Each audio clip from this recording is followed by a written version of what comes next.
What is good, people? It's Revival of Wisdom. I hope you're all doing well. And this video is how to raise your holy oil or your Kundalini. Let's get straight into this. So, this is a monthly cycle. Every month, when the moon is in your zodiac sign, this oil is released. Now, the moon is in control of monthly cycles. For women, it's the menstrual cycle, and as well, this holy oil cycle. The moon changes sign every 2.5 days and passes through the zodiac signs in 27 days. So the moon tells the day, the sun tells the time, the stars tell the month. This reality is a massive clock, if you like to say. It's a cycle. Okay. The moon controls the night, emotions, water, fluids, and the mind. Okay. So this oil is produced in the claustrum. It's produced in the claustrum, which is here, right? This is where you get Santa Claus from. Now, the claustrum is at the center of the brain, and it is next to the pineal gland and the pituitary gland. Once it starts in the claustrum, this is the holy present. This is the present that Santa gives to us, Santa Claus. And it goes to the pituitary gland and the pineal gland. And what's connected to the pituitary gland and the pineal gland is the Ida and the Pingala. The Pingala is the pineal gland's nerve, which is the honey, which is the positive charge, electric. And the pituitary is the Ida nerve, which is the magnetic charge. This is the milk, the land flowing with milk and honey. This is the brain, the heaven, heaven, okay? And it travels down the spine using these two nerves, these electromagnetic charge. And this is what the ancients symbolized with the two serpents wrapped around the spinal cord, the Ida and the Pingala. And this travels down to the sacrum or the solar plexus. Okay. So once it's here, okay, the spine is an elongation of the brain. So the spine is pretty much the brain. It's an extension of it. And it's kind of a microcosm of how we descended from heaven to physical reality, to physical matter, which is our consciousness has done. Our consciousness has descended from heaven into physical matter, and this is a microcosm of it. Okay. So once we're in the sacrum bone, this holy oil, like I've just explained, this holy oil starts in the Santa claustrum, goes down the chimney to the sacrum. This is the sacrum, the solar plexus, and drops the present off at the sacrum. Now, once we're at the sacrum, we need to raise our vibration to take this oil back up the spine. Okay. And the River Jordan symbolizes this in the Bible. King Herod wants to kill Jesus in Nazareth, which is here, this is the River Jordan, is Nazareth. He goes to be born in Bethlehem and then goes back up to Nazareth to Joseph and Mary. Joseph and Mary, the pineal gland and the pituitary gland. The Bible is huge symbolism. It's all metaphors for this sacred process which goes on inside of your body. You are the Temple of Solomon. You are the Holy Land. The Holy Land is your brain. Once this oil is at the sacrum, you need to raise your vibration in order to take it back up. Once this oil has gone back up to the pineal gland, it activates the crystals which are wrapped around your pineal gland. Your pineal gland is this tiny little beam here. This is the claustrum. This is the pineal gland. And it's wrapped in crystals. And when this oil travels back up the spine by raising your vibration, back to the upper room where Jesus met the 12 disciples, or the 12 cranial nerves in the brain. And it activates and it turns on this pineal gland. And once it's turned on, it illuminates all the cells and the nerves in your brain and turns them all on and activates the higher God man, the God consciousness, Christ consciousness. And it regenerates the whole body. This is the secret to regeneration. It regenerates all the cells in the body. And this is how the ancients lived for thousands and thousands of years, as talked about in ancient texts. They lived for hundreds and thousands of years because they knew this secret. And this fluid, this brain fluid, the secretion, or the Christos in Greek, which means gold, because this is the alchemical process from turning lead to gold. Your body is the alchemical furnace. Now, the ancients knew about this center of the brain because they symbol that this is the eye of Ra, and it's the brain, and this is what's wrapped around our consciousness. Our consciousness isn't wrapped around the brain. The brain is built around the consciousness. We are the consciousness. You don't have a soul, you are the soul. Okay? Now, the head, heaven, hell, heel at the bottom of your foot, that's hell. Head is heaven and hell. Simple. Now, the pineal gland produces DMT, which is dimethyltryptamine, which is known as the spirit molecule.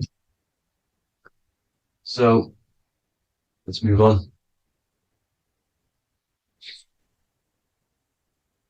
Now, when this oil travels up, back, the spine, the chimney, it crucifies at the top, which is called the vagus nerve. So when it reaches here, the optic thalamus, it crosses and crucifies once it's raised back up. And this is why Jesus dies at 33. He was crucified at 33. Because you have 33 vertebrae on the back of your spine. And then it's crucified by the cross of the vagus nerve. When this oil crosses the vagus nerve, this is the crucifixion at 33. And it symbolizes the death of the physical consciousness. You then become spirit. You then become God consciousness, activating the Kundalini, regenerating the body and the mind. Okay. The Garden of Eden. You are the Garden of Eden. The land of milk and honey is upstairs. The pituitary, which is the milk, the pineal gland, which is the honey, which is DMT. It even says this in the Bible.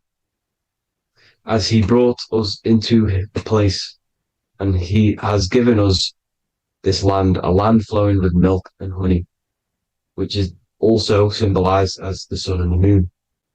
The Bible also says, the light of the body is the eye, not the eyes, the eye. If therefore thine eye be single, thy whole body shall be full of light. This is the activation of the pineal gland by raising this oil back up to the pineal gland, to the center of the brain. Neither shall they say, see that here, or see there, for behold, the kingdom of God is within you. So he's saying, don't look out there. Nothing is out there. It's all inside of you. Everything's inside of you. You're the universe. Now, how to raise this oil back up to the pineal gland? Every month, like I said, the moon controls the cycle. The moon controls monthly cycles. When the moon is going into your zodiac sign every month, this oil goes down the spine and you must raise your frequency to get it back up. You must retain your seed. This is the most important. Your fluid, your secret, your holy fluid, your life force. You can't let that go. That life force is the reason you're alive. This holy oil is the reason you're alive because it feeds all of the systems in your body. It feeds all the systems in your body.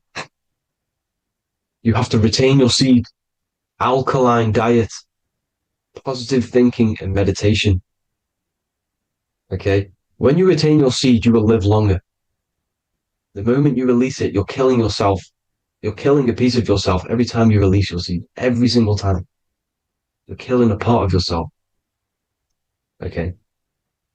Now, this could be the illumination, the single eye on the Illuminati's symbol, the Freemasonic symbol, the illuminated eye, the triangle, which could symbolize the body, mind, and spirit, but the eye illuminated.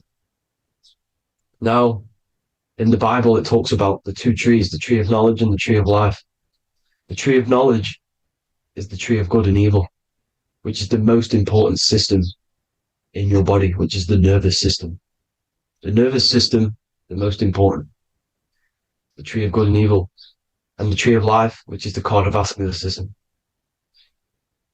Now, this oil, when it's released every month, feeds these two systems, and these two systems feed everything. Now, it's important you understand that. Okay? The ancients knew all of this knowledge. The Bible's telling you this knowledge, but it's in a metaphorical way. You have to understand the context behind it so you can read it properly. Now, eating of the tree of life, which is when it talks about in the Bible, eating from the tree of life is actually symbolizing a bad diet, ejaculation, because you're eating from these two systems. You're killing yourself with a bad diet. You're killing yourself with an ejaculation. Okay? So that's important to understand. Now, this is Jacob's ladder in the Freemasons. Jacob's ladder, which is the spinal cord, it's the stairway to heaven. And this is Jack and the Beanstalk when he goes up the beanstalk and finds the golden egg in the grey clouds. The grey clouds symbolize the grey matter in your brain. Now, the Garden of Eden talks about the 4 different rivers in Garden of Eden. As we see here, the North Pole map, the ancient North Pole map, because the center of the earth is the center of the torus field. Everything's the torus field. Atoms are torus fields. Everything's torus fields. You are the universe. Everything is within you. The North Pole is your spinal cord. This is why they say Santa Claustrum comes from the North Pole. This is the North Pole. And the Santa Claustrum is the center of your brain. Now, there's 4 rivers which come from the Garden of Eden. There's the blood, the Christ oil, which is the oil we're talking about, urine, and saliva. These are the 4 sacred oil, 4 sacred fluids in your body. And these are constantly abused in today's society. Also, these secret societies are targeting these fluids. Okay? This is why porn is free. They sexualize society through Disney. Go and look at some of the Disney movies. There's so many subliminal messages which sexualize these children because they want you sexualized. So you release your seed, which is one of the holy fluids in your body, especially your semen, your sexual energy. So important you retain this. So important because it's your life force. It keeps you alive. Okay. Now, let's recap on this. If you want to raise your oil every month, you can't just retain your seed for the month. You have to retain your seed forever.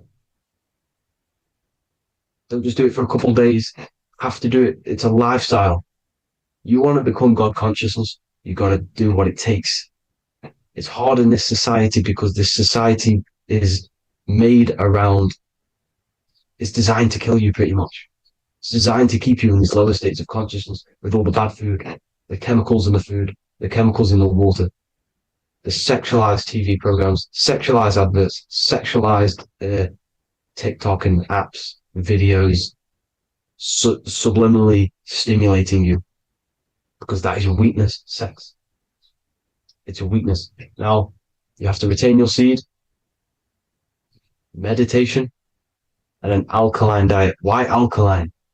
Because acidic is low vibrational. This is the color spectrum. And what's the highest vibrational color? Violet. It's the lowest, red.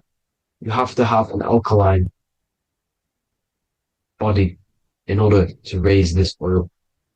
When you drink, when you have a bad diet, when you drink alcohol, when you smoke, this destroys the oil. It destroys the oil in your sacrum. and it can't be raised again, can't be raised up. This is why it's so important. Without that oil, you don't live. That oil makes you live. It feeds everything in your body. It's crazy how we're not taught this. It's insane. But that is how you raise the oil, people. I hope you all gain some knowledge out of this video. And I hope this assists you on your journey, your spiritual journey. And please like and share this video. We need this knowledge out to the public to wake up humanity. Thank you all, people. God bless.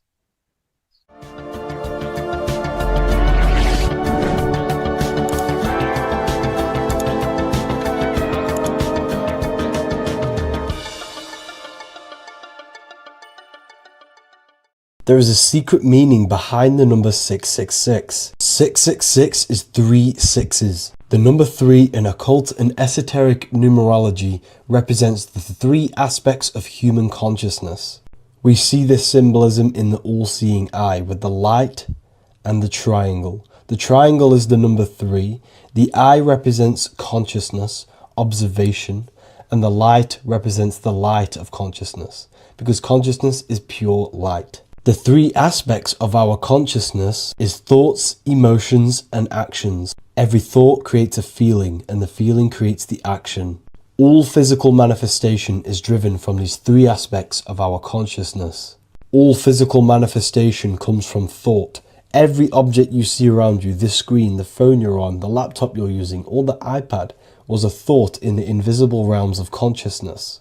Then it was brought into physicality through feeling and action. This is because man is made in the image and likeness of God. We are all mini creators. We are all extensions of God's creative consciousness. Therefore, the number 666 represents 3 sixes. 3 is thoughts, emotions, actions. The number 6 represents the cube, because cubes have 6 sides. This material world that we experience, everything has 6 sides. Everything's created by cubes. We can move forward, we can move backwards, we can move left, right, up and down. This is the cube that we are stuck in. Therefore, 666 represents our 3 aspects of our consciousness, thoughts, emotions, actions, all contributing towards our physical self, material world, material pleasures, completely cutting ourselves off from our spiritual, true, divine self, which means 666 is representing a state of consciousness. A state of consciousness where we only operate from a place of material needs and survival things.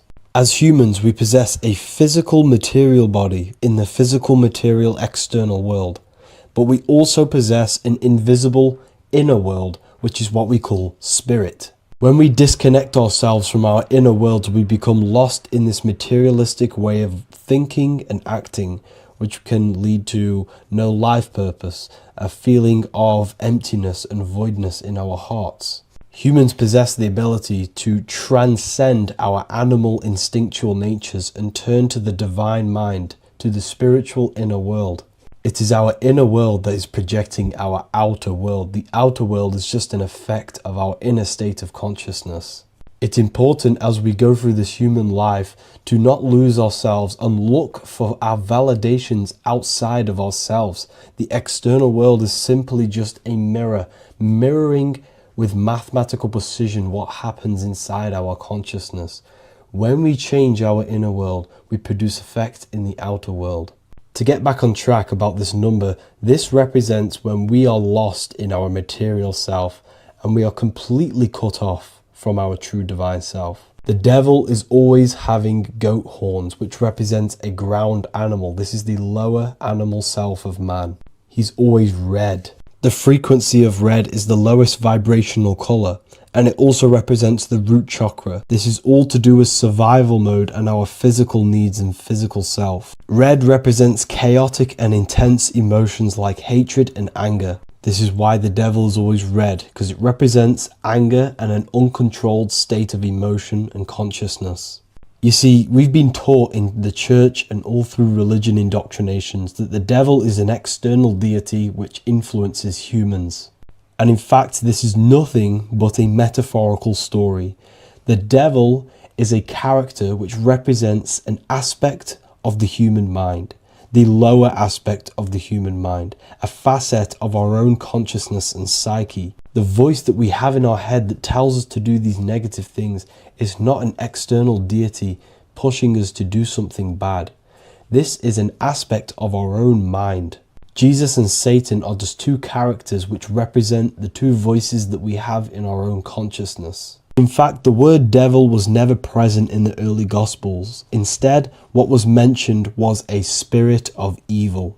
A term spirit of evil was not meant to denote a specific deity or being, but rather any force of negativity, whether it manifests as a destructive thought, emotion, or action. The spirit of evil represents the darker sides of our mind, the part that leads us astray and brings forth negativity in our lives. The reason why they want you to believe in a devil is because they don't want you taking responsibility for your creations. They don't want you to realize that the external world is truly a mirror of your inner state of consciousness. Instead, when something bad happens in your life, you blame it on some external devil or Satan who tempted you. Everything is your creation in your life. When you realize this, you take full control and you begin to reshape your external world by changing your inner state of consciousness. If your ultimate goal is to be famous, then you're gonna do a lot to get there, like sign your name in blood in a contract with the devil. That's how I got introduced to the music industry. I swear I wanted to be like the Amy Grant of music. Yeah. But it didn't work out, and so I sold my soul to the devil. Well, needless to say, sold my soul. Alright, y'all. I'm finna sell my soul. I'ma hit y'all when I'm through. I'm gonna be rich as hell, alright? I told you, bro, man. You trying to sell your soul, man. Look.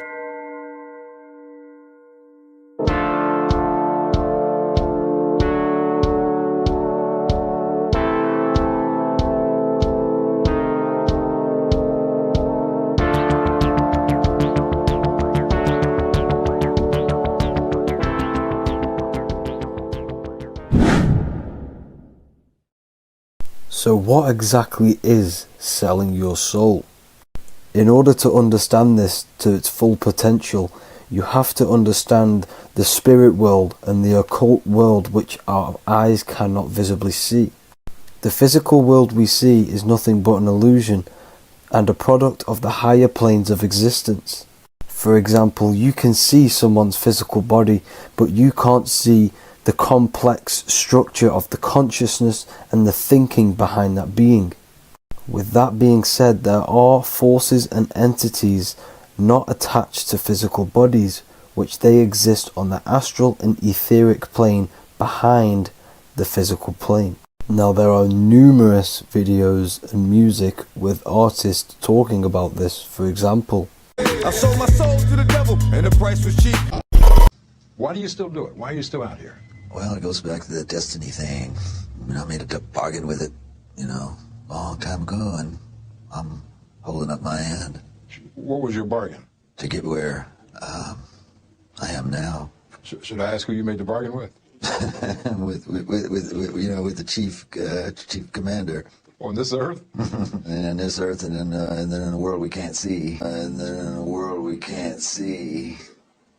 so selling your soul is cutting a deal with an astral plane entity in exchange for wealth and fame on this physical plane.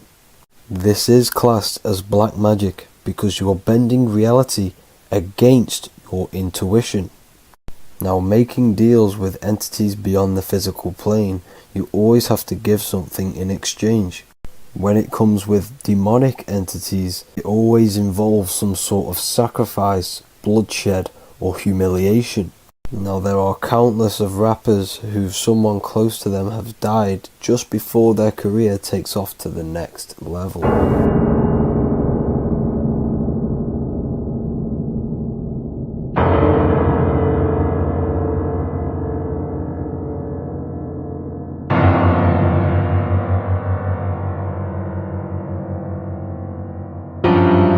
My mama was sacrificed. Me too. You understand? Yeah. I'm Christian. Michael Jordan, what about him? His daddy, right? Bill Cosby, his son, right? Dr. Dre, his son.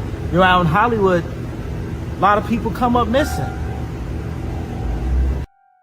So these rappers and celebrities do have to do sacrifice rituals in order to take their career to the next level. Tough flight, I've been growing up, it's a ritual. So the occult side of this reality is heavily connected with the music industry and the elites. This is why they are all connected to Freemasonry.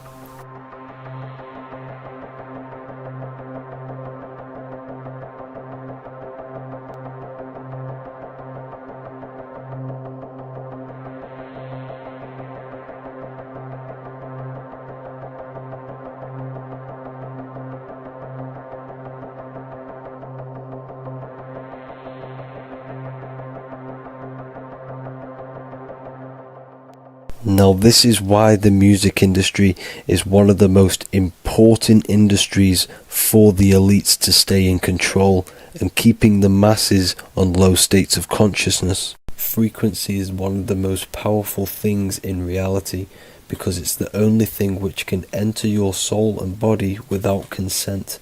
The frequency on Spotify and all major platforms are all tuned to 440 Hz, which was set by the Rockefellers.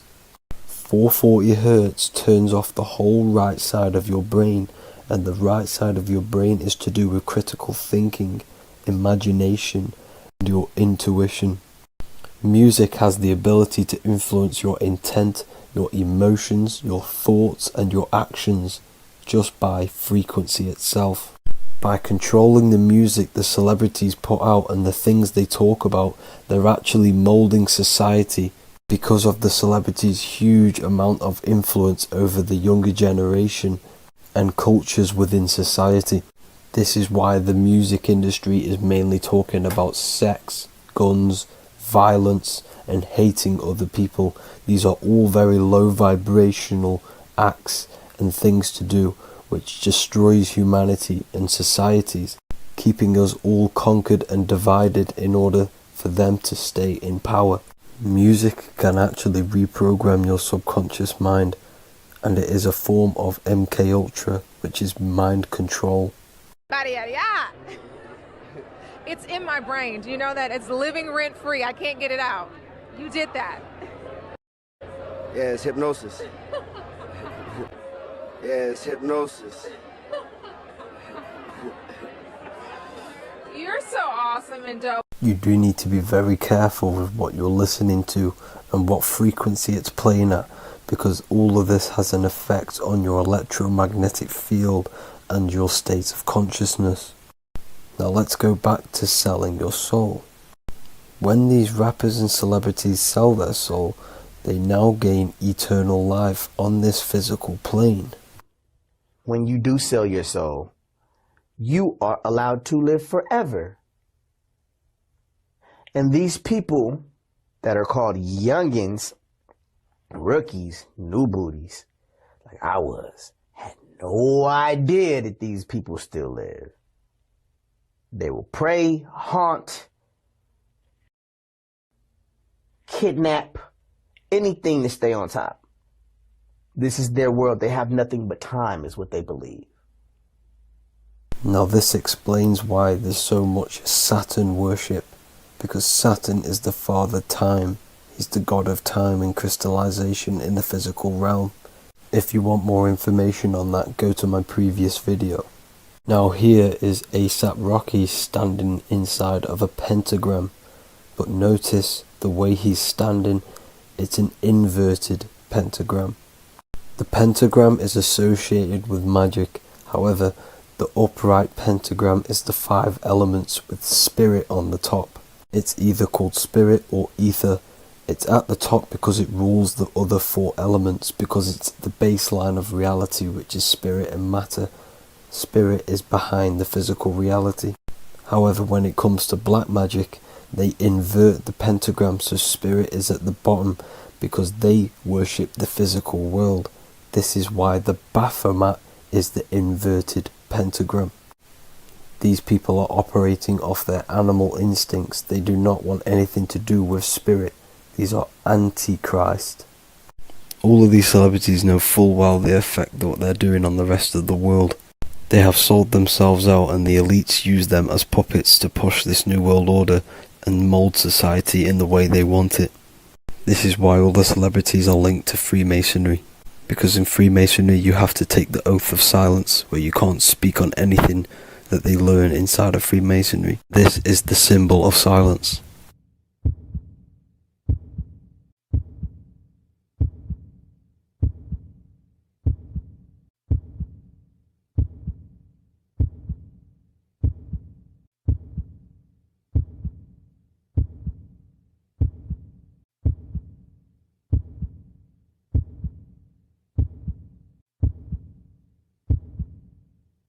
The elites need them under this oath so they do not talk about certain topics and certain things to the public because of the amount of influence they have on society.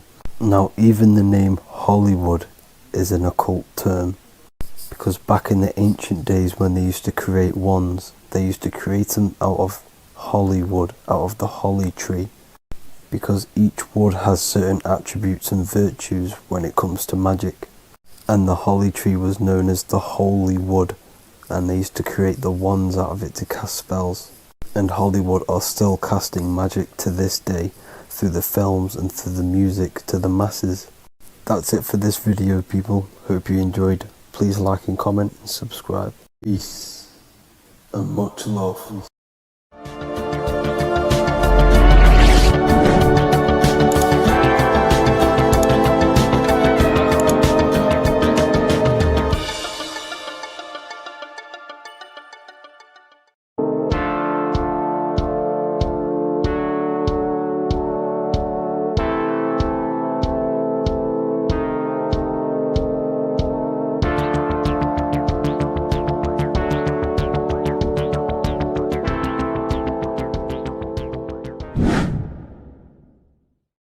What is good, people? We're back with another video, and this is going to be talking about the connection between the micro and the macro.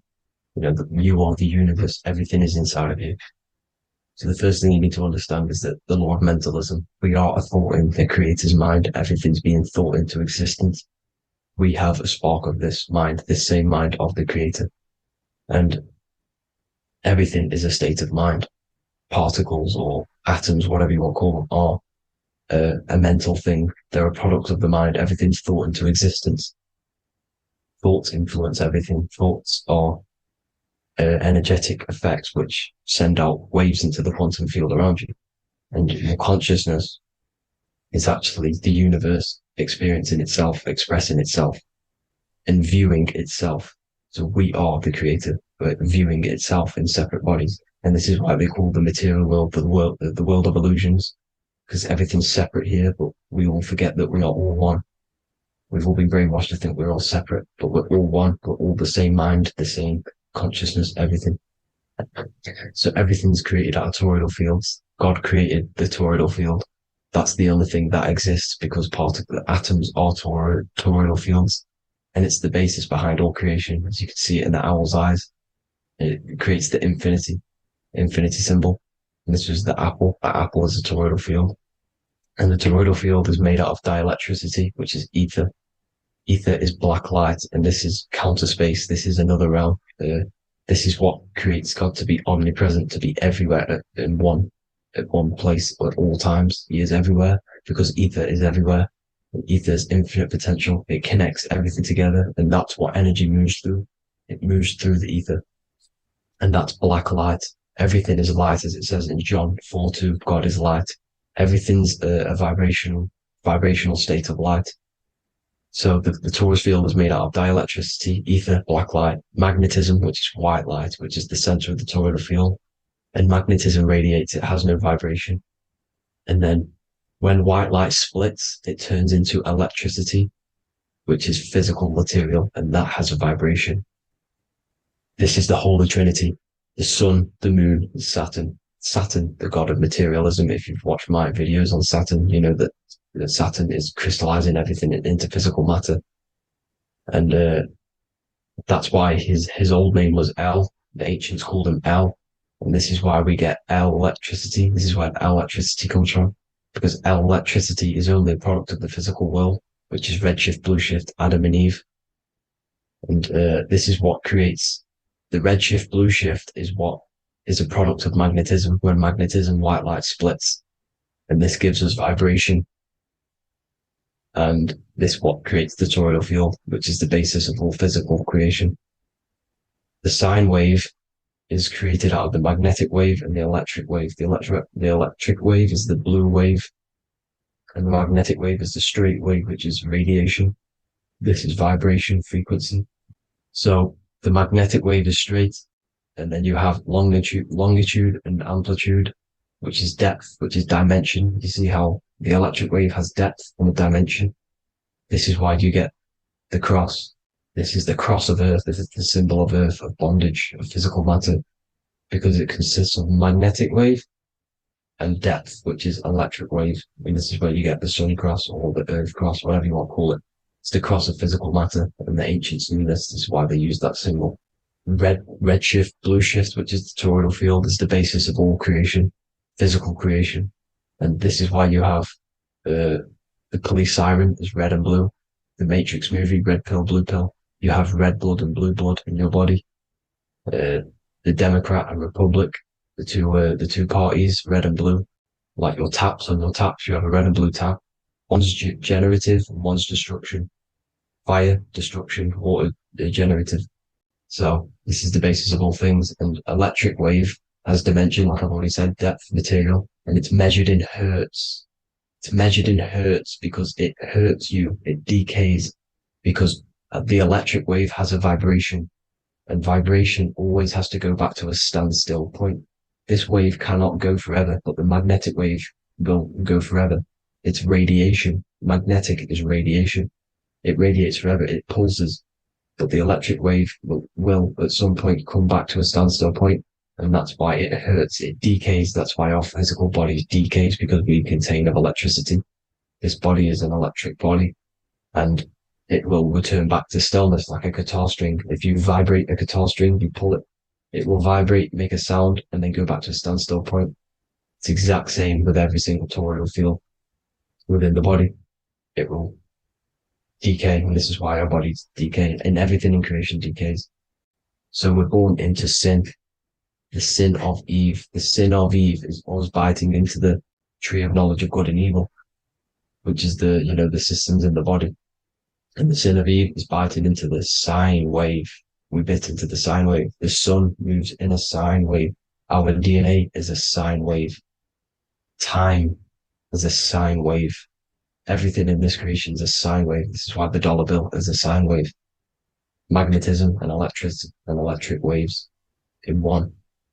And this is the sun doing its sine wave, which creates, when you go bowling, it kind of creates that pin that you hit over. That's the pin of the sun. The zodiac sign is a sine wave because the zodiac sign is an expression of the toroidal field, because magnetism unfolds into 12ness. And that's why you have 12 zodiac signs, 12 systems in your body, 12 cranial nerves in your head, in your brain. So if you can imagine this, see where my pointer is. Always starts with Aries. Aries is the head. It's the first thing that's created in the womb. And this is Aries, the ram. And this is why it's called a cerebrum in your brain, which is the first thing that creates when you're in the womb. And what's the element of Aries is fire. Fire is the first element. Fire, first, because it's the first thing on the wheel, the first expression of energy. As you can see here, my pointer, this is the center of the toroidal field. It would go Aries, Virgo, Capricorn, Pisces, Scorpio, Cancer. Then we go back to Libra. Libra would be center. But you see how the toroidal field is the expression of the 12 energies. That's what the constellations are, the energy expressions of the toroidal field. So it would go outwards, starting from Aries here, all the way back to Pisces, which is beyond the bottom half. But Libra would be the center. That's why Libra is the equinox. It's the equinox. Libra is when it goes from summer over to autumn. It's the equal. It starts to transition into the winter side. Equinox, equal, which is Libra. And that's why Libra has the two scales. symbolized with the two scales.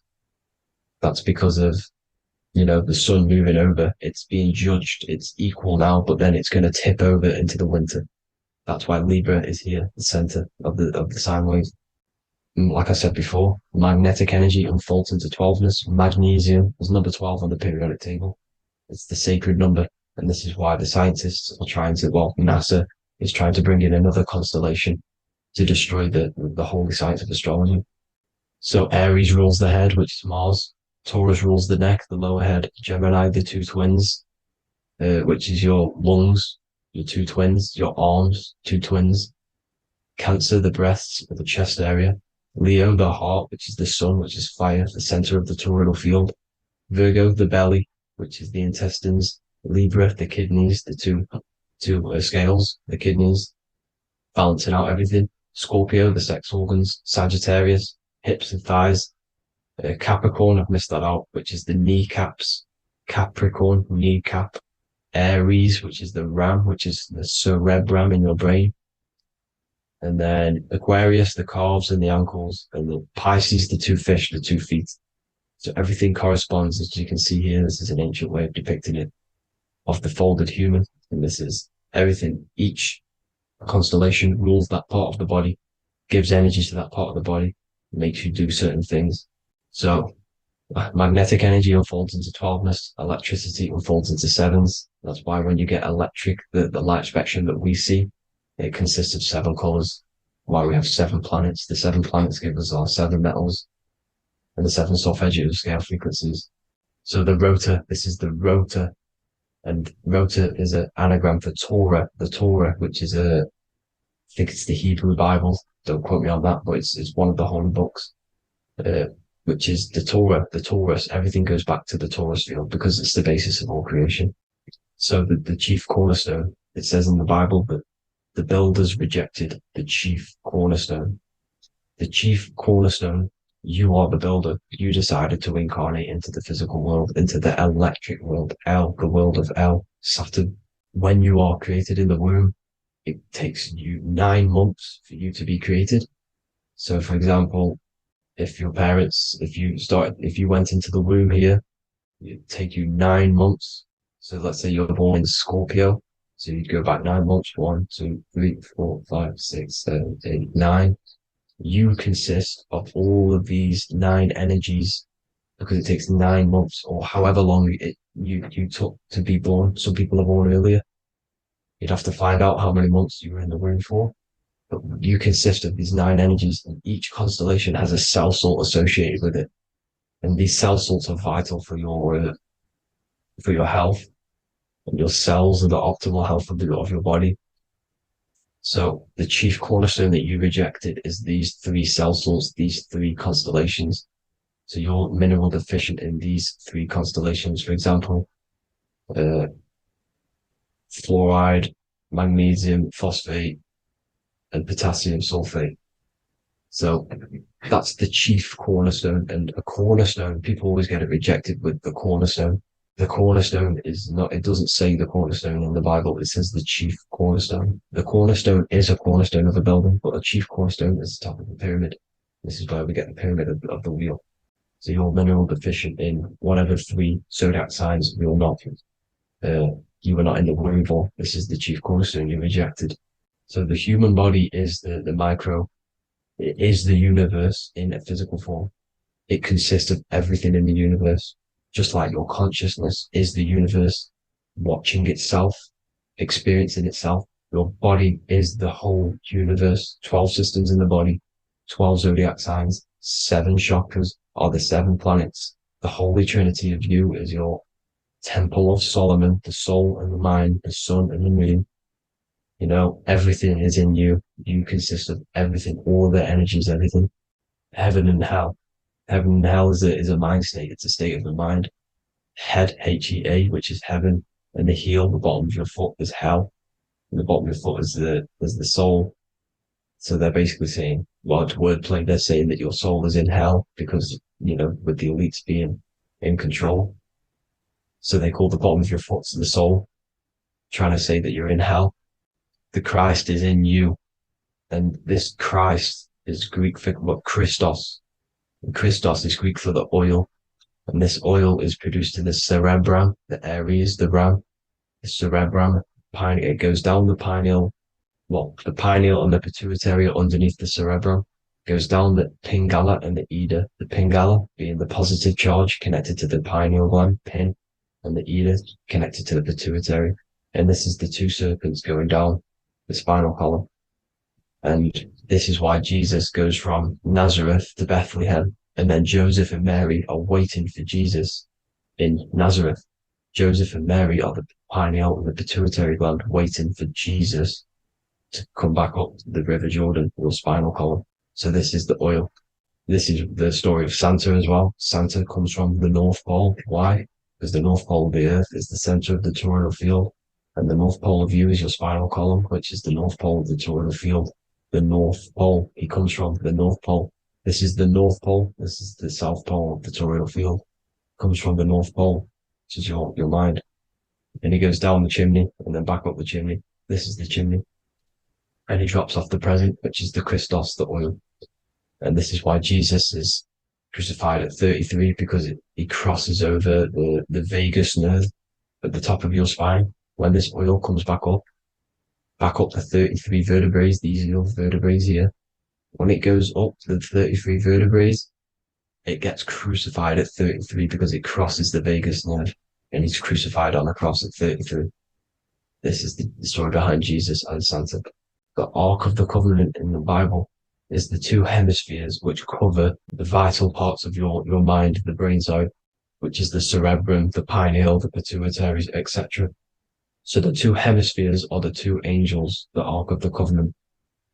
This is the Ark of the Covenant covering the two vital parts of your brain. So these are the optic thalamus is another part, and it protects the Christ oil, which is inside at the center of the brain. See, the Bible is all a massive metaphor about yourself, because you are the universe. You are a microcosm of the universe. Your consciousness is experiencing itself, and the universe experiencing, and your body is the whole universe. Your head's heaven. So Moses crosses the Red Sea. These are the two hemispheres of your brain. This is the corpus callosum, the Red Sea. So he's pretty much saying that he's uniting the two hemispheres of your brain, because most people in this generation are stuck in the left brain, which is just logic, reasoning, science and maths, writing. And this is what school teaches you to do. It keeps you stuck in your left brain. And you want to cross over to you want to cross the Red Sea, which is the corpus callosum, to the right brain, which is awareness, art awareness, creativity, imagination, intuition, insight, using the higher mind, creativity, imagination. If you don't have intuition, then you can't read energy, you can't pick up on bad things. This is what Moses is symbolizing by crossing the Red Sea. And it's also the upper room where Jesus met the 12 disciples. 12 disciples are the 12 cranial nerves in your brain. It doesn't just represent the 12 zodiac signs, the 12 disciples. It symbolizes many different things. It's like I said, the universe consists of 12ness. So you have 12 cranial nerves in your brain, and that's the 12 disciples as well. And they want you stuck in your left brain, which is the five senses, materialism. So they say in the Bible that Satan blinds the mind. Satan is Saturn. If you've watched my videos, Satan is Saturn. And you consist of the Holy Trinity, which is the sun, moon, and earth. The soul, moon, the soul being your sun, the solar, the moon being your mind, the earth, your physical body. And Satan blinds the mind. Why? Because we enter a soul system. This is a soul system, not a solar system. And Saturn is the Lord of the Rings, which is the outer ring. When your soul enters the soul system, your soul starts to materialize. It hits Saturn. Why? Because Saturn starts to materialize you. You take on the 7 virtues, which are the 7 planets, which are your 7 chakras. And to get out of this soul system, you must get out of your lower nature, your animal nature, which is lust, desire, greed. The number of the beast, 666, which is Saturn, Satan. So you enter the soul system, you take on the 7 energies, which you turn into physical matter. And this is your descension from heaven to all who say hell. and then you must raise back up from matter to spirit. They say Satan blinds the mind. Why? Because your mind gets materialized, your soul and mind get materialized. And when you get materialized, it's an intense experience. You lose the divinity within you. You forget the divinity. So Satan, which is the first planet, the first energy you take on, the material body, he blinds the mind. He makes you forget everything, your divinity. Then you must remember, ascend up Jacob's ladder, the 33 vertebrae, to heaven. And this is a microcosm of the macro, because you will ascend back up to heaven if you do this, when you leave your physical body, when your body decays. So when it talks about in the Bible, completely destroy them, the Hittites, the Amorites, the Canaanites, all the ites, this is what God says to the Israelites. It says completely destroy them. It's basically symbolizing saying destroy your lower nature. The Canaanites, cannibals. We're under a Canaanite system now, which is cannibalism.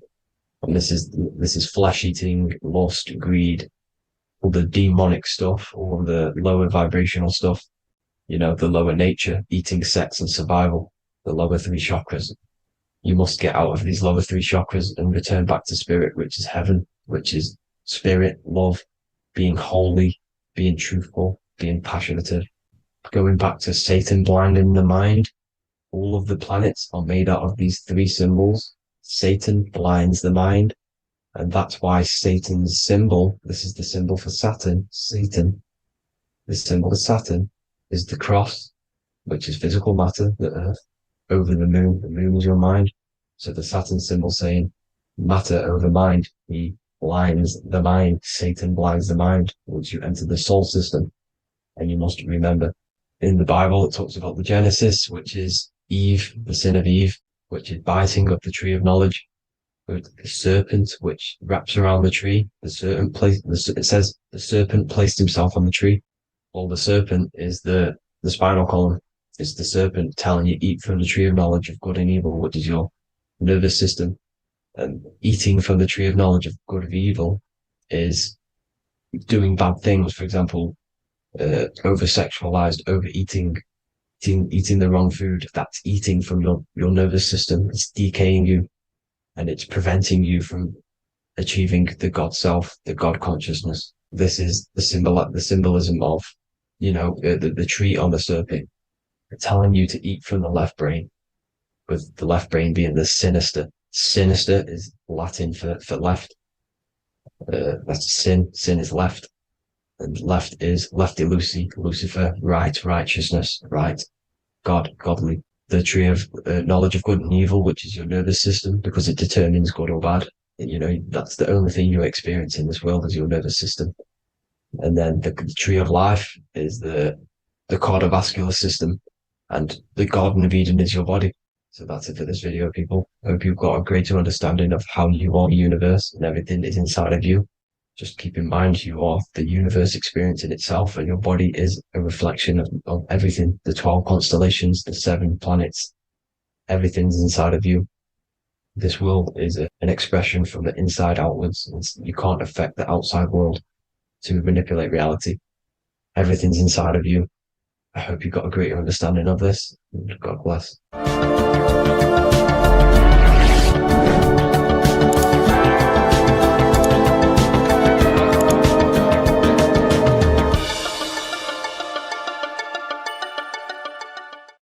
So depression doesn't actually exist, and in this video I'm going to show you how depression is actually a choice. And I'm going to give you some solutions on how to deal with it.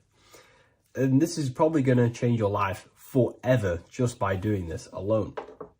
Okay, so the first thing you need to understand about depression is that it exists in your conscious mind. It exists in your thinking mind. So what is inside your thinking mind? You have your body, your name, your reputation, your trauma, your memories, your family, your worries, your interests, your bills, your passion, dislikes, goals, right? Most people identify their lives with this. They identify their lives with their thinking mind. They think they're their name, their job, their reputation, their memories. But this is not who you actually are. Who you actually are is the observer of that. What happens if you stop thinking? what is left? You're left with unconditioned consciousness. You're left with the self, which is what we refer to as I. We are the consciousness, not the thinking consciousness. You are not these labels. You are not your thoughts. You are not your job, your name, your reputation. Okay? And the reason why I'm telling you this is because it's very important, is that we are something beyond this body, beyond this name, beyond our thoughts. We are the consciousness. So depression exists inside of the thinking mind, the conscious mind. Okay? So if you want to get rid of depression, you must learn how to escape the thinking mind. And not only just escape, but that's step one. In meditation, you do meditations, right? We sit still and we have to learn how to control the mind and turn off the thoughts. And when we turn off the thoughts, depression goes out the window because there's no thought present in your mental field of consciousness to be depressed. Okay? You must understand, who is the one suffering from the negative thoughts? Who is the one suffering? Your mind is not suffering because the mind is producing the thoughts. Your body's not suffering from the negative thoughts. You are suffering. And who is you? You are a soul. You are that feeling. You are that person beyond the thoughts, beyond the feelings, beyond that. You are the one experiencing. You are that. Meditation gives us the ability to turn off the thinking mind.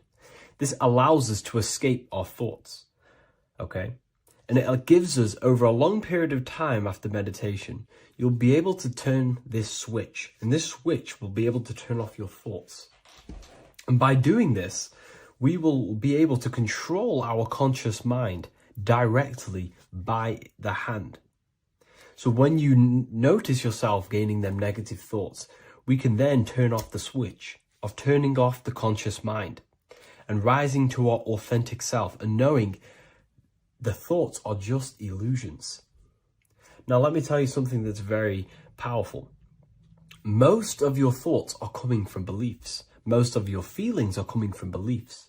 So if you have a feeling of lack, this is coming from a belief that you don't have much. If you are feeling alone, this is coming from a belief that you are alone. So what we must do is restructure ourselves. We must restructure the subconscious mind, and we do this in many different ways. We can do this with meditation. We can do this with visualization, visualizing our desired reality as if we are living it. We can do this with affirmation. Now, a lot of people think, oh, I'm trying to speak something into existence with affirmation. No, you're not using vibration to try and change reality with what a lot of these new age people will teach you. Vibration, your words will not have much an impact on reality. That's the truth.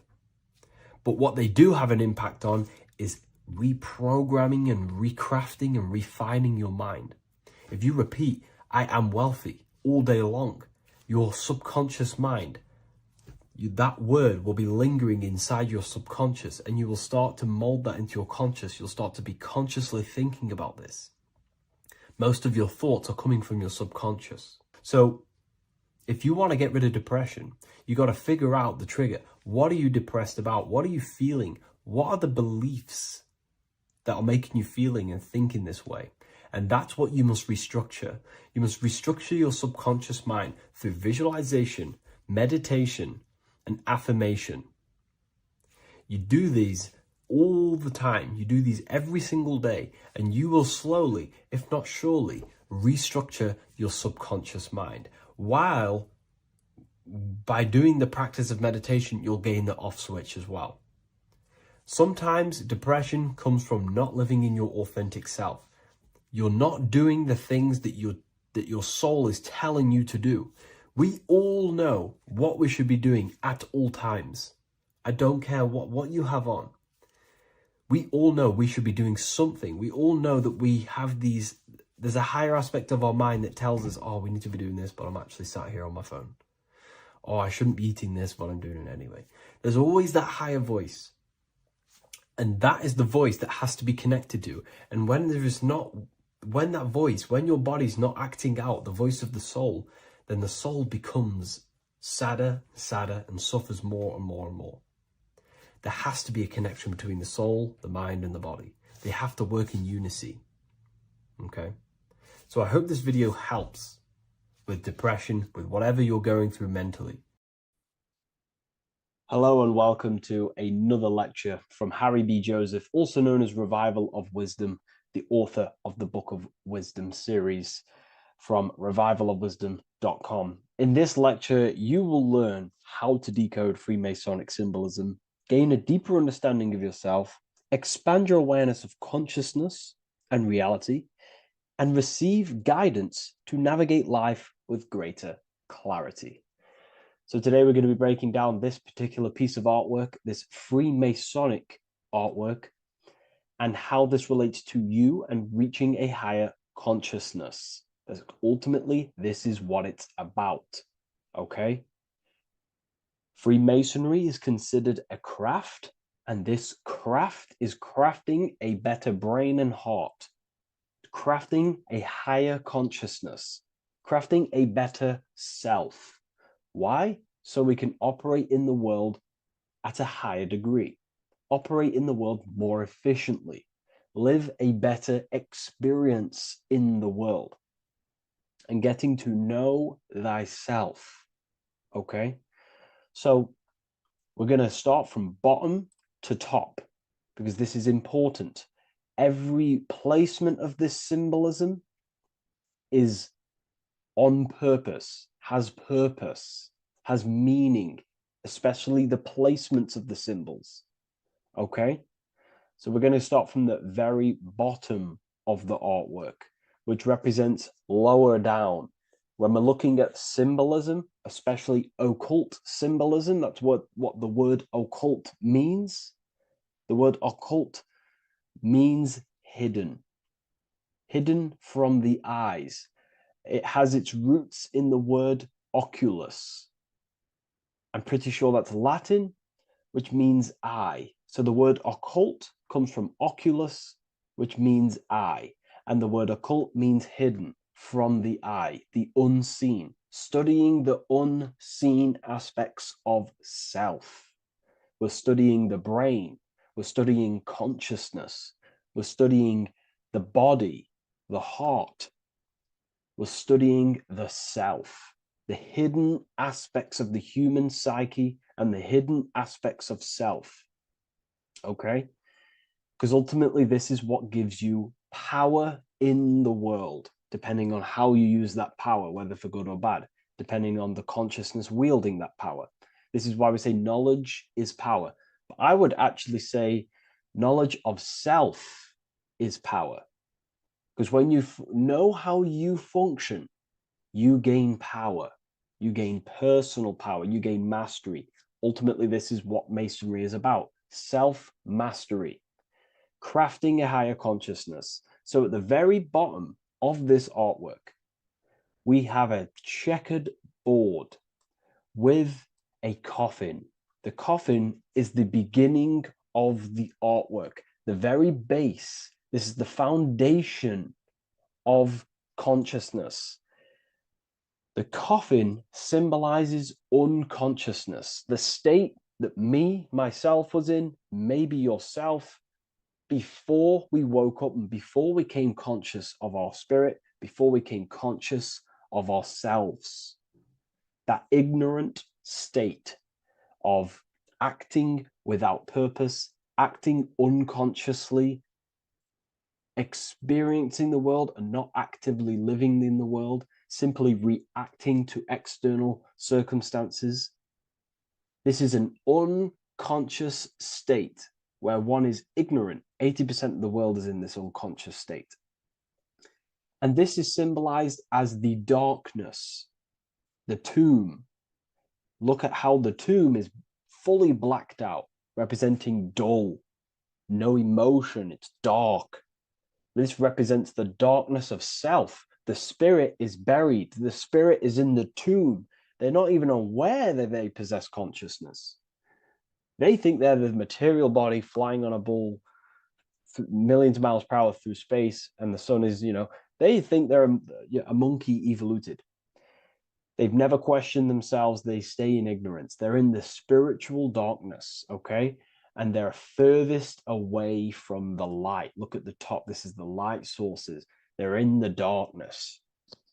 Okay, they're in spiritual darkness. They're in ignorance. And they're in division. Their mind has no power. Their thoughts contradict themselves. They say they're going to do something, but then their mind tells them, oh, I'm going to fail. Or I want to do this, but my mind says this, and I believe this about myself. They want to, I don't know, they want to write a book, but their actions are scrolling on TikTok, and their emotions about, feeling about their past person in their life. That's division between the self. That's divided consciousness. They also have a divided brain hemisphere. They do not see reality through a true lens, because the brain acts as like a lens on how we perceive things. And if the brain hemispheres are not aligned, then we cannot see reality the way it actually is and truly presents itself, neutral. If we're left hemisphere dominated, we see everything as divided. Nothing's interconnected, nothing's a whole. But if they're, right hemisphere dominated, they see everything as a whole. We need to look in the middle of that, okay? So we'll go into that a bit later. But ultimately, they're in a divided state of consciousness. They're in ignorance. But the tomb is symbolic of that. The tomb is, you're not even aware they are divided. They think everything's right in that state. I was like that. My family is like that. They're not even aware of themselves, and you try and say something to them, and they don't even know they're in division. They don't even recognize that they're in a bad, low, earth base consciousness. Okay? So when we get out of the tomb, which is representing by a spiritual awakening, we get out of the tomb, we realize, wow, I possess consciousness. I've woken up. You're waking up to the things in the world, and you wake up and start to see the world for what it truly is. When you become aware and you rise out the tomb, you're born again.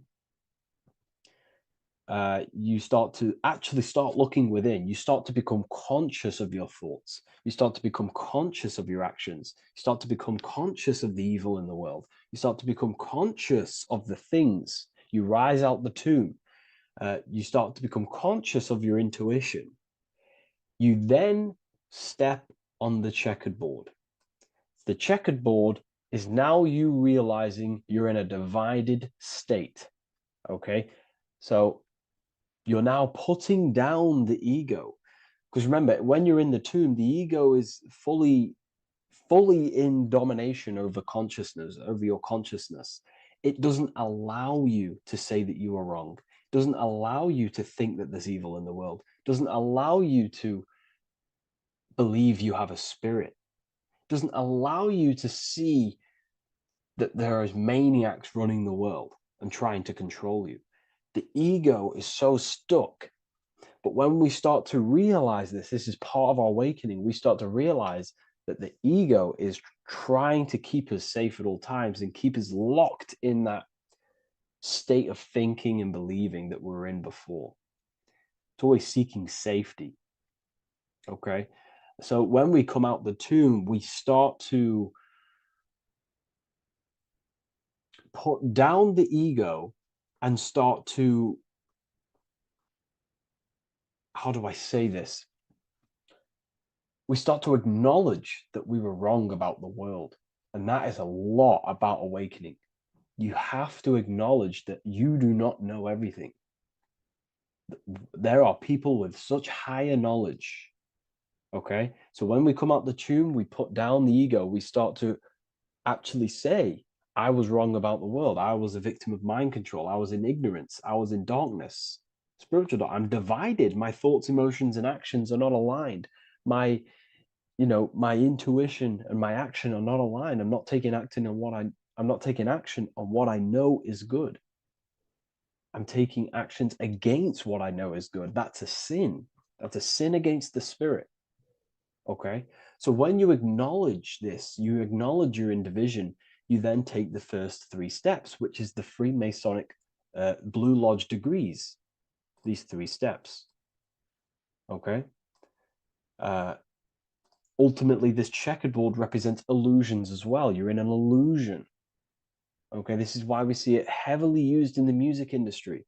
It represents base consciousness, base level awareness, 5 sense thinking. It represents you versus me thinking, walking down the street and thinking everyone's trying to hurt you, and it's always you versus me, judging people in your own mind. That's low thinking, lower thought. And not to notice squares.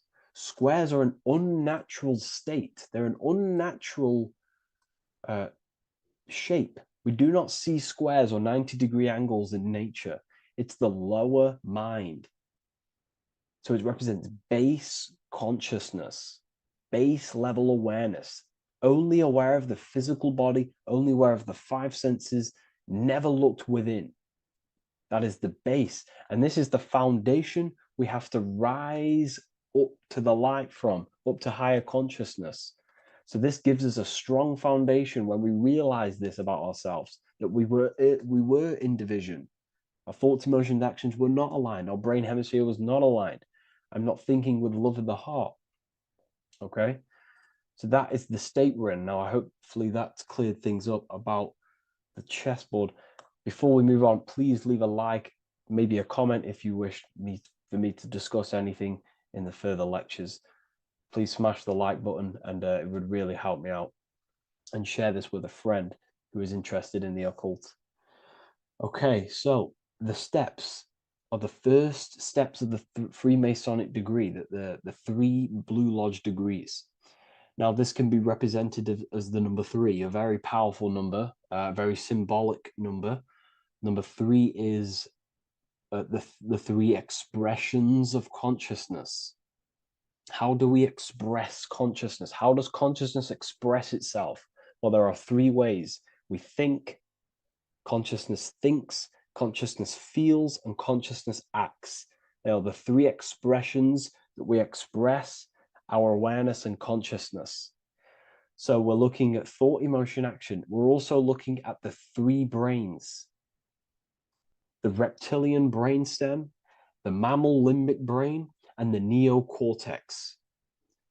The reptilian brain governs basic functions of the human body: breathing, surviving, scanning the environment for threats, automatic responses, eating, scanning for food. Base consciousness, that's the reptilian brain.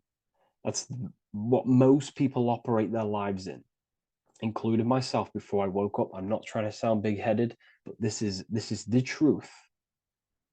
Ignore my tone of voice, ignore my voice, focus on the words I'm saying. If you're judging, that means you have divided thinking. It's always you versus me. So we need to get out of that thinking of you versus me all the time. That's lower consciousness. That's animal thinking. That's earth thinking. We're unified. We need to reach a higher consciousness and do not waste our mind's potential on low-level earth divided thinking. Okay? So we're looking at the reptilian brain, the mammal brain, and the neocortex. Now, the neocortex is ultimately what makes us human. It allows consciousness to operate on a higher degree. Okay? This is what makes you human. The neocortex. The neocortex. The reptilian brain, like I just said, governs natural survival instincts and the respiratory system, things along them lines of basic awareness, basic functions to operate and survive in the world, in the physical plane. And the neocortex is what allows us to critically think. Okay, it's what allows us to be human, be aware of ourselves. Okay, not. I don't think animals have neocortexes. Don't quote on me on that, but this is the part of the brain that makes us human, and it allows us to think deeply, to create masterpieces like we can. Humans have massive potential in creation. Look at the world we live in. This is because of the neocortex. it allows us to critically think and self-reflect. Now, when we start to operate from higher thought, we start to think with higher thoughts, the higher parts of the mental dimension,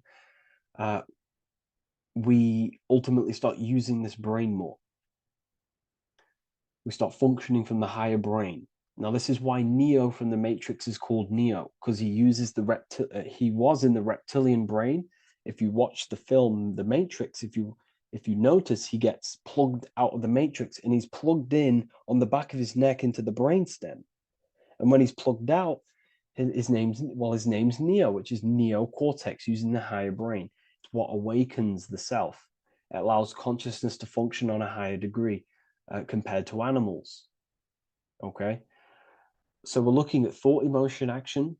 We're becoming conscious of thought, emotion, action. Becoming conscious, what am I thinking, what am I feeling, and what am I acting in the world? And what can I do to master these, to operate more efficiently in the world? How can I use these towards higher consciousness and use these actions, these thoughts, emotions, actions to reach a higher state of awareness of self?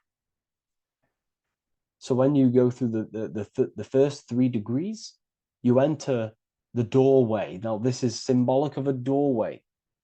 Now, looking at this with a right hemisphere dominated view, you would see a doorway, right? The right hemisphere sees this as a holistic doorway, right? You see a door, you're going to, you enter the stairs, you go through the door, right? But at the left hemisphere is now going to dissect and analyze each individual little part of this, right? So the right hemisphere sees the trees, the left hemisphere sees the woods. So to dissect this down on a right hemisphere, going back to the right hemisphere, we're entering the door. The door is symbolic of entering the unknown. You're entering a higher consciousness. You're entering the door. You're going beyond. See, this is the earth here in the background. This is the darkness. The darkness represents the abyss, the unknown. You're entering in the self. Okay? This door represents entering in the self, questioning internally. Most of us think externally. We have to, obviously, to operate in the world, but we never give time to think and question and reflect internally. What do I mean? Closing the eyes and questioning the self.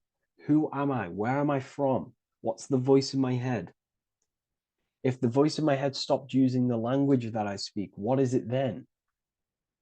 It's about going within, into the darkness, what you cannot see, and finding the light. Okay? It's about entering within the self. This is a doorway to higher knowledge, higher consciousness, higher self, and really digging deep for what you truly are beyond your human form. Okay? So we have, most importantly, I'm not going to go over every single one of these symbols here. I'm going to go over this on a basic, well, not a basic level, a very detailed level, but it's not going to go over every single symbol. We have a left pillar and a right pillar. The left pillar has the sun next to it. The sun is more electrical energy. It's very dominant. It's a very powerful, masculine force. This represents the masculine quality of consciousness. The masculine qualities. We have many masculine qualities, such as actions, physical actions with the body. We have thinking. Thinking is a very masculine force.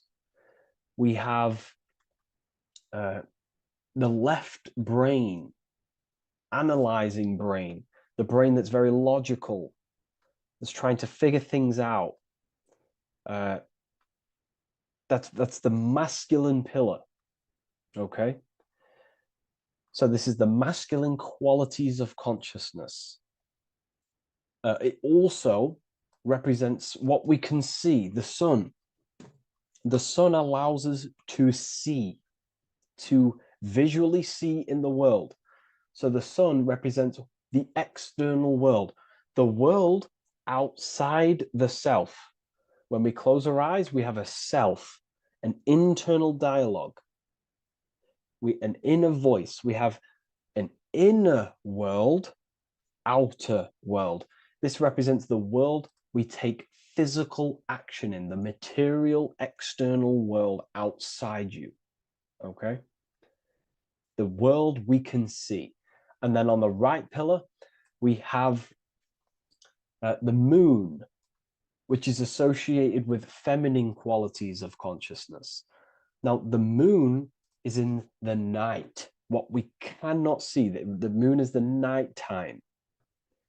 The darkness symbolizes what we can't see, so it's representing the internal world, the world of the self, the immortal world. Okay, the self in the mind is immortal. When you close your mind, you go in the mind, that self inside you is immortal. In the mind, you are immortal. Outside the mind, you are mortal. You will die. This body will die. Okay? So this is representing the internal world on a holistic understanding. It's also representing the right brain, the feminine brain. It's also representing intuition, emotion. They're linked. Intuition and emotion. They're a feminine force. Also, we're looking at the heart, the right pillar. So everything that is feminine falls under this right pillar. Now, don't get confused. I know a lot of people can get confused about what I've just said. So this represents the inner world, the outer world. It also represents everything masculine and feminine. So thought is, although it's an internal quality, it would fall under the right pillar, the left pillar, because thought is a masculine force. It's a penetrating force. So try not to get misunderstood with that. On a holistic scale, it's also represented inner world, outer world, and how they are reflections of each other. Now, these pillars, they're the same height, they're the same structure, but just different in sun and moon, which represents their reflections of each other. Their reflections, the inner world reflects in my outer world. My external world, what I see outside of me, is a reflection of my thoughts and my internal world. So the inner reflects the outer. The inner reflects the outer. As within, so without. So we're also looking at the right and left brain. I've already gone over that. So what we need to do is build the bridge between the two to reach higher awareness of self. Because ultimately, remember, we're still divided. We came from the checkered board, we entered up here, we've just entered within the self, started questioning the self. We're still divided. We need to build the bridge. And this is what they're crafting in Freemasonry. The bridge, the arc, the agreement, the great work. This is the crafting of aligning the left and right brain. We're also aligning intuition, feminine, with the actions. Because ultimately, the higher self is always guiding us. That's our true spirit guide. Our true spirit guide is our higher self. And the higher self ultimately exists in a higher dimension. This is going to sound crazy to some people, okay? But who you are is not your human body. And your higher self does not communicate through the language of the human material world. It doesn't communicate through English, doesn't communicate through thoughts. It communicates through intuition and communicates through dreams and symbolism. So it's all associated with the right pillar. This is the things we can't see. The higher self is always guiding us to awakening and to our purpose on the earth. Okay, so this left pillar also can symbolize what we're born into the world with, our circumstances, our external world, what are we born into? You know, our family, our current financial situation, where you're located in the world. So it's also symbolizing this. It's also symbolizing the qualities you bring here, the natural abilities you have when you're born, and what we need to do with our environment to ultimately reach a higher consciousness and reach our and transmute our environment we're born into to realize who we were and why we came here. Okay, so we need to build the bridge between intuition and action, and always take action on what we know and feeling is right at all times. That's unity consciousness. And when we do this, we gain the light. We gain more light, symbolic of more information of the self. Because the higher self is always guiding. It's always watching over. And it's always trying to give us knowledge of awakening, of why we came here. And when we take action on what we know and feel is right at all times, it's like a domino effect and a stepping stone that pushes you closer and closer towards your life purpose. Okay? We're also aligning the right and left brain to perceive the world in truth, to see the world in its true form, to see the world in what it actually is, instead of any distorted left or right hemisphere dominated beliefs or thoughts.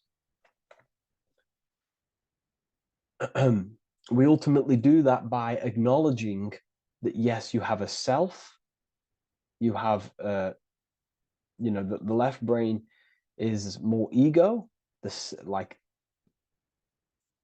divided thinking, everything's separate, and the right hemisphere is more holistic. So we need to see the world in the middle of this, in the middle, acknowledging the self and acknowledging the collective consciousness, and how my thoughts, emotions, actions contributing towards myself and the collective. We always need to keep the collective in mind. Why? Because we are experiencing this world together. It's not just you. And your actions also have a ripple effect on the collective. We're experiencing the world as a whole as well. Yes, there's yourself and there's the collective. We need to think, feel, and act towards the collective and the self. So aligning our brain hemispheres allows us to do this. It allows us to think holistically and individually and see reality in this. And when we do align the left and right brain, what do? We gain higher insight, the eye. We build the bridge between the left and right pillars. We gain the eye. The eye is what? Insight. The eye requires light to perceive and see the material world. So this is symbolic. This is the inner eye, the inner self, consciousness. And when consciousness has light, which is symbolic of truth, knowledge, light is a massive symbol in Freemasonry. And light represents knowledge of self, information. And when we gain information and knowledge of self, when we align our left and right hemispheres, our actions take action on our intuition, we gain higher light, higher knowledge of self, ultimately. And this is why we also have the square and the compass. Okay? We have a square and compass here. The square and the bottom, base consciousness, also representing masculine qualities. This is the masculine qualities because squares are masculine. And the compass creates circles. So we have the circle on top of a square. Circles are divine. This is oneness. The circle is one line. The square is 4 lines, it's divided. So we need oneness over division. We need to unify the masculine and feminine qualities. Masculine and feminine qualities, okay? This is in the middle because the compass would fall on the right pillar and the square would fall on the left pillar. And it's unifying, it's representing unification of these two pillars of masculine and feminine qualities of self to ultimately rise towards this light, out of the darkness and into the light. Okay. Let's go back. The G. This is very important. This is one of the most important teachings I could possibly give you about the G. The G is the generative principle, is what generates things. And the force within you that generates things is care and the heart energy. The heart ultimately expresses our actions. We think, if we care, we act. Everything in your external world is in front of you because your heart cares. You care about the video and gaining knowledge. You're now here watching this video. That's the care energy expressing actions. So in order for us to truly get out of this divided consciousness, we have to go through the G. We have to go from base consciousness, the square, divided, we go through the G, because we have to care. And if we care, we'll reach the higher mind and gain higher self-knowledge and master the self. You cannot do this if you do not care. And if you do care, you will take action towards it. If you're watching this and you don't actually truly deeply care, you won't take the action, you'll just gain the knowledge, which is ultimately useless. You have to take action on this knowledge. And if you do not, there's no point watching the video. It's difficult. It's difficult. It's not easy. And things, throw us off our path sometimes. I understand. I'm not saying I'm perfect, but we ultimately have to give care towards reaching higher knowledge. Seek and you shall find. If you have the care about reaching higher knowledge of self, you will seek it and you will take actions towards it. Okay. We see this everywhere, and I mean everywhere. The Temple of Solomon has the two pillars, Jachin and Boaz pillars, feminine and masculine qualities. Sol, O, Mon. Sol is sun, Mon is moon. It's building the temple, which is, the temple is the inner self, ultimately. It's symbolic. The temple's not a real place. The temple of self, building the Temple of Solomon and reconstructing the Temple of Solomon, is about reconstructing the self through masculine and feminine qualities. We see it everywhere. And this is very symbolic, like very symbolic. We have the two pillars, we have building the bridge, and we have a stairway that goes to what you can't see, because it's going to the unknown. You have to have faith. Okay? What I'm about to say is very important. You don't know what higher consciousness is, okay, until you get a little bit higher. This is hard to explain, but I didn't know what everyone talks about, what higher consciousness is. I can't give you my higher consciousness. It doesn't work like that. You have to enter in and go within and have faith, going into the unknown, because you're ultimately going into something you do not understand. Higher consciousness, I cannot give it you. You have to enter the door and take action and think, feel, and act towards it, and you will go to the place, and then you will understand what higher consciousness is. Ultimately, what higher consciousness is higher knowledge and understanding of self, what you actually are. Okay, that is what's being symbolized here. It's again in the Masonic art. We have the darkness. We have to have faith. to leap into the darkness, into the unknown. We see this everywhere. Like, you'll see, when I say this everywhere, and I mean everywhere, you'll see this. Every doorway has this symbolism in the ancient world, because ultimately this is what it's about, people. The door represents going within, into a new light, a new room, a new level of understanding of self. Okay. Here we have Astro World. Now, this is obviously a darker aspect of this. But again, we have the two pillars. See you on the other side. That's the doorway. The other side.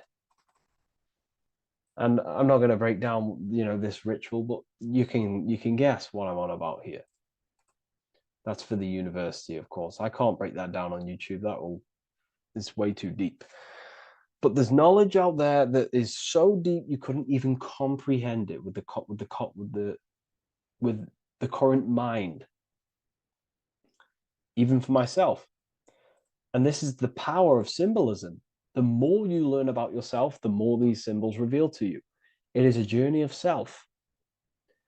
And I can't give you these understandings. You have to go within and question and meditate on these symbols yourself, and have thinking exercises of meditating on a symbol and seeing what your mind does with the symbol, what it lets you think about that symbol, and you'll unlock deeper meanings.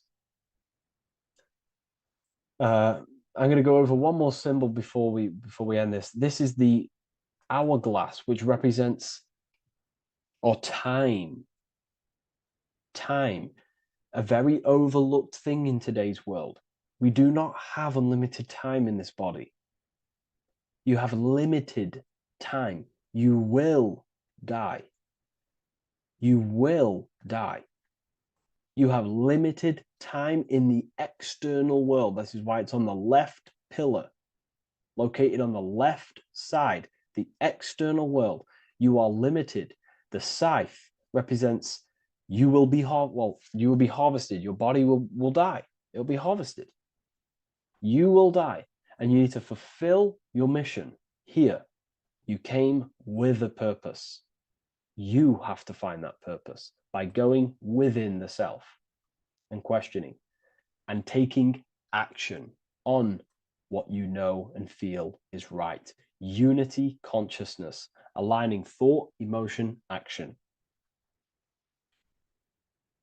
So if you wish to learn deeper insights, gain exclusive lectures, astral projection, self-mastery, I've just started a new section on mind control methods and how people are using this in society and becoming conscious of it. I've now opened 5 spots at a limited special price for Ethereal University. Use the code MIND, all capital letters, MIND, all capital letters at the checkout. And there's only 5 of these codes. Whoever uses them gets them. It's ultimately going to give you 20% off the university for as long as you're subscribed to the university. We go so much deeper in the university. Remember, social media is just the tip of the iceberg. Tip of the iceberg information. There are certain things I can't talk about, but I'll see you inside, and I hope you enjoyed this video. Please leave a like, comment, and a subscribe. What if I told you you don't have one body? You in fact have 4. There's a secret hidden right in front of you, and most of you overlook it. And by learning these teachings today, this will change your perspective on life, on yourself, and completely change the conception of yourself. This is the key to your highest potential. If you stay with me today, you will find secrets about yourself that will change your life. But I warn you, once you step this path of esoteric knowledge, there's no going back. Once you see, you can't unsee. So stay with me, and we will discuss the 4 bodies of your soul and how you can master yourself to reach your highest potential. The first thing we must understand is that there is a sun. And just like the sun gives life to the earth, there is this life force within the sun that gives life to all matter. We must understand that matter itself is dead. It has no life potential. It has no ability to create or destruct anything. All of the life comes from above, from the sun, from the life-giving power of this infinite energy source we call the sun. No matter what model you believe, the sun still gives power to this physical realm, giving life to all of the crops, giving life to animals, giving life and growth to all things that the rays come in contact with. This is a macrocosm process. We must understand the teachings of as above, so below. This means that the macrocosm repeats itself in a microcosm form. Now, what do I mean? Humans are made in the image and likeness of God. You are a miniature version of God, a spark of the divine consciousness made in human form, in physical form. Just like the sun gives life to all physical matter and growth to all crops on the earth, your soul is a miniature sun, and your soul is giving life to the body. Your body is a miniature earth, which also goes through the cycles of the 4 seasons of the sun. We feel different in each one of these seasons. It's because our body does not only go through these cycles externally, but these cycles happen within ourselves, within consciousness. Your soul is the sun. The sun you see in the sky is an externalization of your soul. Your soul is the life force. You are the soul, not the body. And like the sun gives power to the earth, the soul gives power to your body. So first, let's look at the etymology of the word sun. The word sun comes from it's a Latin word solis or sol, which means the sun. Sol then became soul, sun, soul. And in fact, S-O-N and S-U-N in the old etymology dictionary mean the exact same thing. They are interchangeable. So when we look at the symbol of the sun, we look at a circle and a cross, which represent the 4 aspects of the sun, the 4 seasons of the sun: summer, winter, spring, and autumn. These are the 4 states of the sun. Like we said, this is where we get this symbol. You have the 4 states of the sun, which represent the 4 bodies of the soul. Now, this is where we get deep. Like I said, the sun you see in the sky is a macrocosm of your soul, an externalization of your soul. Just like your sun has 4 seasons, the 4 seasons within us are the 4 bodies. Our soul is incarnated and split into 4 sections. We have a mind, we have a physical body, emotions, and spirit. These are all interchangeable and they are all linked. In ancient alchemy, we have the exact same symbolism of the 4 stages of alchemy. But in this case, they're symbolized as the 4 elements: earth, water, air, fire. In this ancient alchemical symbol, we have the pentagram, with the top one representing the soul, ether. Our soul then has the 4 bodies, with the human here. We have the man, the eagle, the bull, and the lion. We see this on the tarot card, the Wheel of Fortune. The man, the eagle, the bull, the lion. We see this in Matthew, Mark, Luke, and John.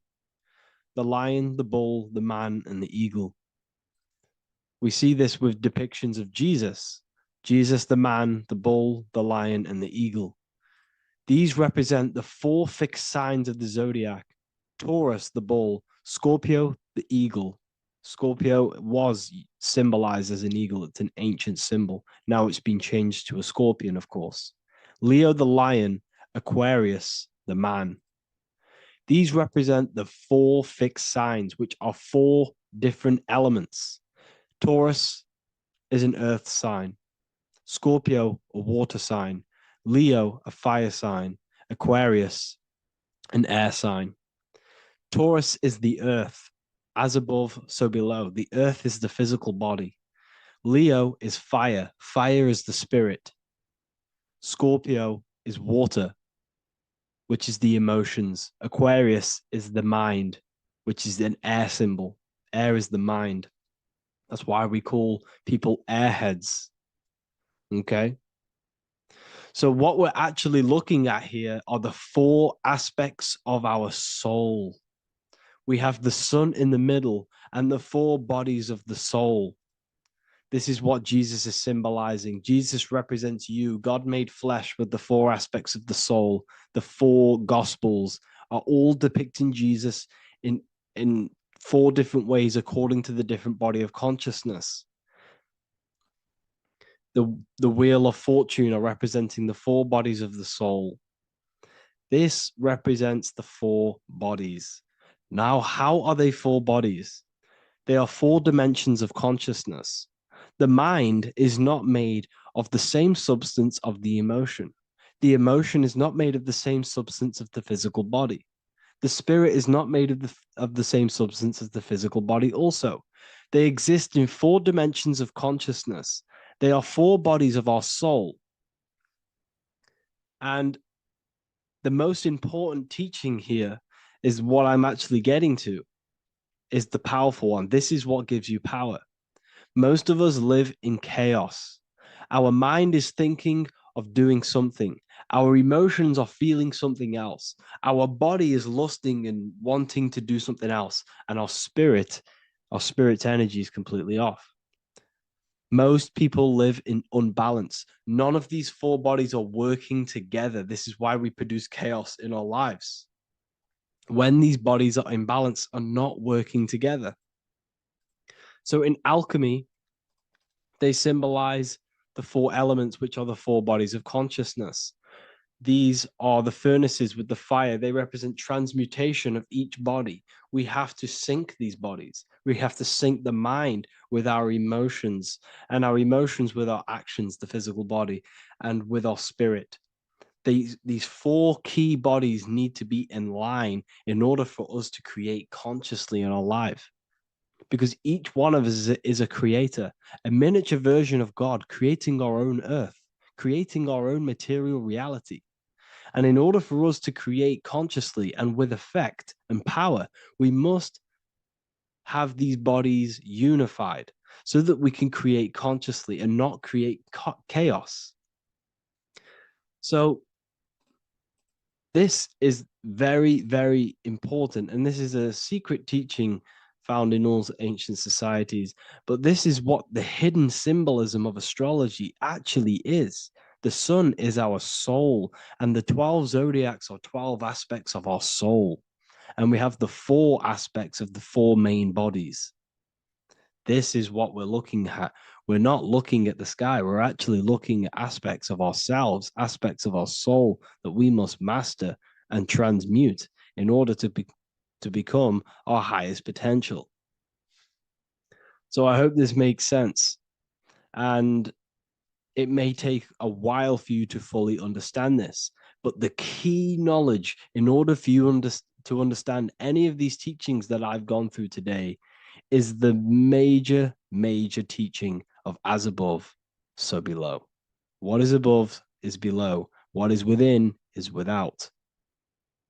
Your inner reality projects the outer reality. What is inside of you is outside of you in some form or way. Whatever roots that go down will always shoot up. When you throw a bouncing ball, you shoot it down, it will go up. As above, so below. As within, so without. God did not make a creation separate from himself.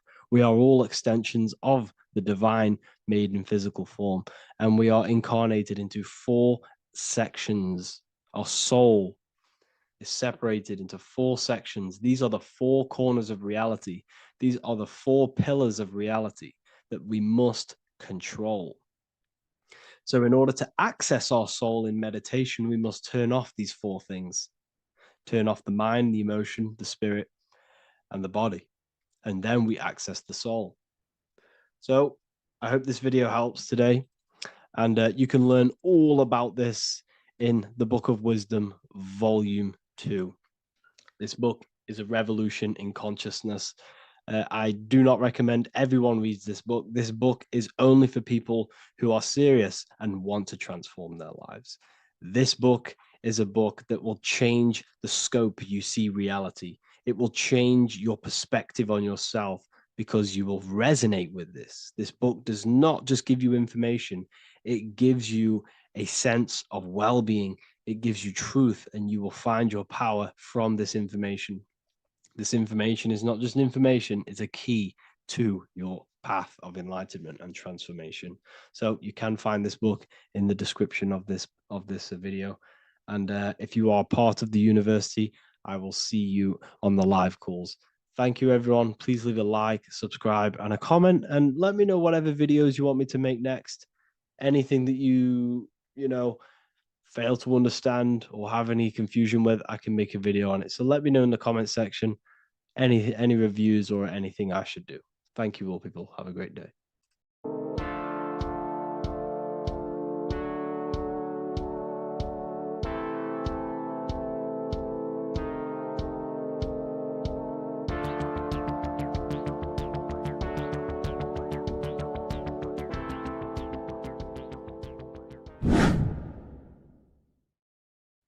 What is up, people? How are we all doing?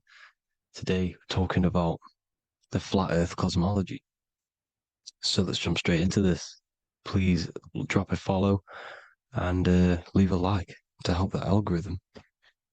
So we live in a torus field. Everything's made out of torus fields. And every torus field has motion. It's what it is. It's the motion of energy. And every torus field has a center, which is the black hole. It's a womb of creation. It's counter space. Now, this is why the North Pole is magnetic, because the center of this torus field is the most magnetic part, the strongest part of the field. So this is why all compasses will point you to the center. And the Earth's magnetic field is spread across the whole of the Earth. And it's spinning, as you can see here. It's like a tornado at the center.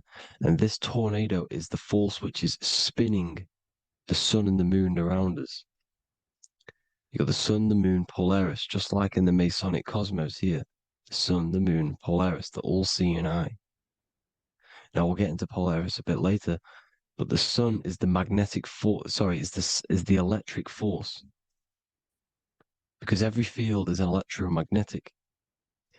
Now, the sun is electric. It's positively charged. It's gonna give you energy. It's feeding energy. The moon is more magnetic energy, which is taking your energy away from you.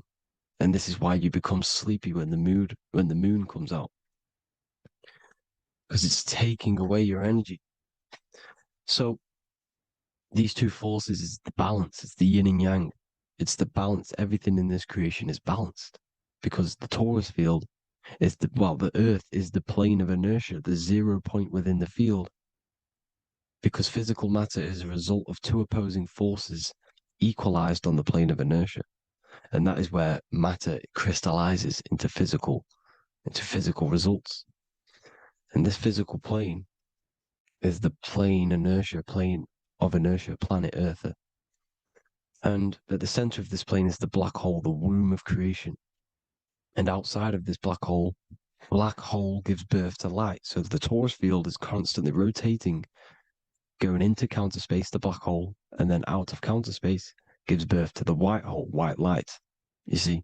So it's going around, black hole, birth again, black hole, birth again. And it just keeps going around. It's an infinite cycle of energy.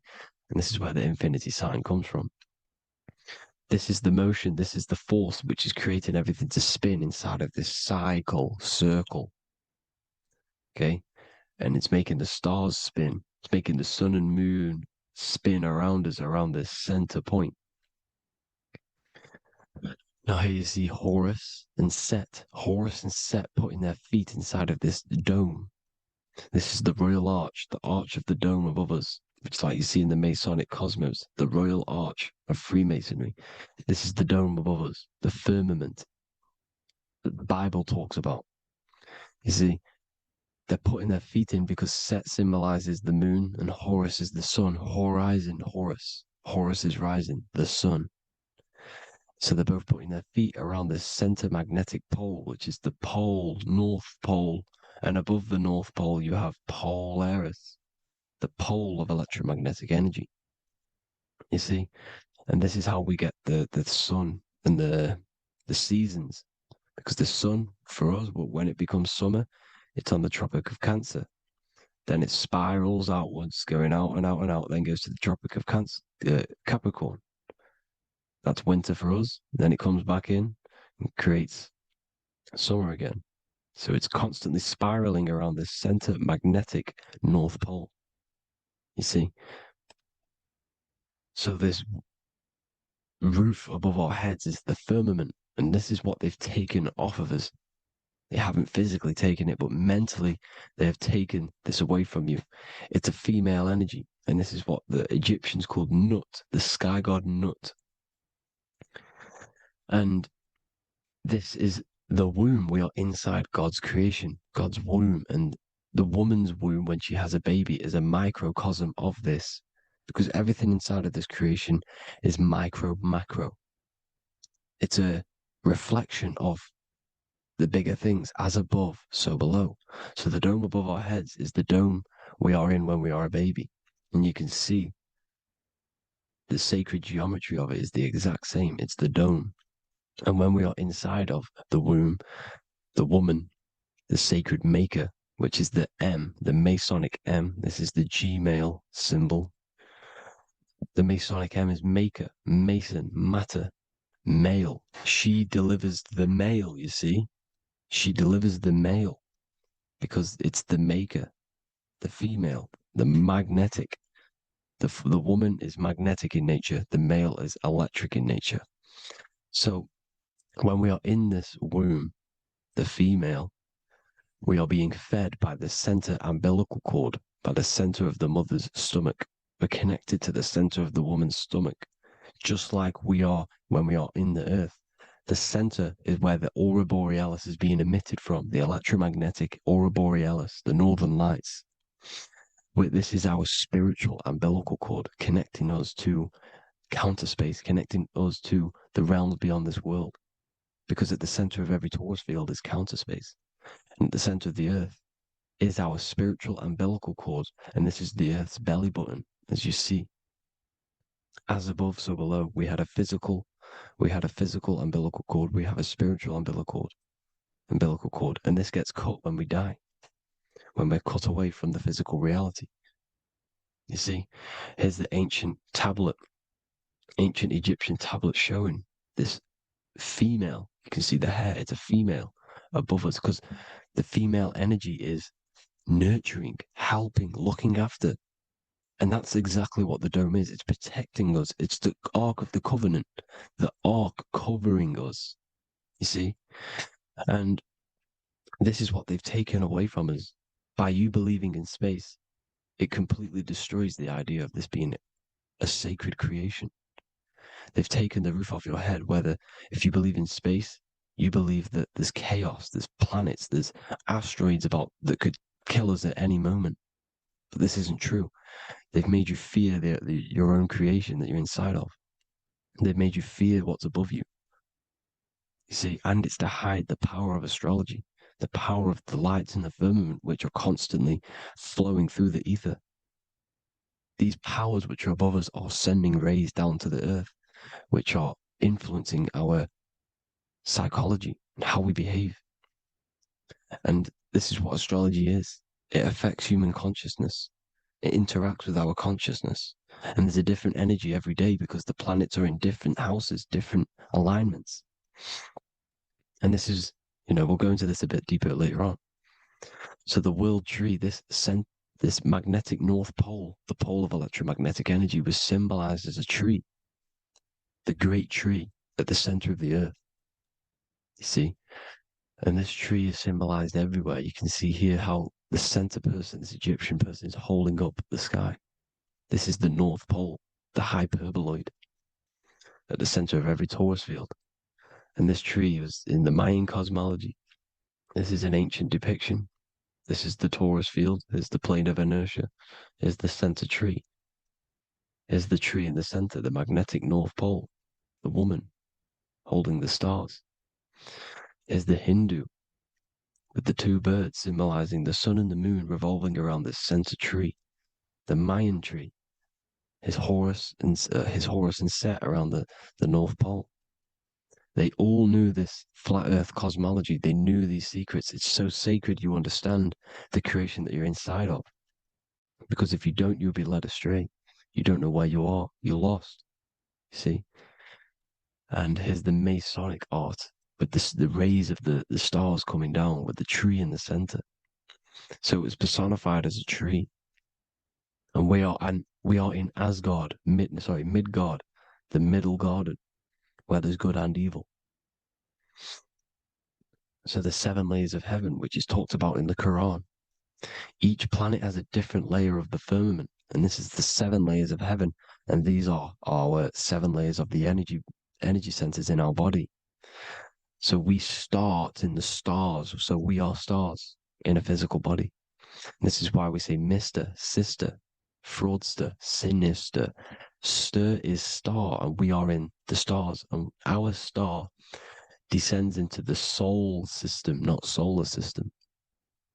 And as we descend into the soul system, we enter Satan's kingdom, Satan's world. As it says in the Bible, Satan is the god of this world. Well, if you've been into my research for a while, you know Satan is Saturn. Saturn's world, because Saturn's the outermost ring. He's the Lord of the Rings. And you enter his kingdom, the kingdom of time, and this is why Saturn's the time god. As soon as you go past the rings of Saturn, you're now in the soul system. You're now in time. You're now bound by space and time. And you're bound to the earth plane, the heart. Earth is heart. It's a rearrangement, it's an anagram for heart. And the heart of the electromagnetic color spectrum is green, and that's why the earth is green. And above green is blue, and this is why the sky is blue. In order to go to heaven on the macro scale, you have to go through the blue sky, through the 7 layers of heaven. In order to reach heaven in your body, whilst you're here, you have to go through the blue chakra to your head, which is heaven. It's micro, macro. Everything is micro, macro inside of this creation. Is an ancient. I think this is a French image, piece of art from the ancient French, with obviously the 7 layers of heaven, which they all depict. And notice how it's like a dome. We'll go into this dome symbolization, the Royal Arch of Masonry, which is next. But these 7 layers of heaven give us the 7 metals, the 7 days of the week, the 7 diatonic tones, the 7 chakras, the 7 everything. It's God's favorite number. And this is why the Masons use the G inside of the compass, because the G is the 7th letter, and God starts with G. You see? So it's 7. God is 7. Here's another depiction of the heart, the soul system, the 7 layers of heaven. La Fermenta. You see, La Firmament, with the stars on the outermost layer. Here are the 7 planets: Jupiter, Mars, La Sophie, the sun, La Luna, the moon. So Saturn. So we are in the heart of this soul system. In order to ascend, we need to ascend up our chakra system, reach 144,000 hertz, God consciousness, the God man. You have to unfold God man, master of the mind, mastery of the mind. So what are the stars? The stars make everything unique. The stars are constantly rotating around the center, magnetic North Pole, the tornado at the center, which is stirring everything. It's stirring the ether. The center is the ether, and the 4 elements are born out of this ether. There's 5 elements: ether, spirit, water, air, and earth. The ether gives birth to the 4 other physical elements, which the whole of creation are made out of. About them 4 elements. 4 is the number of stability. You know, a chair, a table has 4 legs. It stables things. It's a foundation, and these 4 elements are the foundation of this creation. You see, and this magnetic North Pole is stirring this, and the four vibrational states of the ether are the four elements. Now let me get back to the stars. I just wanted to give you that. The stars are being stirred around this center point, center. It's stirring everything, and they're always in different alignments. Every millisecond, they're moving in different placements of the stars, and the planets are called the seven wanderers because they're not fixed. The stars are fixed, but the planets they're called the seven wanderers, the seven layers of heaven, because they move faster and slower than each other. Each planet is slower and faster, has a different rate of speed it's moving. So these alignments are mixing in with the energies of the different 12 constellations. And this is why you have a unique characteristic. You have a unique look, a unique energy, a unique personality. This is because when you were born and you took your first breath, that energy which was in the ether, because the ether is all around you, and energy travels through the ether. The energy that the stars were casting down and the energy that the planets was mixing in with the 12 constellations was in the ether. So when you came out of the womb and your first breath, because breath is spirit, okay? So that first breath you took, that is the energy that is imprinted within your DNA, your soul. And you reflect that energy, you emit that energy. That's the energy that is with you forever until you die, till this physical body dies off. And that's what the stars are. The stars are giving a unique energy, characteristic, personality to every living thing. Every dog, every cat, every animal has a unique personality because it was born at a different time and place in the sky. Okay? The stars are your destiny. Now, the stars are constantly changing as well. If you look at stars through a telescope, they're constantly changing and forming different forms. You can see here, it looks like water. It looks like light through water because it's the ether above us, a sea of ether. And this light is being emitted through it, and it's just constantly changing, giving different energies, each star. So this is why this is what the zodiac is. It's the expression of energy. It's the expression of the stars. And each constellation has many different personality, different energies, different traits. Each planet has different traits, depending where your planets are, depending what energies you hold. No two person have the same energy. There's no one. It could be similar, but no one's the exact same. It's because of the stars. The stars are never in the exact same split place. The planets are always in different houses. So here's some Royal Arch symbolism. Here's the Royal Arch of Masonry. As it says here, the sun and the moon, the constellations. Here's Cancer, the seven planets, the seven stars. Here's the Royal Arch. This is the firmament. Here's the duality. Black and white, duality, good and evil, rest and motion, dielectricity, magnetism. See? So this is what the Royal Arch is. It's symbolizing the cosmic dome above us. The womb we're in. We're inside God's womb. And here's George Washington, the Freemason, inside of the Royal Arch. See? With the G, the Masonic G, God, 7. Here you see another depiction of George Washington with the stars in the dome above his head, his Polaris, the sky vault, Polaris. We'll get into that later. Go inside of all of your ancient churches, you will see the dome. Go to the Vatican, you'll see the dome. All of your ancient churches have this dome because it's the dome above your head. The ancients knew this. This was known. We did not live in space. It was known back then. They all knew. This is Crown Court, which is one of the most important courts in the UK. You can see it's clearly so much Masonic symbolism. You've got the 4 pillars of Masonry. The Royal Arch is like an arrow pointing upwards to Polaris. His Disney World is under a dome. In his Polaris, the sky vault. You see? And also 666 in the symbol. Here's more 7 layers of heaven. Here's an ancient depiction. The firmament. Here's the astral plane outside of the firmament. The Royal Arch. You see? It's everywhere. Here's Polaris, the 8-pointed star. Polaris is in between the sun and the moon. It's at the center of the Taurus field. And Polaris corresponds with the pineal gland as well, because it's the all-seeing eye. See? So is Polaris, the 8-pointed star, which is at the very top. It's the very center. It's on top of the North Pole. And it's an 8-pointed star that's always symbolized as an 8-pointed star. Here you see the Vatican. The Vatican is a giant key with an 8-pointed star. See, it's a key. Here's the dome.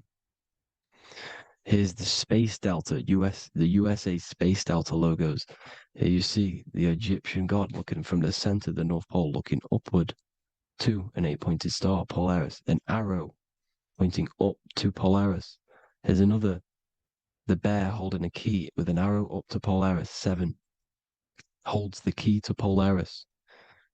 Here's an eagle holding a key above the North Pole to Polaris. Polaris, and here's another one. There's another bird, like a dragon, holding a key to Polaris. Because Polaris is definitely something to do with leaving this creation. Okay, maybe, I can't say for sure, but maybe it's to do with ascension, and this is why the Vatican hold the key to the 8-pointed star. And this is why the space, well, we all know space is a lie, but they're showing Polaris and its sacred symbology. Maybe it's to do with something leaving this creation, going to another. Here's some North Pole symbolism. As above, so below. See the four seasons of the Big Dipper constellation going around Polaris. This is Polaris, this is the Big Dipper constellation, and this is the swastika. This image gives us the swastika, because all the symbols we use are created in nature. They're created somehow in nature. This is how we get them. As above, so below. This is the map of the North Pole with the 4 rivers looking like the Big Dipper constellation. It's the Masonic, here's the ancient cosmology with the 4, you see the 4 islands, Mayan cosmology, 4 islands. This is the alchemical symbol for Earth, 4 sections. The windows, because the center of the North Pole is a window to another dimension. The 4 lucky 4-leaf clover, which is supposed to be lucky. It's truth in plain sight. And here's Hitler looking at 2 flat Earth maps. So this swastika has been used for thousands of years, thousands and thousands of years. And it's symbolic for the most sacred land on this plane, the North Pole. Shambhala.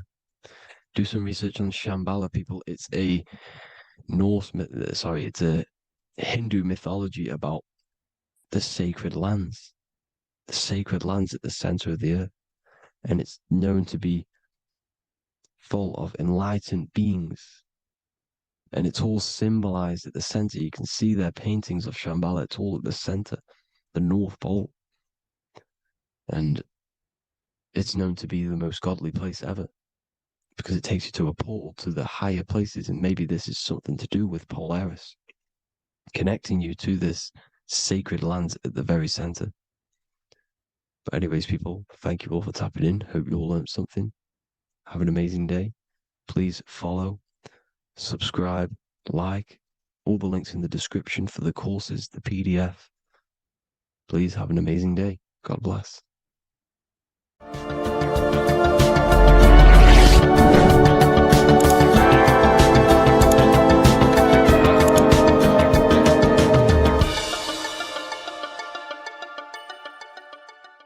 Welcome to Revival of Wisdom. Welcome people, we're back with another video, and this video is about Freemasonry and their connection to the Illuminati. Please, as always, to make sure to hit that like and the subscribe button and turn on the notifications to never miss a video. On May the 1st, 1776, the founder of the Illuminati, Adam Weishaupt, founded this secret organization, and this date can be found in Roman numerals underneath the all-seeing eye pyramid on the $1 bill. This $1 bill also says Anu Coptus Novus Ordo Secularum. This is Latin for announcing the birth of the New World Order. This New World Order will be headed by Lucifer, the all-seeing eye, and followed by the 13 layers of bricks for the 13 elite bloodlines. So your Orsini's, Rockefellers, Rothschilds, Soroses, and the other 9 elite families.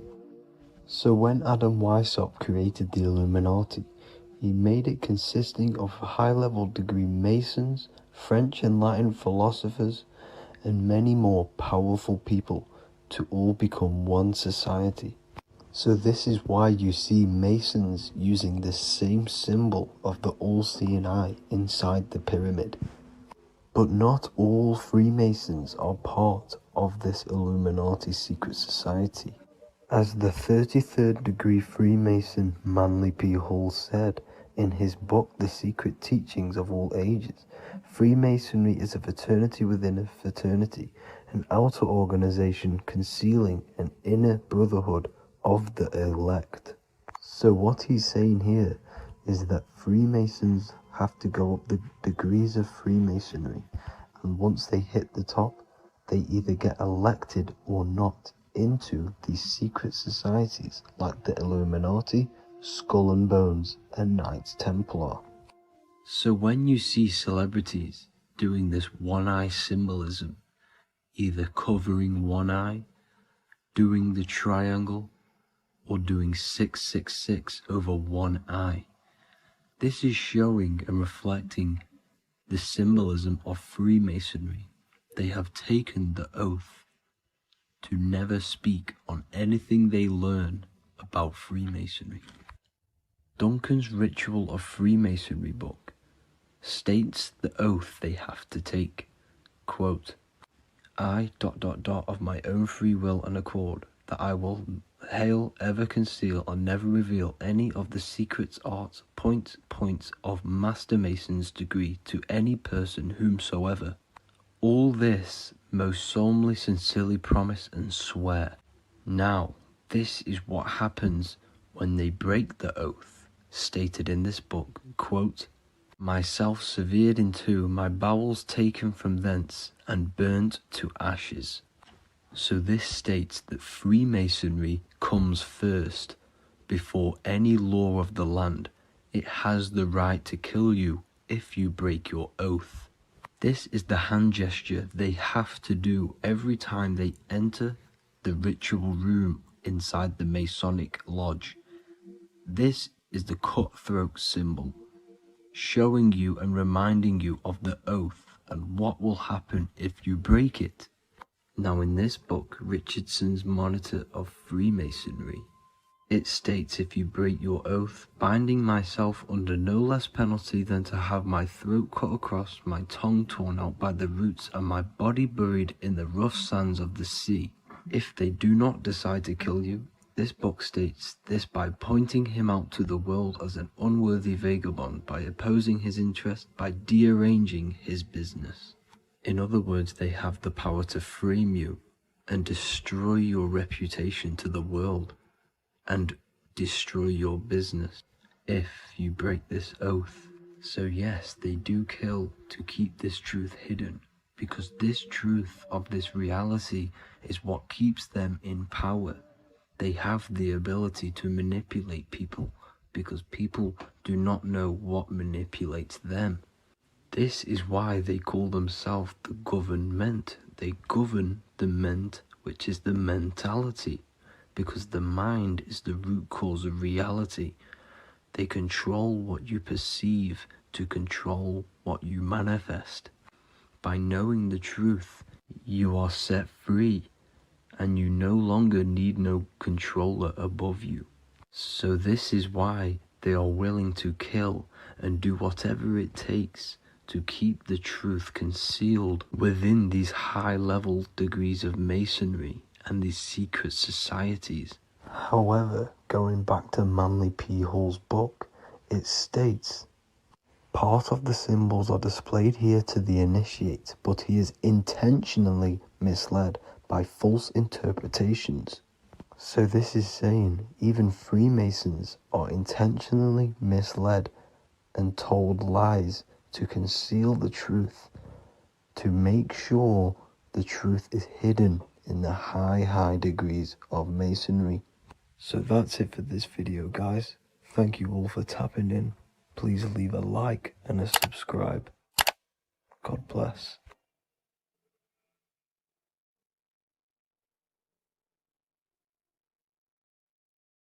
What if dreams aren't random at all, but messages from a deeper part of yourself, trying to show you things? In this video, you're going to learn exactly what dreams are from an esoteric view, how to control dreams, and how to dream more frequently. Dreams are not nonsense. They are expressions of the subconscious mind. In the daytime, we're using our conscious mind, what we are aware of. This represents the daytime, the sun, the external world. We're operating in the external, outside the body in the day. But when we go to sleep, we return inward. Everything does this breath. We breathe in through the nose and out through the nose. Everything does this in and out process in the universe. We live, we die every single day. We wake up, we express things in the external. Then at nighttime, we return back to darkness, back to the internal. This is the breath of the universe. We have summer, we have winter. This is the breath of the sun and the seasons with the earth. You have an internal world and an external world. External is physical, the internal is spiritual. Like I said, when we go to sleep, we are returning back to the internal world of your own consciousness and subconscious mind. Your subconscious mind holds everything about you,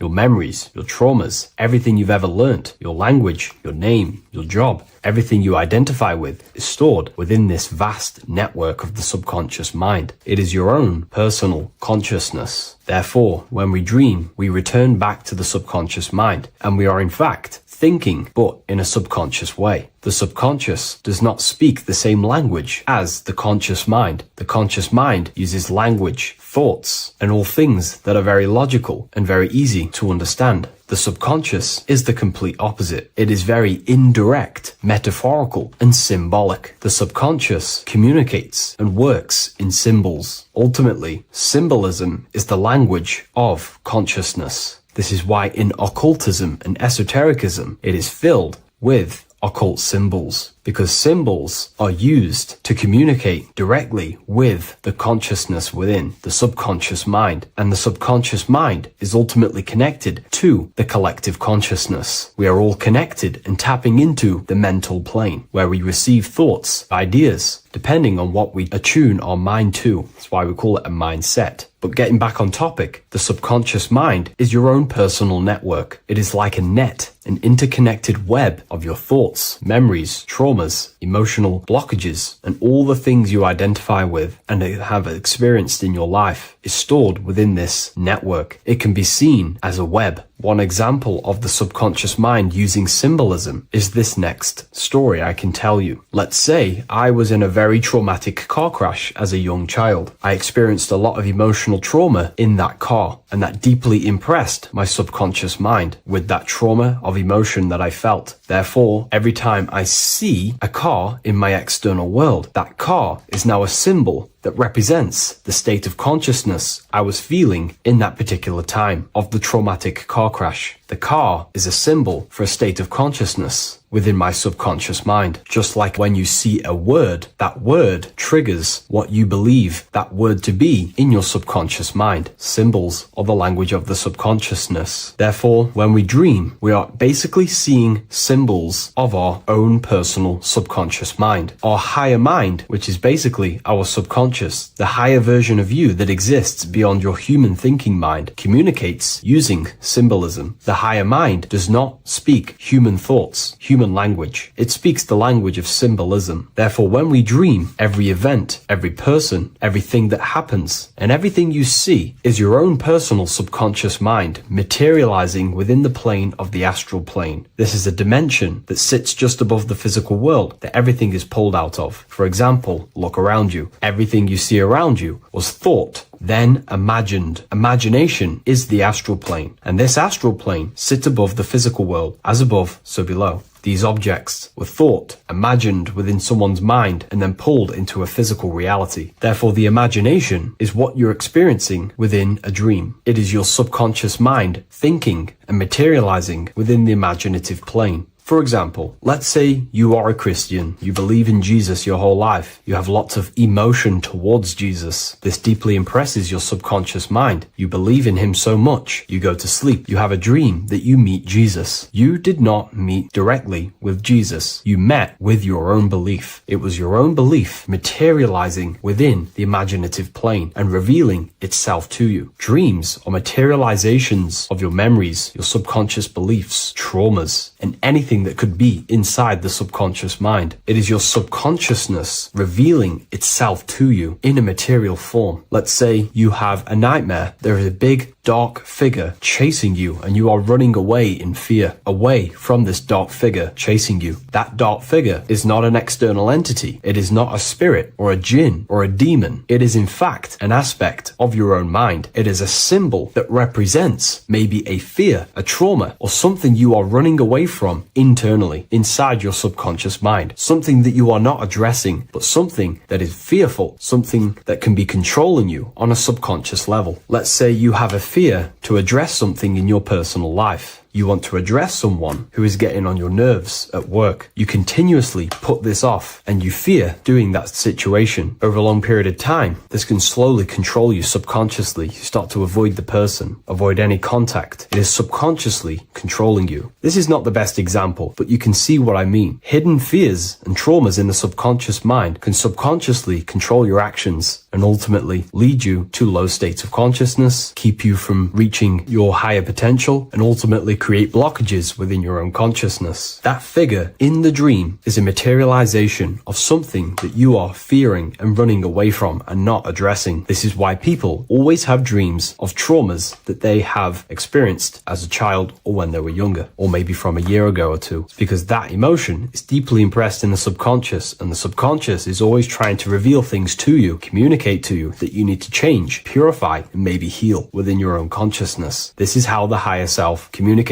to you through the language of symbolism. Once you understand this, dreams can become a very powerful tool, not just entertainment at nighttime. Your consciousness never rests. Your consciousness is eternal. It is the very spark of the divine. Your body needs rest. Your consciousness is not physical. It does not need rest. So this is a way you can identify what your dreams are trying to show you is by writing them down. A dream journal. Every single dream that you have a book placed near your bed. Every time you wake up, first thing you should do is pick up the book and write every single detail that you can remember about the dream. The people that you met are all symbols or aspects of yourself. Maybe it is a friend you saw in your dream. That friend represents a state of consciousness that is within you and is trying to reveal something to you. It's about making the subconscious into the conscious, to become conscious of the unknown. Write down every detail, everything you saw, every event that played out, even the details of the clothes that they were wearing. Everything is symbolic within dreams. Write everything down and then analyze the dream. Don't analyze it from a logical mind. Analyze it with the right hemisphere of the brain, which allows you to see metaphors, read between the lines. Try and gain the message that it's trying to show you. What does this overall mean to you? And what could this reveal about aspects of yourself that you need to heal or maybe take action in your life and world? Because your higher self is always guiding you towards awakening and fulfilling your mission in the manifested physical world. Dreams speak in symbols, not logic. Ask about your dreams. What is this trying to tell me? Don't take things literally. Look for an emotional tone and symbolic resonance. With practice, you'll begin to understand the personal language of your subconscious mind. Now that you understand that, again, please leave a like or a comment on this video. This is now a technique for lucid dreaming and dreaming more often. This is not going to happen overnight. This is not an easy method. It simply takes practice and dedication. Every morning, choose 3 time slots. For me, I choose 4:30, 5 a.m. and 6 a.m. 3 alarms that are going to go off at these 3 times. half an hour apart from each other. Each time you wake up, stay awake for 5 to 10 minutes. Turn off the alarm. Try and keep your conscious mind awake, but drift back into sleep. There's no other better way for me to explain that. It's very difficult, but try and keep the mind awake, but the body falling back asleep. More than likely, you will drift off back to sleep. Then the next alarm will go off half an hour after. This will wake you up again, guaranteed. You will probably drift back to sleep by repeating this process. After the 3 alarms go off, each one of them times, you're either going to have a dream or a lucid dream, but definitely you will have a dream. And if it doesn't work one time, keep trying it. I've been using this method for a very long time, and I can tell you 70-80% of the time it triggers a dream, and a very vivid dream. And it's ideal for lucid dreaming because keeping the conscious mind awake while letting the body fall asleep, you can become conscious within these subconscious realms of your mind. But when you are conscious inside the dream world, you can do what you want, but you also want to let the dream naturally unfold. If you try and take too much control, then you will wake back up. If you feel any fear in your dream, you will wake back up into the material world. Another tip to dream more often is to meditate before bed. Simply close your eyes and think about nothing for 5 to 30 minutes. Detach from everything outside you, your name, your job, work, the thoughts. Mentally detach from the world and the physical pleasures and become pure awareness before you try and go to sleep. This will help you become conscious while being within the self. If you wish to learn more about consciousness yourself, the Book of Wisdom Volume 2 can definitely help you. I'll leave a link in the description. Thank you for watching this video, and I'll see you in the next one.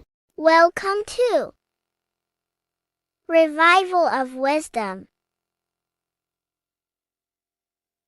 Welcome people. We're back with another video. Please make sure to hit that like button, subscribe, and turn on notifications to never miss a video. The Earth is a giant torus field consisting of a positive and a negative pole. The Sun being the cathode with a positive charge and the Moon being the anode with a negative charge. This is why the Sun rules over the day, giving you lots of energy, and the Moon taking your energy from you, making you go to sleep. Now, the plane that we live on is called the plane of inertia, and at the center of this plane of inertia is the North Pole. This is where the two electromagnetical energies meet. Now, this is where the most electromagnetic energy is stored. This is why all compasses will point north, because it's the most magnetic place in this reality. So the Sun and the Moon is spinning around this center point, which is stirring the ether of this reality and making everything move in circles, meaning this is a cycle. Everything's recycling itself. It's an organic simulation. The ancients also knew about this sacred land at the center of this reality, known as the North Pole. As you can see on this map from the 1500s of the North Pole, you can see 4 islands around this center black rock. Ancient civilizations like the Mayans, the Buddhists, and ancient Chinese also depict these 4 islands. The endless symbology of these sacred lands at the center has been going on for thousands of years. These sort of secrets are now kept by the elites, but as always they have to show the truth in plain sight, and this is what they are doing with the Windows symbol and also the Wizard of Oz. Now in the Wizard of Oz, as you can see, there's something called Munchkin Land. Munchkins are these unusually short people. Then on the ancient 1500s map it says Pygmy, and then the Pygmy people in mythology are also these unusually short people. Just like Santa and his elves, they come from the North Pole, and elves are these unusually short people. These stories that we are told about Santa and Munchkins are putting truth in plain sight about this sacred land. This sacred land at the center of the earth is where the aurora borealis comes from and is being emitted from this black hole in the center, also known as the black sun. The aurora borealis is the earth's aura, hence why it has the word aura inside of it.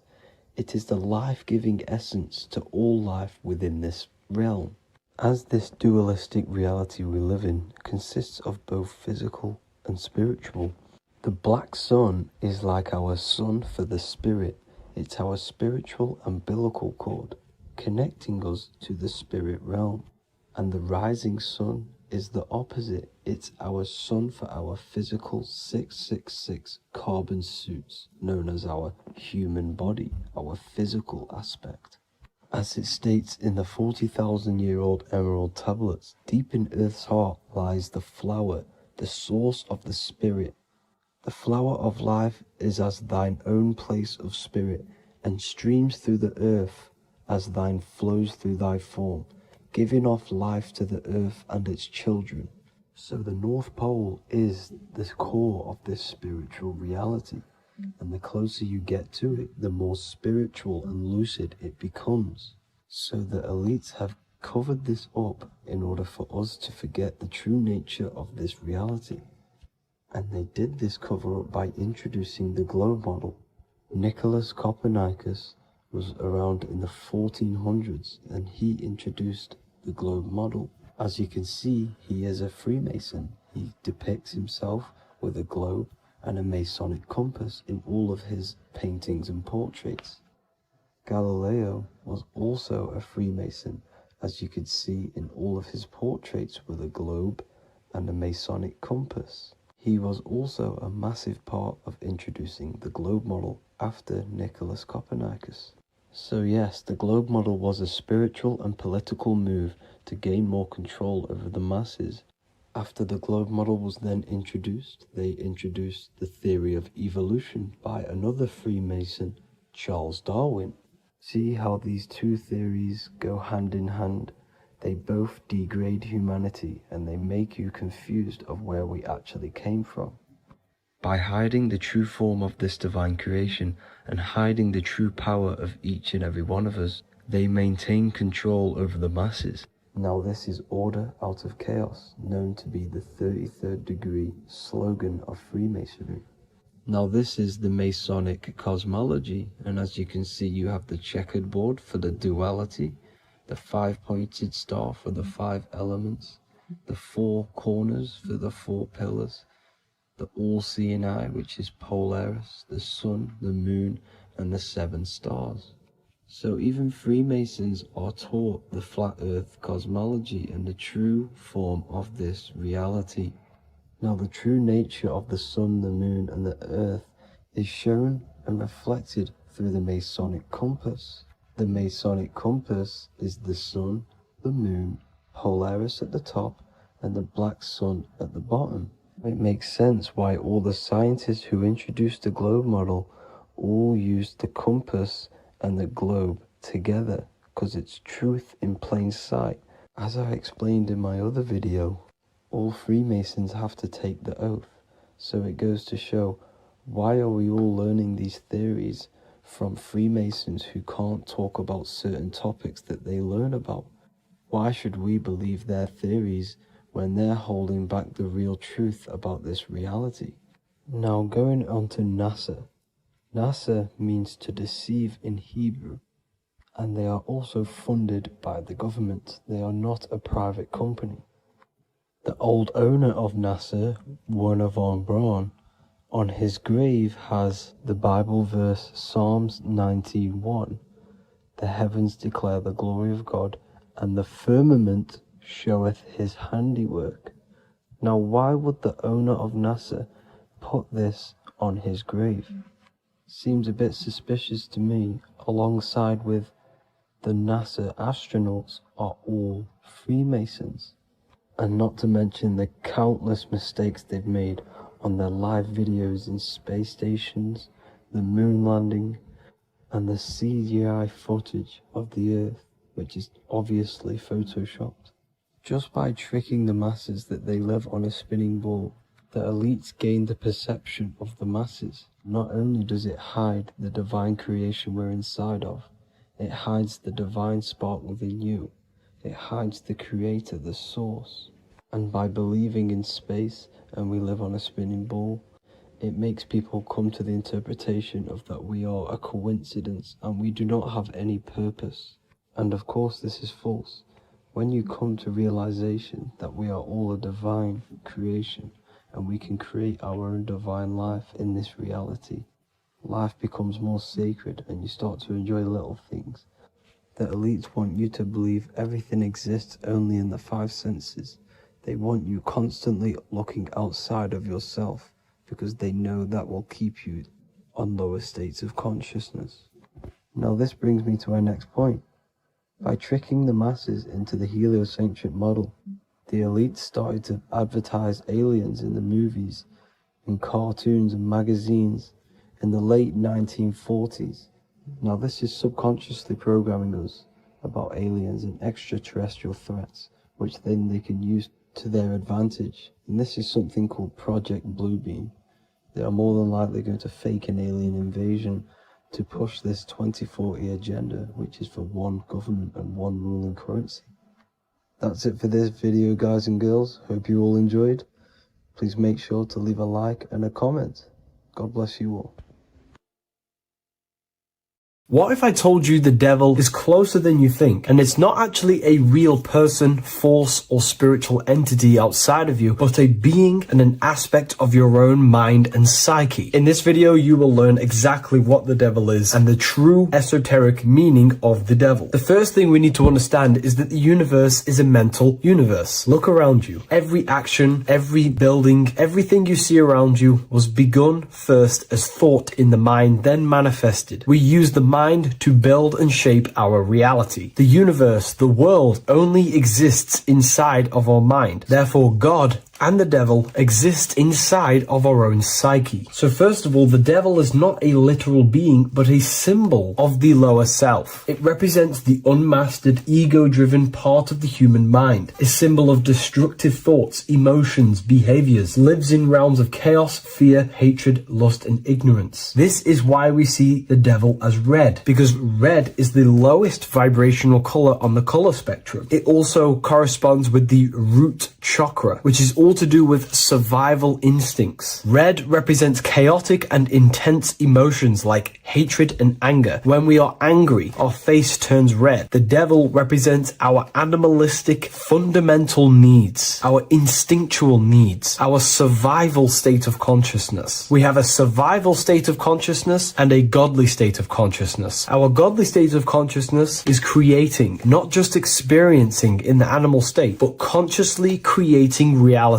This is why we see the devil with a goat head, an animalistic head, and the head is where the brain is. The animal head represents living off instinct, the part of our mind that lives on urges, impulses, and instincts, eating, sex, power, ego-driven actions, and ego-driven thoughts. Animals are only aware of themselves. Animals live on instinct. They have no ability to consciously create like humans. This is our lower desires for the material world. That's not to say the material world is evil. However, when our consciousness is only seeking material things, this leads us down a path of self-destruction, because nothing material can ever satisfy our soul. Everything material is temporary. Therefore, the devil represents the part of us that seeks only material desires, only material fulfillment, the ways of thinking where we only think about ourselves and ego-driven thoughts. It also represents the unchecked, unconscious self, where we have no mastery over our thoughts, over our emotional impulses, and no mastery over our actions. We're living in instinct and impulsive states, which causes chaos, selflessness, destruction, and keeps us bound to our lower material 3D state of consciousness. It's important to recognize that the word devil was never present in the earliest Gospels. Instead, what was mentioned was a spirit of evil. This distinction is crucial because it underscores that the idea of the devil, as popularly conceived, does not actually exist as an independent entity. Rather, it is a personification of the lower aspects of the human mind, a facet of our own consciousness. The term spirit of evil was not meant to denote a specific deity or being, but rather any force of negativity, whether it manifests as a destructive thought, emotion, or action. A spirit is a force, an energy, and we have three forces that create our reality: thoughts, emotions, and actions. We have full control over these three aspects, which transform and mold reality. A destructive thought, a destructive emotion, a destructive action is a spirit of evil, and it originates from the darker aspects of the human psyche. So now, because we're on the topic of the devil, we have to look at the pentagram, which is obviously connected to the devil heavily. The upright pentagram represents spirit, air, water, earth, fire. Upright, which represents spirit, the most important element on top of the earthly elements, showing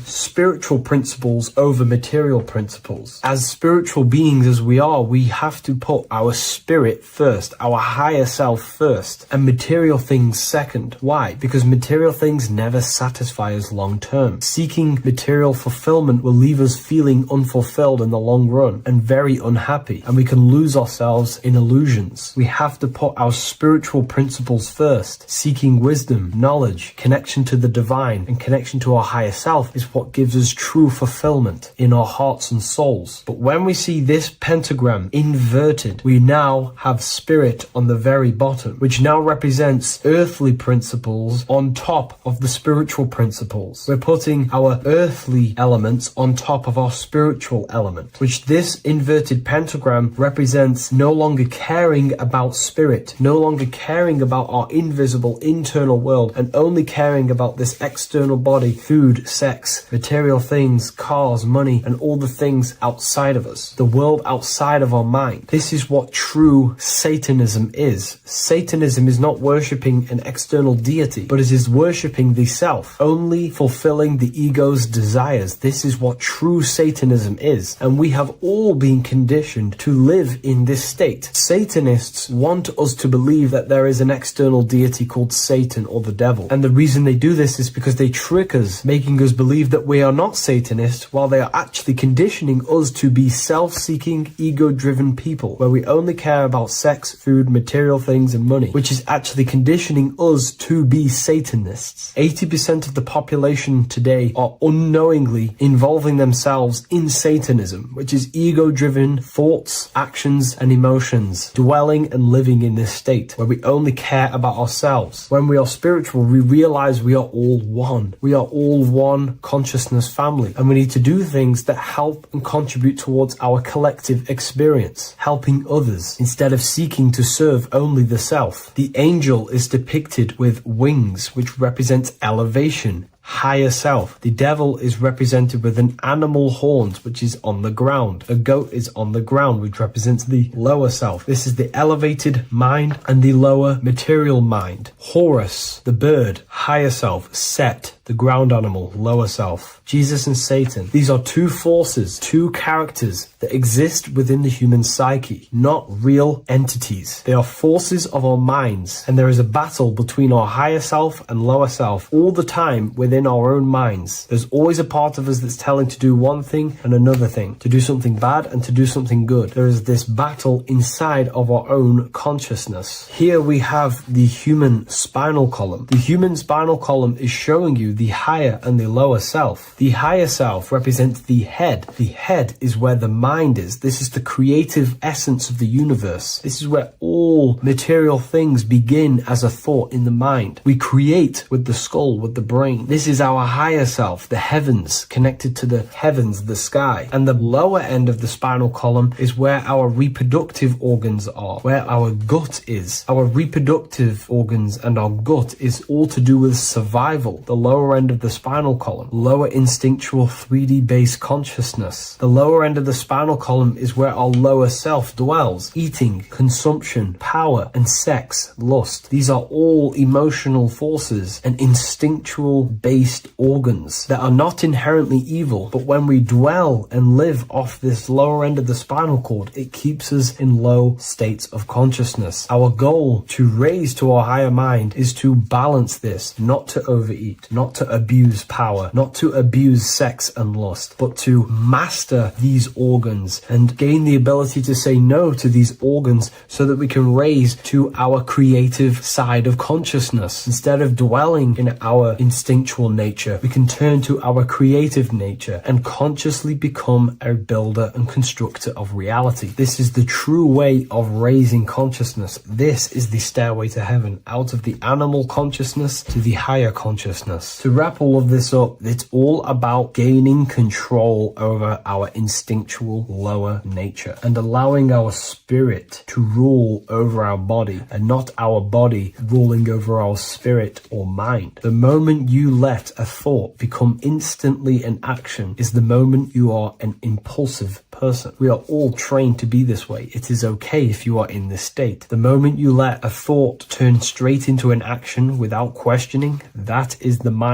controlling you and you not controlling the mind. We need to gain control over the mind, and we do this through many different ways, through meditations, affirmations, and discipline. We slowly gain control over our minds. And once we gain control over our minds, we gain control over our thoughts, and we gain control over the attention that we give certain thoughts. We can then start to uplift our mind, our thoughts, out of our instinctual state to the higher mind. If you wish to learn more about consciousness, I'll leave a link in the description for the Book of Wisdom, Volume 2.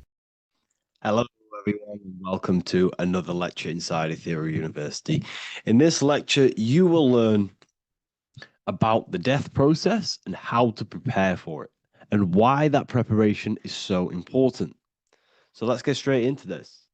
You must understand, as a spiritual creature that you are, you have a visible nature and an invisible nature. You never truly die. You are an eternal soul experiencing a temporary physical world. The inner world of thought and emotion is eternal, while the outer world of matter is mortal. Everything that is seen is mortal. Everything that is unseen by the eyes is immortal. When you die, your external physical world will be stripped away, leaving only your pure consciousness in its raw form, drifting within the astral plane. So here you see your physical external body and your internal world. And your internal world is your state of consciousness. It's your state of consciousness.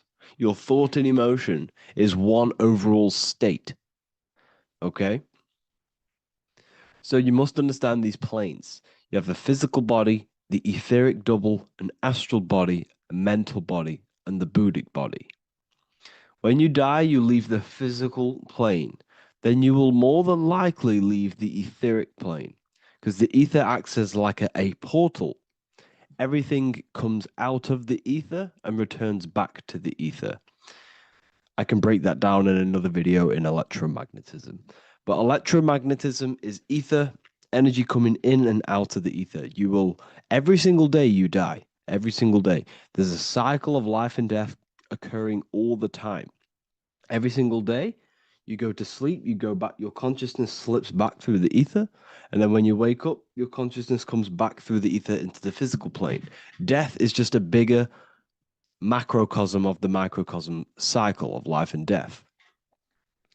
So you will return back to the astral, which is the realm of imagination, infinite possibilities, and this is where thought forms start to manifest.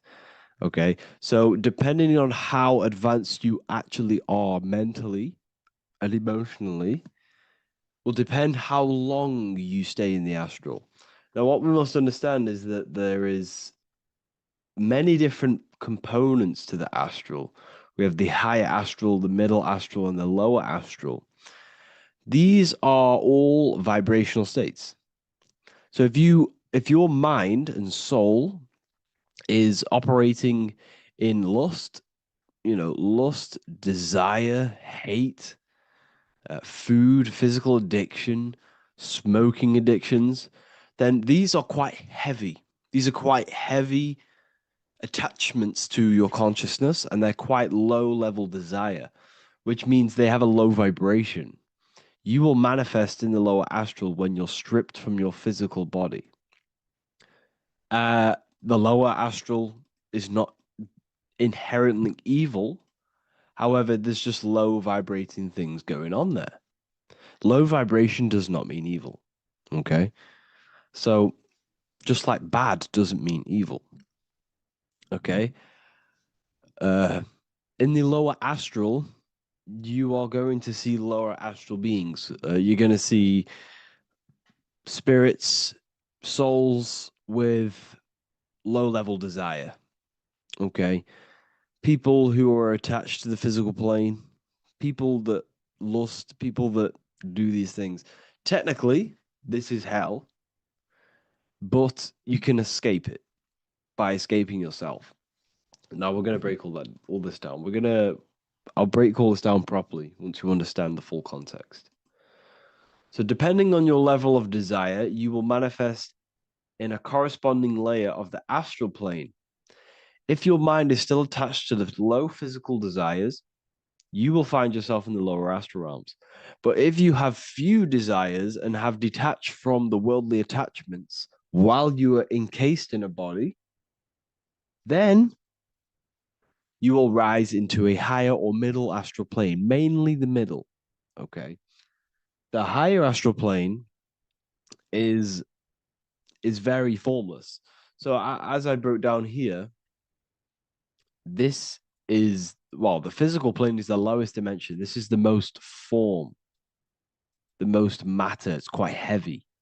The higher you go, the lighter it becomes, the more fluid, the more formless it becomes. So you see here, it says denser down and lucidic up. So this is more lucidic in these higher realms. This is more dense in the lower realms. So this is why the ancient Egyptians were always talking about, I'll show you this. This is showing you death. So first of all, we have Anubis, which represents death. Here you have the heart, which represents the soul. And here you have a feather. And this is a scale. You see how this is a balanced scale?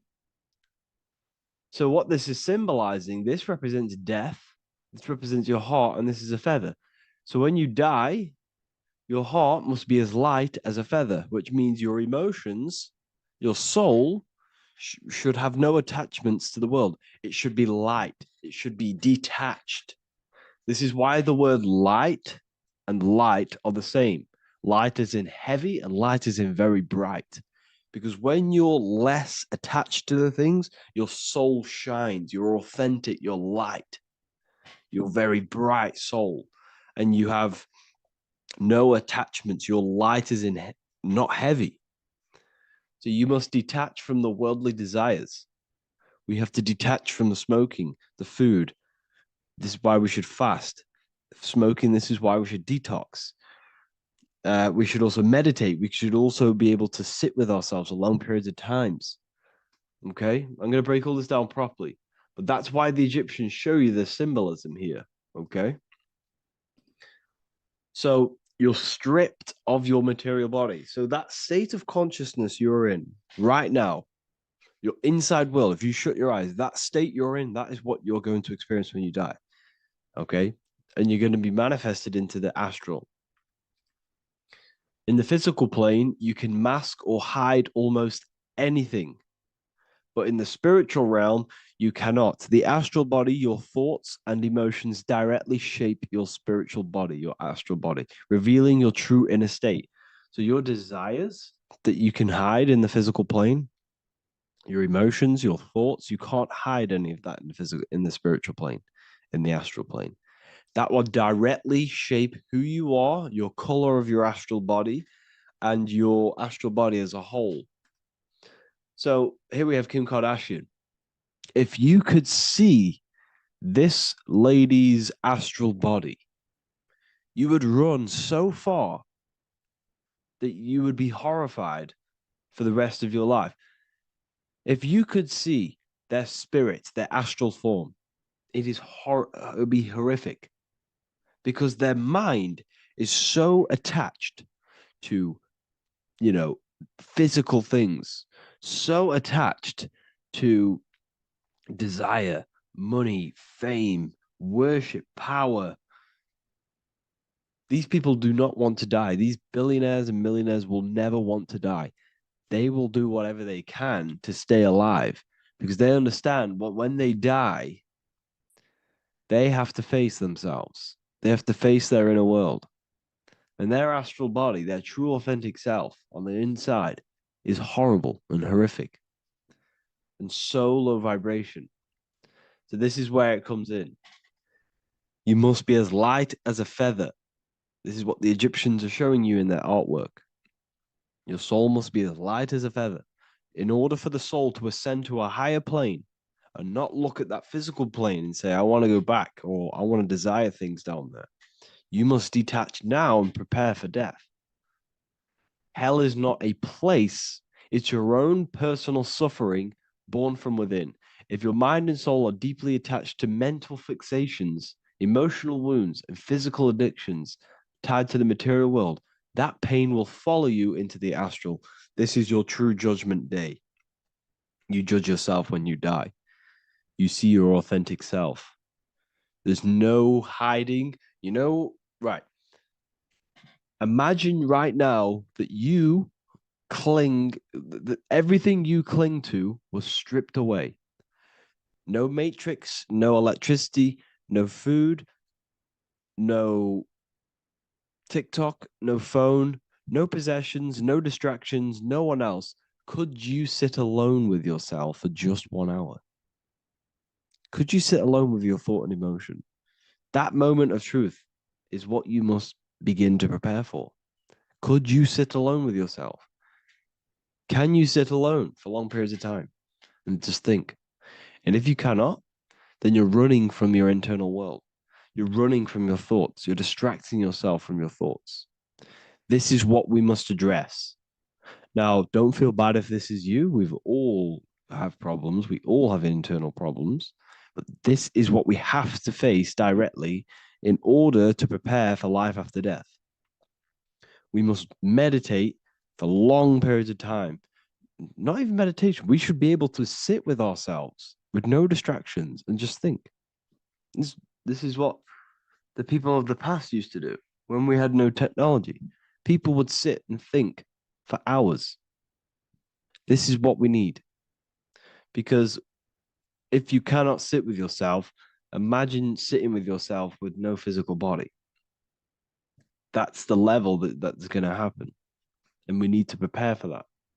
The soul and mind must become as light, as weightless, as radiant as a feather to ascend to a higher plane and move beyond the physical life.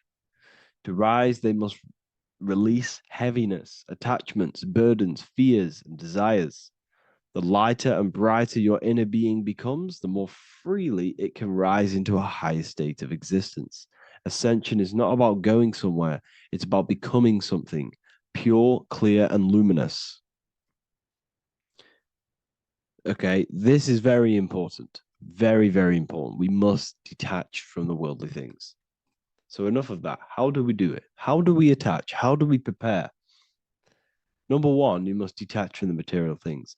Start loosening your grip on things, possessions, titles, even identities.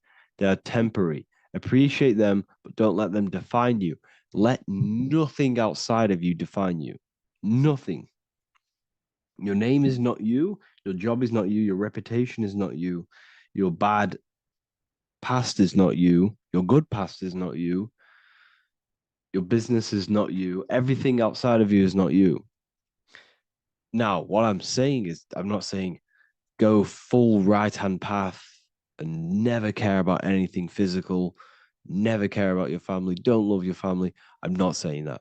What I am saying, love these things, love these outside things, but do not become attached and do not let them define you. You must be okay with losing anything that is outside of you.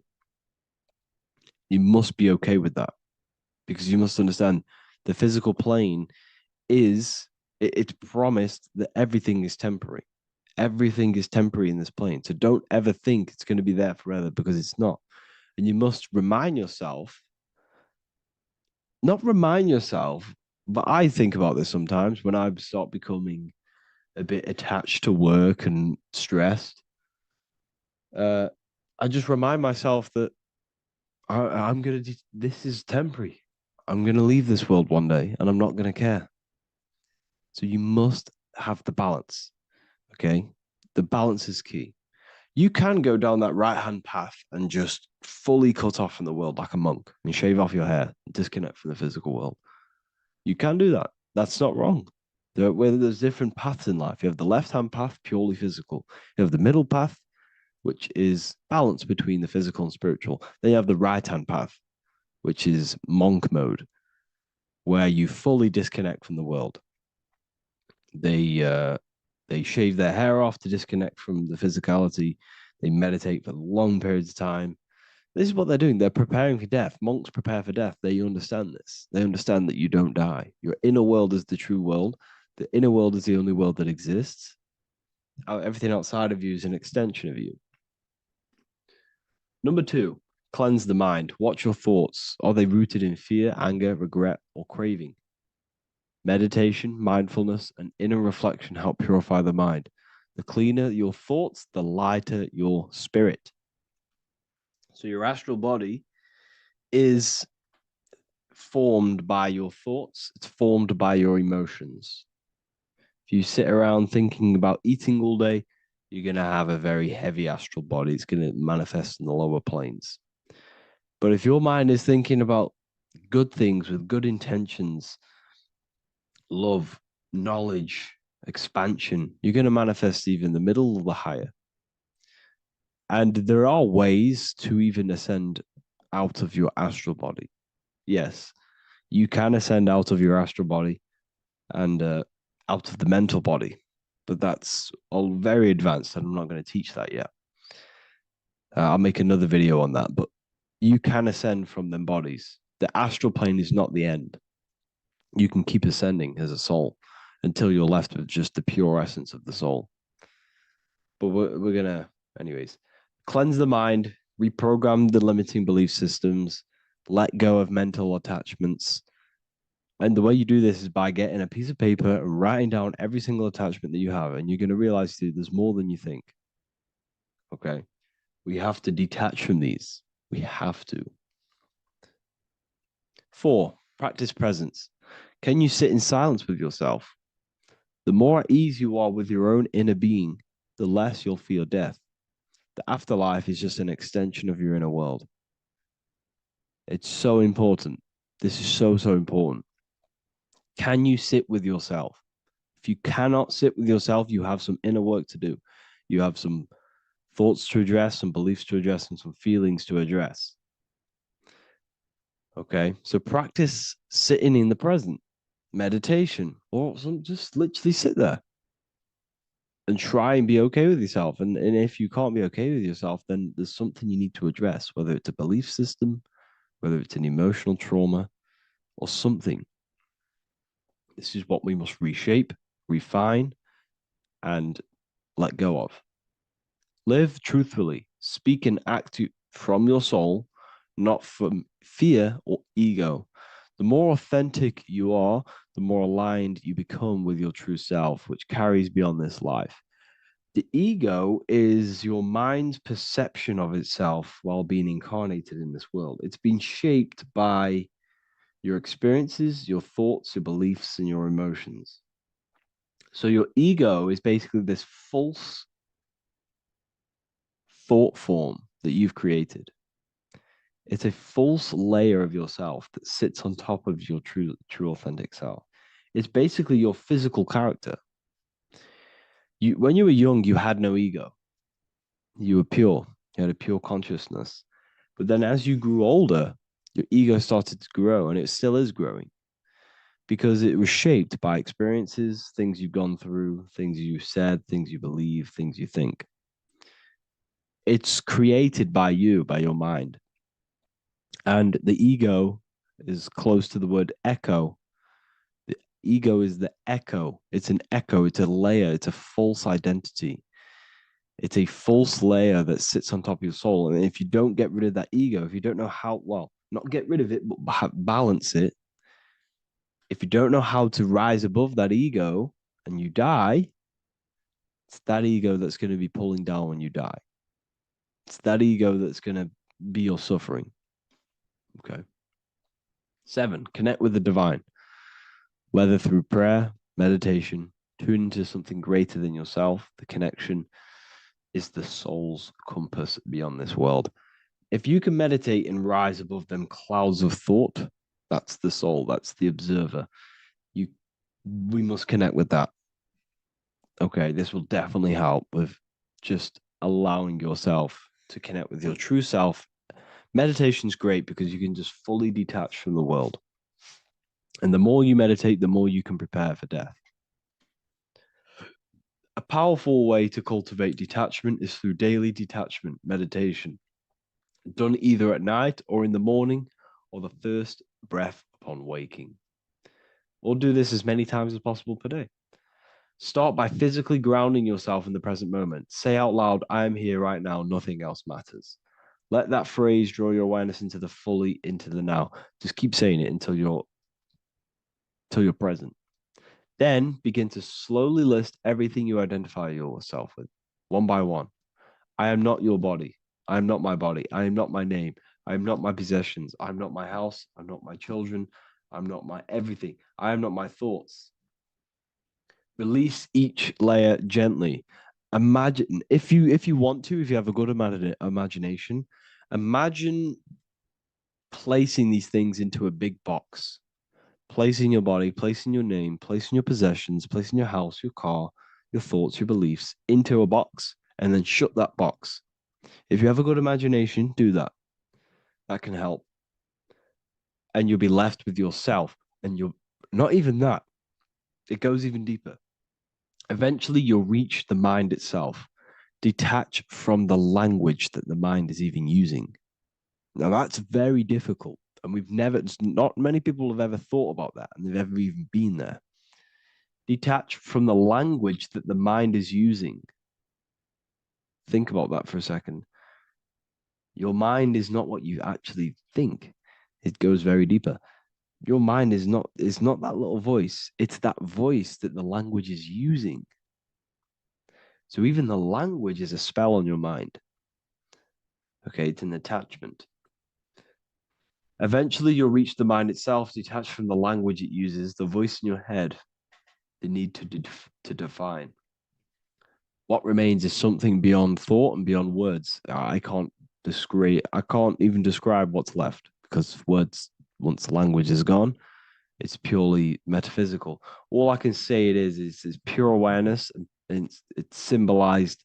This is why symbols are so amazing, because they can symbolize things that are beyond words. A flame, it's just a flame, and you won't be able to understand that until you've been there. It's just a flame. It's pure cause. Words can't describe it. You'd have to experience it.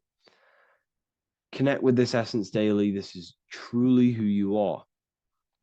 So this is a great way to detach. We can do these detachments every single day during meditation. This will definitely help over long periods of time. Of course, you're not going to be ready tomorrow for death, but just try and prepare for these things. This is the whole reason people used to meditate. It's the whole reason why people do these spiritual practices, because they understood that this plane is temporary and your soul moves on from this plane. And you'll never truly believe in the soul until you experience it. So I can show you these things, but you must go out and experience it. The soul is real, but you won't understand unless you cast off everything else. Okay. So I hope this video helps. It's a very deep video. I'm going to be making more of these stuff, of more self-mastery. And of course, we've made the self-mastery section now. So I'm going to start filling up this place with lectures. And I think it's a great time to start this because a lot of people have been asking on how to master yourself, prepare to death. So hope this video helps. See you in the next one. Hello, everyone. Today we're going to be discussing the esoteric and occult meaning behind the story inside of Genesis, the story of Adam and Eve. This is a widely known story, but not many people know the true esoteric meaning behind it. Okay, so today we're going to be breaking this symbolism down. Before we get into this, please leave a like and a subscribe on the channel. I would greatly appreciate it. And please comment below any lectures or anything you wish to know, and I could maybe make it in the future. The first thing we must understand about the Bible is that it is an esoteric and occult book. It is written in allegory. It is written in such a way that we understand the book compared to our level of perception. Now, what do I mean? If a child read the Bible, they would gain a standard meaning and story behind it. They would gain a normal interpretation of the book, of being good, praise God, and be a good person. However, me, who have studied the occult and esoteric and symbolism for a very long time, when I read the Bible, I see a deeper meaning. I can read between the lines of the allegories, which means the Bible is written in such a genius way that it speaks to your level of intelligence. Depending on how advanced you are mentally and with knowledge, will depend on how you decipher this book and how the parables inside the book can speak to you in your personal life. Okay? So the Bible is the greatest psychological book ever written in history. This is why it's known as the greatest story ever told. It's a story. What we must understand with the Bible is that the Bible creates on the surface a logical way of thinking, which is what we call religion. We read the Bible and if we think logically and we take that book literally, then we gain a religion. But if we look beyond the surface, this is what we call esoteric, metaphorical, symbolic. You can read between the lines using our right hemisphere of the brain in deciphering this book, in what it truly means to us and the evolution of our mind, body, and soul. What this book actually reveals between the lines is instructions and stories which teach you how to level up your consciousness, how you can sync the mind, body, and spirit and soul all together so you can live like a god. This is what the esoteric is. It's the purification of consciousness. Now, when it comes to Adam and Eve, okay, what we must understand is that this is the beginning of creation. This represents the beginning of your life in an esoteric way. This is symbolic for the beginning of your incarnation into this physical world. Okay. And we have Adam, masculine, Eve representing feminine. These are the two masculine and feminine energies which create the whole material universe. Okay. And as we are born with a pure consciousness. We are born with pure consciousness. Well, now, what do I mean? As a baby, we have no knowledge. We are pure essence of the soul. You know, we don't gain the knowledge of good and evil. We are pure. Yes, we're not happy all the time as a baby, and we're not sad all the time, but we have no ego. This is what I mean. Our consciousness is not split. As a baby, you are whole. You have a whole consciousness. You are yourself. You have no false identifications, no limiting belief systems, nothing. You are pure awareness and the pure soul and the pure mind. Now, this is what Genesis is representing. As we grow older, the more experiences we gain, the more thoughts we start to think, the more knowledge we gain of this world, the more impure our mind, our heart, our soul, our spirit becomes, the more impure our body becomes. As we grow older, we're infected with negative beliefs, negative thoughts, and society norms. This is a big one. As we grow older, we are molded by society. We shut off areas of ourself and we push them away so that we fit in with society. We all know this. We all did this in school. We pushed away parts of ourselves to act cool or to fit in, whatever it may be. Whatever type of person you were in school, we all went through this because society and culture is programmed. So as we grow older, our consciousness splits. We gain a persona, an ego, and we and we gain a shadow self, the subconscious, and we gain an ego. Now, the ego is what you show to people. It's that character that you show, that you put on to your culture, to your family, to your friends. This is a false identification. And we also gain a shadow self. The shadow self is gained through experience. This is the subconscious. Our ego is created through experience. And so is the subconscious and the shadow self. Okay. So as we gain age in this material body, we fall from the Garden of Eden. We gain the knowledge of good and evil.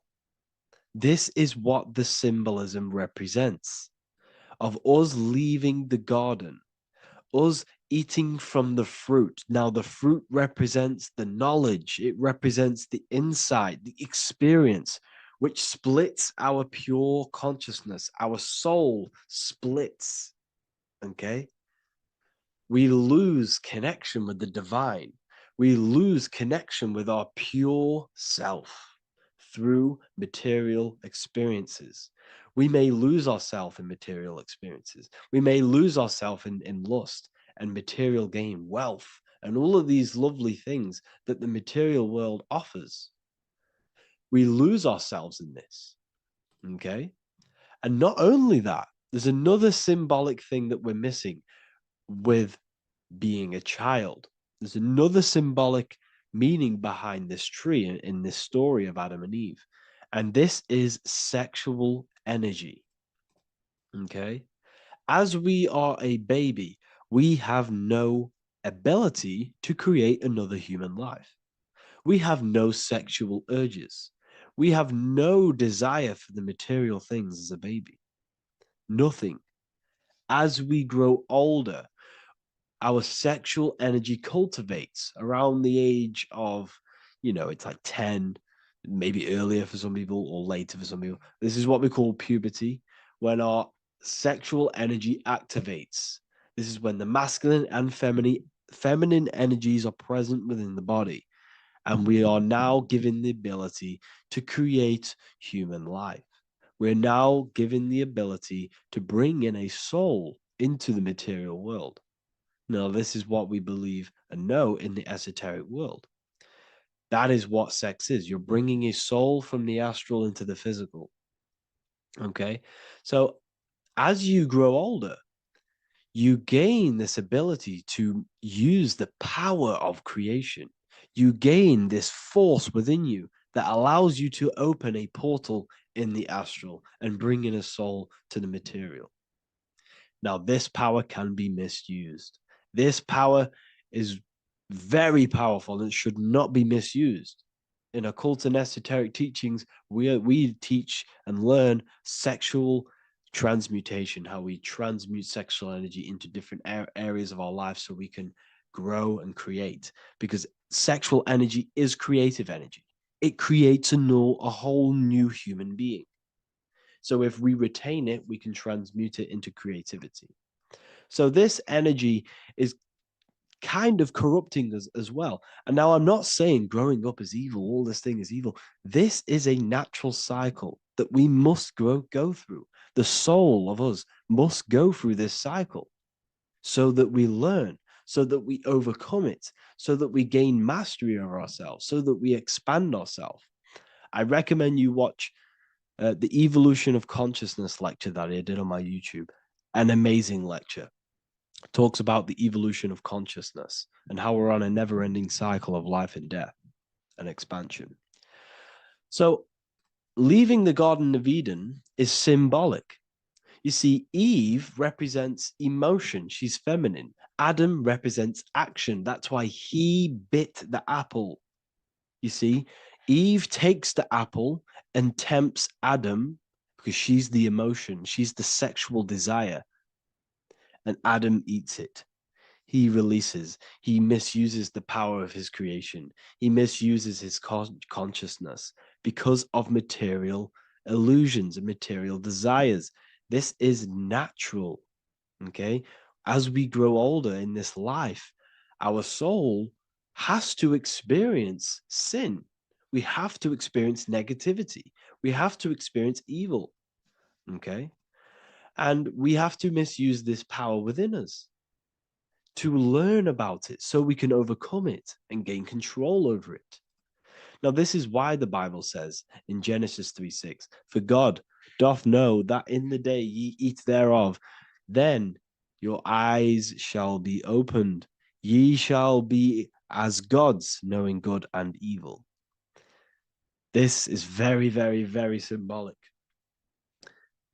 We come into this world to experience a dualistic way of reality. We come into this world to challenge ourselves so the soul can grow, because the soul comes from pure love from God. But we come into this world so the soul may know what it's like to be evil. You see, we are like a seed. Our soul's like a seed. And when that seed grows, okay, and it's planted, them roots must grow to hell in order for the top of the tree and the roots to grow to heaven. In order for the soul to reach the highest states, it must descend down into the lowest states. Good and evil. This is the story of good and evil, okay? And this is the story, a psychological story of how the human mind has functioned in this life. This is what this story is representing, of how our soul and mind is functioning, how our consciousness is splitting and growing up and evoluting. Okay? Like I said, snakes represent sexual energy. They represent, snake, when you've been snaked. This is why we say you've been snaked, because it represents a temptation of sexual energy. This is why the Kundalini is symbolized as a snake. This is the serpent within us that we can rise to activate dormant brain cells in our brain. Now that's called the Kundalini awakening. I'm not going to get into that into this video, but this is what it symbolizes, the tree and the knowledge of good and evil, because our body is the tree. Our central nervous system is the tree.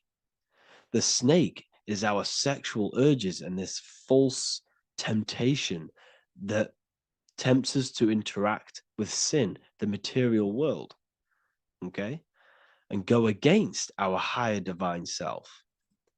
This is what it represents. Now, it's very, very symbolic. Not everyone is going to agree with this, but this is my interpretation of Genesis based on my research of occultism, symbolism, metaphors, and me studying the Bible.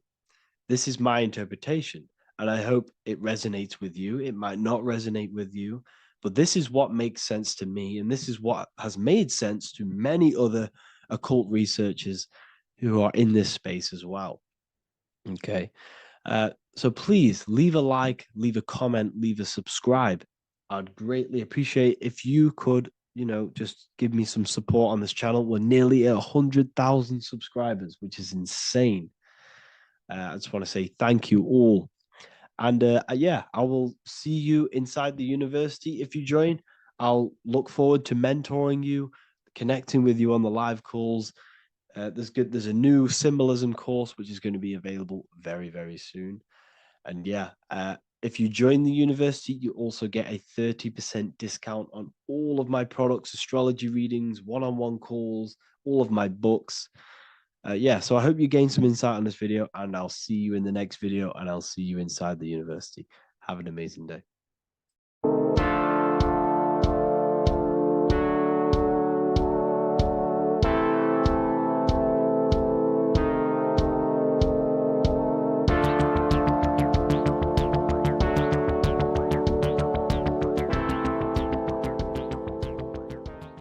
Welcome back everyone to another video. Today we're going to cover everything that you need to know about the mind, starting with the two aspects of the mind, the conscious and the subconscious. The male aspect of your mind is the conscious. This is the 10% of your mind. The conscious part of your mind is only aware of everything around you, your vision, your sight, your smell, your taste, your hearing, and your current state of emotion and thought. Every thought that you consciously think about has an emotion directly attached to it. That emotion is then impressed onto the subconscious part of the mind. The subconscious part of the mind is the female aspect of your mind. It is also a whopping 90% of your mind.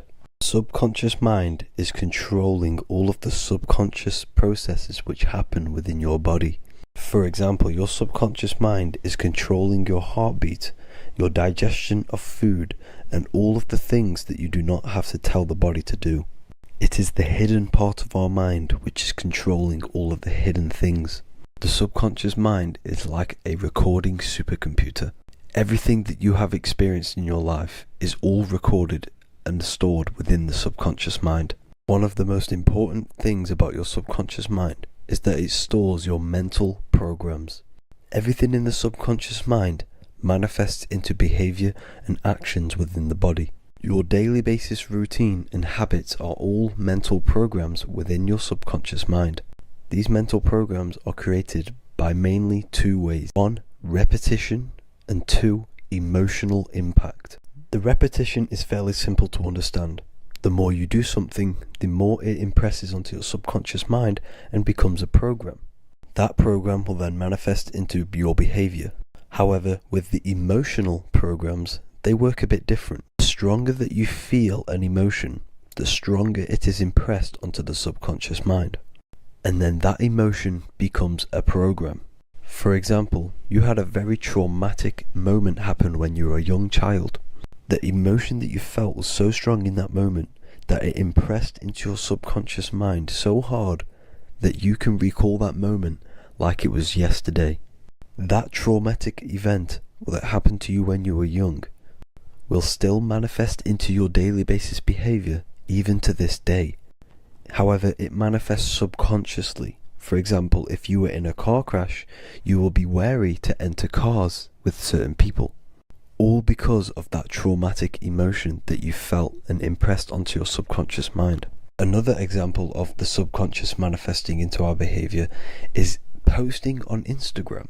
Most of the time, the reason why you post is because your subconscious mind is seeking gratification. So before you actually do something, question yourself and find out the root cause of why you are doing this. Another thing that you need to understand about the subconscious mind is that it takes everything you say and hear literally. So for example, if you go and say, "You are an idiot" to someone, your subconscious mind will only pick up the word idiot. It only knows yourself. It doesn't know anyone else. You are casting a spell on yourself just by saying that to someone else. This is why the golden rule is to treat others like you'd like to be treated. Now, you can rewrite these programs which are already in your subconscious mind. However, it does take consistency. You have to change these programs which have been running for years. And by changing these programs, you change your behavior, because these programs manifest into your behavior. The best way to do this, personally, is to listen to affirmations first thing when you wake up in the morning, and do this for 10 minutes every single morning. Then at night time, you want to think and feel that you are becoming the reality that you desire. The more that you feel this reality, the more it will become a program and impress your subconscious mind. For example, you're trying to gain financial freedom. If you trick your subconscious mind into creating a program saying that you are financially free, this will manifest into your behavior. You will start doing more work. You will start looking for ways to make money. Your mind will be set on the frequency of money and financial freedom. Therefore, you will receive thoughts based around this program. If you take enough action, your life will dramatically change because of this program that you created in the mind. This is why we call it a mindset, because your mind is a frequency tuner which sets its frequency onto different thoughts, because thoughts are frequency. If you fill your mind with a specific frequency, you will gain thoughts and ideas based around that frequency. To create a stable mind, you need to master your emotions. You need to change your mindset. Everything that you experience is neutral. Based upon the mindset that you see it, you either give it a positive or negative charge. By understanding this deeply, you will then control your emotions. I hope you gained some wisdom and enjoyed this video. Please, if you can, leave a comment and a like, and subscribe to the channel if you like this content. Love and light to you all.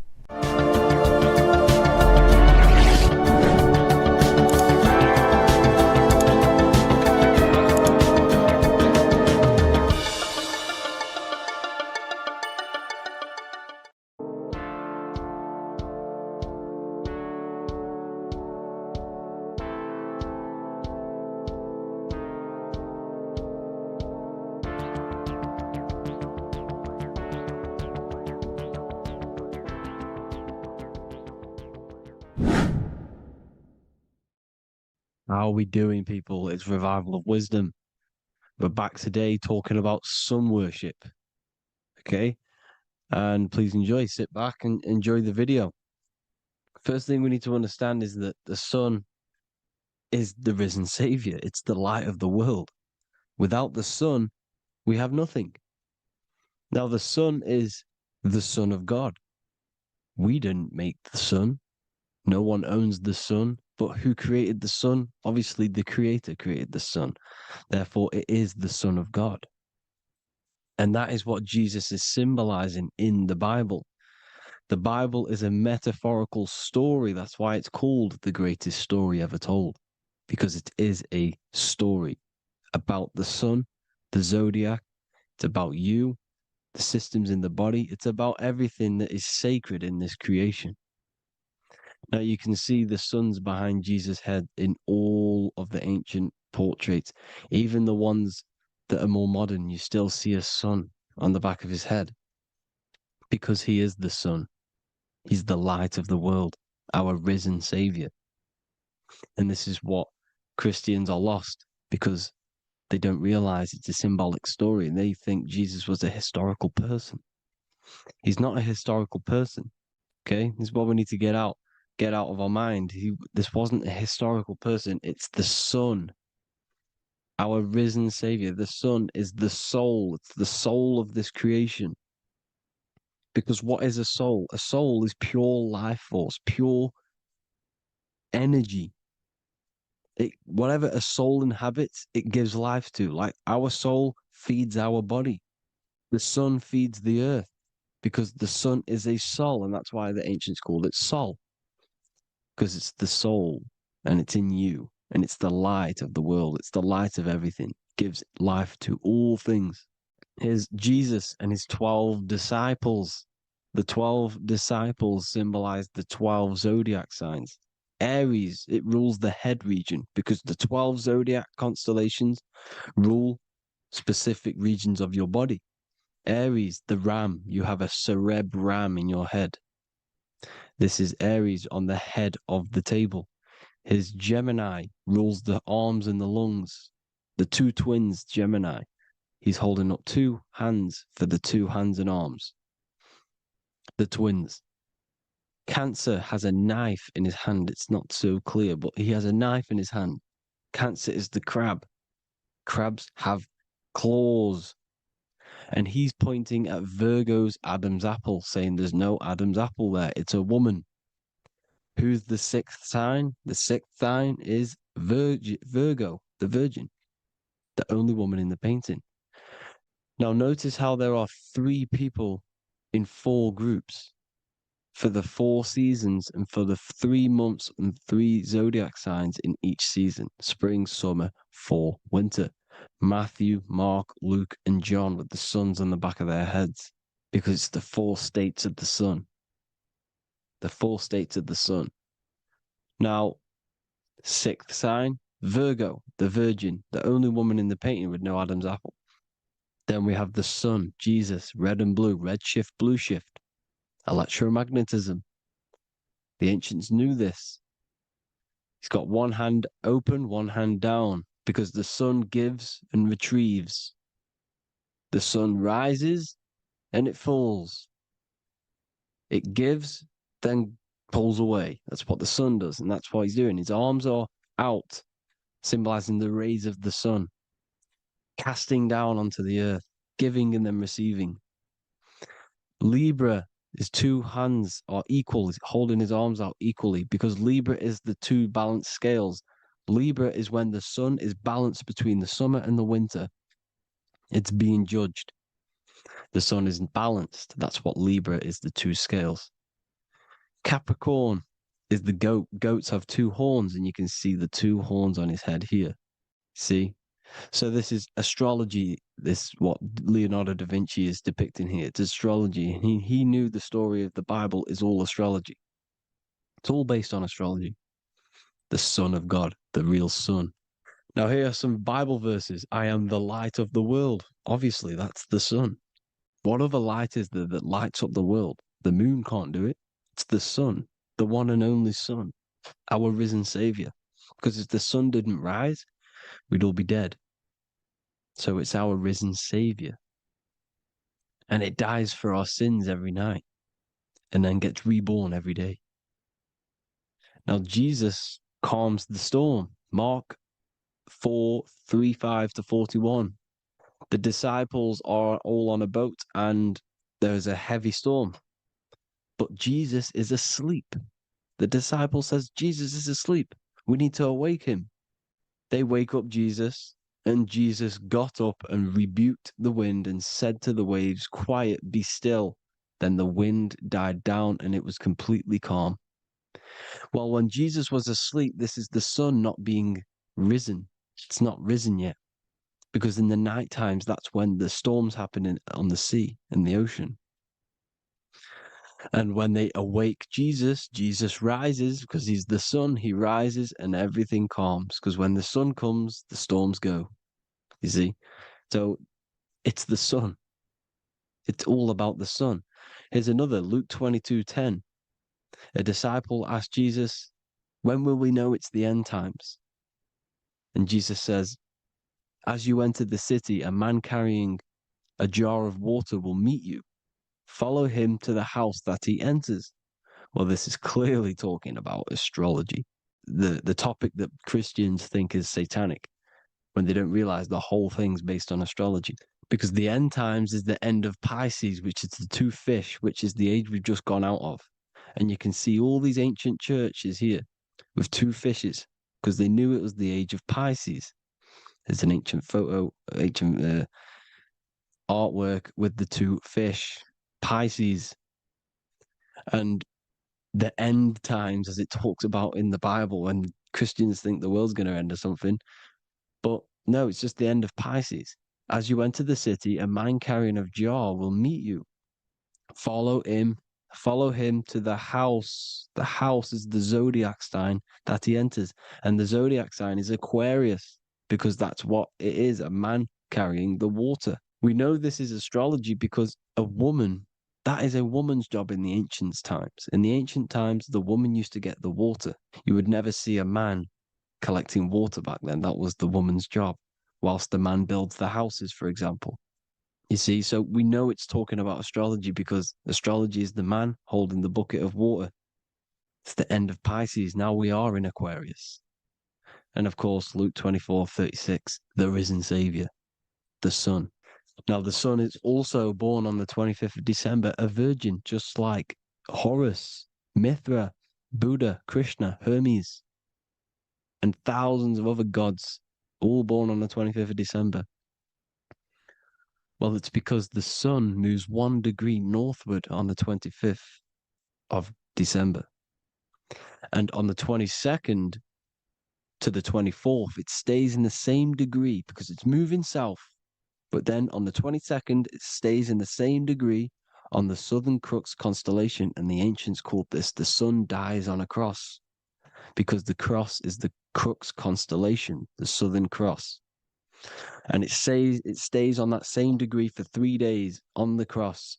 The sun dies on a cross, and then on the 25th, moves 1 degree northward, bringing back the summer, the light, the warmth, the growth of crops.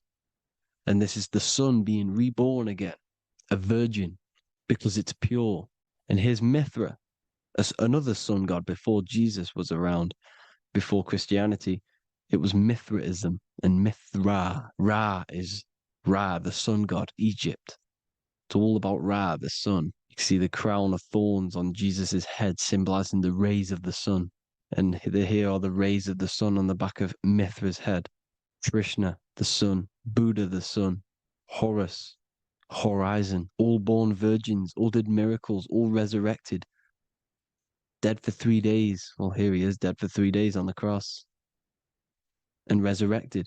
Because it's the most ancient religion ever been on the face of the earth. The worship of the sun. And we should worship the sun, because without the sun we are nothing. The sun feeds us, feeds the earth, feeds everything. Without the sun we are nothing. It's been reversed, and now we're worshipping man. When we're worshipping a man called Jesus, was never real. It's all about the sun, the most high, the most powerful, potent, celestial body in the sky, the orb that feeds us every day. It dies for our sins and rises every day. It's the sun. Now on the Holy Communion Day, it's the worship of the sun. They give out many suns. It's Jesus holding a sun. And they raise the sun on Sunday, because they go to worship their sun god on Sunday. Not Saturn Day, not Moon Day, Monday, but on Sunday when the sun is exalting. And they hold suns up above their heads because the sun rises. They're symbolizing the sun rising above their heads as Savior. It's the sun. It's the Holy Communion Day. And here's Jesus giving a piece of himself to the children. It's the sun, the light. Judas was known as a backbiter, a backstabber, because he stabbed Jesus in the back. He betrayed Jesus. Well, this is just another astrological story about the constellation Scorpio, because the Scorpio is the J, looks like a J. J for Judas, the scorpion, the backbiter. Scorpions backbite, they bite with their back. And what does Judas do? He betrays Jesus by kissing him to let the warriors know who they need to get. So he kisses Jesus, and Jesus gets stabbed in the back. Well, when you get stung or bit by a scorpion, they leave like a kiss. So Judas kisses him and gets betrayed. Well, this is because the sun, when it hits Libra, it's balanced. The sun is balanced because it comes through summer. Now the sun's starting to die. The sun's starting to die. It hits Libra. And then as soon as it hits the Scorpio, it gets betrayed, because now the sun has to fall to winter. And Saturn is there waiting to take over the darkness of the winter. So he gets stabbed in the back by Scorpio, Judas, the scorpion, the backstabber. You see, it's an astrological story. Here's Mary. Mary means marry, which means pure. The sun is pure. No one gave birth to the sun but the God. And it's born every day. It's born every day on every year. It's born pure. There was no controversy. There was no, activity for the sun to be born. It's pure. Now, the 7 metals come from the 7 planets. The sun gives you gold, and this is why the sun is golden. It looks gold. And this is why the banks are backed by gold, because gold is the most valuable metal, because it's the sun, the most valuable celestial orb in the sky, in the heavens. Well, here's Jesus, another ancient symbol of him being crucified on the cross with the big sun, the Southern Crux constellation. The sun dies on the cross constellation. And if you go to the old etymology dictionaries, you will see sun and son is the same word. They come from the same etymology roots. You can use them for no matter what, but they've been confused today. But if you go back to the old dictionaries of etymology, they are interchangeable. You can use them. Son, sun, sol, it's all the same thing. The 12 disciples, 12 brothers of Joseph, 12 tribes of Israel, 12 breastplates on the stones, because it's all the 12 astrological signs. They could have used any other number, but there's 12. Because 12 is the mind, which is God. 7 is the number of matter, which is man. 7 energy centers in the body. 12 cranial nerves in the brain, because it's the mind. 12 is the 12ness. The zodiac is literally the mind of God, the signs of God. Now here we see here, Job 38, 31 to 33. Can you lead forth a constellation in the season? He's asking you, can you read the sky? Can you read the heavens? Canst thou bring forth the Mazzaroth in its season? Mazzaroth means 12 signs, the zodiac. Why did they translated every single Hebrew word in the Bible into English, but they decided to leave out Mazzaroth? Why? It's because if that said zodiac, Christians would have a different view on the Bible, but they leave that out. But Mazzaroth actually means the 12 signs, the zodiac, and the stars means sign. The word stars means sign because the stars are signs, things to come, which is off in Hebrew, which means sign, things to come. You see a sign on the road, it's something coming. But God is saying, no, what does he say? To qualify as a director, a judge of man's life on earth, one must be able to govern the heavenly bodies that rule the earth. It's telling you to read the heavens. We need to read the heavens. Astrology, the 12 zodiac signs, the mind of God.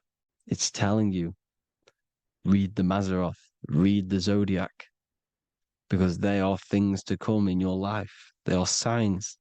It's not satanic, it's made by God. God said, let there be lights in the firmament of the heavens to divide the day from the night, and let them be for signs. Signs are things to come. The 12 zodiac signs. It's all about astrology. Here's Mary holding the sun. His son, her son. It's the sun in the sky. The one and only, the most high. The soul, the solo because it's on its own. The most powerful, Ra, radiance. Here's the Pope holding the sun. All three popes holding the sun because they're sun worshippers and they know the true meaning and origins behind Christianity. Sun worship. Here's the Vatican is a sundial. Yes, this is literally a clock. Your watch is a sundial. It's got 12 sections on it for the 12 zodiac signs. 12 hours, 12 Horuses. Now here you see Jesus walking on water. Well, it's the sun, and here's the beard of the sun. Here's the pyramid of the sun, the illuminated one, the all-seeing eye, the sun. Here's the Ankh. The sun creates these symbols. The ancients knew this. Now, when you see these headdresses, these are actually the days of procession of the sun. Aries, Cancer, Libra. It's all about the sun. Here's some more sun worship going back to Egypt. Ra, Horus, Osiris, and Set. Jesus and Satan is Horus and Set. The sun and Saturn. Saturn rules the winter, Satan. Jesus, the sun, the light of the world, rules the summer, rules the day. Satan's the night, Saturn's the night, the sun is the day. The evil brother, Satan. Well, Horus comes, this is where we get the word hours from. There are 12 Horuses. The sun moves in 12 Horuses, 12 hours. Where's Horus? What hour is it? Where's Horus? His Ra, 12 noon, Ra, radiates, powerful, the most high sun. That's why he has a sun on the top of his head. These are the four states of the sun. Set, sunset. This is why we say sunset, because the sun is setting. His sunset, his Horus, horizon, the Horus is rising, Ra radiating, and the sunset. Then midnight is Osiris. Here's another ancient symbol for the sun, the scarab. Ra, the sun, scarab. It's got the word Ra in it because it's the sun. And here's the sun on top of the scarab with the wings. Because scarabs roll dung up hills and then they'll let it fall down the hill to gain more matter. To gain more bigger, like a snowball effect. And the ancients saw this as a process of the sun because the sun climbs up the hill and then it falls. So they used the scarab to symbolize the process of the sun. The sun climbs and falls. Here's an ancient Egyptian cat cutting off the head of the serpent. Well, the cat is cutting off the head of the serpent, symbolizes the sun cutting off the nighttime. When the sun rises, it cuts off the nighttime. It cuts off the serpent. The serpents represent darkness or evil. Well, there's some more symbology of the sun and the heavens, the arch, the royal arch, the firmament, the sun inside the firmament. These are all ancient churches, and they all depict the firmament with the sun inside. Is the ancient cosmology, you see, because it's all about the sun. Everything's about the sun, because the sun is our orb made for us to sustain life in this, inside of this creation, inside of this firmament, the royal arch of heaven. Here's the Freemasons depicting it. Here's the Masonic royal arch, but you can even see the zodiac signs. Here's Cancer, the checkered board. It's the royal arch of the firmament. Obviously, they don't want to tell you that. You live in space, apparently. Some more sun worship. Here's the beard of the sun on the water. They all have this long beard. And why do they say amen? Amen at the end of every prayer. Amen is a sun god, a creator god. It's all about the sun. So thank you all, people. Hope you all enjoyed. Hope you all gained some knowledge and insight. Please give me a follow, drop a comment, drop a like. Have a good day. Love you all.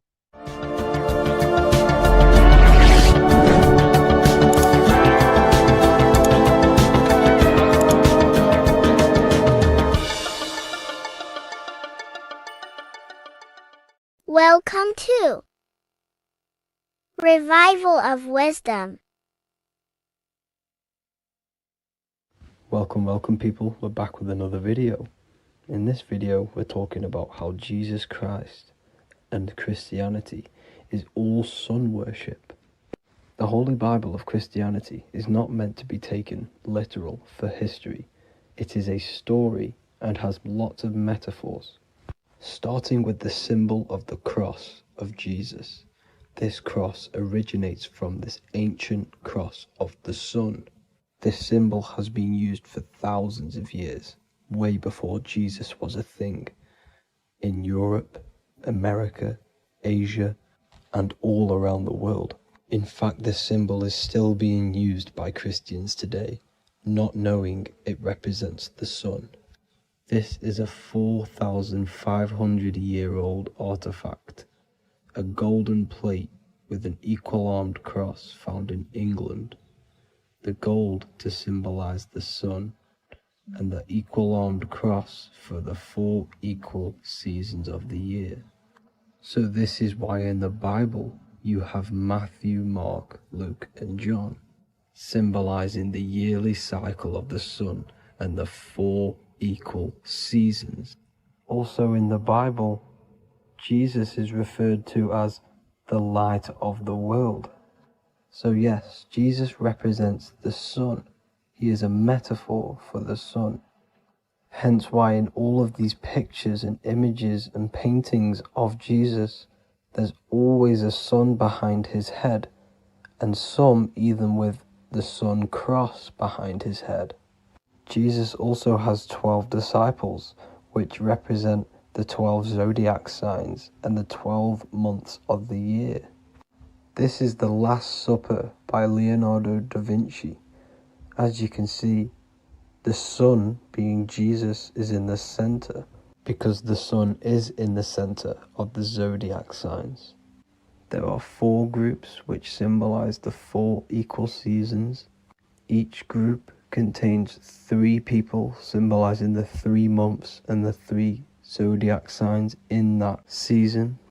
There is only 1 female in the painting, which is Virgin Mary, who symbolizes Virgo, the astrological sign.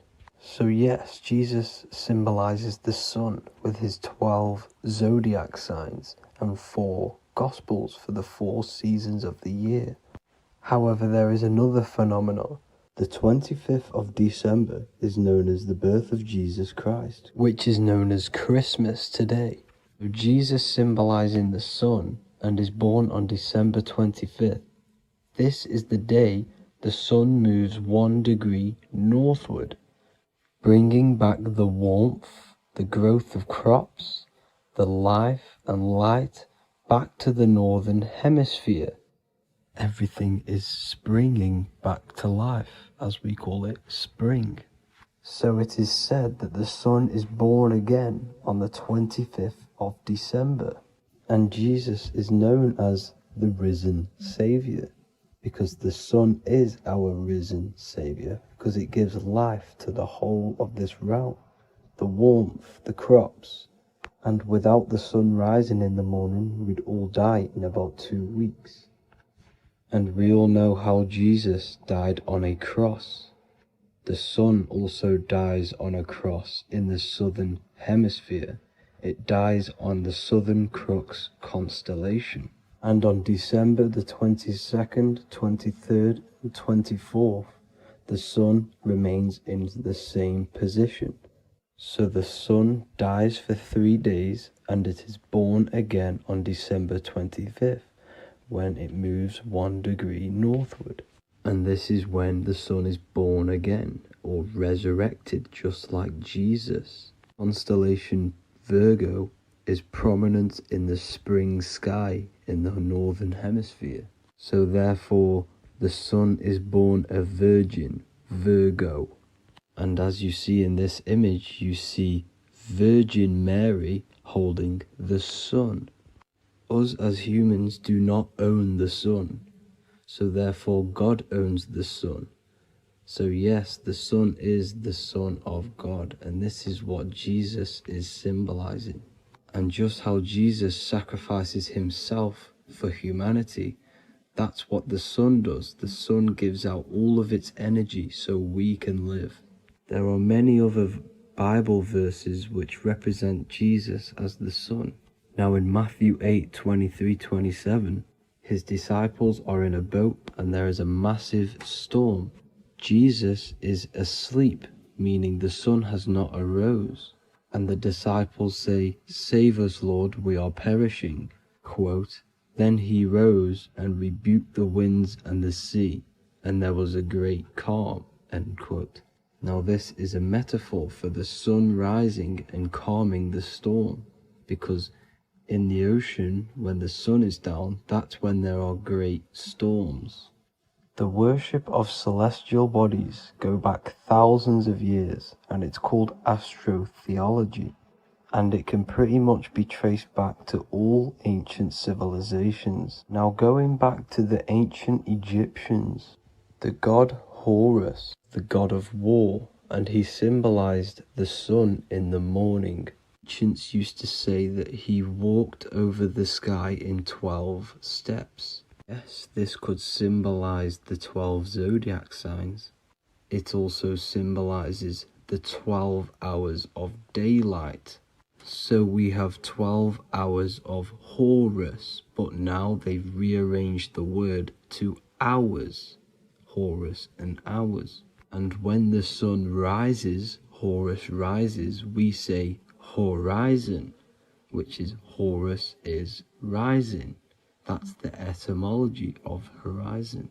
Another Egyptian god called Amun-Ra was known as the god of all creation. He was the first god of them all. Amun was also a sun god. Therefore, after every Christian's prayer, they say Amen, sending their prayer through the sun to God. So this all goes back to the worshipping of the sun. Sun worship was around way before the Romans. However, in the Roman times, their sun god was called Mithra. Mithraism was the main religion before Christianity came into play. Mithra was the son of God. He died on a cross, and he was dead for 3 days and resurrected, just like Jesus. So the Catholic Church was not made in heaven. It was made by the Roman Empire. They mixed all the sun religions of Judaism, Mithraism, and other Arabic religions and combined it into one, so Caesar, the Roman emperor, could gain his own religion. So yes, Christianity was a political move to gain more control over the masses, because it was a worldwide government at this point in time. So here is a Sumerian helmet with the rising sun symbol. And then the Romans also used this rising sun symbol on their armor. So sun worship has been going on for thousands of years, and it still goes on today. However, with all the programming and the low IQs, today we do not get the full interpretation of the Bible and these stories from the past. And Christians and other religions are all brainwashed to not question their religion and not realize their true origins and where they come from. I do advise you all to do your own research and come to your own conclusions. However, I'm just pointing out the facts and connecting dots for you all to see. That's it for this video, guys and girls. Thank you all for tapping in. God bless.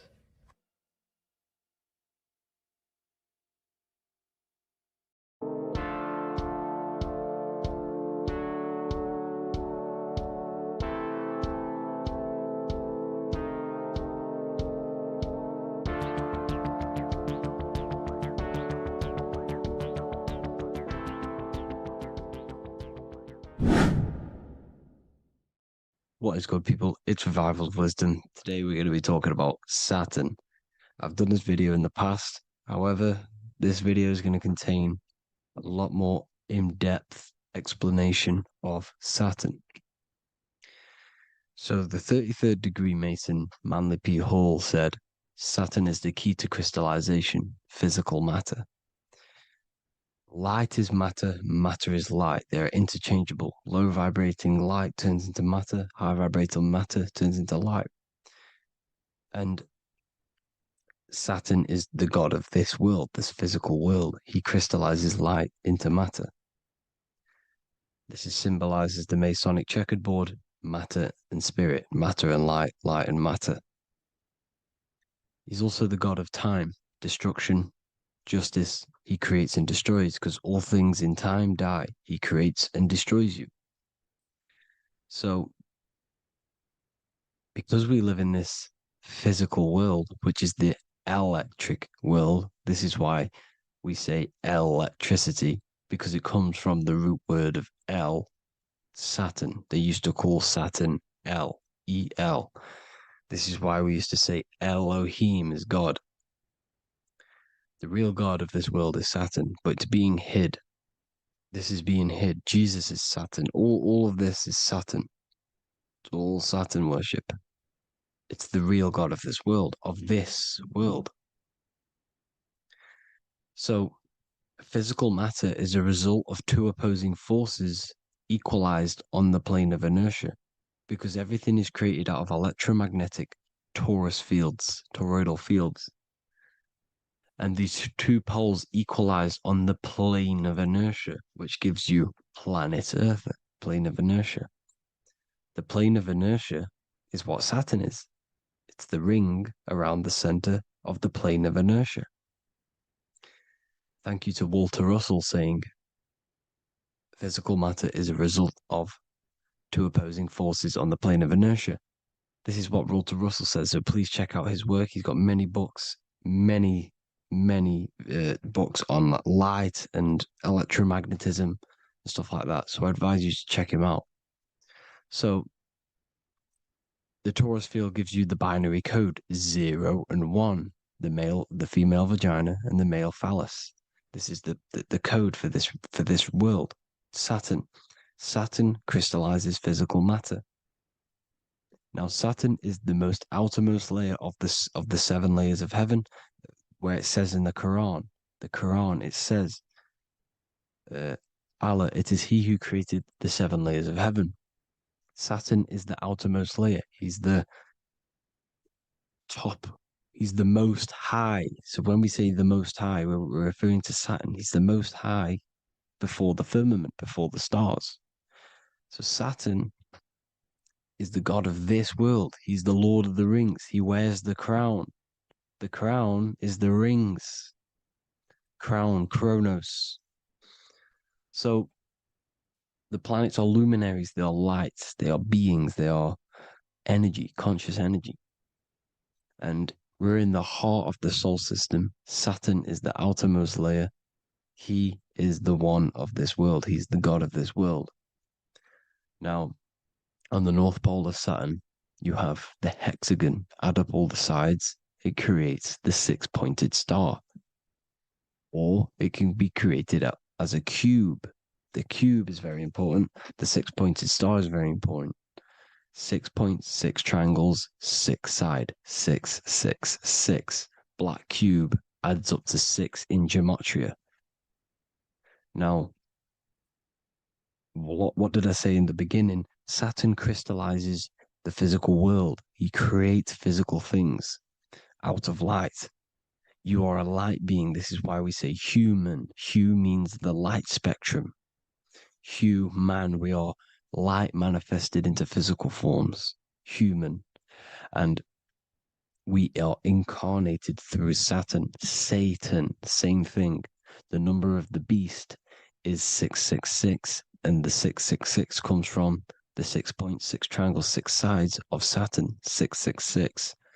We are all known as carbon-based life forms. Carbon, the atomic structure of carbon, is 666, 6 protons, 6 electrons, 6 neutrons. We are materialized into our physical bodies through Saturn, through the number of the beast. These bodies are the beast, it's the animal. The divine, the Christ, is the consciousness within, because you are a physical, spiritual being combined into one, hexed into one. Hexagram. This is a hexagram.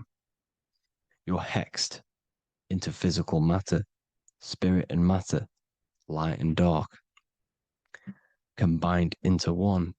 Now you contain of the mark of the beast, the mark of your body. Your body's the beast. It says in the Bible, Satan, who is the god of this world. This world. There are many different worlds, but this world is run by Saturn, and it says that in the Bible. Saturn is Satan. It's the same thing. And look at the crown of thorns are wrapped around the heart. The soul is in the heart. The mind is in the brain. The soul is wrapped around the rings of Saturn. You're wrapped in physical matter. This is what it's showing you. This is symbolizing the rings of Saturn wrapping you. And the cross on top is the cross of the cube. The cube, the black cube of Saturn, unfolds into a cross. So Satan, who is the god of this world, Corinthians 4:4 in the Bible, Satan, who is the god of this world, has blinded the minds of those who don't believe.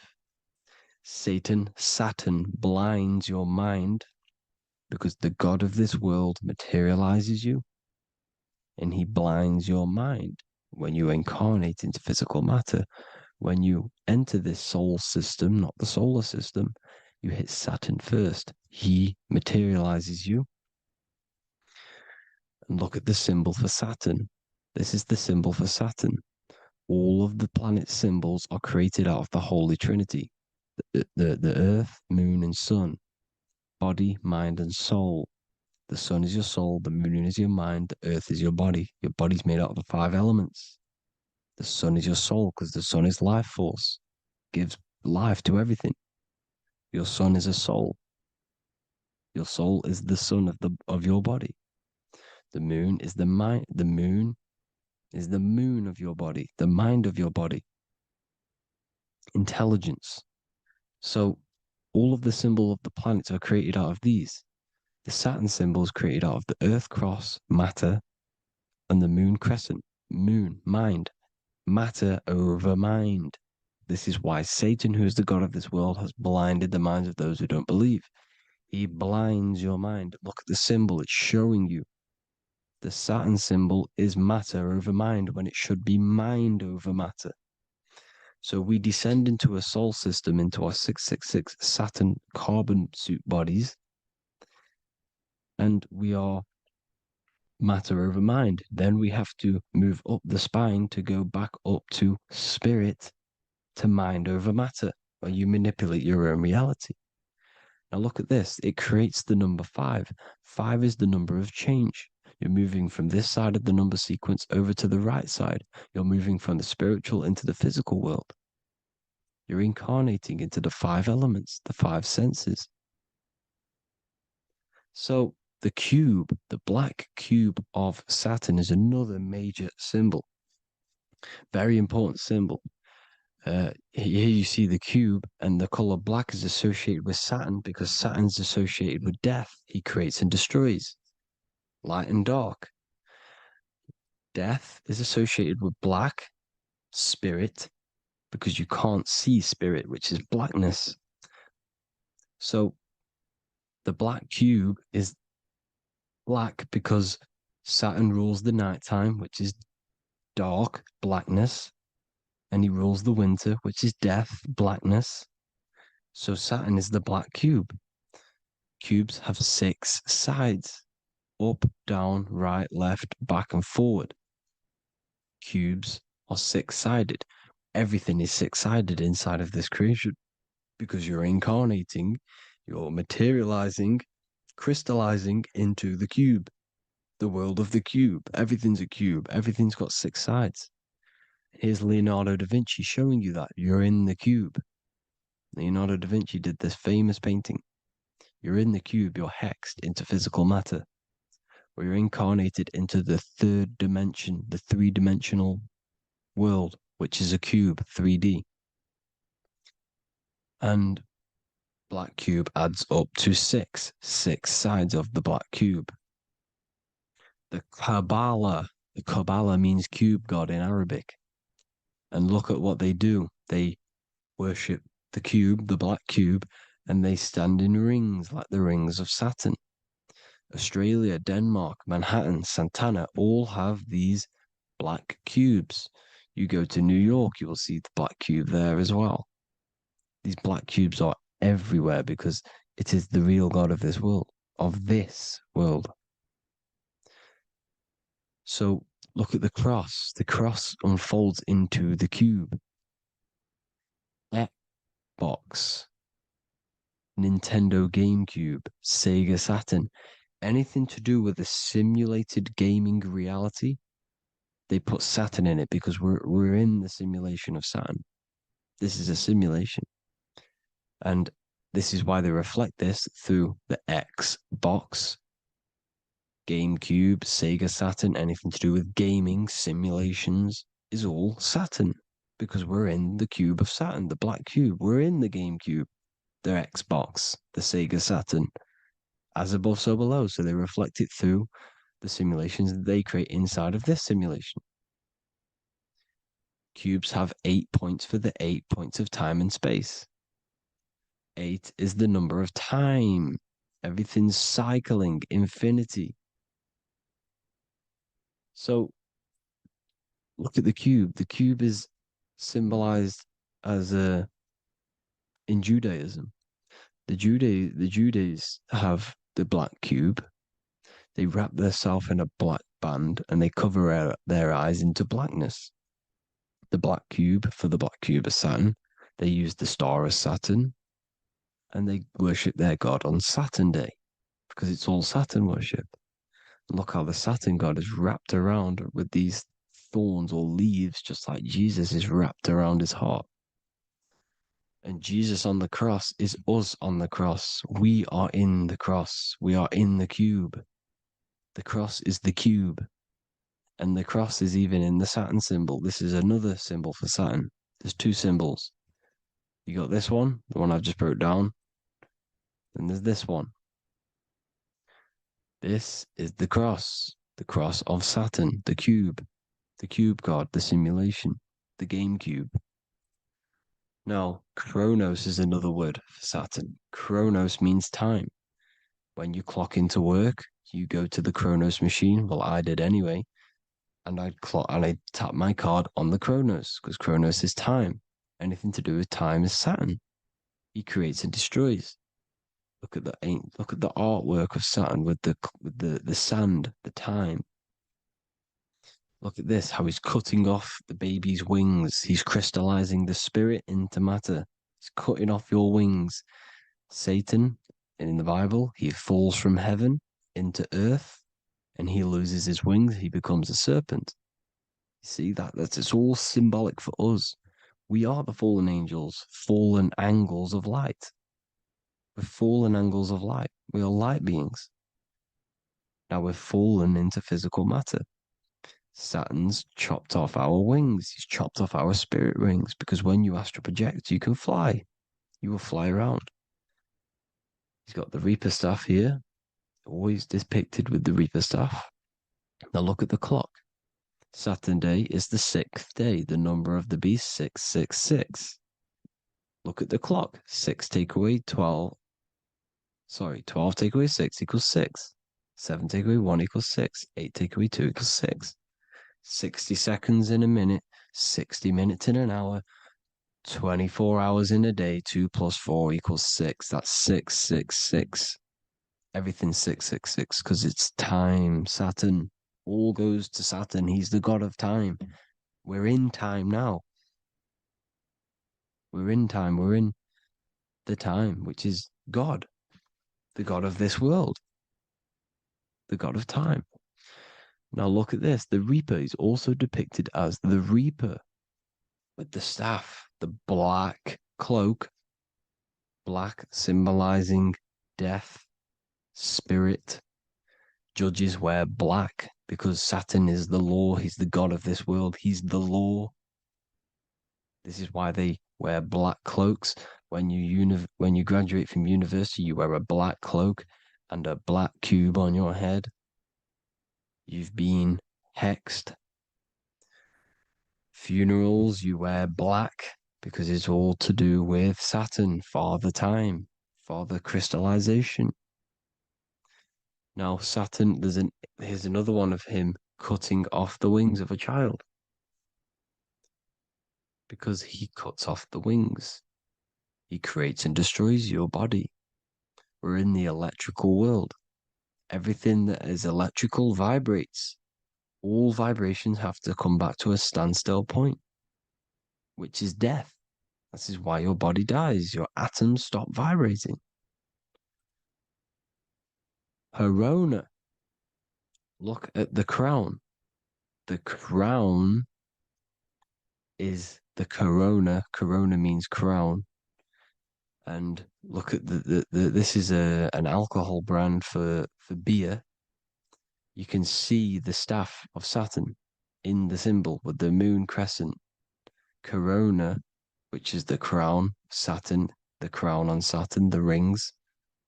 And then you've got the staff. It's all Saturn worship.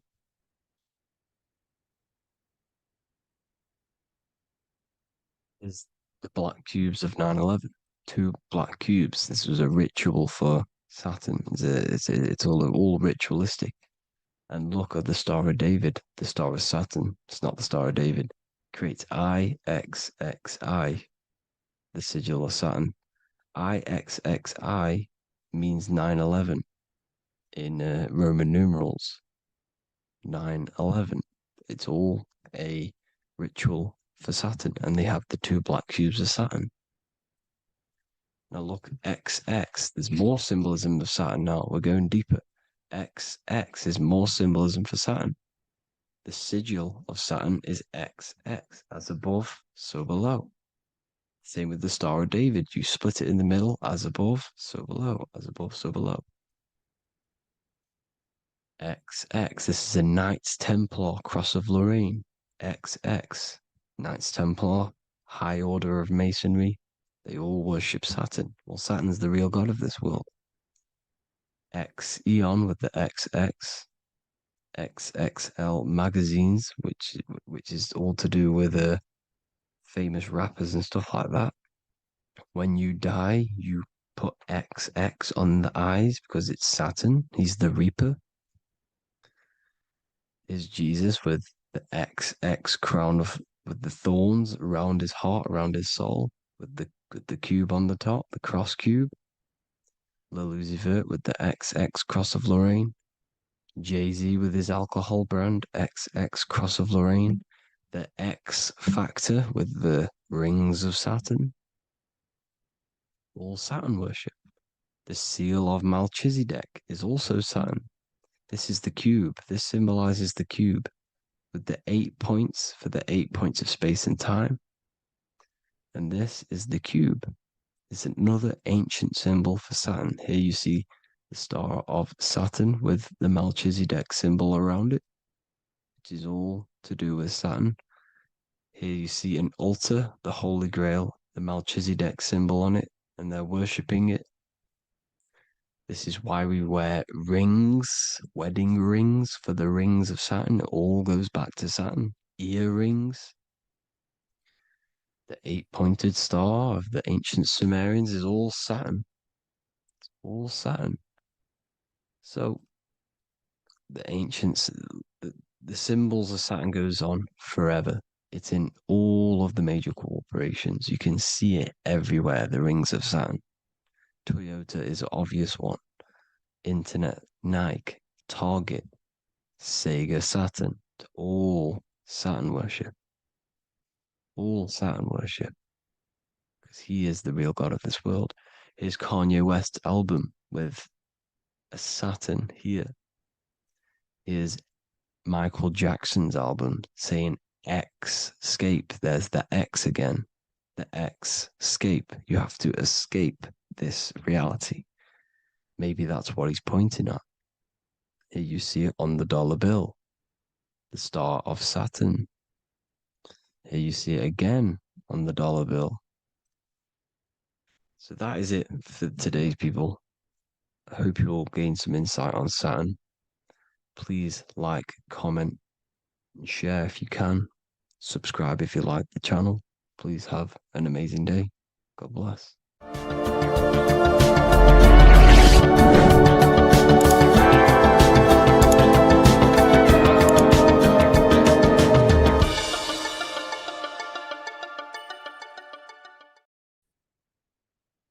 Hello and welcome to another video and another lecture from Ethereal University. Today we're going to be breaking down in detail the Freemasonic 33rd degree symbol. Now, of course, this is a complex symbol and it's composed of many symbols put together to create a greater meaning. So, as you should know from my previous videos, a bit of context behind Freemasonry, what it particularly is, and I will give you a brief overview before we go into this. It's definitely important to know what Freemasonry is before we break down this symbol, okay? Because without the knowledge of Masonry and what it is, it's difficult to understand what the symbol truly means. So Freemasonry is all about building. The word Mason means to build. And we're either building with light or we're building with darkness. So that we have good Freemasonry, we have good Masons, people who want to spread the truth, people who want to help people awaken their mind and liberate them and bring them up to higher consciousness. Or we have Masons who want to divide, keep the knowledge to themselves, create walls, build walls in people's minds, construct illusions in people's minds for their own personal gain. Okay, so we're either building with light or you're building with darkness. You're either building with light or bricks, spirit or matter. God and the devil, same thing. You're either uplifting people or dividing people. Each and every single one of you is a Freemason. Well, a Mason. Not a Freemason, but a Mason. You are a builder. And you're either constructing division in you and other people, or you're either creating oneness. Everyone is doing this. Everyone is building. Everyone is contributing towards the world and building our reality. So Masonry is a craft, and that craft is to craft a better mind, and heart, a higher consciousness, a higher understanding of the self, building a higher perception of yourself, getting to know who you actually are, why you are here. Every action, behind every single action, behind every single cause is choice. You chose to be here. Whether you know why you are here or whether you do not know, you chose to be here in this time, in this period of life on the earth, on this physical dimension. You chose, you, the mind of yours chose to be here in this body at this specific time. You are playing a role, you are building in this world at this specific time. So Masonry is all about getting to know the self, to know what you actually are through Gnosis. Gnosis is direct knowledge obtained and extracted from direct experience. Knowledge extracted from direct experience. Knowingness. You know you have hands. You don't believe you have hands. You know you have hands. That's what knowing thyself truly means. To go within the self. To dwell in meditation for long periods of time. Not even meditation. To dwell, closing your eyes and thinking internally. Not thinking externally about anything outside you, but thinking and questioning internally, and you shall find answers. Seek and you shall find. If your heart is truly set on knowing, on getting to know true knowledge and knowing yourself, then you will find it. Okay, so because that's what the heart is. The heart is where we find our treasure. It's why it's inside of our chest. Our chest holds the treasure. What is your treasure? Your treasure is your physical manifestation. And whatever you act, whatever your heart cares about, your body follows. Your body takes action towards what you care about in life. This is why we say follow your heart, because your body follows the heart, what you care about. If you do not care about something, you do not take actions towards it. Whatever your heart loves and has that love energy for, the body follows. If you truly want to become enlightened and truly want to reach higher consciousness, then you will. You truly care for that, then you will find it. You have to go within. Okay, so this is what Masonry is about. It's about going within and finding out your true nature and constructing a higher consciousness by dissolving walls and blockages inside your mind and heart, purifying the self. Because you can care about sick and twisted things. Okay? We can see that in society. People like killing people. It's psychotic, but I know. So we can be corrupted. Okay, so going into this symbol, what does this symbol mean? What is it trying to portray? Okay. Before we go into this symbol, particularly, we're looking at the Scottish Rite Freemasonry. So we have the first degree all the way up to the third degree is Blue Lodge Masonry. Then from the fourth degree of Freemasonry to the 32nd degree is what we call Red Lodge Freemasonry, the Red Lodge degrees. So again, that is that symbolism of that red and blue, the left and right, masculine, feminine, water, fire. It's that symbolism again of the two polar opposites of reality, of masculine and feminine qualities, solar and lunar. The left and right hemispheres of the brain, the inner and out world, inner and outer world, the brain and the heart. These are all polarities, okay? Spirit and matter. We have to unify these. But we're looking at the 33rd degree. This is the end of the Scottish Rite of Freemasonry, and it's considered the illuminated degrees. Illuminated. This is when one gets to know the true self, the true knowledge, when one has gone within, mastered the self, got rid of mental blockages, blockages in the heart, purified the self, and they know who they are. They have higher consciousness. And in this breakdown today, I'm going to show you how they have higher consciousness through this symbolism. Okay, so I was going to say something, but I totally forgot what it was. But anyways, we'll move forward with this symbol. Oh, that's what it was. Water melts. Well, ice melts at 33 degrees, symbolizing ice represents solid matter, ego, the physical body, left brain thinking, physical reality identification, identifying self with the ego, the name, the job, the reputation. That's the ice, that's solid, that's ego thinking, left brain thinking.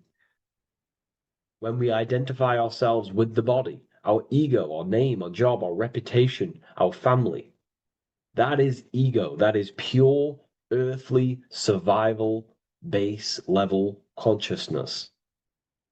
This is the degree, this is the level of state of mind that we need to rise out from and figure out what we are, what you actually are inside you.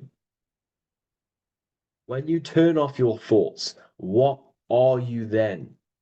If you do not think, you are not your name, your job, your reputation, your family, your beliefs. Because when the mind is turned off, there is still something left. That is you. And that is the substance that we have to get to know through gnosis, through going within and thinking internally and dwelling within. Okay. So Freemasonry is all about learning about the psyche, the true nature of consciousness, how it functions, the mechanics of consciousness, how we can integrate universal law with consciousness. We're going to be going into that.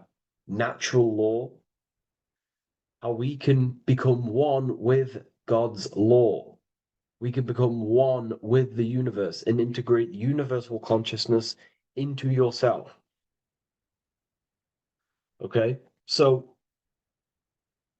the first thing I'm going to say about this symbol, straight away, the first thing you probably notice about the symbol is the eagle. The eagle is a bird. Okay, what do birds do? They are high in the air. They are above the earth, which represents rising, rising consciousness, rising the mind out of the lower mind, earth-based survival, impulsive, reactive, egotistical mind.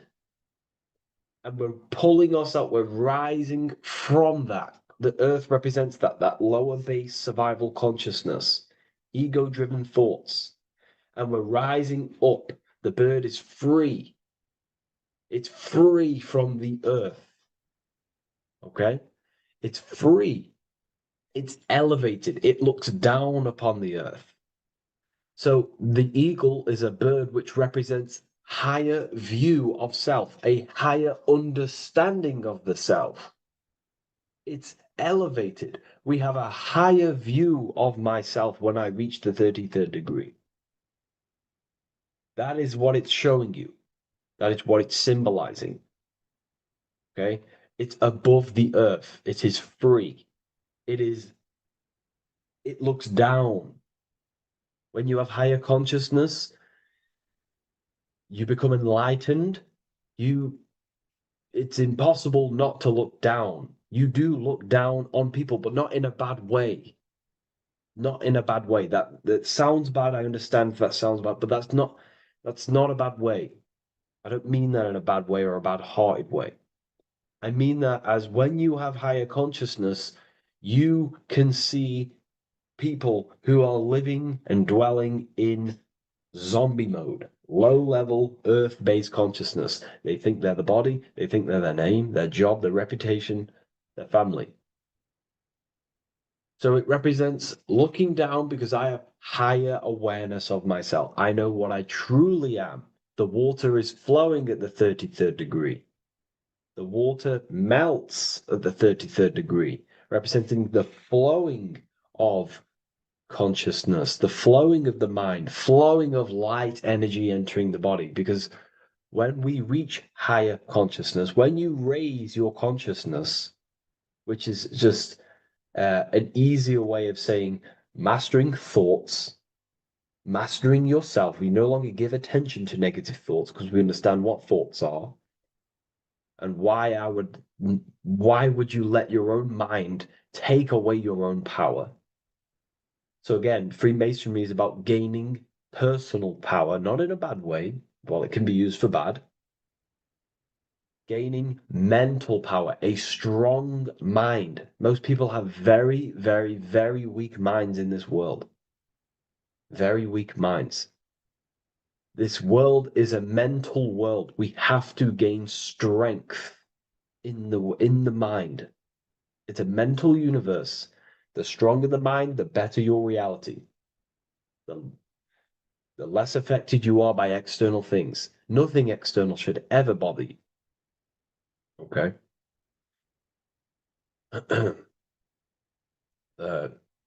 So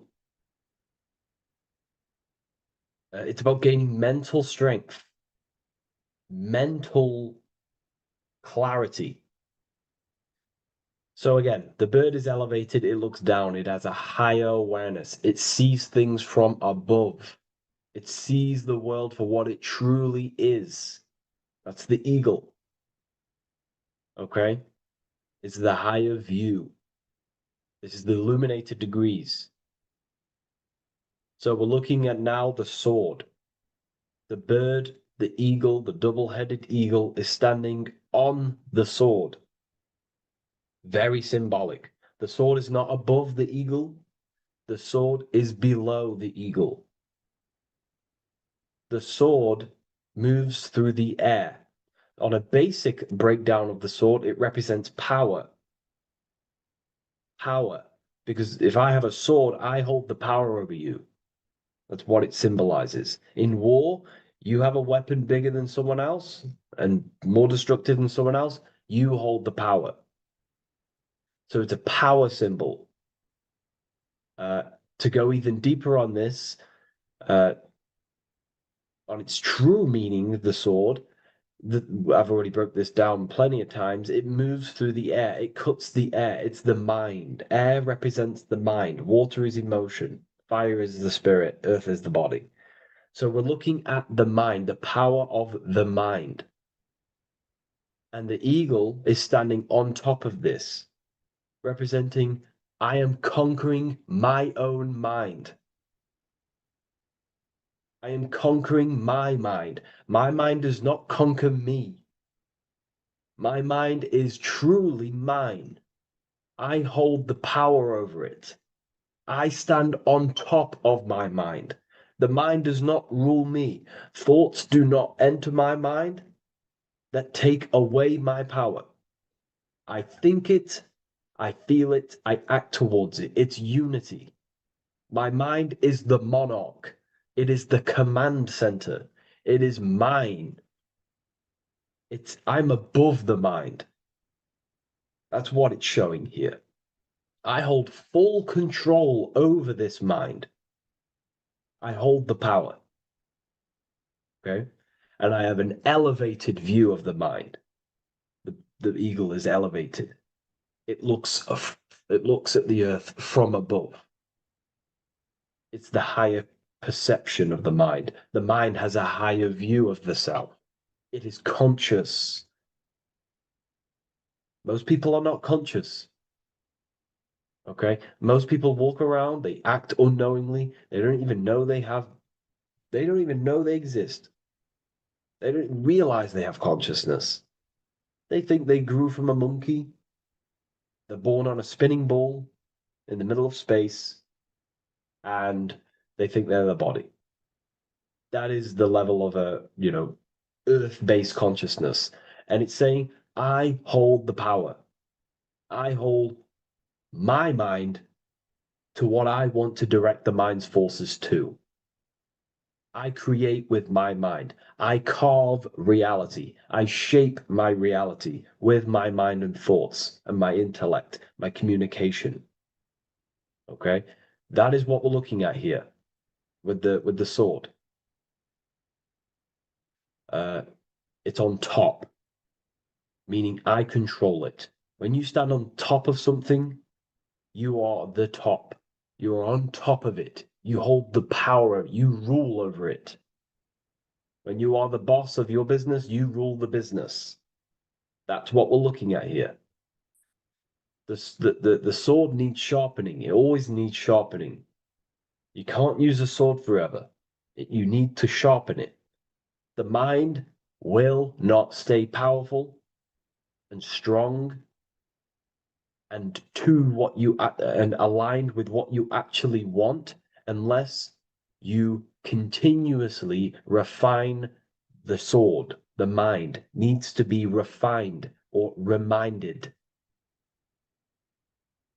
If you stop doing affirmations, the mind will fall back to old ways of thinking. If you constantly meditate, you constantly implant the messages into your subconscious mind, you constantly visualize, you are keeping the mind sharpened with what you want in life, what you are trying to create. And the mind will continue to think with that power, with them words, with them visualizations. If you fall off, if you stop meditating, you will lose control of your own mind. Okay? This is symbolizing you have to keep on top of the mind. You have to keep control. This is what the world is. The world is like Minecraft. You ever played Minecraft? You're a builder. Okay? What do? You control the man in the world. That's what you are. You need to control this body in the world. It's all about control. You are in a game. It's like Grand Theft Auto. You don't know how to use the buttons. You're going to create chaos, and you're not going to have that much fun in the world in GTA if you don't know how to work the buttons.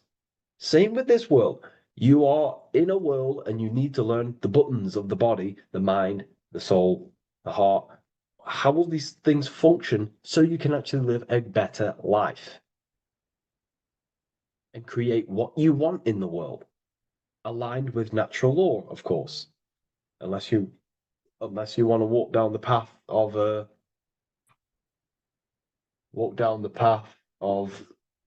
Satanism.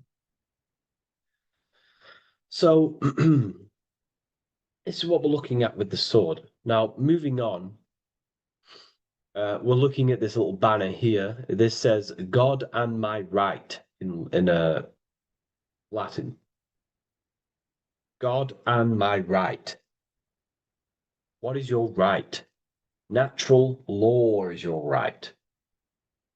What is natural law? You already know the natural laws. We all intuitively know the natural law. What is natural law? Do good. We all subconsciously, on a soul level, we know to do good. We know to do right. It is wrong to hurt people. It is wrong to control people. What is your natural law? What are the forces that you hold power over, that you have full control over? You have full control over what you think, what you feel, what you act. Thought, emotion, action. If you start to try and control things outside of them three forces, that is now you breaking natural law. If I try to control and manipulate someone else, that is now breaking natural law. I'm going against my inner law. My soul tells me what is right and wrong through emotion.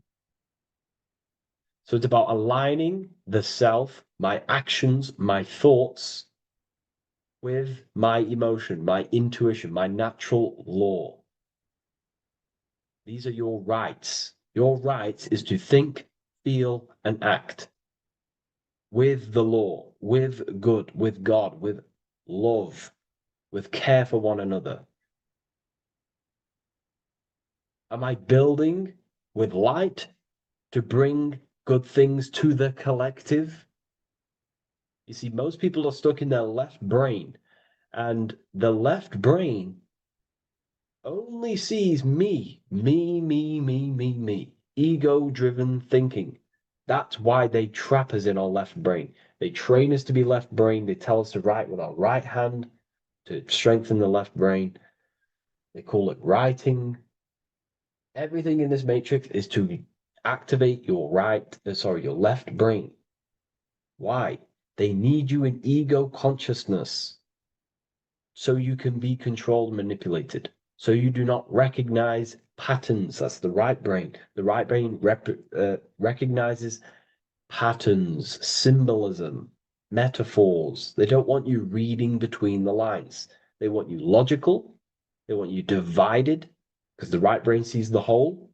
The right brain sees the woods. The left brain sees the trees. And that tree is your ego. And the woods is the collective consciousness. They want you only thinking about you. Because that way you are divided from the collective consciousness. And we're all one consciousness family. We're all God. We're all God experiencing himself. And we are all building this world. So it's about aligning the self with my right, with God, with natural law. It's what Freemasonry is about. True Freemasonry, light Freemasonry, not dark Masonry, or evil Freemasonry, whatever you want to call it. The crown, royalty. Royalty wear crowns. And what do the royalty have? Again, this is another power symbol. They hold control. Yes, royalty hold control. And that's why this crown is at the top of the image, not at the bottom of the image. It's at the top, representing I control the left, I control the right. I control my left brain and my right brain, the two eagle heads, the two views. The eagle has one eye on each side. It's looking, it's seeing. And that's symbolic of the left and right brain. We see, not physically see, but I mean perceive. We perceive reality with the left brain and we perceive reality with the right brain. And it's about unifying these two brains so we can see and perceive reality from a true lens. Because if we see reality only from the left brain, and a left brain dominated brain, we see everything as divided. But if we see everything from a right brain perspective, we see everything as whole. When everything is in the middle, you need to see reality from the middle. Yes, I have my own personal consciousness, and yes, there is a collective consciousness. So I need to balance between that. I need to see reality between the line, between the left and right brain, and align this worldview, and align my thoughts, align my actions with this. Because if you're left-brained dominated, you're only going to take action on ego. You're only going to take action on me. You're only going to think about me. But if you're right hemisphere brained, you're only going to take action for the collective, which is, yes, that's good, but you also need to think about yourself. Why did you come here? Your life has a meaning as well. It's not just about the collective, it's about you as well. But we need to balance this. You see? This is what we're looking at. The crown is in the middle, representing the balance, the power over the two. Okay? It's the balance, it's mastery, it's control. Royalty hold control over society, royal families. So it's about controlling the self. It's control over the eagle, control over the sword, over the mind. It's about personal power we're looking at here. Self-control. Now we're looking at a upright triangle, which represents the element of fire, which is masculine. Masculine is all to do with action. Action, the physical body. We're looking at fire, which represents spirit or transformation. Fire is a very transformative element. It transforms things. Okay, so we're looking at self-transformation through action. This is what we're looking at here. Fire is a very, very masculine force. A very penetrating and transformative force. So we're looking at transforming the self, not through knowledge, but through action. We have transformed the self. 33rd degree. I've reached the 33rd degree and I have now fully transformed. Now, there are higher degrees than 33rd degree, but we're just breaking down the symbol. That's a whole other lecture. But this represents full transformation. 3, another, if you watch my video on numerology, you know 3 is all about what? Transformation. Thoughts, emotions, actions. These are the transformative forces that turn and create reality. Jesus dies and dies and resurrects after 3 days. Transformation from dead to the awaken. Brahma, Vishnu, Shiva. God is threefold. 3, 3, 3, 3, 3, 3. Electricity, magnetism, dielectricity. The 3 forces that pretty much create physical matter. Transformation is 3. So we're looking at transformation through action. Action is a very transformative force. There's no point learning this knowledge if you're not going to act upon the knowledge. A lot of people join the university, they learn a lot, but they leave because they don't want to take the action. They don't want to do the hard part. They don't want to act towards higher consciousness. They want to dwell in their lower mind. That's fine. That's your path. That's their path. But if you truly want to raise your consciousness, you have to act upon it. You have to actively not take the action. It's about what you do and do not do, because not doing something is also an action. If you are not participating in the low-level pleasures like sex, casual sex, masturbation, going out and getting blind drunk. These are low-level pleasures. It's going to keep you on a low-level frequency and a low-level consciousness. That is also an action, not doing that. It's about what you not do as well, which is very important. You have to act upon it to reach this degree. You will not reach this degree if you have not taken a lot of action towards reaching higher consciousness, reaching self-mastery over the mind, controlling the mind. It's what, again, it's about taking action on actually controlling the mind, controlling the self, gaining your power. Okay? Okay. This is another fascinating part about the eagle head and wings. It also represents the past, present, and future. The crown is, again, symbolic of the crown chakra. This is all to do with knowledge. So we're looking at knowledge of the past, the eagle on the left looking behind, and the eagle on the right looking forward. So we're looking at the crown, knowledge of the past and the future. Looking at your past is very powerful. What has led you to this very point in your life? What actions have taken you to this point? And not only you, remember, there is a collective. Remember, you always have to keep that in mind. Every action you take, you have to always align it with the collective consciousness. It's not just you in the world. We have a collective. So, how did you and how did the collective get to this point in life, in this present? How did we get here? How did we get into this mess? Humanity is in a mess. A straight up chaotic mess.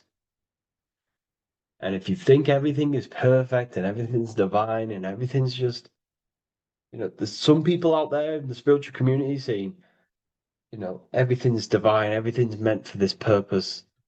No, there are people actively manipulating and using mind control methods to control this reality. How have we got into this mess? So we have to look into the past to analyze patterns so we can take action now in the present to change the future of the collective and your personal life. That's what we're looking at here. So the eagle looking left is looking in the past, representing analyzing the past, analyzing the actions in my life and the collective life. The actions that led to this mess now, to this state now. And what can I do now with my knowledge to change the future to a better future, aligned with, again, natural law, aligned with goodness, aligned with God, aligned with care and love for one another and the self. So it's all about knowledge of the past and knowledge of the future.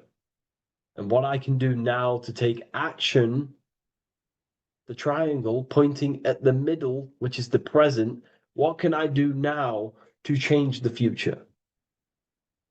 To create a better future, to transform the world. 33, transformation. To transform the future. Okay, this is what we're looking at here with the two double-headed eagles as well. Again, this is more art. This is a lot more complex symbolism here. But again, we have the Earth hemisphere here.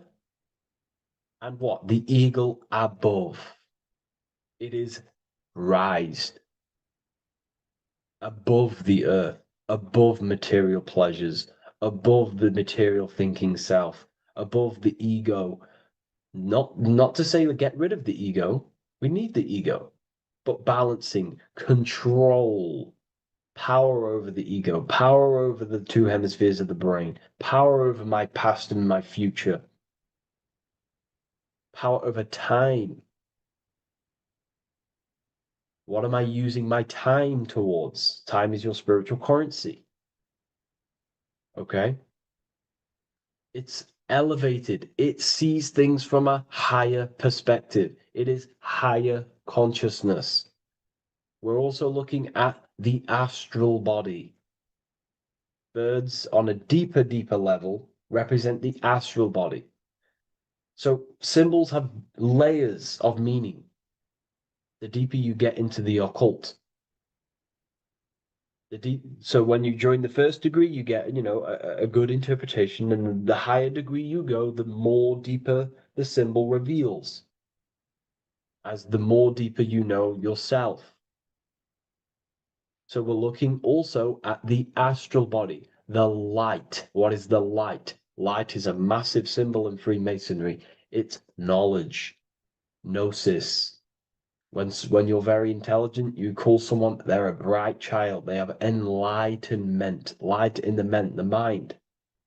Looking at light, a lot of knowledge, a lot of self-knowledge of the self, of the psyche, how I function, what I am, knowledge of the astral body, rising above the earth, astral projection, exploring your true nature, exploring consciousness. This is what we're looking at here. And in order to explore your astral body and explore the astral realm, you have to control the sword, the mind. And you can then explore. You are free like a bird to fly.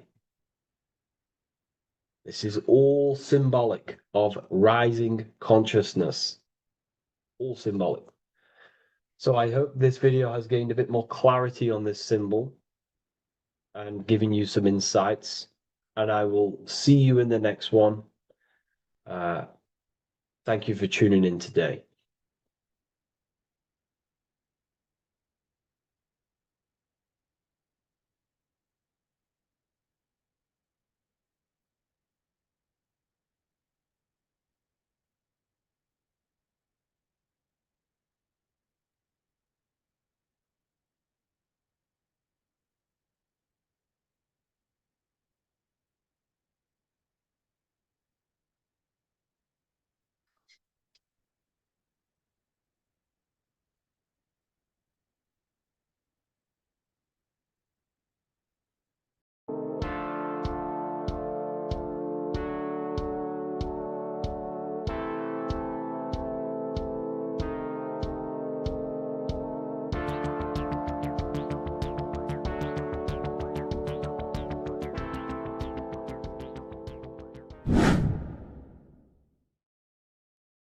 How are we all doing today, people? It's Revival of Wisdom, and today we're going to get real deep.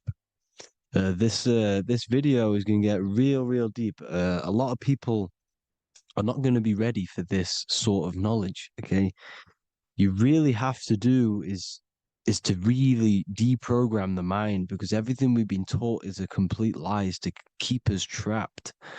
Okay, this is really advanced knowledge. Now, let's get straight into this.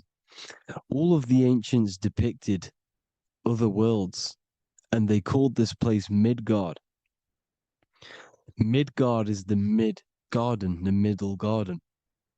This is why the Masonic symbolism on the floor is always a black and white checkered board, symbolizing the polarity here, the good and bad, because we're in the middle garden, the heart. Earth rearranged spells heart, because we're in the heart of this system, or whatever it is, a super quantum computer, whatever you want to call it, simulation.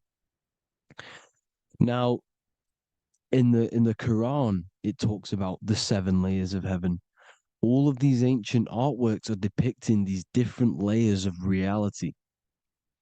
Okay, and look at the Egyptians here with the boat outside of the firmament. Boats travel on water, and this is exactly what the Masons are doing. So they're still using the same symbols. Why? Because it's the same knowledge, just hidden. The Egyptians have the same knowledge as the Freemasons. It's just hidden. Now, this cosmology that they're showing here, which is probably made maybe 100 years ago, this painting or artwork, is the exact same as the one we see here, with the arch, the boat. You know, it's similar, because the boat is symbolizing traveling these other worlds, because the ether is also symbolized as water, because if you look up at the stars through a telescope, it looks like it's water. It's shining through water, because this ether, whatever this substance is outside of this world, was symbolized as water. Okay, and look at all these ancient depictions showing these different layers of reality. Now, we are being trapped within this 3D dimensional world, which is the cube, the Saturn cube, because there are 6 sides to everything in this world: front, back, left, right, up and down. 6, which is the cube, because we're in the Saturn, Saturn's world.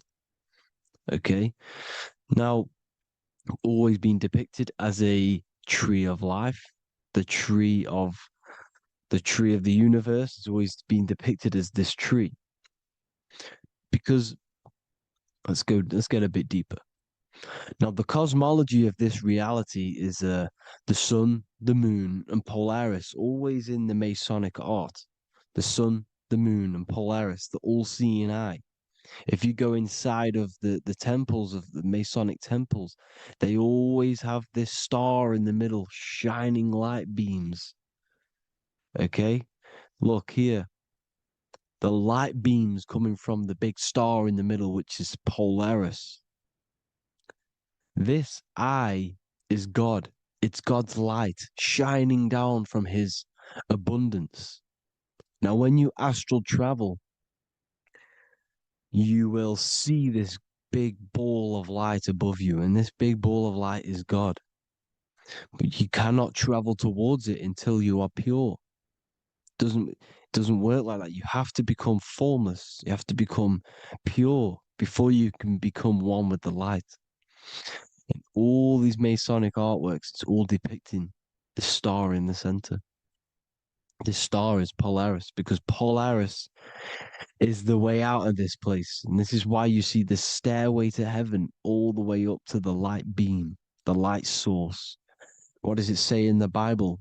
God is light, because everything is made out of one substance, and that substance is light. And it symbolizes the eye because God is an eye. All things that are alive have an eye. And we all say, I am. We all see these realities through eyes. God is an eye.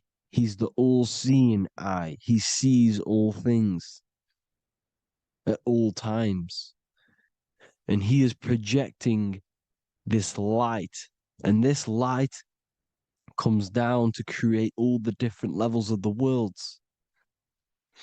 And this is what the two pillars symbolize the number 11. 11, the number 1, is just a vertical line. It's the one. It's a 1 point. 11 symbolizes the mirror nature of reality. Everything's mirrored. As above, so below. Now, the 11 also symbolizes openings, doorways. And as you can see here, an opening to the all-seeing eye. And you see here again, an opening to the stairway all the way up to the light. This light is the light of God in the astral worlds, beyond this world. Now, Polaris has also been symbolized as the UFO. They put the truth in plain sight. So, you know, in the films, how the UFOs suck people up.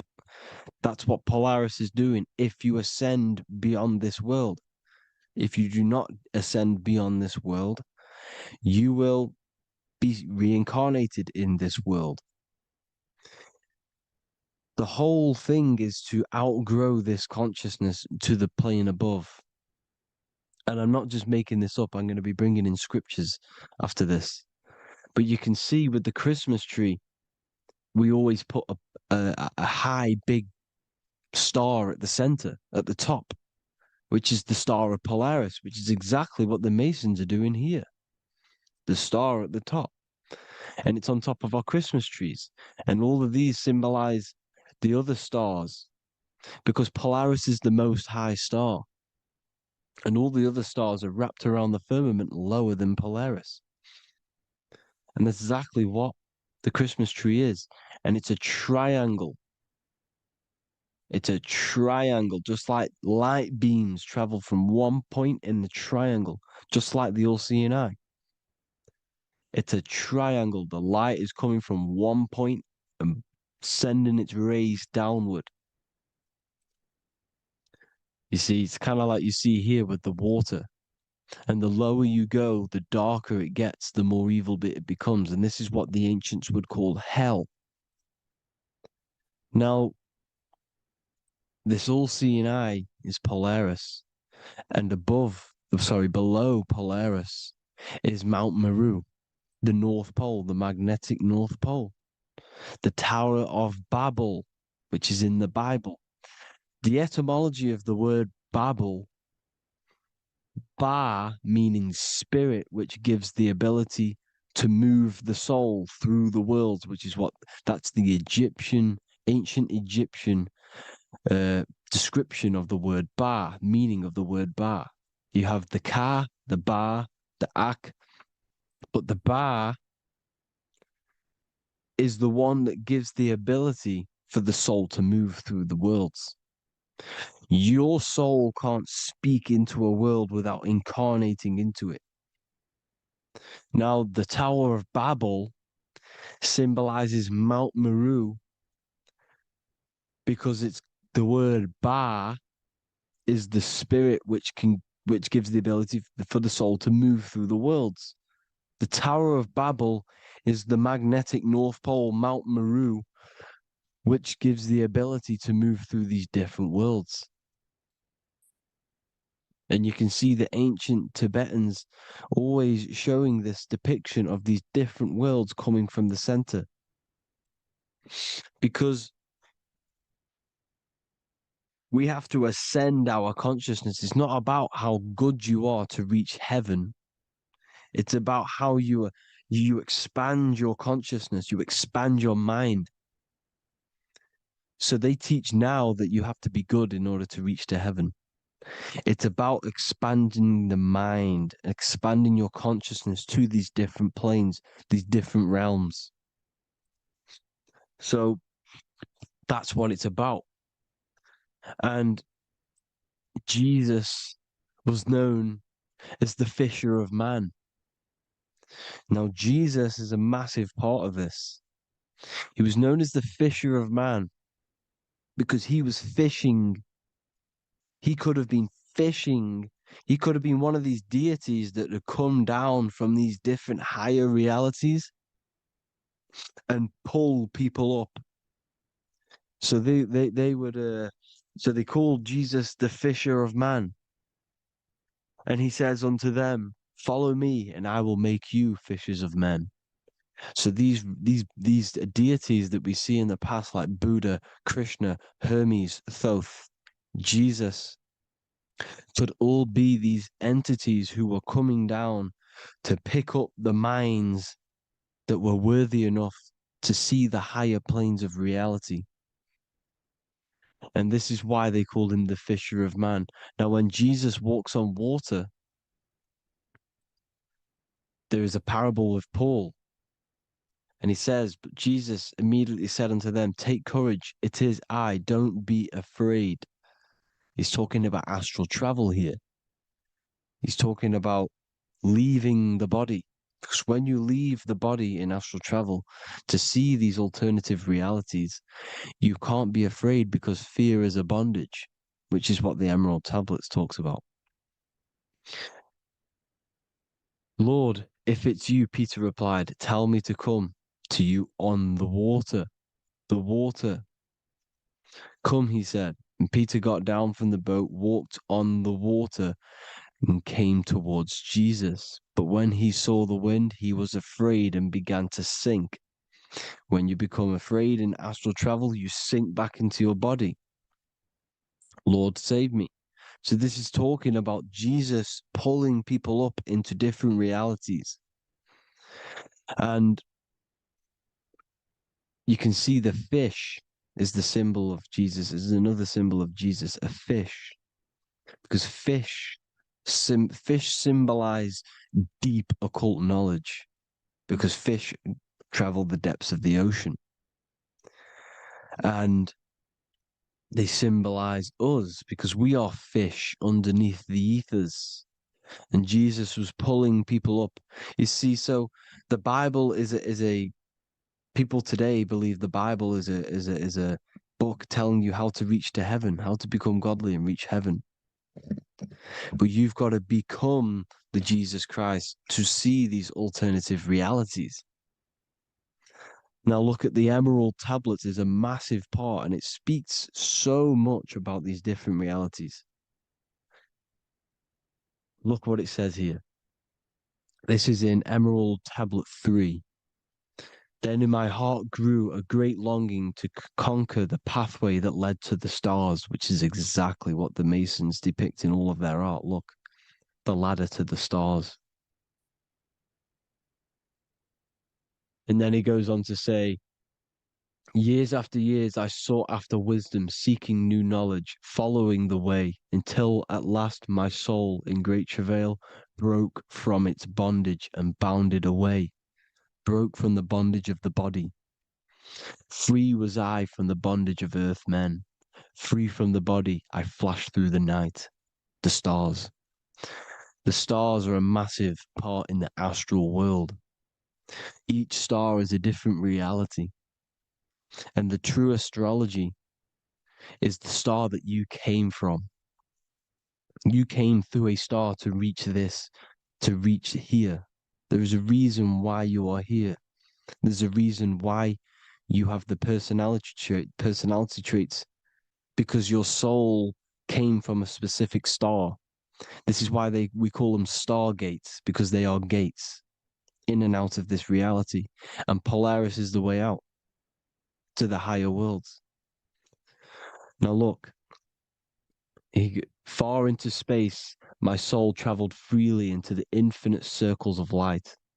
Beyond knowledge were some planets and great gigantic beyond dreams of men. Then he goes to say, lift up your flame from out of the darkness, fly from the night and ye shall be free.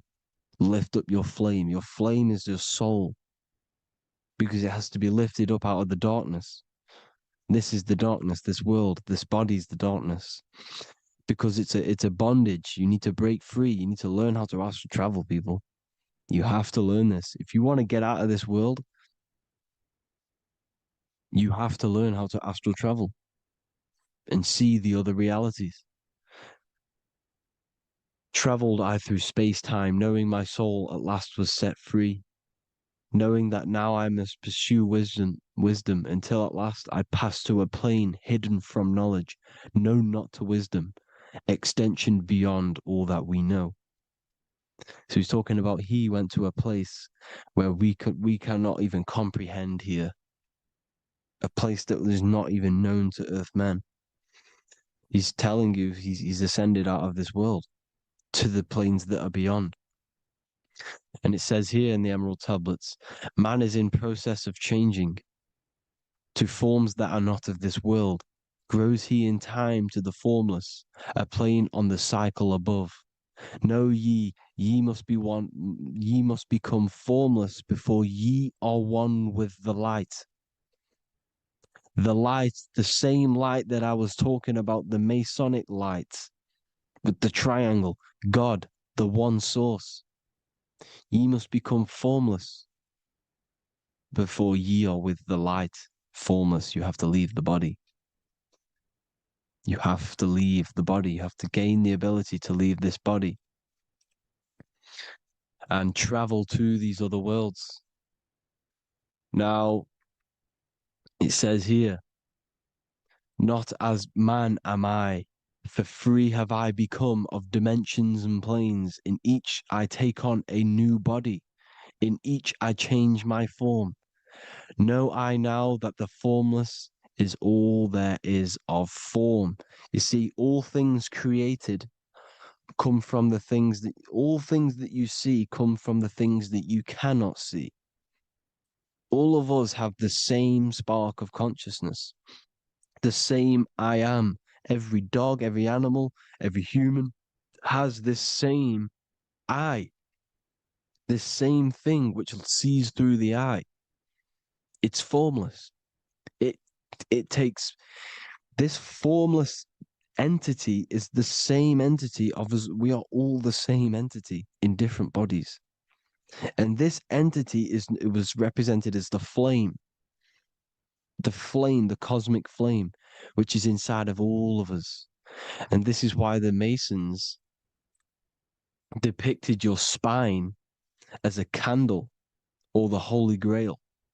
You would either see this or a candle with a flame on the top, because the Holy Grail is your consciousness, which is on top of your spine, which is the candle.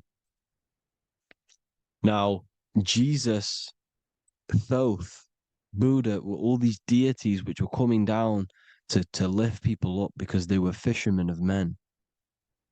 And he would lift you up to the higher worlds, out of this world, to the ones above. Now, Thoth, you can see him here. He's leading the way. He's holding someone and he's leading the way with knowledge and power. He was leading the way to other worlds, out of this world. There's no point trying to change this world. This world will stay the same. It will stay the same. You have to get out of this world. And that's what they're telling you. That's what they're keeping you from. They're keeping you stuck within this thin layer of reality. So what the Masons are doing, they have the ability to astral travel. They're living not stuck and bound to one reality, but living within the different layers of reality. And this is what Morpheus was doing in the Matrix.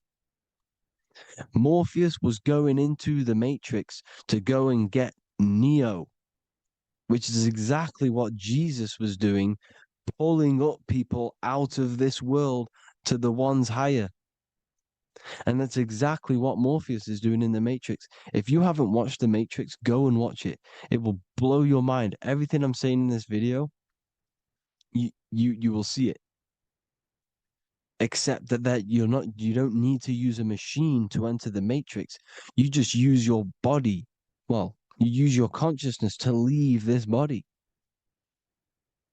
You see, Neo was also uploading himself into the simulation to pull people out of the simulation.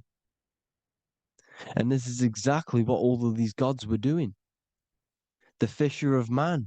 Look, he was pulling people up out of this reality with the knowledge. Now, Jesus was always depicted with the mushrooms. Look at all this mushroom art. Mushrooms were literally the origin of Christianity. You can see it everywhere. There's mushrooms in all of the ancient art. Every single one of these paintings you see here, there's mushrooms on them. Mushrooms have the ability to see alternative states of consciousness. Now, if you go and do them and you go to sleep, if you pop mushrooms, you go to sleep and you will wake up in another reality. You will wake up in another reality. Don't try it if you don't want to do it. But if you've got the heart to do it, do it. Eat them and go to sleep. You'll wake up in another reality. And Jesus was handing out mushrooms to the bright minds, to the minds that he wanted to fish out and pull up to the higher realities. He was giving them mushrooms to see themselves in an alternative state, in an alternative reality. This is why there was so much mushroom art, and it's not just ancient Christians. It's Sumerians, it's the Mayans, the Celtics, the Egyptians. All used mushrooms. All of them. Look at all this art. It's on stones. It's everywhere because mushrooms. See, everything in nature is a macro. Look at the form of a mushroom. It's literally your spine and brain because they alter your consciousness. Your body is just a radio receiver. Everything that you're experiencing is a program being ran by the central nervous system, and your consciousness is experiencing this program, these electrical impulses of the nervous system, because it's all feeding back to one point, which is the pineal gland. And this is the candle with the light on it. Type in Masonic candle and you'll see it. It's your spine with your spark of consciousness on top of the spine. And it's a mushroom because this sends you to alternative states of consciousness, alternative realities. Now, they were all doing this, the Egyptians, the Mayans. Now, there's more symbolism which goes into this.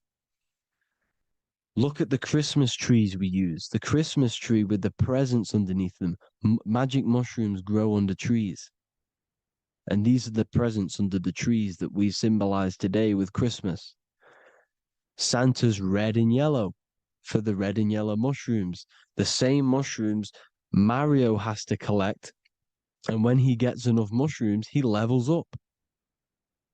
And then what does he do when he go past the world? When you win that world in Mario, you go to another reality. You go inside of another world.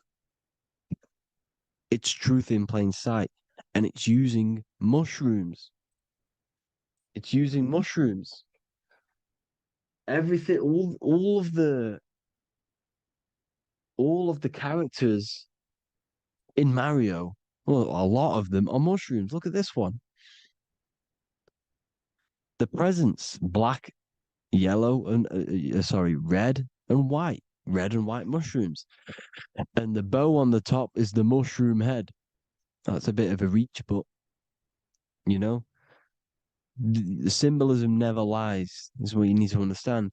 And it's as above, so below. Now look at the Sumerians. The Sumerians were also multi-dimensional beings. Okay, look at how they have the double faces. They had 1 foot in this reality and 1 foot in another reality. And look at this one, a double-headed god inside of like a portal. You see? Because and look at these with the wings, the astral travel. Birds, ancient birds symbolize the soul. Because the soul is a bird, it flies to different worlds. It flies around the cosmos. And mushrooms gave you the ability to see these alternative states of consciousness, these alternate realities. Because you exist in infinite realities. You exist in infinite realities. Now look at the 33rd degree Ordo Ab Chao badge. You get this badge when you become a 33rd degree Freemason. And it's a double-headed eagle. A double-headed eagle. And you can see this in Sumeria first. Sumeria have the same symbol. A double-headed, bird. You can see it here as well. And the Masons are still using this symbol today. And when you become a 33rd degree, 33 vertebrae on the back of your spine, above the vertebrae is your consciousness, and it's a double-headed eagle. One reality in one, you become a multi-dimensional being in the 33rd degree. And I've heard many interviews of Masons say it becomes Luciferian. You see, they speak in code. These Masons can't tell you about what they learn about, but they will speak in code. They said it becomes Luciferian. The word Luciferian is lucid. The root word of Luciferian is lucid, and lucid is lucid dreaming, alternative realities, dream worlds. You become a god. Luciferian means you're becoming your own god, pretty much. Because you are becoming a multi-dimensional being living in between the different layers of reality at the 33rd degree of Freemasonry. And look at the double-headed eagle, because the birds symbolize the soul. And they reach high, they fly high, just like the soul wants to fly high to the light, to become one with the light, like the Emerald Tablet says. Now look at Janus. Janus was another god, and he's known as the god of doorways. Janus always depicted with a double head. Janus is why we say janitor or January. And January is entering a new year. Janus is known as the god of doorways with keys, always got a key. Because keys open doors. That's why the janitor holds all the keys. And Janus always has double heads, because he had 1 foot in this reality, 1 foot in another. He was a multi-dimensional being, a Luciferian. living between the different layers of reality, except from instead of being stuck in one like we are. Well, a lot of people. And that's the whole point. You see, all of this stuff is about like changing the world and stuff like that. This world will probably never ever change. It's probably been like this forever. Well, forever, for a long time. But it's about moving out of this reality to the higher states. And the Masons always depict the ladder to the luminaries, the stars, with a key, the same key of Janus. The Vatican is a key, and it's in charge of all the religions. Why is it a key? Because they're holding back the key. They're keeping you stuck within this reality, keeping you stuck as identifying yourself with the body, identifying yourself with this world. You are not in the world is within you. This is a program being ran by your central nervous system, and your consciousness is experiencing this reality. Now, this is going to be a mind-blowing video for some people. You have to have an open mind. You have to let go of all the programs. I'm repeating what the ancients are talking about and the ancient symbolism. Look at Janus with the double-headed god. He was just another god coming down, giving keys to people who had the worthy mind to be pulled up out of this reality, to be pulled up to heaven, just like Jesus was teaching how to reach heaven. But really, it's an encoded scripture.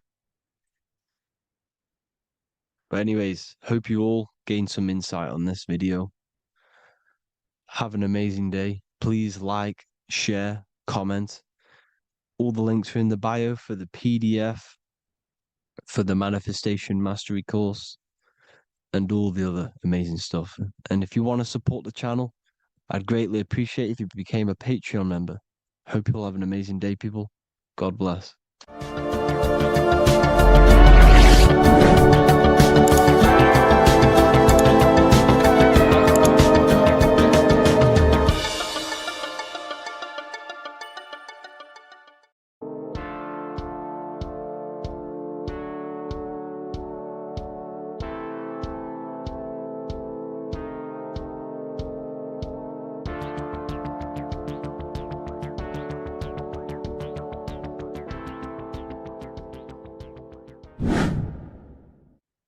How are we all doing, people? It's Revival of Wisdom from the Wisdom Academy.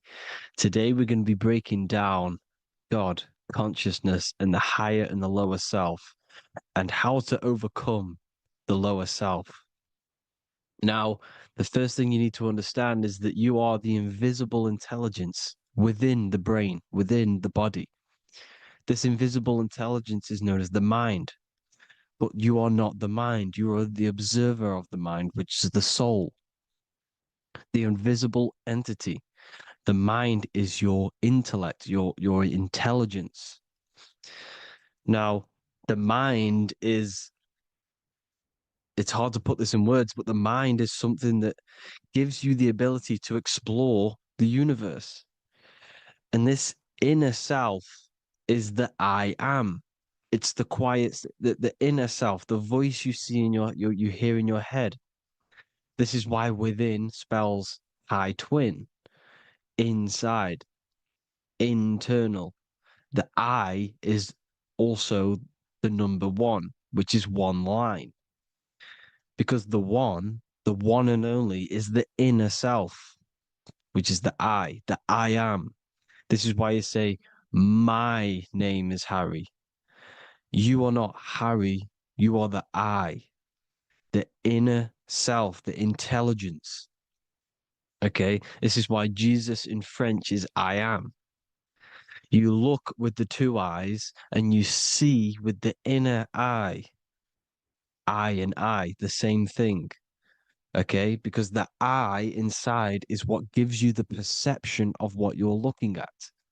So when someone's trying to explain something and then you catch on saying, I see now, it's because you're seeing with your inner eye, the one that gives you perception, gives you intelligence, gives you the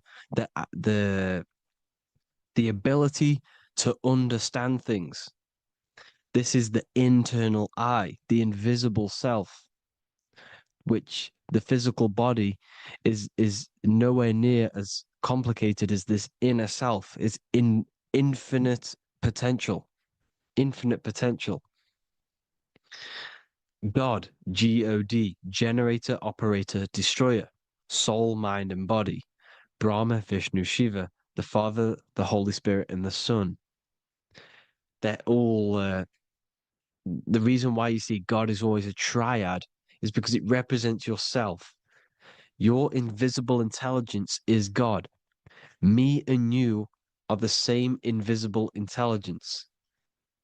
We are the invisible intelligence experiencing the program being ran by the central nervous system and the brain. I always say this in my videos, but I have to, in order for you to understand the things that I'm going to say later on in the video, you need to understand this concept, is that you are the consciousness experiencing the nervous system, the tree of knowledge of good and evil, which is you here. You would be in this invisible intelligence right here in the center of the brain.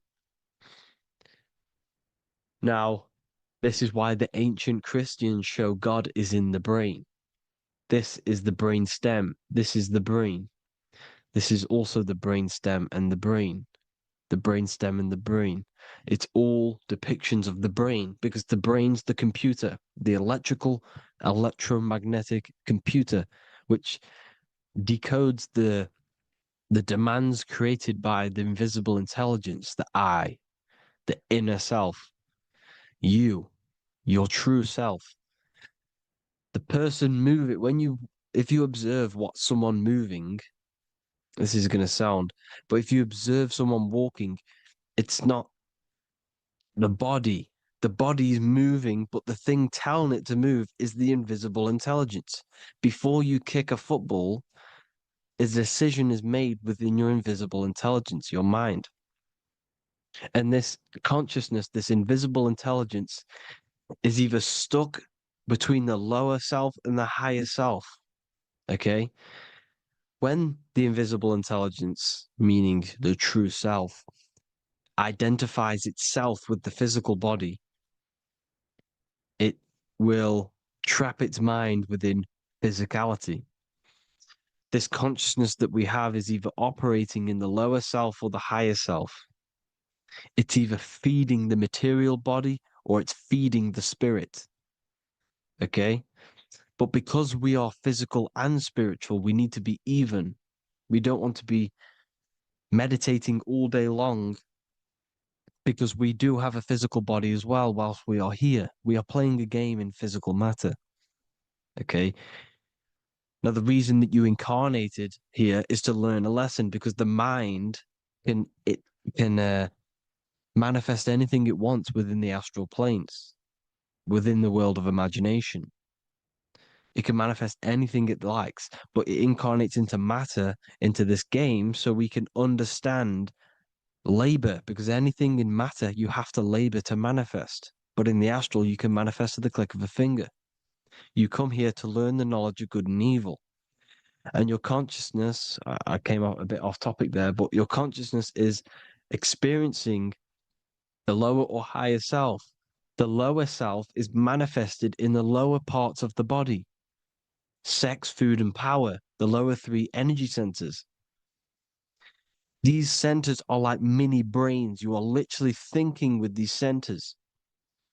And when your mind is stuck within these lower centers, you'll think, have you ever heard the term of thinking with your penis or thinking with your, you know what, as a man? Even females maybe, but mainly this is a boy saying, you're thinking with your penis. This is a truth, it's truth in plain sight. You think with these energy centers. When you're living off the lower three centers, all you care about is sex, food, and power. eating, sleeping, and greed. Power is kind of like greed.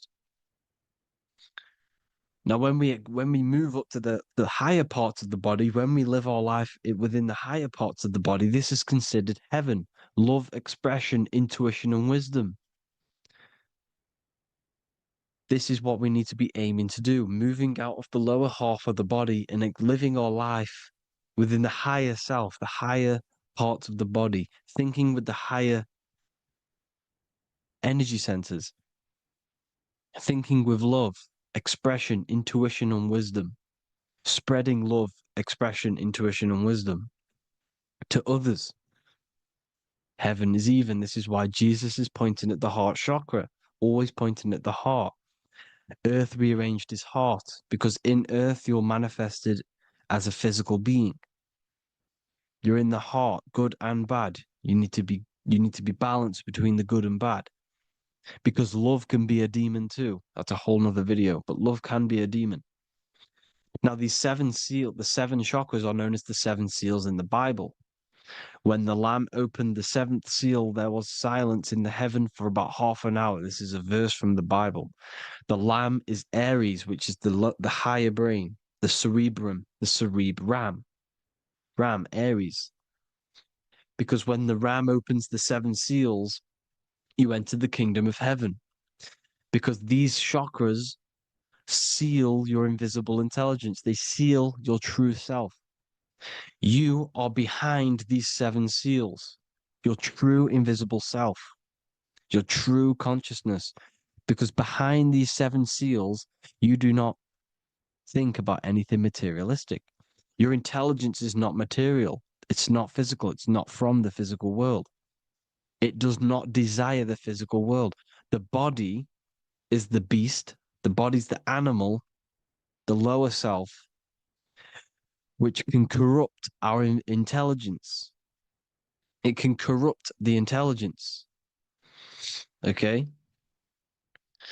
Now, we need to balance these chakras so that we gain a deeper connection between this intelligence and the brain. Because when there's a strong connection between the brain and the intelligence, your body and the intelligence, you have a strong connection. Therefore, you can manifest what the intelligence is saying at all times. Meaning, when, for example, your higher self, this is intelligence, the higher intelligence is always speaking to you. It's always guiding you. It's always telling you the right thing to do.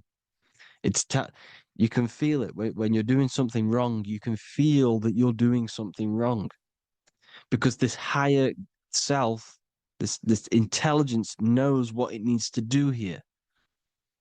And when there's no connection between the body and our intelligence, our true self, when we strip away, when you close your eyes for long periods of time, you will figure out you are this invisible, infinite, creative being.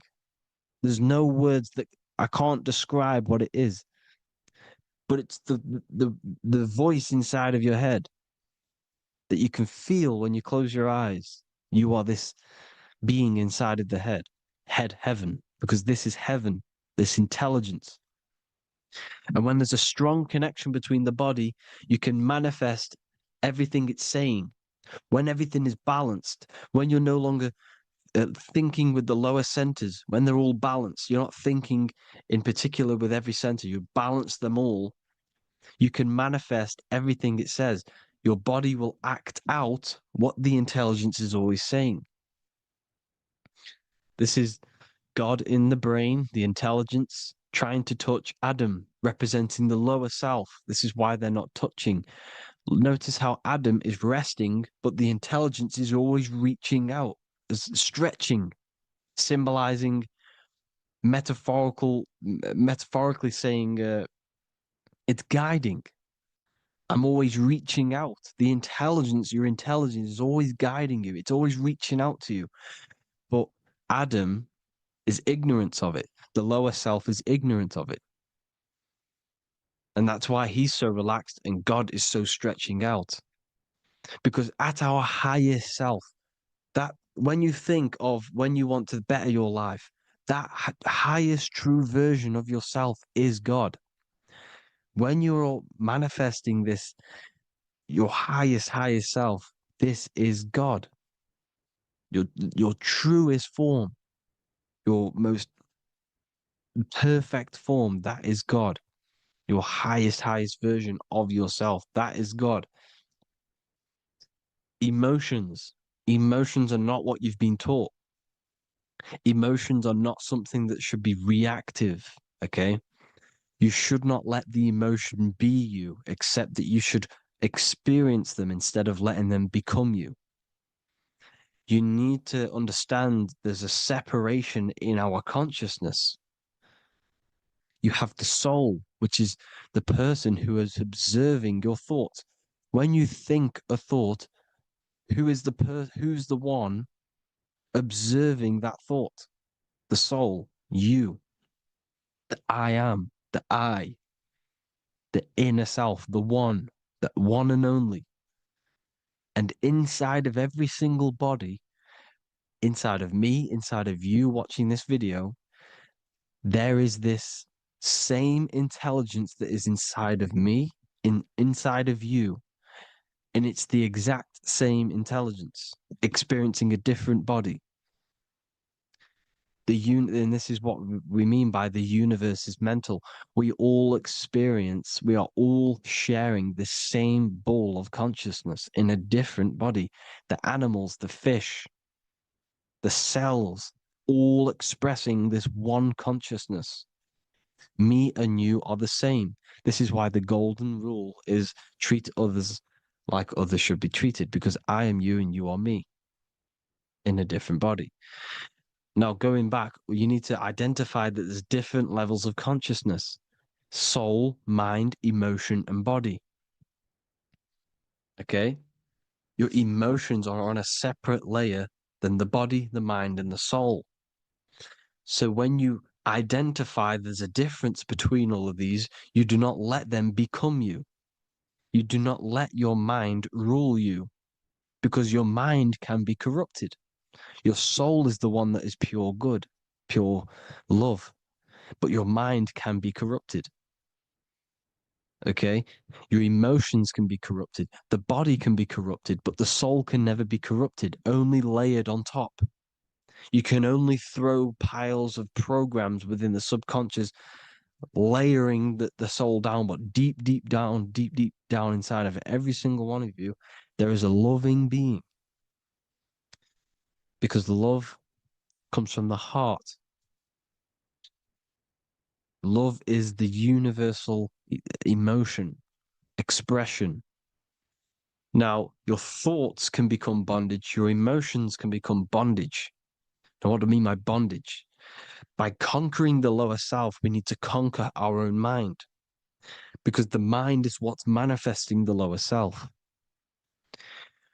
When you're thinking with the lower half of the body, when you're becoming your emotions, you need to experience the emotion, not become the emotion. Do not let the emotion become you.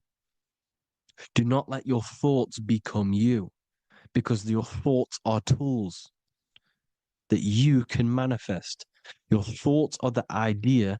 Your emotion is the energy that you can use to manifest that thought. Your emotion is energy in motion, emotion. You use emotion to manifest, to feel as if you already have the thought. Therefore, you become that vibration. Therefore, your emotions are actually a creational force that is given to you to manifest things, because you're a human, a manifester. You're here to manifest things. You're a creator. You are a god. Your inner self, your intelligence, your I am, the one and only inside of you, the inner self, the quiet one, the one that's deep down, the invisible intelligence, is it's creating things all the time. All the time. Speak no evil, see no evil, hear no evil. This is the astronauts, they're Freemasons. But they understand this because thinking, seeing, and hearing can corrupt your mind. And when you have a corrupted mind, you'll have a corrupted subconscious. The subconscious will manifest into the body because 90% of your behavior comes from the subconscious mind. So you got to speak, see, and hear no evil. A sin, what is a sin? To overcome our lower self, to overcome our lower self, the 7 deadly sins are not something that goes against an external God.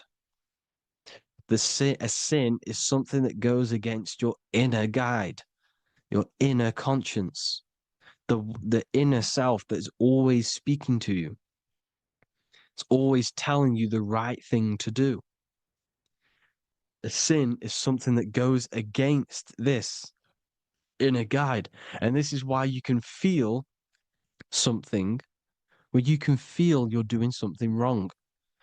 Because the inner guide is speaking constantly. And when you commit these 7 deadly sins, which are 7 internal states which keep your invisible intelligence bound to your physical body. Because evil, right? Evil love bondage. This is why they stay in this realm and they control this realm, because they love the bondage of the body. They like matter. They want to stay in matter for eternal life. They don't want to ascend back into the heavenly realms where you do not have a physical body. You can explore the universe within the astral planes. They stay bounded to the body, bounded to the 3D construct of the physical world. They have greed, lust, envy, gluttony, wrath, sloth, pride. They want all of this. And if you want that, that's okay. But deep, deep down, you don't want that because your soul is always telling you the right thing to do.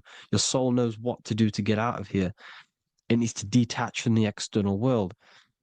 Detach from all of these 7 internal states which bound you to your lower self, your lower centers. That's what a sin is. You have a left and right brain.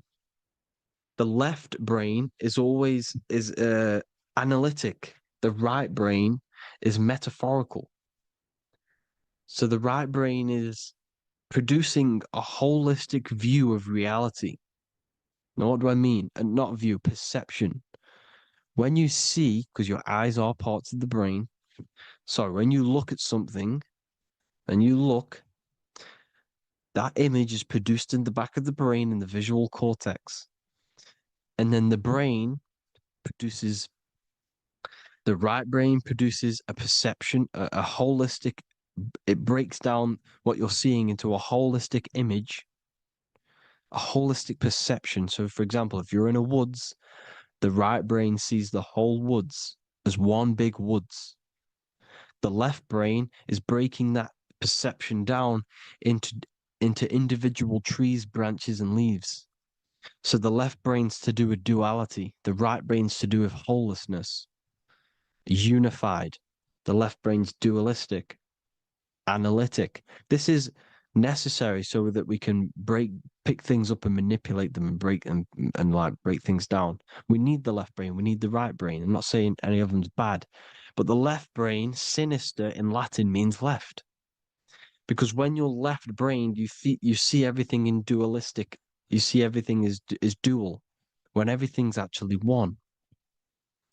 We need to be focusing and strengthening our right hemisphere. I'm not saying sit in the right hemisphere all the time, but we need to be strengthening our right hemisphere. And this is why left is sin and right is right. Because when you focus on the right hemisphere, you see the holistic perception of creation. The right hemisphere sees humanity as one unified consciousness. The left hemisphere sees everyone as individual persons and egos. Because the left hemisphere is dualistic. And this is why the Bible says, cast the net onto the right side of the ship and ye shall find.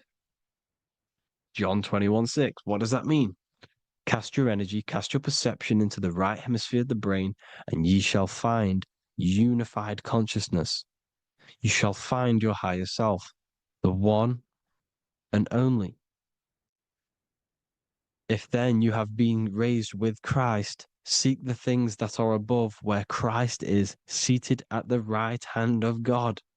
Wow. Powerful. What does this mean?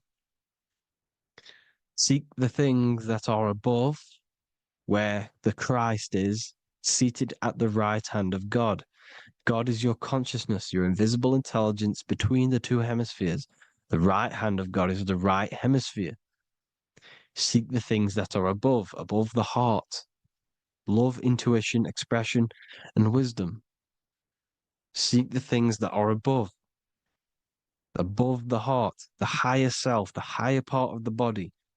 Because when you seek the things of love, expression, intuition, and wisdom, you create a strong aura. You attract the same frequency. And this frequency is heaven, God. This is the Sumerian artwork showing the lamb. This is a step symbolizing stepping upwards, raising up. He's stepping over the lamb up to the bird. His hand is going to the bird. The lamb symbolizes the lower self. Okay? The bird with the wings is in the sky. It represents the higher self. This is why angels always have wings, because it represents the higher self in the sky. The lamb is a ground animal, symbolizing the lower self. He's stepping over the lamb to the bird, his higher self, his invisible intelligence. Horus and Set, Jesus and Satan. Look, Horus has an evil brother, Set, just like Jesus and Satan. Horus is a bird, higher self. Set is a ground animal, lower self, which is the devil and the angel on your shoulder. You see? The right and the left hemisphere, the two wings. So the devil and angels always speaking to you. The higher and the lower self. It's the battle between the higher and the lower self, between the invisible intelligence and the physical body, because the body's the one that wants the sugar, it wants the pleasure, it wants the sex, it wants the porn, it wants all of the materialistic things, it wants the 7 deadly things. Okay, it wants this. There's a battle between the higher and the lower self, your intelligence and the body. This is why you need to become balanced, so that there's a deep connection between the body and the invisible intelligence, the I am. You need to master your mind with discipline, and you gain a connection between the brain, the body and the intelligence. Resurrection, transmuting sexual energy. Okay, this is important. Res is Resh, which is Hebrew. The early Hebrew Resh symbol is the head. This is the head. Resh, erection.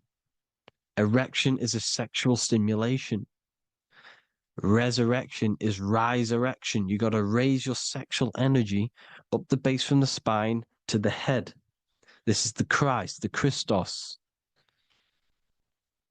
Because there's a psychophysical psychophysical oil produced in the brain every month. Go and watch my other video on raising the chrism. Okay? And every month there's this fluid produced in the brain, which takes 2 trips, because one's produced by the pituitary, one's produced by the pineal, magnetic female, magnetic and electric charge. And it takes 2 trips down the spine to the solar plexus, the bread of life in the Bible, or Bethlehem in the Bible, because the River Jordan's your spine. Goes down to Bethlehem. It gets born in Bethlehem, just like Jesus. Because when this oil travels to the solar plexus, it creates the seed, the seed of life, and it feeds the body, all the central nervous system, all the cells. It regulates the blood, does all sorts of good things for the body. This oil. Now, when you save your sexual energy and you raise your resurrection. You awake the Christ. You raise it from the solar plexus or the sacrum bone up to the brain. You activate 100% of the brain, and this is the true resurrection of Christ. Instead of wasting the energy and giving away your sexual fluids, because behind the fluids is the energy. So when you release that fluid, the energy is out there. You've released the energy. Your sexual energy is the most potent emotional force a human could possibly feel. Same with any animal or anything. The sexual urge, the sexual emotion is the most powerful, potent emotion that you can feel. It takes over the whole body. When you feel sexually aroused, it takes over everything because it's so potent. And when you fight the serpent, when you fight the sexual energy, which is shown here in the Egyptians, the cat cutting off the head of the serpent, or Hercules fighting the serpent, or in the Greek mythology fighting the seven-headed dragon, the seven chakras. The serpent is your sexual energy because it symbolizes your kundalini. When you fight it and you transmute this energy, instead of releasing it, instead of acting sexually on it, you can transmute the energy, transfer it from the solar plexus up to the brain. You can also do this with other tasks. Instead of releasing it, instead of raising it from the solar plexus to the brain, you can use it for other things. So, for example, you want to think critically. You can use it for critical thinking. You can use it for going to do exercise. You can transmute sexual energy into anything. But you can do this. You can raise the sexual energy, and you can use this energy to push the cerebrospinal fluid from the solar plexus up through the spine, up the 33 vertebrae to the brain, and it'll activate 100% of the brain. And this is the resurrection of Christ. Jesus was never dead. Jesus was never rose from the dead. It symbolizes the Christ, Jesus Christ. Christ is Christos, which means oil in Greek. The resurrection of the Christ, the Christos, the oil. When it activates 100% of the brain when it's raised, and it can regulate all the systems, it can regulate all the blood, it can regenerate the body. And this is the true Antichrist. They don't want us doing this process. The Antichrist is not against Jesus, it's against the fluid in our body that makes us live hundreds and hundreds of years and makes us live as gods. This is the true resurrection. And when you fight the serpent, you fight your sexual urges, your sexual emotion, the most strong emotion that you could ever feel. You can do this process. And this is the true secret of transmuting sexual energy. Because when you transmute the sexual energy, you can become a god. And this is why Hercules is fighting the serpent. Notice how the serpent is low. He's reaching down to it. It represents the lower self.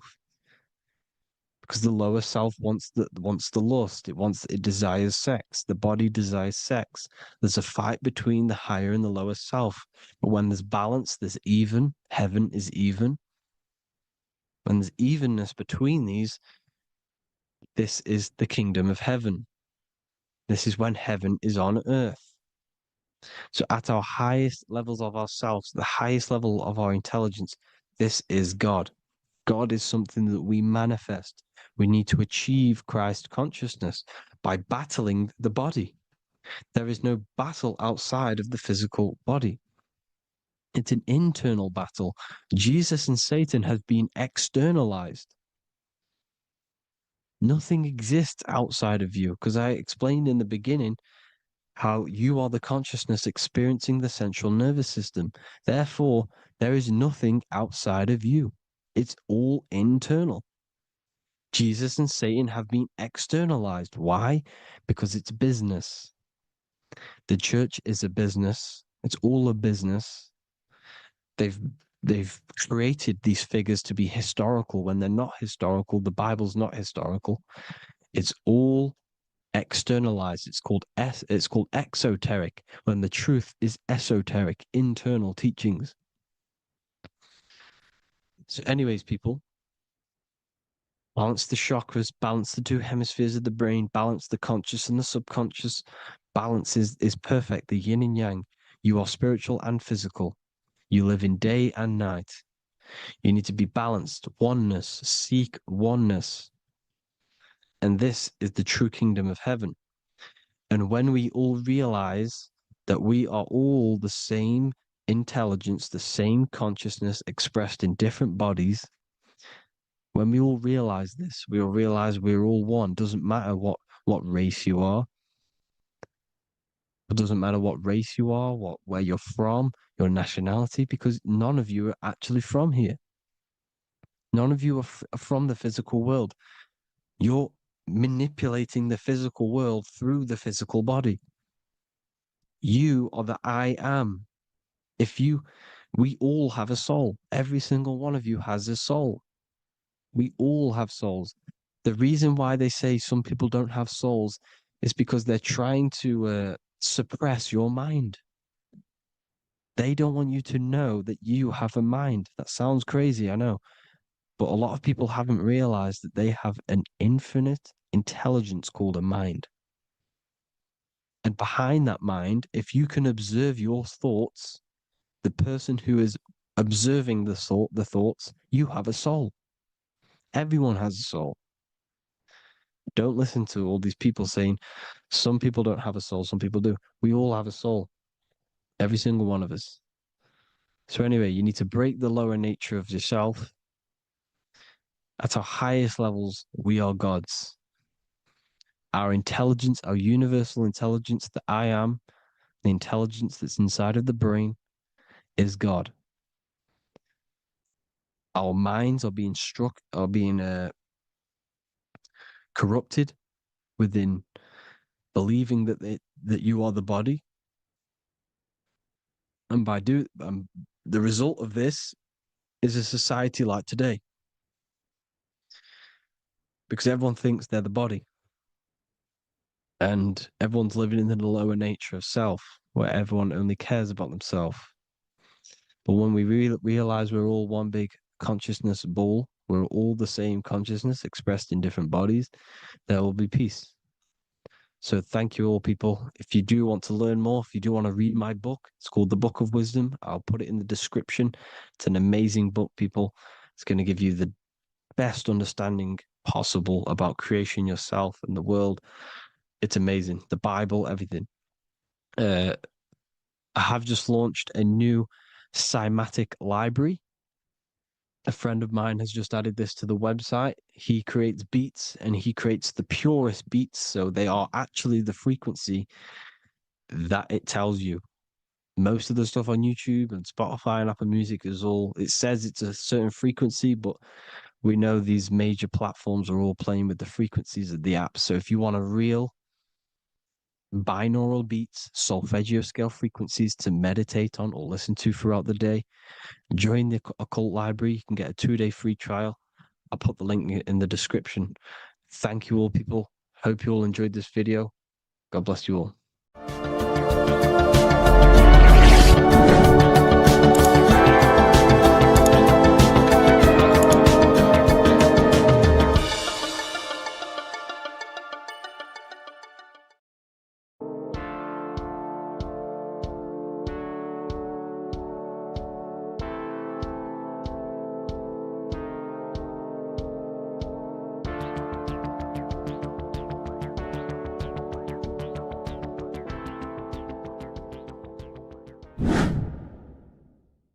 What is good, YouTube? Today we're going to be talking about the astral plane and how the cosmology fits into the astral plane. Okay, so first let's go over the astral plane and go over the different layers of reality so that you can understand reality more.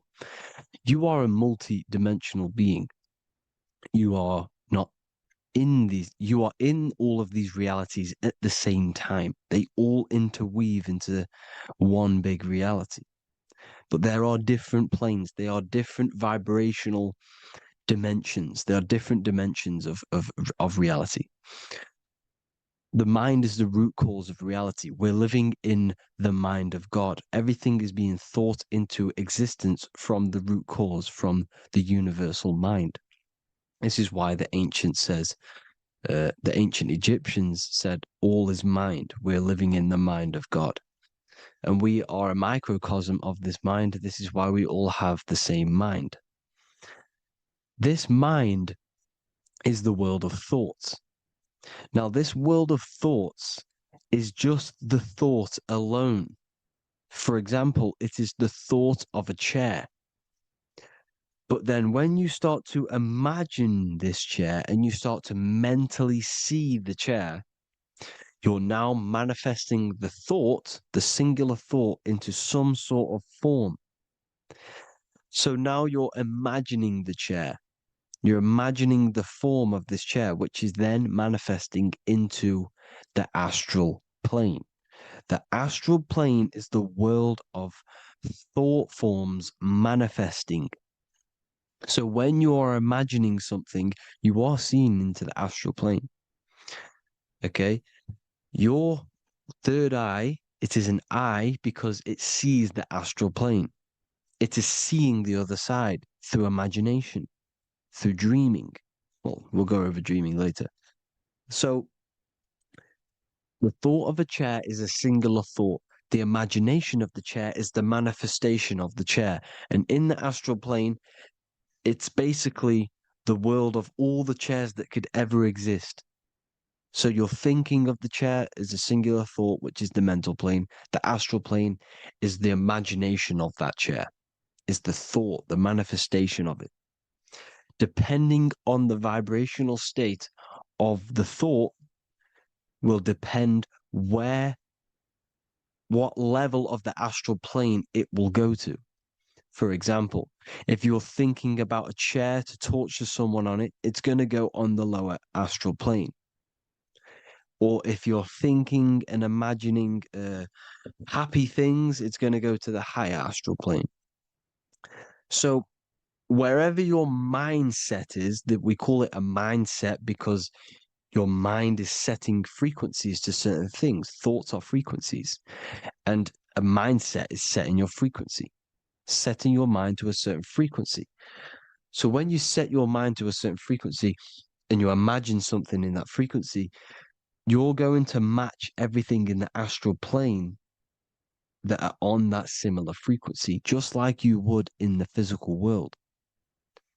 Because we're all in these worlds right now as we speak, but we can't see them with the two physical eyes. We can feel it though. When you're around someone and you've just met a new person, for example, you can feel their vibration, and if you're not on a similar vibrational match, you will not get along with that person, or you just won't not get along, but you won't connect with that person because you're on two opposing frequencies, not matching. And this is something you can't see, you can only feel because it's the astral plane. It exists within the astral plane. Everything in the astral plane is made out of vibrations. So if you do astral project, and if you already know how to astral project, you will see beings and people and things that are on the same frequency as you. This is why before you astral project, you need to sort your vibration out before you astral project, because you are projecting your consciousness into this. It's the mind. The mind is the bridge.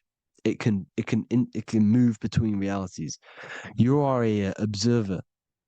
You are a observing soul which observes different realities. And the mind is the bridge between all of these different realities. The mind can choose. If you want to project into the astral, you set your mind to it, you can. Okay? So let's not get off track. The lower astral plane is where demons are. The higher astral plane is where heavenly beings are. Heaven and hell are kind of a real thing. The etheric plane is a powerful substance, the ether, the fifth element that they don't tell us about. if you type in on Google the 5 elements, they will try to remove it with wood or metal because they don't want you knowing about the ether. Ether is the energy double behind all physical objects.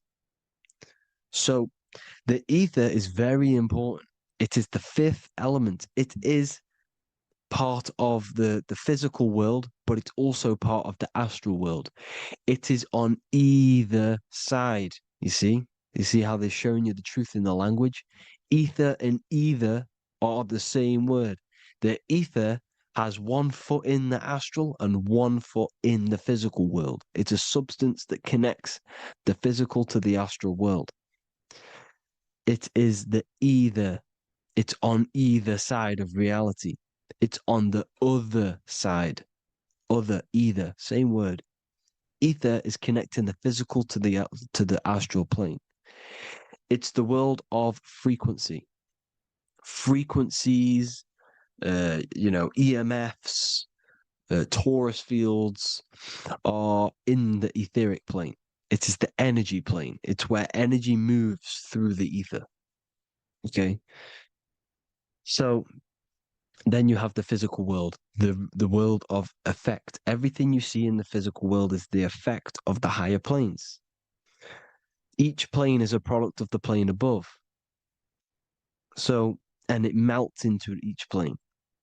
The physical plane is the lowest plane, it's the most densest, and the highest is the most fluid. This is the most fluid, this is the most dense. This is where we get the saying, as above, so below from.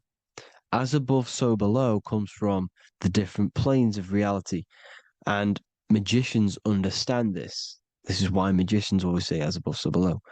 Because they understand if you manipulate the higher planes of reality, you manipulate the lower planes. Because the astral plane is a direct copy of the physical world, but in the astral plane.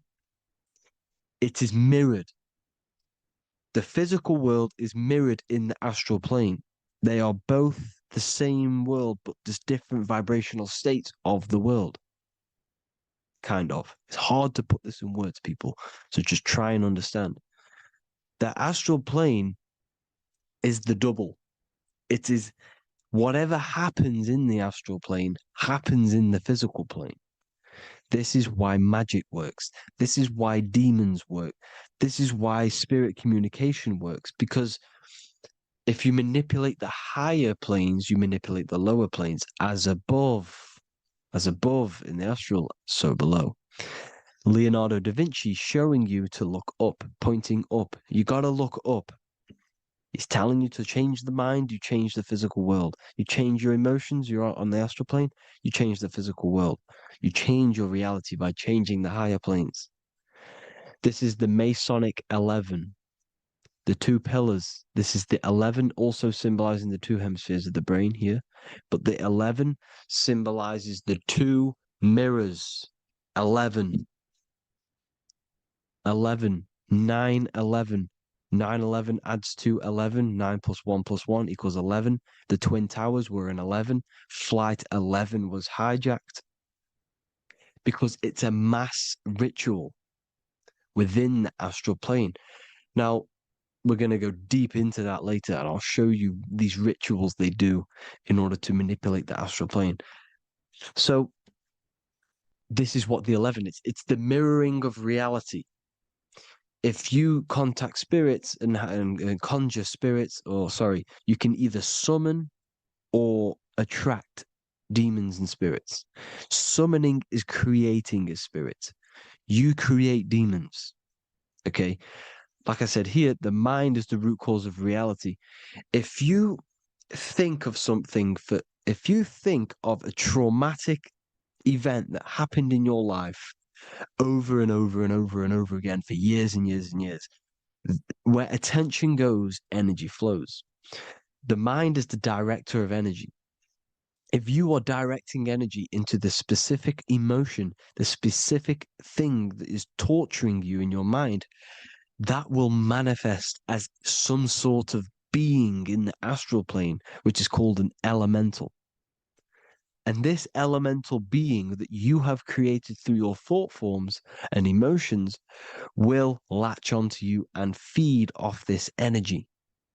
So it's important that you get your mind right. Okay, it's important you sort that you file the mind and you discipline the mind. Make sure it's only entertaining positive things, because you are quite literally creating your own demons. Creating the word demon has the word mon in it, and if you've watched my videos to know mon means moon. The moon is your mind, the sun is your soul, the earth is your physical body. Demon is mon means mind, moon is mind. You create demons with your mind, summoning. Now, this is where the rituals come in. 9/11 was a ritual because everyone was thinking about this big fearing, the death of 9/11. Everyone was thinking about it. And all of their minds thinking about this horrific thing will manifest and summon a negative energy spirit elemental within the astral plane. That's how all of this works. This is why it was a mass ritual. Okay. Chris Brown, new album name 11/11. Release date on the 11/11. This will be my 11th album and contain 11 songs. All of these people know the occult. This is Hermes Trismegistus with the star of Saturn, the six-pointed star, as above, so below. The mirroring of reality, physical and astral. The two Masonic pillars. So as above, so below. What's above us? The stars. The stars are connected to the astral plane. This is why we call them stargates. When we dream, we are experiencing these different realities. And what are stars? They tell in the Bible, it says Genesis 1:14. And God said, "Let there be lights in the firmament of the heaven to divide the day from the night, and let them be for signs." Signs translates to things to come. Why things to come? The stars tell the future. Why? And why do we say as above, so below? As above us is the astral plane and the etheric plane. As above, so below. Whatever happens in the stars happens on Earth. The stars are connected to the astral plane. Above us is the astral plane. We are a star in a physical body. This is why we say Mr., sister, stir equals star. The E and the A are interchangeable. We are stars, and the stars are the start of our incarnation. We start in the stars, same root word, and we descend through the seven energies, which are our seven chakras. Then we enter the heart of the soul system. The heart rearranged spells earth. And this is the true cosmology. Here's the Masonic cosmology. This is Masonic now. Here's the firmament. Let there be a firmament in the midst of the waters to divide the waters from above, from the waters that below. Genesis 1:6. The firmament, firmament comes from the word firma, Latin, I'm pretty sure, which means firm. When something is firm, meaning it's stable, it does not move, it is firm. The firmament is firm. So, is the firmament Genesis 1:6. What does he say? Genesis 1:3, sorry.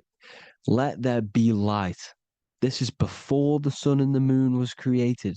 Let there be light. Before the sun and the moon was created, light was appeared. So what's that tell you? This is a holographic projection from some sort of light being, some sort of projector. And that projector is the all-seeing eye you see in the Masonic cosmology.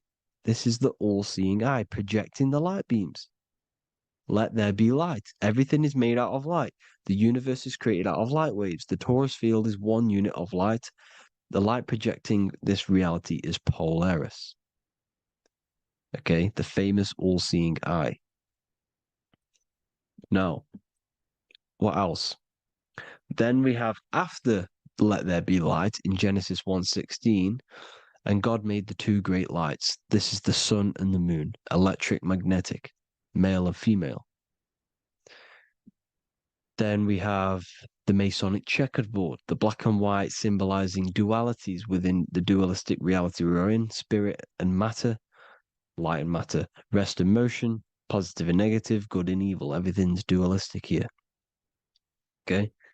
And it's a dance. The universe is a dance between flickering of white and black light, which is the Taurus field. We're not going to go over that, but this is all connected to the astral plane. This is the true cosmology. The astral plane cannot work on a spinning monkey ball in the middle of space. Does not work. Cannot work. It's impossible. Okay? Impossible. So even in the Quran, it says, Allah has made the earth for you as a carpet, flat. Quran 15:19.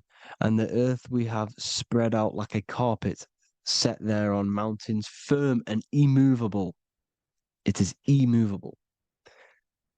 In the Quran, it also says 65:12, it is Allah who has created the seven heavens of the earth. The seven heavens meaning the seven layers of heaven, the seven planets. And Psalms 104:5, he set the earth on its foundations and it can never be moved. Never. So here you see in Isaiah 40:22, he sits enthroned above the circle of the earth and its people are like grasshoppers. He stretches out the heavens like a canopy and spreads them out like a tent to live in. We live in a tent. This is the tent. The projection of light. Here you see an ancient picture here.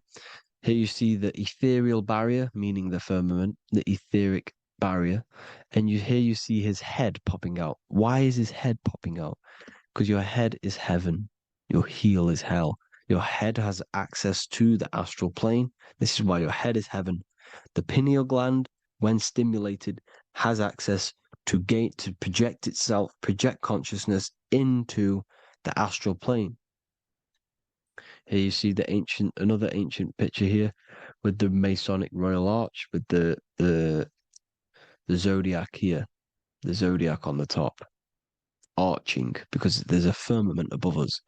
Here's God in the brain. Consciousness is God. Here you see the Masonic Royal Arch, symbolizing the firmament.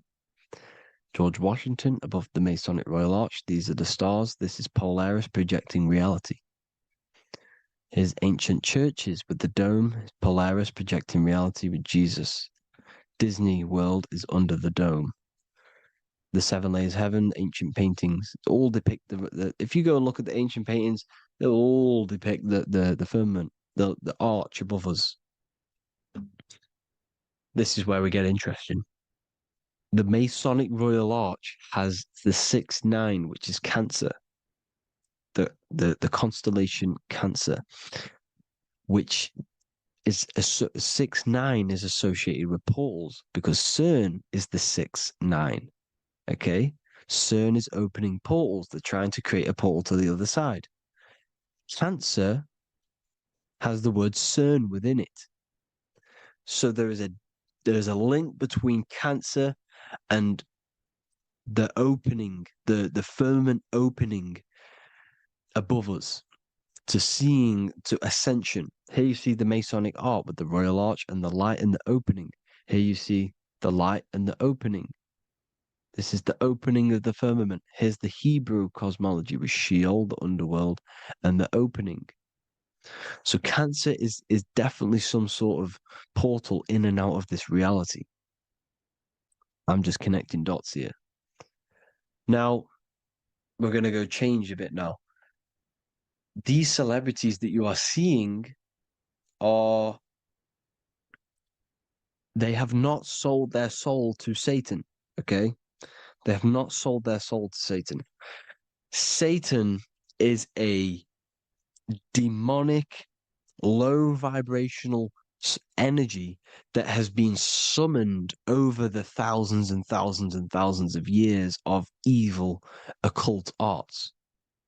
So since Babylon was summoning this demonic energy, and this demonic energy in the astral plane will grow and grow and grow. It has no form. It has no physical form. Okay?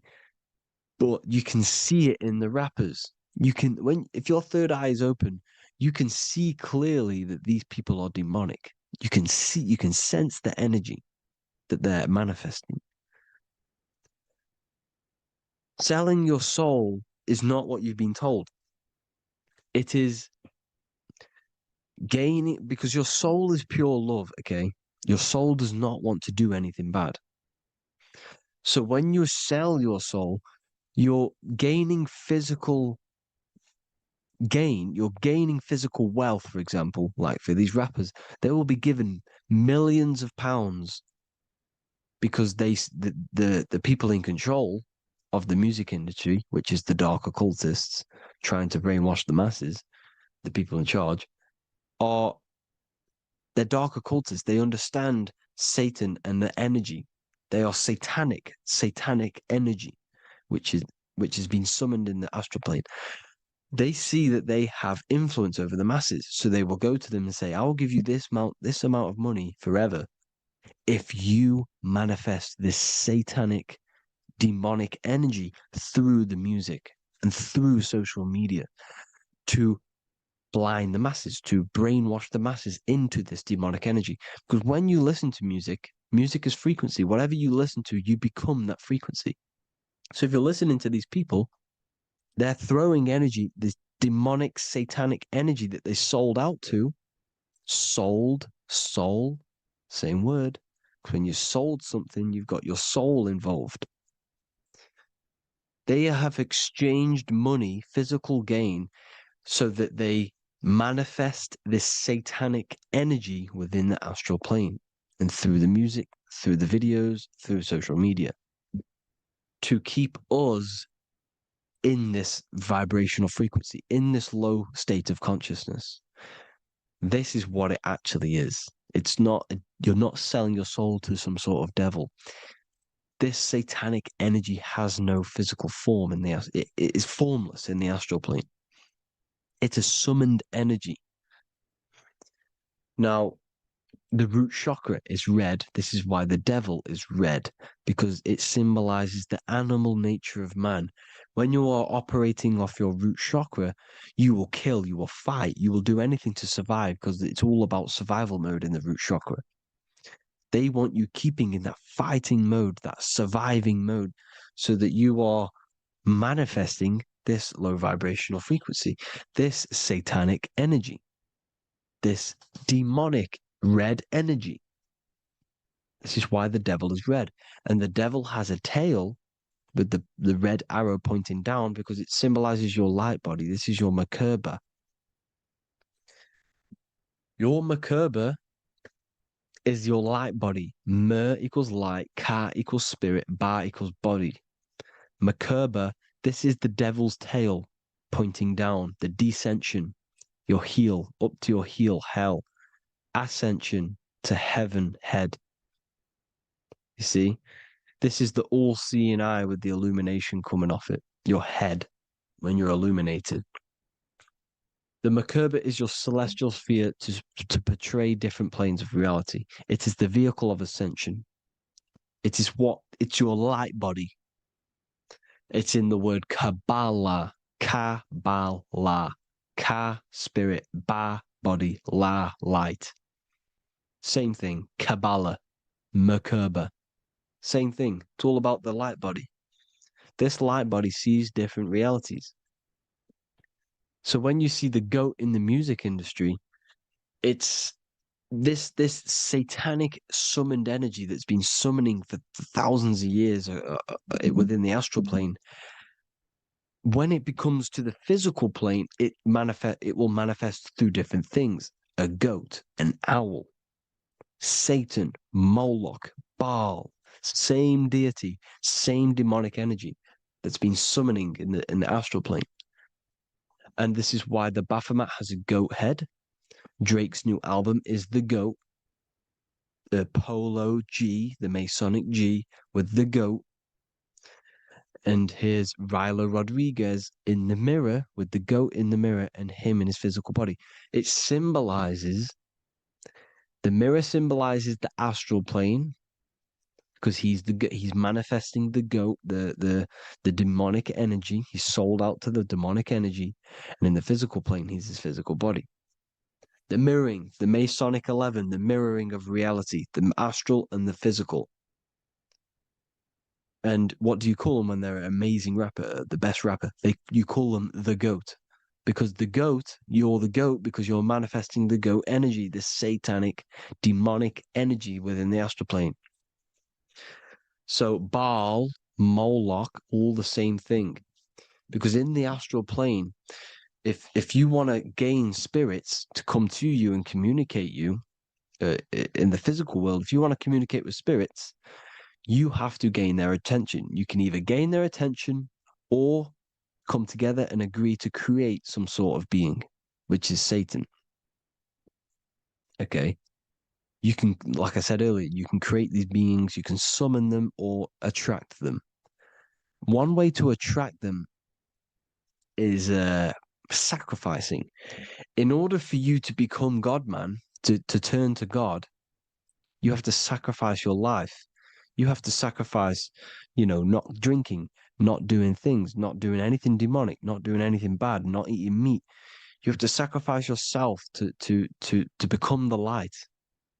However, if you want quick, instant gains in the physical world, you can sacrifice something else to communicate with these spirits, because these demonic energies feed off demonic energy, your demonic energy.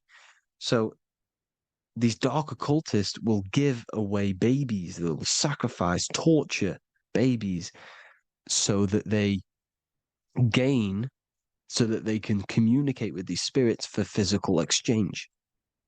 Yes, you can do this. These powerful spirits, these powerful demons can give you powers. They can give you certain things. And this is what they are doing. They're summoning and attracting these demonic energy.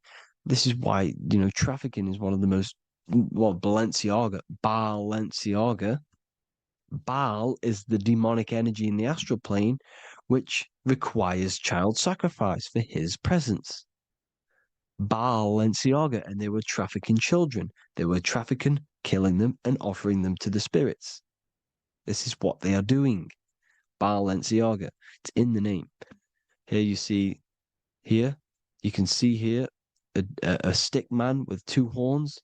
The goat, obviously, it's all the same deity. Baal, the goat, Moloch. Here's Moloch, the owl, the Egyptian owl, because it comes from the owl of Moloch, which is Baal, which is Satan, all the same demonic energy. And it's on the dollar bill, a tiny dollar bill, on the $1 bill. All the same thing. Bohemian Grove, they worship the big owl, Moloch. It's all the same thing. It's all one big demonic energy which has been summoning in the astral plane. And it's trying to take over Earth, the physical plane. That's what it's doing. So I hope you all gained a deeper understanding of the astral plane and what's actually going on in the world. Please leave a comment if you can to help the algorithm. Drop a like if you like this content. And hope you all learned something today. And God bless you all. Thank you all.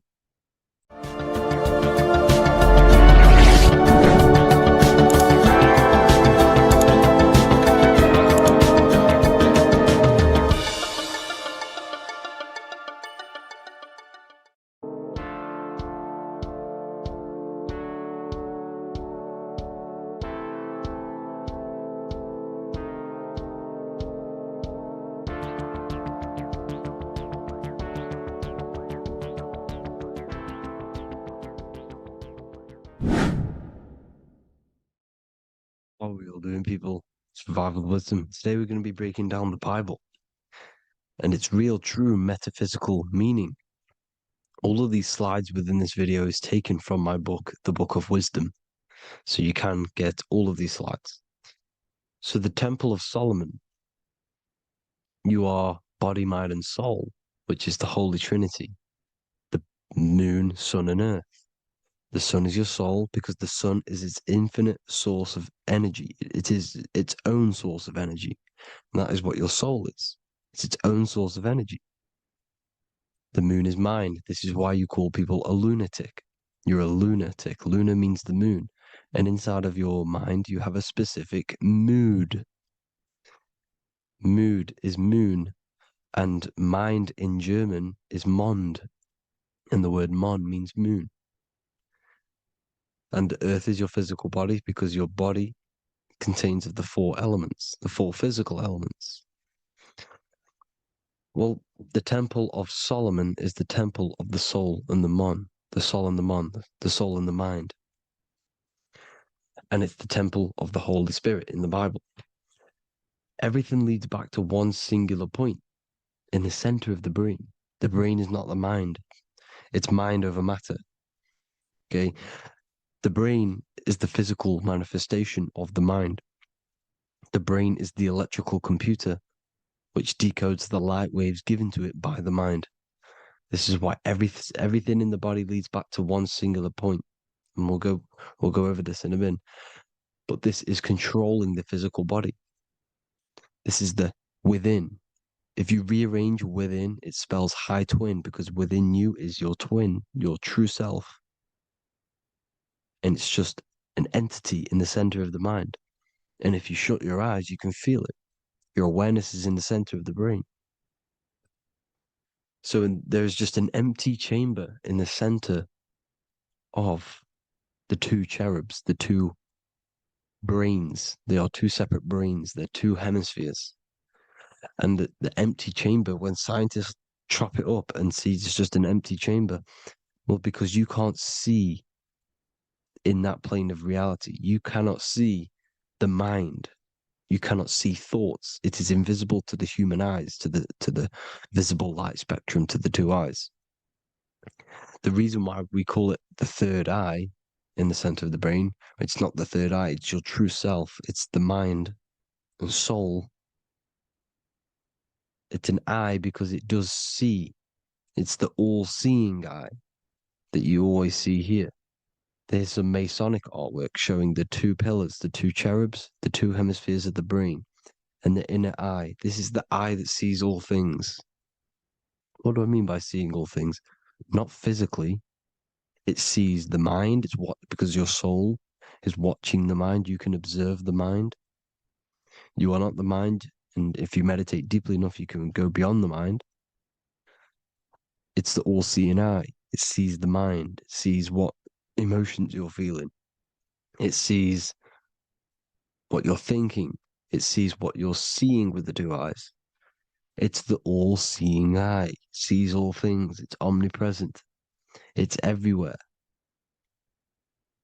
Because the mind can be anywhere. The mind can switch itself into any place it wants. There is no limitations with the mind. So there is two hemispheres in the brain. And in the Bible, there is a quote saying the most holy place between the two cherubs. The two cherubs is the two hemispheres of the brain, and the most holy place is between them, which is what the Masonic artwork is showing. This is the all-seeing eye, the soul and the mind in the center of the brain. And you will not see this with the two eyes.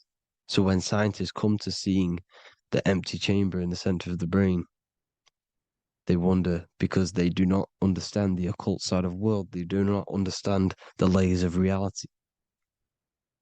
How the two eyes, everything physical comes from the unseen. Everything seen comes from the unseen. Now, the two hemispheres of the brain play a major role in our lives. The right hemisphere is the artist. The left hemisphere is the scientist. The right hemisphere controls the left side of the body. The left hemisphere controls the right side. So there's a crossover. Now, the right hemisphere is to do with your feminine energy, creativity, unification, metaphors, visualization, intuition. The left hemisphere is to do with sequencing, facts, materialistic details, language, and logic. So they keep us normally trapped within the male aspect of our mind, which is the left hemisphere. You know, if you listen to Spotify, Apple Music, and radio, they're all tuned to 440 hertz, which shuts down the right side of the brain, makes you left brain dominant. And we learn, well, 90% of people learn to write with their right hand. They're taught to learn with their right hand, which is to do with the left brain. You see, so we are being trapped within this left side of the brain, which is all to do with logic, thinking logical, not creative. You know, very analytic. But the right side of the brain is to do with your creativity. So the right side of the brain is perceiving reality as a holistic perception. Now, what do I mean? If you're riding through a woods, for example, if you're riding through a woods, your right hemisphere is seeing the whole woods as one unified woods.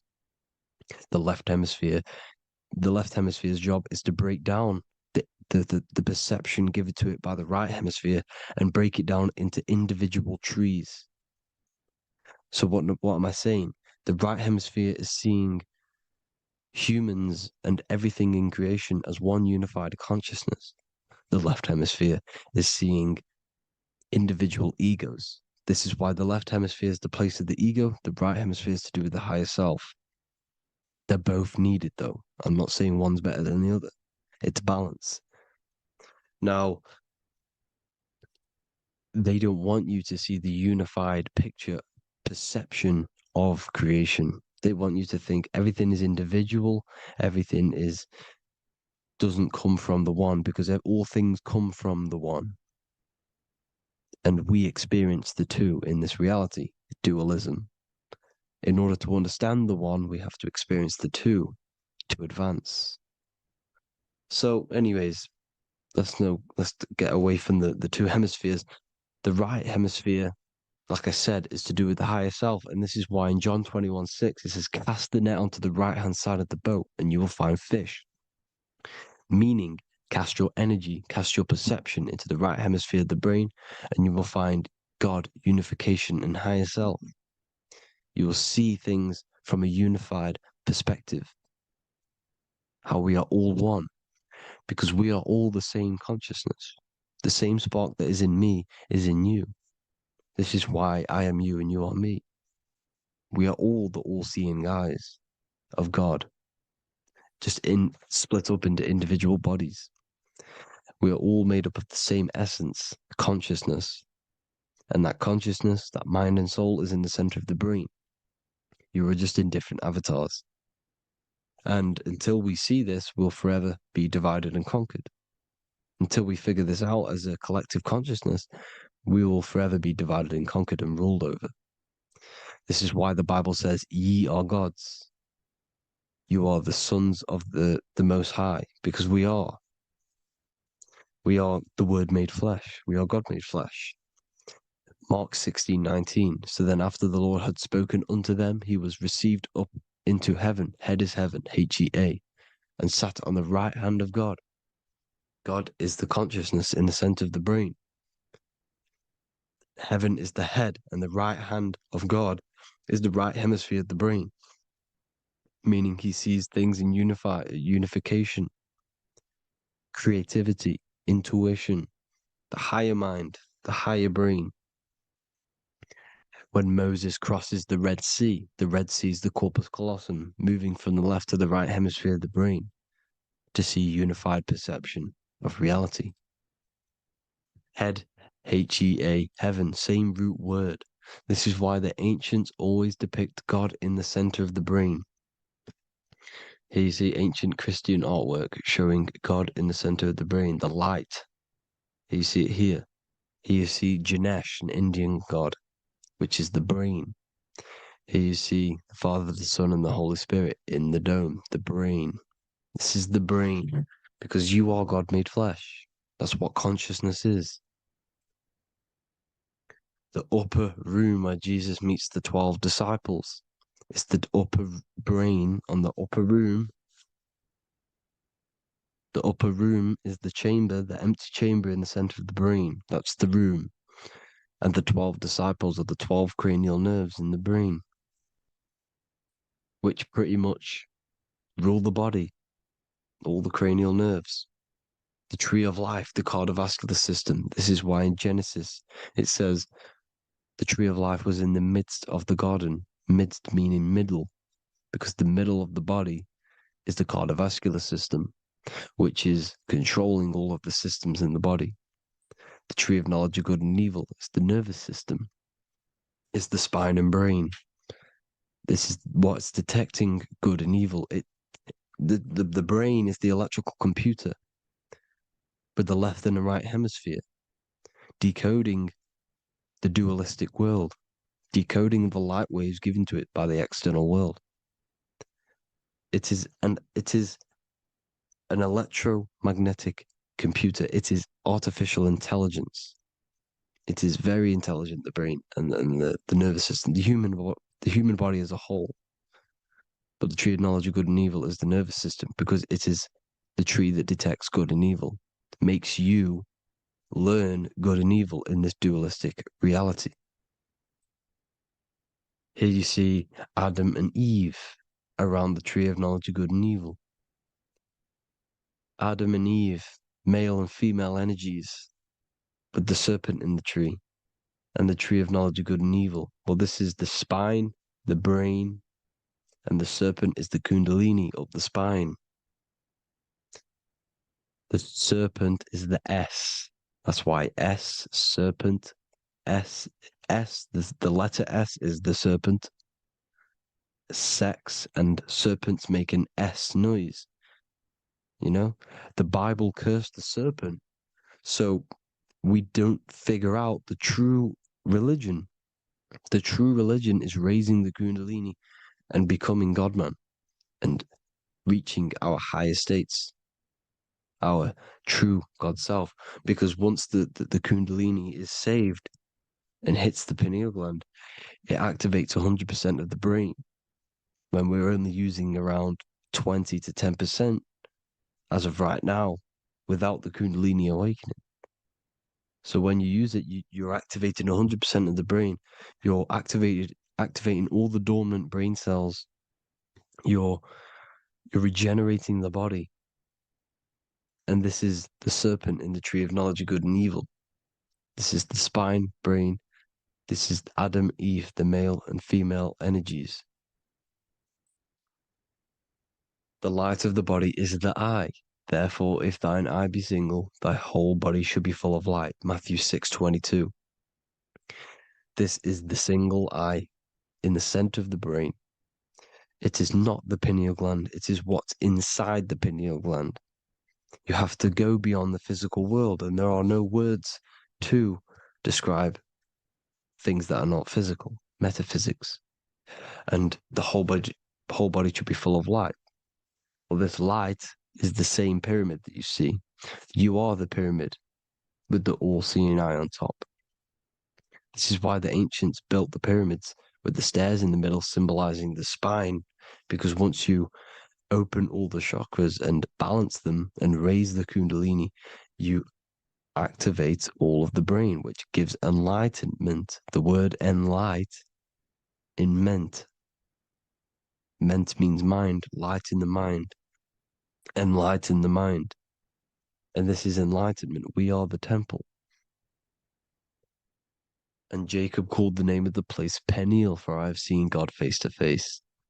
Within spells high twin. Within you is the God self, which you need to manifest into the external world.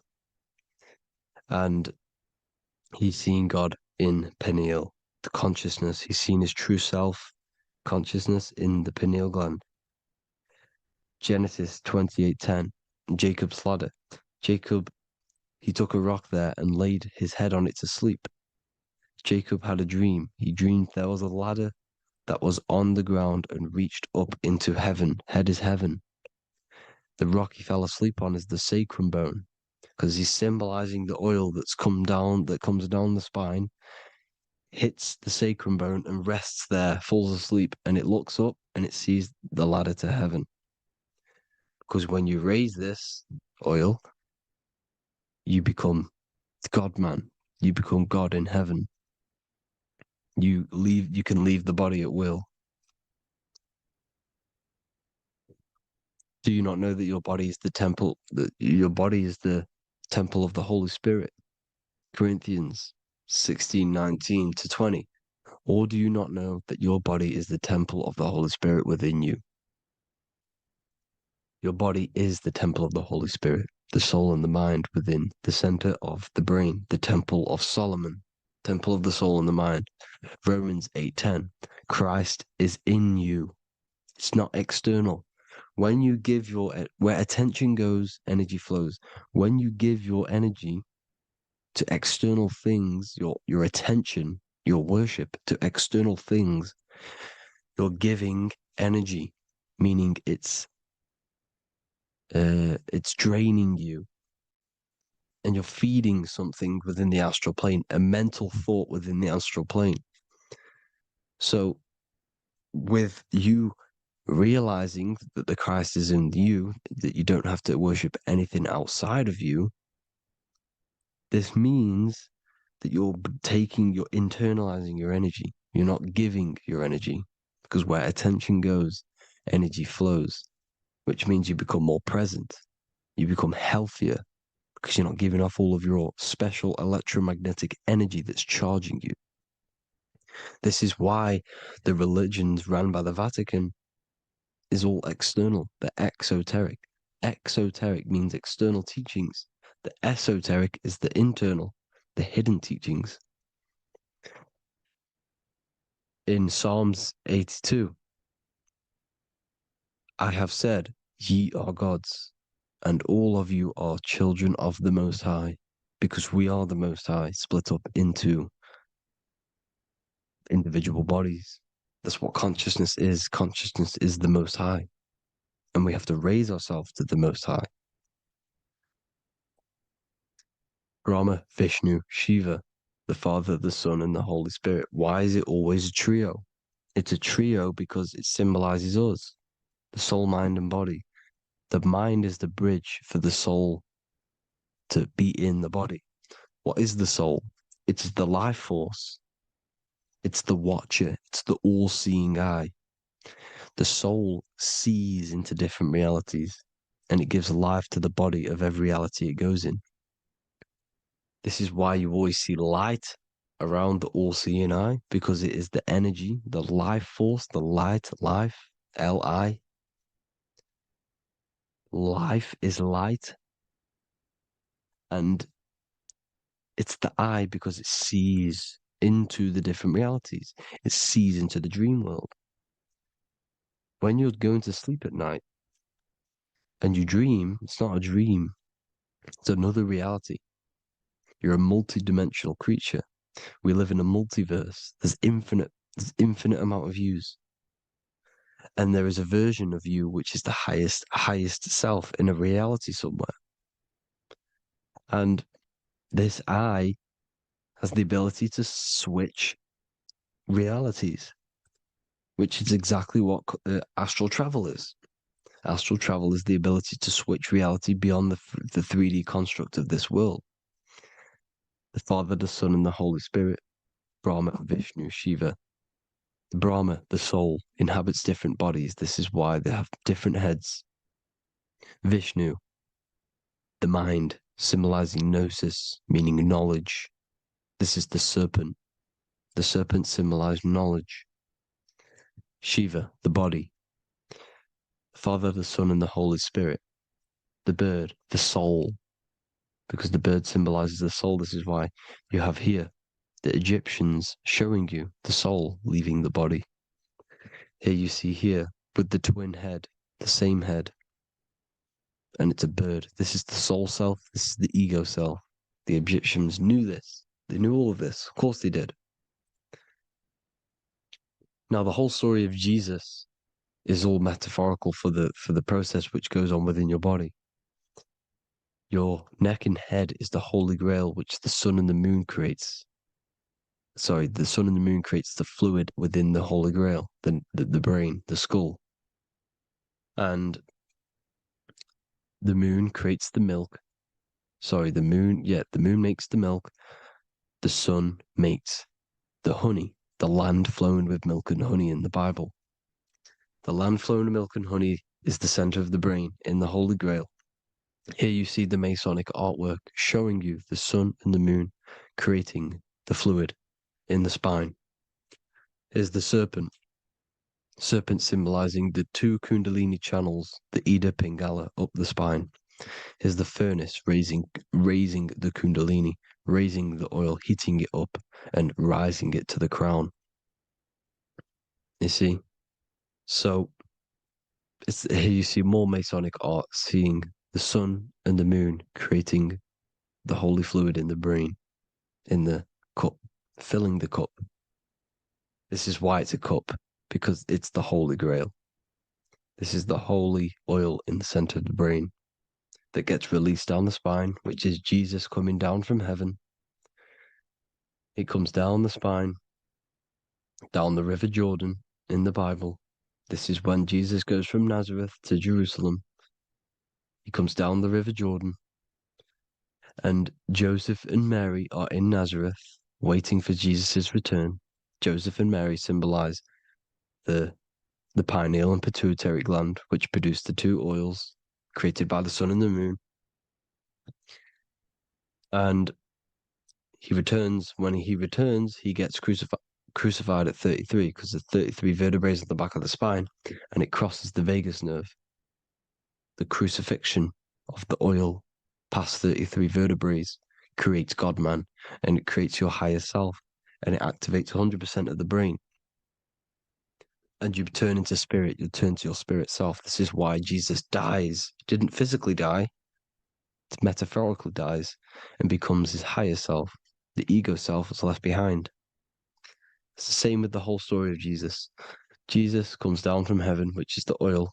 He dies in a cave for 3 days, which is the oil hitting the cave. Here's the cave.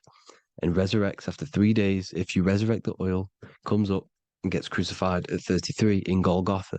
Golgotha translates to a place in the skull. The three wise men from the east. Well, if you look at the Masonic artwork, they'll always show you a ladder up to the east. Okay?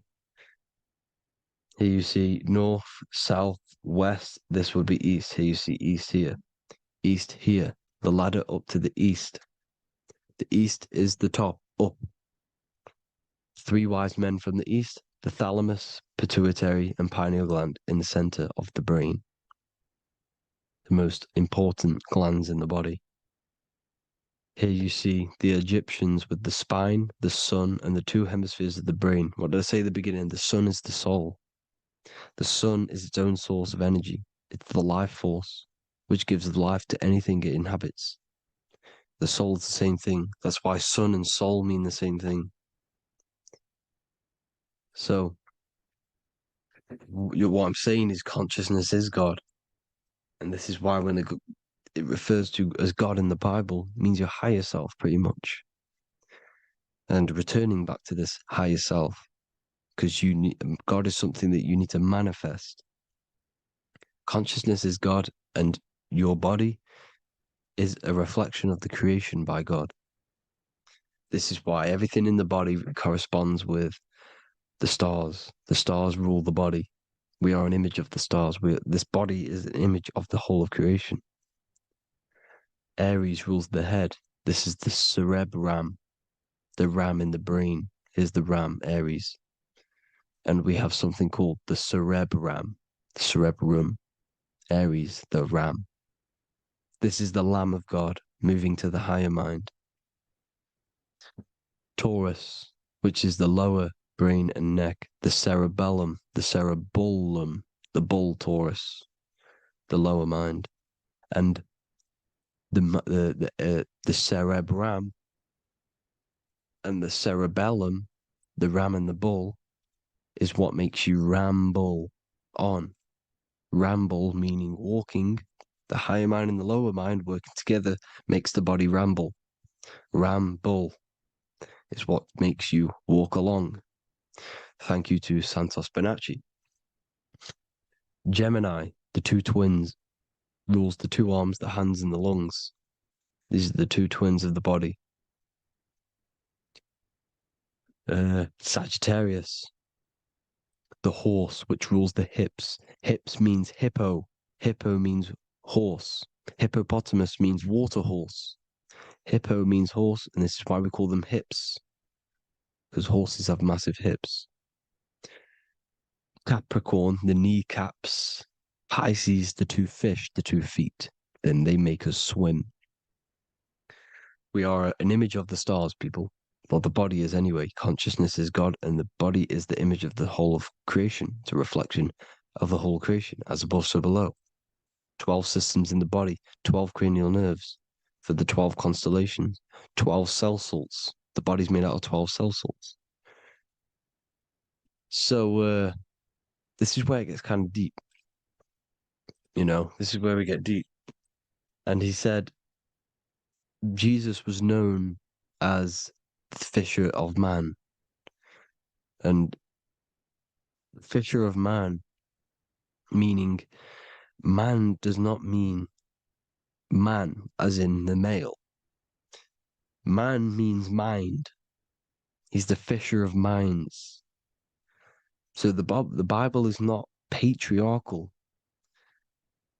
It's not patriarchal. Man just means mind, pretty much. So the fisher of mind, man, because he was fishing minds out of this reality into the higher realities.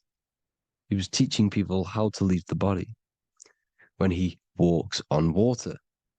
Walking on water is the physical, etheric, astral, and mental. These are the different planes of reality. The ether is the either, because the ether is the substance that's on either side, astral and physical. It's the fifth element is ether. And the fifth element is the water. The same water at the beginning of the Bible when it says, let the firmament divide from the waters above from below. The water symbolizes the ether. It's the base of all physical matter. And the ether is known as the water. So when you're walking on water, you're walking on the ether, meaning you're leaving the physical body. So when Jesus walks on water and he's teaching Paul to walk on water, Paul becomes scared and falls back into the water. Well, when you astral travel and you become scared when you're projecting, you'll fall back into your body. So he's pretty much saying walking on water is leaving the body, and walking on the ether, because the ether is the veil between the astral, and that's what devil means. Devil has the word veil in it, because the devil is trapping you between one veil, which is this world. They're trapping you in this world, this thin layer of reality. Your dreams are different veils. The ether, the astral, the mental are different veils. Devil is the veil. The veil. You need to escape being stuck in one reality and live in between realities. And this is when you truly become a multi-dimensional being, because your soul is just the eye. That's what you are. You're just an eye, and you see into different worlds. And it also, when Jesus means the fisher of man, the fisher of minds, he is. I truly believe, because of my research, that there is other worlds. It's not just this one. There's higher worlds. There's an infinite amount of you, and you've been in them dreams you call dreams. Them dreams are other realities that you are in. That's why when you're there, you don't feel like you're in a dream. You feel like it's 100% real, because it is real. So this is why the ancients always depicted the many different heads, because there's many different versions of you.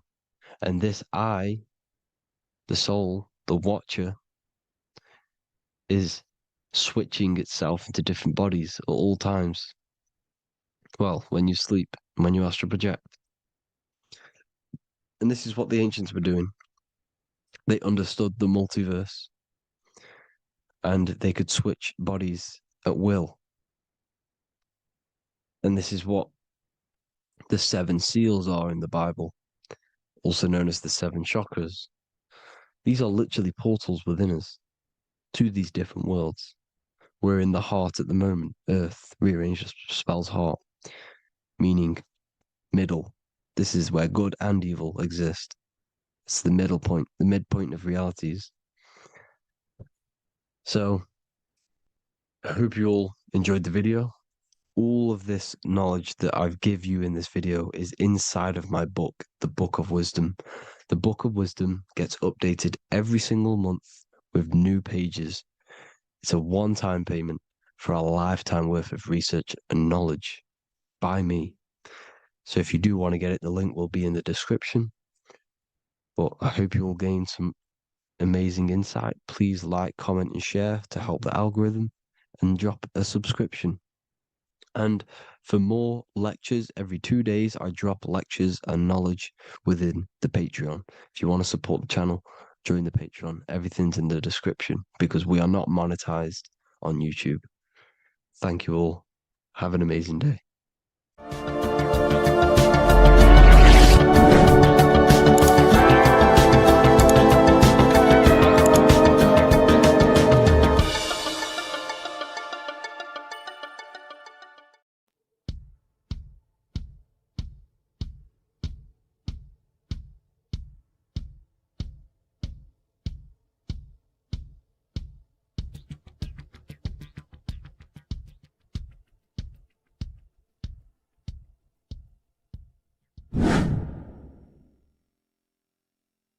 What is good, people? How are we all doing? Today we're going to be talking about the different planes of existence, the occult side of the world, the things they don't teach you in school.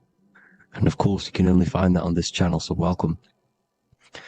So you need to understand is that your consciousness moves through these different planes of existence, these different states of consciousness, which make up all of you. Okay? They are all interlocked planes. They are all interpenetrated into each other. They are all one. They melt into the plane above and below. You see, each plane is a product of each plane. As above, so below. Now, the higher you go, the more fluid, the more dreamy, the less dense it becomes. The lower you go, the more denser it becomes, the more solid it becomes. The lowest plane is the physical plane, which you are obviously aware of. You are inside of the physical plane now. But while you are in this inside of this physical plane, you are indeed inside of all these other bodies which you have not awakened yet. You have to awaken these different bodies. You have these bodies. Okay? It's like a ripple effect. And the center is the most dense, the most solid. This is Earth, heart, the heart of the ripple. And the lower you, the further you go out from the center, the more dreamy, the less fluid, the more fluid, the more less dense it gets until you're one with the all. You see? And this is what it's like. This is what this system is. It's like a ripple effect. Now, let's jump straight into the planes. First, you have the physical plane, made out of 4 elements. 5 elements. The ether is the mother of the elements. It's the womb of the elements. It's the 5th element.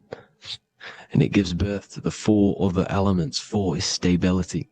Tables have 4 legs, and this is why the ether gives birth to 4, because it's the foundation of the physical world. Fire, earth, water, air. They are not pure. Each one of the elements melts into the other one. For example, earth and water both share cold. Water and air both share wet. You see? They compose of each other. They melt, they mold into each other based off the vibrational state of the ether. That's what it is. The 4 elements are the vibrational states of the ether. Okay? So you have the 4 physical elements making this physical world. It's the lowest world. It's the world of effect. This world, whatever you see, whatever you experience, it's the effect. You can't change anything by manipulating this world. You got to manipulate the higher worlds to affect this world. You see, as above, so below. This is the lowest plane. It has three-dimensional. It's the third dimension. Space, height, and thickness. That's all it is. Front, backwards, upwards. You see, it's three-dimensional. We cannot perceive the hidden side, which is the interior of this existence. We cannot perceive the interior from our exterior view. We are looking into this world. Okay, this is the exterior view. We can't see what's inside of that. That's the fourth dimension, which is the next one. It's the most gross and dense plane. Four states of matter, the most slowest vibrational molecules exist in this plane. Above this plane, you have the ether. Okay, the word ether and either are the same thing, because either connects two scenarios in languages.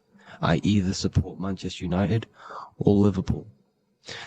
Either is connecting them two scenarios. The ether is doing the exact same, as you can see here on the planes of existence. It connects the astral world, which is very important, to the physical world. It's connecting these two worlds. So it's the ether. It's the ether. The ether is pure potential. Energy flows through the ether. It is pure energy, pure potential.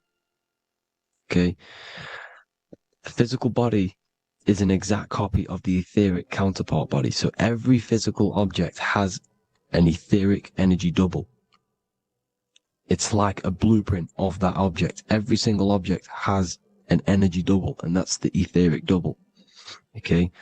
The etheric body determines the shape of our physical body through its lines of force.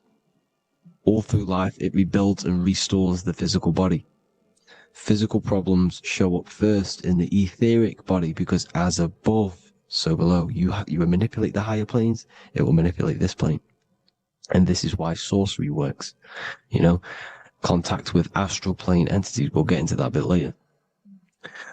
So the reason why we can't see this plane, this energy world, which is all around us, which we are inside of right now as we speak, is that the molecules that compose it are further apart than those of the physical plane, making it invisible to the two eyes. That we can't perceive it. Our eyes cannot physically suck in that sort of information, and our brain cannot decode it. This is why, they brainwash us with all these programs to keep us asleep, to keep these other bodies we have asleep, so we don't find out about these other bodies, and is to make you believe that everything's just a material. Only the material world exists. They don't want you to know is that everything that you see is a result of something you cannot see. As above, so below. There are realities within this reality. This is what I'm breaking down now, these different planes, on how this reality works. So your etheric double is your energy body. You can see here the physical, etheric, astral. Astral is your spirit. The ether is a part of the physical plane. It's like just above the physical plane, but it's still part. But then the astral plane is completely separate. It's another plane, but they're all interlocked. Don't think they're apart. They're all interlocked. They're all one. They all melt into each other.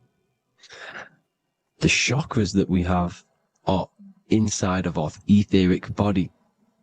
They are our sense of organs which tune us to the fourth dimension. These 7 chakras connect us to the astral world, the fourth dimension.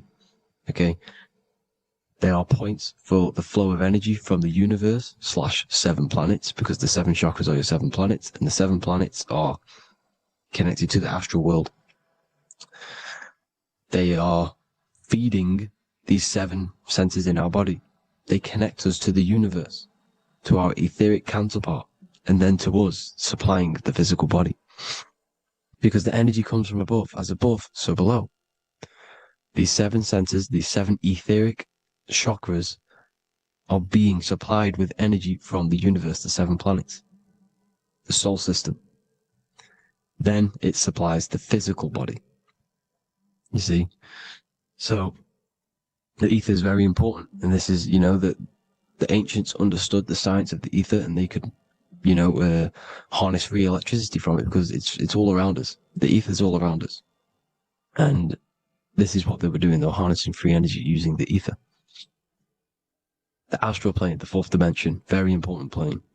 Very, very important. We've all been there. Every single one of you has been there. Okay? The fourth dimension is unseen of what we see. It's the interior of the exterior that we see. We see the third dimension, but we cannot see beyond what's making this third dimension. This is the fourth dimension. Okay? It's the dream world. This is where you go when you dream. Okay? This is where you go when you dream. It's the place of disembodied spirits or ghosts, entities, whatever you want to call them.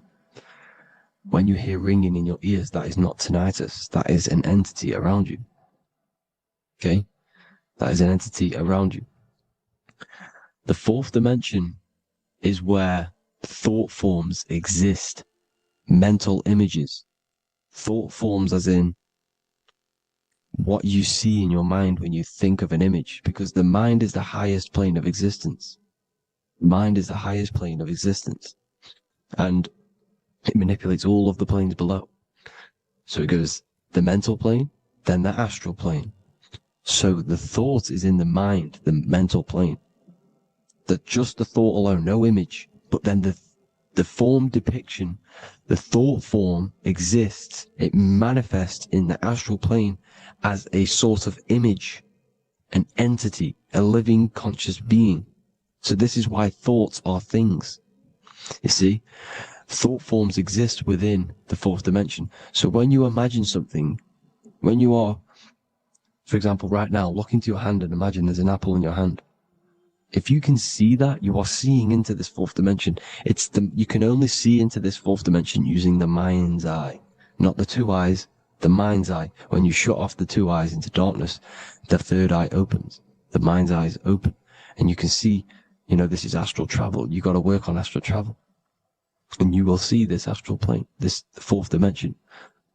And there are 3 different sections to this astral plane: higher, middle, and lower. So yes, there is a kind of a heaven and hell, and a mid-God. Heaven being the higher vibrational entities manifesting higher vibrational thought forms existing there, the lower vibrational thought forms existing in the astral plane. But these thought forms are beings. You can create these beings. They're called elementals. Okay? If you entertain specific thoughts for long enough, this will plant a seed and it will grow. If you keep, so for example, you have a bad feeling or whatever, what's a good example? Unforgiving someone. You keep that energy inside of you for long enough, it will manifest in the fourth dimension. You entertain that thought long enough, it will manifest. And it will create an etheric body, and it will be an entity which will harm you, that will feed off you, this low vibrational energy. Your mind is so powerful. It creates thought forms, and these thought forms can take consciousness, can take bodies, etheric bodies. Now, that's why it's very important that you master your mind, master your thought patterns. So this fourth dimension is the astral world. So when you have a nightmare, this is the lower astral plane. You're in the lower astral plane. Whilst this physical body rests at night, your consciousness, you awaken this other body, your consciousness goes inside of this other body, whilst the physical body lays asleep. You see? So it's all inside of you. This is what you need to understand. You just haven't awakened these bodies yet. You can awaken them. You just got to awaken them. Okay? The next is the mental plane. This is the mind, the source, pure cause, pure motion. The most less dense, the most fluid. No form. There's no form to the mind. Astral plane is the first plane where a form takes existence, pretty much. The mental world has no form. It's pure mind, pure intelligence. Thoughts alone exist here without any images or manifestation. The most fluid, the most dreamy, the most causal plane. All of the rest take the effects of this plane. That's why it's mind over matter. Your thoughts they create vibrations. Each vibration is vibrating on a specific frequency, which creates mental images, creates effects down here on this physical plane. This is why it's so important to master your mind, master what you think, master your mind. It's the hardest thing to master. You could conquer the world, but it's probably harder to conquer your own mind than to conquer the whole world. I can promise you that, because the mind can play tricks on you. You got to listen to that inner guide within you that will constantly manifest the good things. So anyways, people, hope you learned a lot from this. Please work on trying to activate these other bodies. I will maybe do another video on trying to activate these bodies if you wish. Please comment down below if you would like to see that. And have an amazing day. Please like, subscribe, comment down below any video ideas you want me to do, any information you want me to spit. Thank you all. Have an amazing day.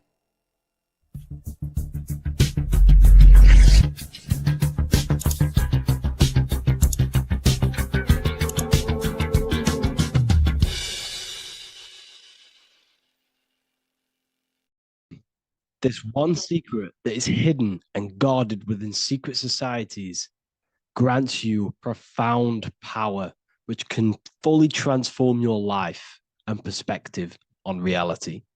Today, I'm going to reveal this one secret, which you probably already know, but never realized how deep it truly is. This has the power to change your life. It is the key to your potential. And if you stay with me, this power may be yours, and you could transform your life with this hidden secret that is guarded within secret societies and esoteric orders. And this secret is not really a secret, but something people overlook, that the universe is mental. Everything we experience and interact with and perceive originates within the mind. The universe is a boundless field of consciousness, a mental construct molded and shaped by thought. We do not just live in a physical world, as they want you to believe. There are hidden forces that mold the material world. They want you to believe that you are only a physical being inside of a physical universe. But this is completely wrong. You are the architecture of the universe. Your consciousness is the very fabric of reality. And you create your own universe. The universe is an infinite field of consciousness, a vast and limitless mental construct, intricately woven and shaped by the power of thought. It is a dynamic and ever-evolving field where the interplay of awareness and attention gives form to existence. Within the boundless realm, every idea, perception, and belief contributes to the creation and transformation of reality itself. Each thought holds the power to transform reality. Your consciousness is the very fabric of reality. And this is shown in the symbol of the flower of life. The flower of life is a symbol. It symbolizes the interconnectedness of all existence, illustrating how every thought is not merely a fleeting moment, but a ripple that reverberates across every layer of reality. Each action, like the intricate overlapping circles of this pattern in the symbol, extends its influence far beyond its origin, weaving a web of interdependence where every choice impacts the whole. It serves as a profound reminder that everything is connected, bound by an unseen field of consciousness. This symbol represents how one action, one thought is a ripple in the whole vastness of the ether of consciousness. To master your mind is to master the universe, because your mind is a miniature universe. The mind is the very fabric of reality. So if we gain the hook, if we gain the power and the mastery over our minds, we have now gained the power to create reality to your will and intent. You see, most people live in a cycle, and this cycle is the outer world manipulating how they feel on the inner world. People's external circumstances are creating their thoughts and emotion in the inner world of consciousness, which is producing a constant cycle of negative manifestation. For example, let's say something negative happens to me in my external world. Then I start to think negative and feel negative. What that is actually doing is manifesting and projecting more negativity, because our thoughts hold the power to control and weave our own life. Your life is a direct correlation of every thought you thought in the past. What we need to do is stop and not let the mind control you in your reality. You need to control the mind so you can control reality. So what does this actually mean? Reality is an externalization of consciousness. Consciousness and matter are one. They're not separate. They are inseparable and interconnected. Everything we see, experience, and observe is a manifestation of thought, beliefs, and consciousness, shaping the world around us. Now, this ties in with the secret fifth element that they have hid from you. They've hid from you this sacred and very important symbol and pillar to reality. And this pillar, this sacred thing they've missed, is called the ether. And they've held this from you for a reason, a specific reason. This is the true fifth element. Why do they hide the ether? Because the ether has the power to shape and manifest whatever we imprint upon it. Every thought is a vibration interacting with the ether and actively shaping our reality. The ether, you could see it as the codes to physical reality. It's like an energetic blueprint which surrounds all physical objects. It is the life force that gives life to all things. All energy comes out of the ether and returns back to the ether. Energy, it's 0 point energy, and it is an infinite source of energy. So this is why they hide the ether, because whatever our mind can imprint onto the ether, we can create into a reality. And we imprint the ether through thought and imagination.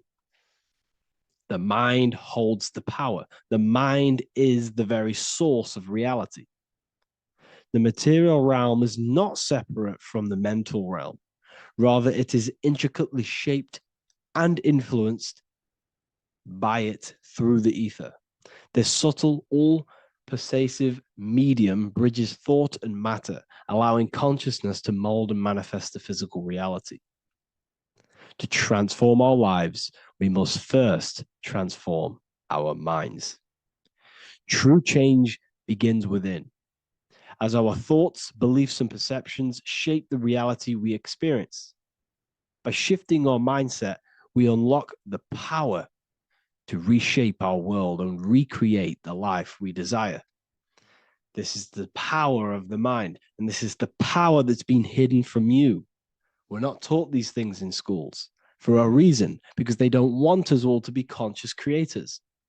Instead, they feed you your beliefs. They feed you your thoughts through the music, through the entertainment, through the movies, through the news. They're controlling your thoughts with this information. They're installing beliefs and information into your mind. So you are producing their reality.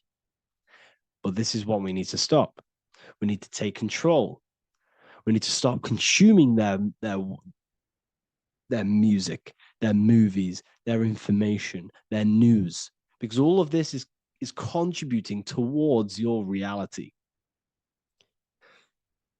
They have the collective consciousness at the tip of their fingers. They do not create the world. We create the world by believing their beliefs and their thoughts. and installing their information into our minds. You see, it's mind over matter, and most people live in matter over their mind. Most people let matter, the external circumstances, dictate their mind, when it should be the other way around. It should be mind over matter. This is the mental plane. This is the astral. This is the etheric. This is the physical.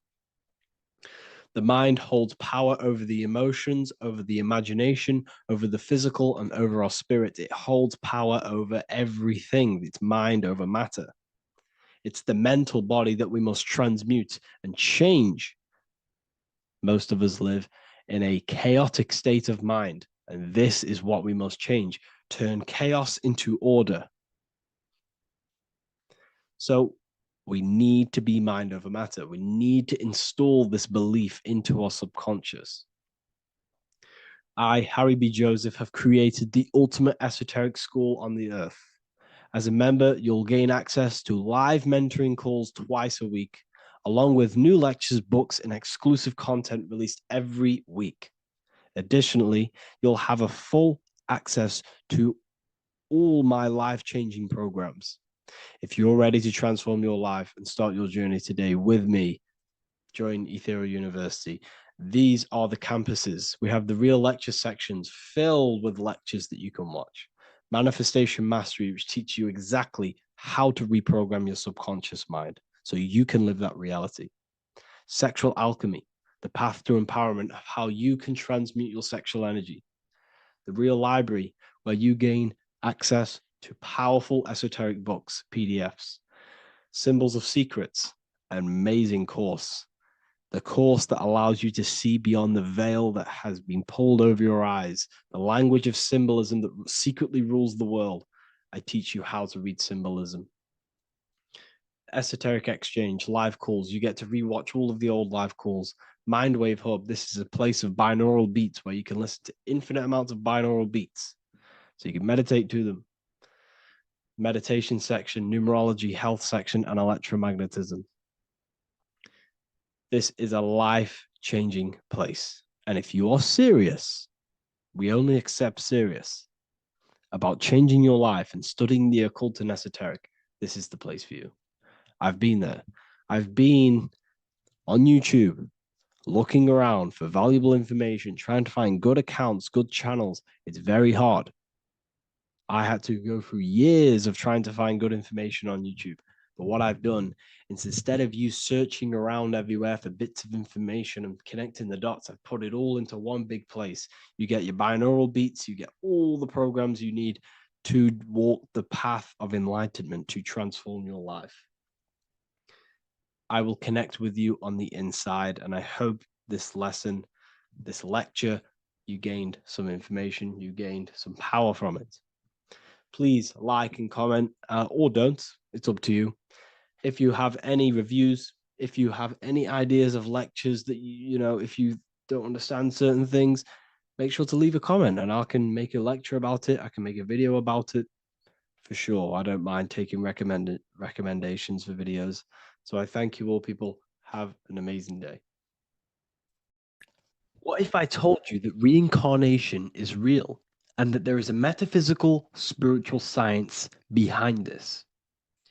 Most people leave this world just as lost when they entered it. That they carry their fears, attachments, and addictions with them, only to be born again, trapped in the same cycle, repeating the patterns of lifetime after lifetime. This lecture is not just about preparing for death.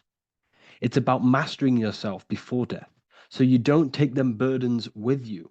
Because the truth is, whatever addictions, fears, and unresolved emotions you cling to in this life, you carry with you into the next. Unless you break free now. You must master yourself before death. Death is not the end. It is the great passage. But how we transition depends on our mastery of the self. This was symbolized by the Ouroboros, the snake biting its tail. Every ending is a new beginning. It's an infinite cycle of consciousness. Now, your human body is basically an antenna tapped in to a stream of consciousness. Just like a radio is tapped into a specific frequency to play that radio. Your body is basically an antenna, a crystal picking up the consciousness of God. You are on an ever-ending journey, a journey of learning and expansion of the mind into new fields of thought. This was symbolized as the Ouroboros. When you die, it is a new beginning. It's a transitioning, not an ending. Everything is eternal in this universe as consciousness is formless and constantly transforms into new forms of life. Let's break down the word death. Death contains the word ether. Now, the ether can be found in the word heart or earth. Ether. Everything in this plane comes from the etheric plane. The etheric plane is the barrier between the physical plane and the spiritual plane, the astral plane. The astral plane is the screen that you have in your mind that allows you to imagine a red apple, for example. This is the imaginative plane where thought forms start to take form. Everything begins as a thought, then the thought form becomes an imagination, then energy, then physical. Everything in the physical plane is a shadow of thought, all objects manifested as thought. You came from the astral. You came from the stars. This is why we say reach for the stars. Or this is why you say you are a star. Cis star, miss star, fraud star, stir is star. And when you become famous, you become a superstar and you gain a star on the Hollywood floor. You are a star. The ether. The ether is the infinite energy source which all things come out of and return back to. This is the cycle of life and death, summer and winter, day and night, sleep and awake. The ether is the infinite energy source which all things come from and will return back to. Okay, sorry about that little error. The ether is the boundless source of energy from which all things emerge, to which all things return to. We can see this in the cycle of the sun. The sun does this wave of creation. It rises and it falls. We have the day and the night. The daytime represents our conscious mind when we are alert. The nighttime represents our subconscious mind when we are inside the spiritual realms. The nighttime is spirit, the daytime is matter, spirit and matter. Awake and asleep, conscious and subconscious. We see this in the yearly cycle. Summer is life, winter is death. Spring is the morning, summer is midday, autumn is evening, winter is the night. Everything is a macro and a micro cycle of being born out of the ether and returning back from life and death. Life and death is manifested within the cycles of the sun and everything outside of you, as within, so without. This is why we say sleep is the cousin of death. The macrocosm is death, the microcosm is sleep. Every time you go to sleep, you are essentially it's a miniature death. You're entering into spirit and then returning back into matter in the morning when the sun rises. Everything is a reflection of the macrocosm cycles. Preparation for death. The first thing we must do in order to prepare for death, for life after death, in order to stop being reincarnated in this cycle of materialism, in order to progress as a soul, because remember, you are a soul in a body. Just like the sun gives power and life to the earth, your soul gives power and life to your body. When you say I, you're referring to the soul. And your soul can be stuck underneath layers of false identifications. Who you believe yourself to be is merely a collection of subconscious programs running within your mind. Now that's very deep. That is very, very deep. Who you think you are is a part of your thinking mind. Your name, your job, your reputation, your family, your friends. These things are not you. They're all aspects of the thinking mind. What happens if you meditate and you turn off the mind? then all these things do not exist. You're left with the pure soul, the pure awareness, the pure observation. If you turn off the thinking mind, you're no longer your body, you're no longer your reputation, you're no longer your friends, you're no longer your job and your labels. You are the soul. That's the true you, the observation of the mind, not the thinking mind. The ego is the echo. It's an echo of your true self. The ego is your mind's perception of itself, shaped by experiences, trauma, emotions, and beliefs. It is merely an echo of your true soul self. The ego is not you. Your mind is not you. You are the soul. And this is the true self that we must express within our life and we must connect with before we die. Because when we die under the echo, under these false layers of the emotions, the traumas, the experiences, the addictions, the emotional attachments, when we die underneath all of this, when we don't know our true self, the soul is still hidden. The true you is hidden underneath these layers of false identification. We must remove these layers of false identifications. We must remove them. We must destroy the echo. Remember the ego, you never had an ego when you were a child.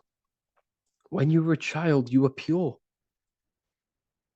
You didn't, you didn't show off things.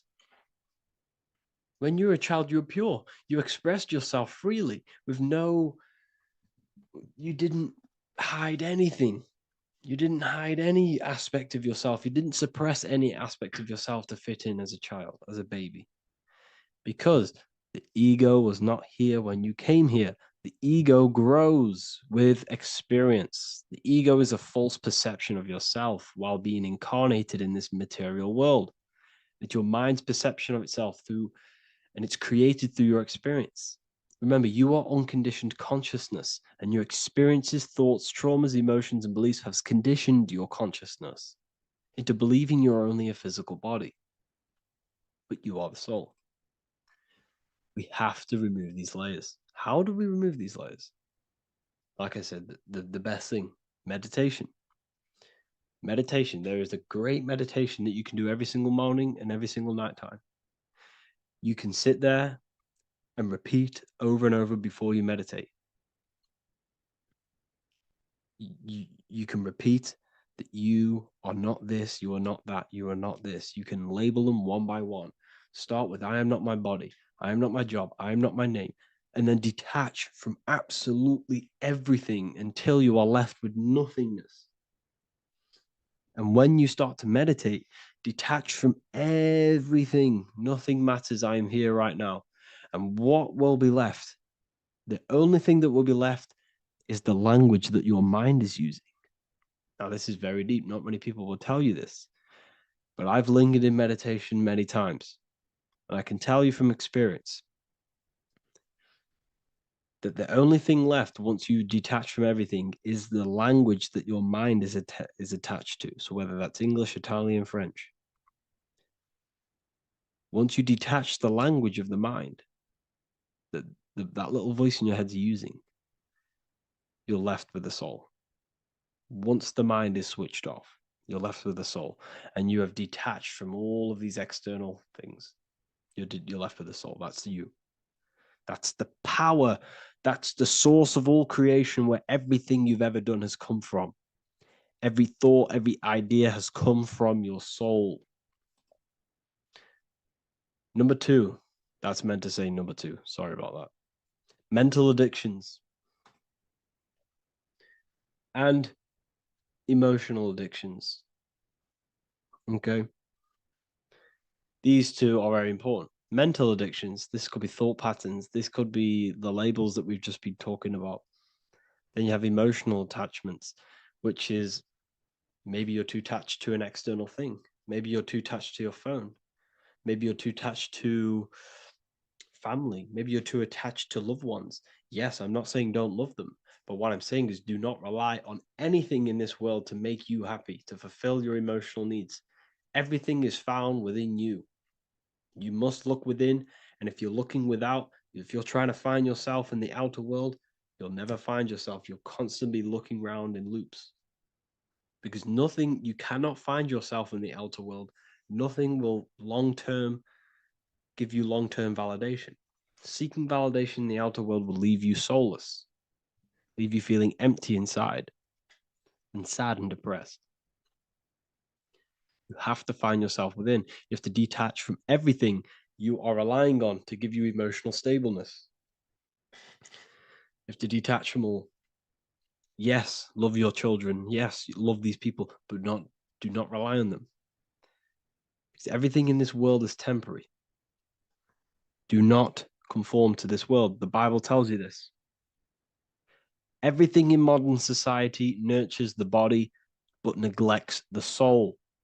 They keep you addicted to as many things as possible. Smoking, you have to detach. Drugs, you have to detach. Alcohol, detach. You cannot rely on anything. This is why this path is very, very difficult to walk. But I'm showing you the way. These are the things you must do before death. You have to detach from absolutely everything. If you die and your mind and soul is still addicted to these worldly things, then you guess what? You're going to reincarnate. You're going to reincarnate because your mind is still thinking about these material earthly things. And if you are operating in that vibration, you're going to project that vibration and come back here. You have to detach. You have to master the soul and master the mind. Like I said, the matrix is designed to keep you addicted to as many things as possible. Your phone, food, smoking, drugs, alcohol, clubbing, all of these things. Everything in society is made to trap your soul and reincarnate in this world. That's why it's very, very, very difficult to walk this path. Very difficult. Matrix, matter tricks. John 2:15 to 17. Do not love this world, nor the things it offers you. For when you love the world, you will lose God. Do not love this world, nor the things it offers you. Do not conform to the pattern of this world, but be transformed by the renewing of your mind. Great quote. Do not conform to the pattern of this world, but be transformed. Let this world transform you. Learn from this, expand from this, but do not be mentally and emotionally attached. Okay? What good will it be for someone to gain the whole world yet forfeit their soul? Like I said, everything in the Bible is telling you the truth. You just got to read it correctly. This is spirituality. This is spirituality. The Bible is spiritual. It's a spiritual text. We must disconnect from everything outside of us and connect with the true soul. Here we have the Egyptians showing you the soul leaving the body. Here we have the soul here. Here we have the Masons showing you the soul coming out.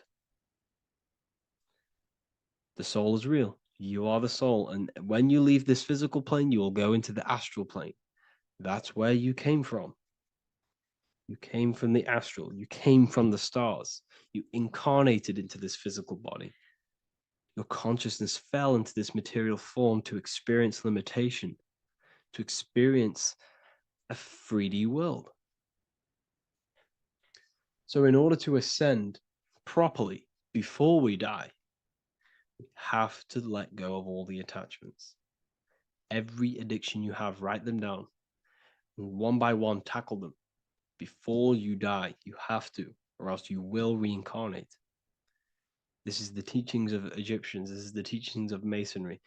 All of these addictions contribute towards life after death.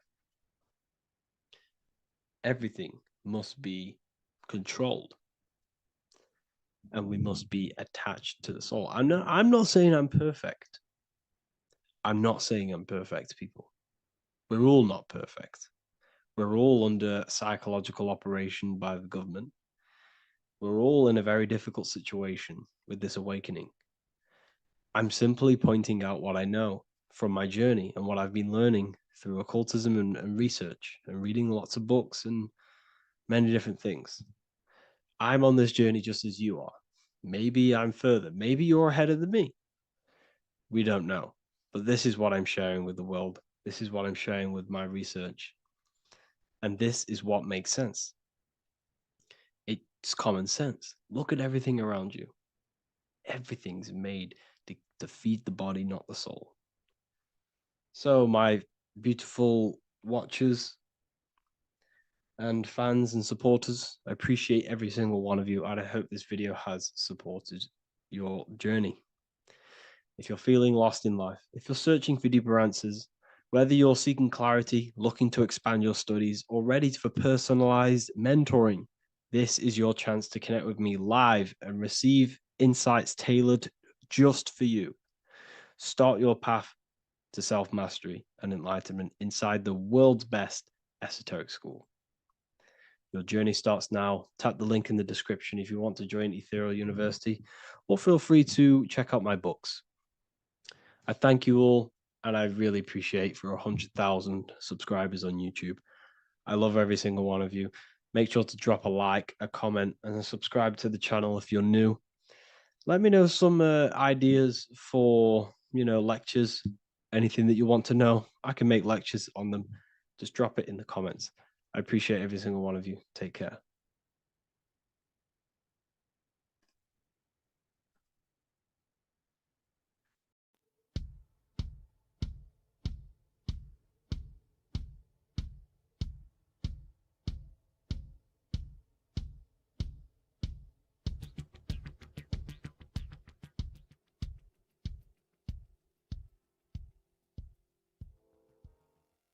Welcome people, we're back with another video.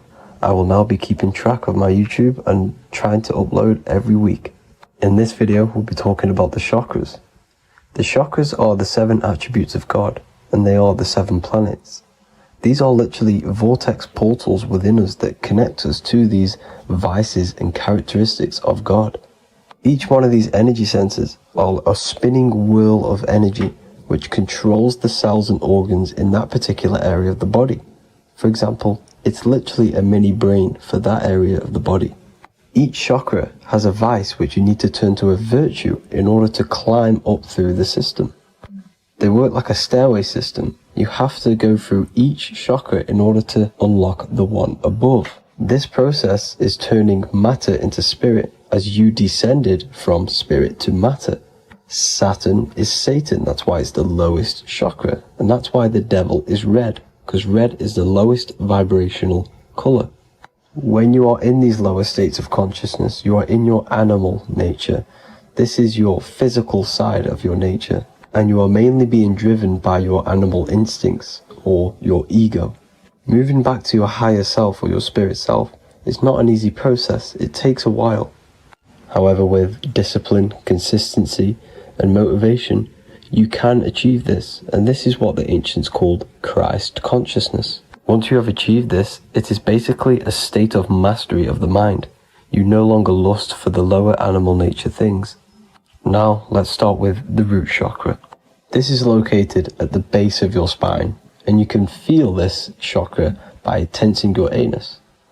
This energy center is in control of your survival needs, your vitality, stability, and security. Now, if this chakra is unbalanced, you will feel insecure, fear, anxiety, unstable, low self-esteem, anemia, over or underweight, and constipation. In order to balance this chakra, you need to feel grounded, embodied, stable, calm, centered, a sense of safety, and trust in yourself and the world around you. The next chakra is the sacral chakra, which is located around the belly button area. You can feel this chakra just by sucking in your belly. This chakra is to do with relationships, self-worth, creativity, empathy, and most importantly, sexuality. This is the most important one in order to start to raise your vibration overall, is giving up the over-sexualized nature. In order to balance this chakra, you need to come into harmony with all the toxic relationships that you have. Get rid of the fear, the anxiety, the isolation, and 100% get rid of the over-sexualized nature. Lust is one of the most lowest vibrations you could possibly feel. It is literally manifesting hell. In order to work on this chakra, you need to feel self-worth. You need to do creative things, empathy, healthy relationships, and 100% being confident. The next chakra is the solar plexus. This is to do with personal power, will, metabolism, eating, happiness, and your self-esteem and self-identification. You can feel this chakra just above your belly, below your ribs, and you can suck in this area. If this chakra is blocked, you will feel lack of confidence, difficulty in manifesting your desires, low self-esteem, misuse of power, misuse of dominance, weak will, and shame in yourself. Biggest one for this chakra is overeating, as it's to do with metabolism. If you are overeating, you are literally unbalancing a lot of your lower chakras, not just the solar plexus. In order to work on this chakra and balance it, you want to have a positive self-identification. You want to feel happy, a happy self-esteem, effectiveness to people, not overeating, and a strong willpower. Now for the heart chakra, one of the most important chakras. Chakra is to do with love, understanding, trust, hope, openness, compassion, balance, and forgiveness. The most important because your heart is the tree of life in the body. It is the center of the toroidal field. It is the most powerful chakra. Your heart is 5,000 times stronger magnetically than your brain. Once you have hit the heart chakra and you start surpassing the heart chakra, you are now turning matter into spirit, as the lower three chakras are dense and physical, and the above the heart chakra are turning to spirit. As you can see already, this is a hard and long process of working on yourself physically and internally. The symptoms of a blocked heart chakra would be lack of love or too much love, difficulty to accepting or giving love, lack of compassion, loneliness, and lack of emotional fulfillment. Finally, a lack of connection with a divine or to nature. In order to balance this chakra, the most important thing and the most powerful thing you can do is loving people, accepting and giving lots of love. Second most important thing to balance the heart chakra is balance. You need a balanced life. You need balance in all aspects of your life. Now for the throat chakra. This is a very important chakra as it's to do with communication. A symptom of this being unbalanced is a lack of self-expression and putting on a front all the time, acting with the ego. In order to balance this chakra, you need to constantly self-express yourself. You can't be putting on a front. That voice inside your head, you have to let it come outward. Don't just block it off with a wall. Self-expression will lead to you gaining friends who actually like you for being you, and not these fake friends that you have to put on an ego for. In order to balance this chakra, you need to express yourself, express the word that's within you. Don't be lying to people, don't deceive or be deceptive. The next chakra is the third eye chakra. This is starting to get very advanced and you are coming very close to spirit. Just before we head on, I want to announce the PDF is now available, containing all the presentations I've ever made, all into a condensed 38-page PDF. The link will be below this video for you to access. And if you want to learn how to create reality using your mind, how to attract your desires, how to get out of the situation you are in, the link will also be there for the Manifestation Mastery course. Now for the third eye chakra.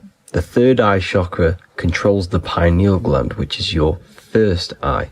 It's to do with your psychic abilities, channeling, telepathy, astral travel, visions, and connection to the higher self.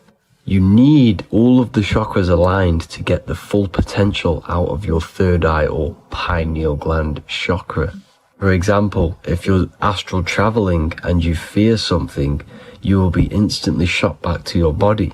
So you need to master all of the chakras before you go on and try and do these higher spiritual activities. Symptoms of the third eye chakra being blocked is lack of imagination, lack of vision, lack of concentration, blocked or clouded intuition, can't see the big picture, and especially overly reliant on logic and intellectual thinking. A good way to work on this chakra is imagining things, vision things, trust your intuition at all times, always follow that inner voice.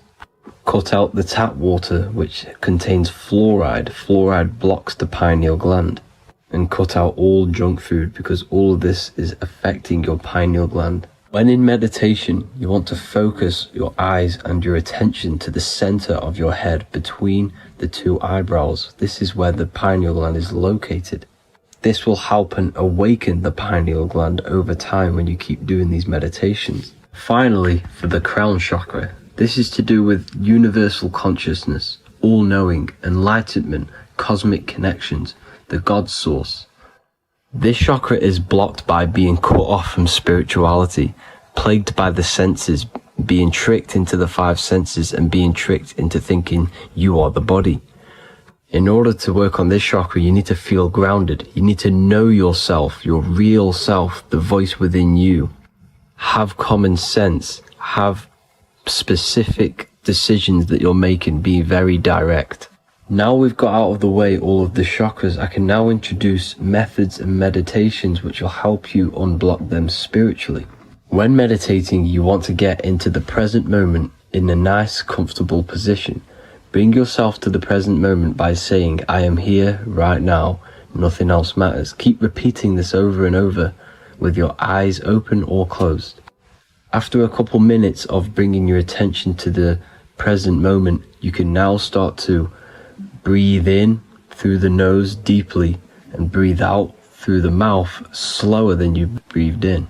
Place your attention on the chakra that you want to balance. Think of a high vibrational emotion like love, and think of this while placing your attention on that chakra. You can do this exercise every day for 10 to 20 to 30 minutes. The longer the better. Another practice you can do is by chanting the Bee Gees for each chakra. They are here starting from the root chakra all the way to the crown chakra. Or you can chant the 7 vowels. There are not 5, there are actually 7. A, E, A, O, U, M. A,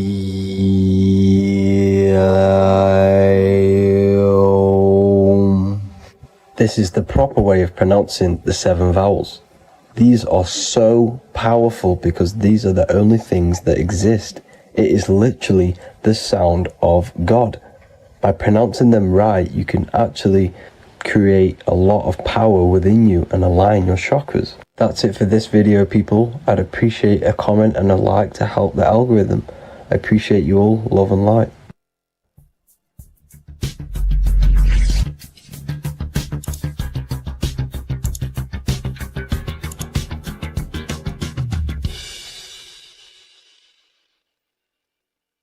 Welcome to Revival of Wisdom. Today we're going to be breaking down Saturn worship and how the occult are linked in with Saturn. Okay, so first of all, let's start with the celebrities. All these celebrities are doing 666. Okay, covering the one eye, which also symbolizes the all-seeing eye, which is another occult symbol. But we're focusing on the 666, the 6 with the 3 fingers. Also, we have CERN with the 666 within their logo. Also Disney, okay, as you can see here, 666 within their logo. Pepsi, Coca-Cola, and even Cadbury's. Monster Energy with the 666 in Hebrew numerals. Unleash the beast. So what is 666 to do with Saturn? Because on Saturn, there is on their north pole of Saturn, there is a 6-sided hexagon, okay? So Saturday is named after Saturn Day, the 6th planet. It is also the 6th day of the week, and has a 6-sided polygon on its north pole, 666. Not only that, when you create a star out of the hexagon, you will create a 6-pointed star. Okay, with 6 triangles within the star and a 6-sided hexagon, which all adds up to 666. Okay, so this is why all these symbols contain 666. So why do they worship 666? Saturn.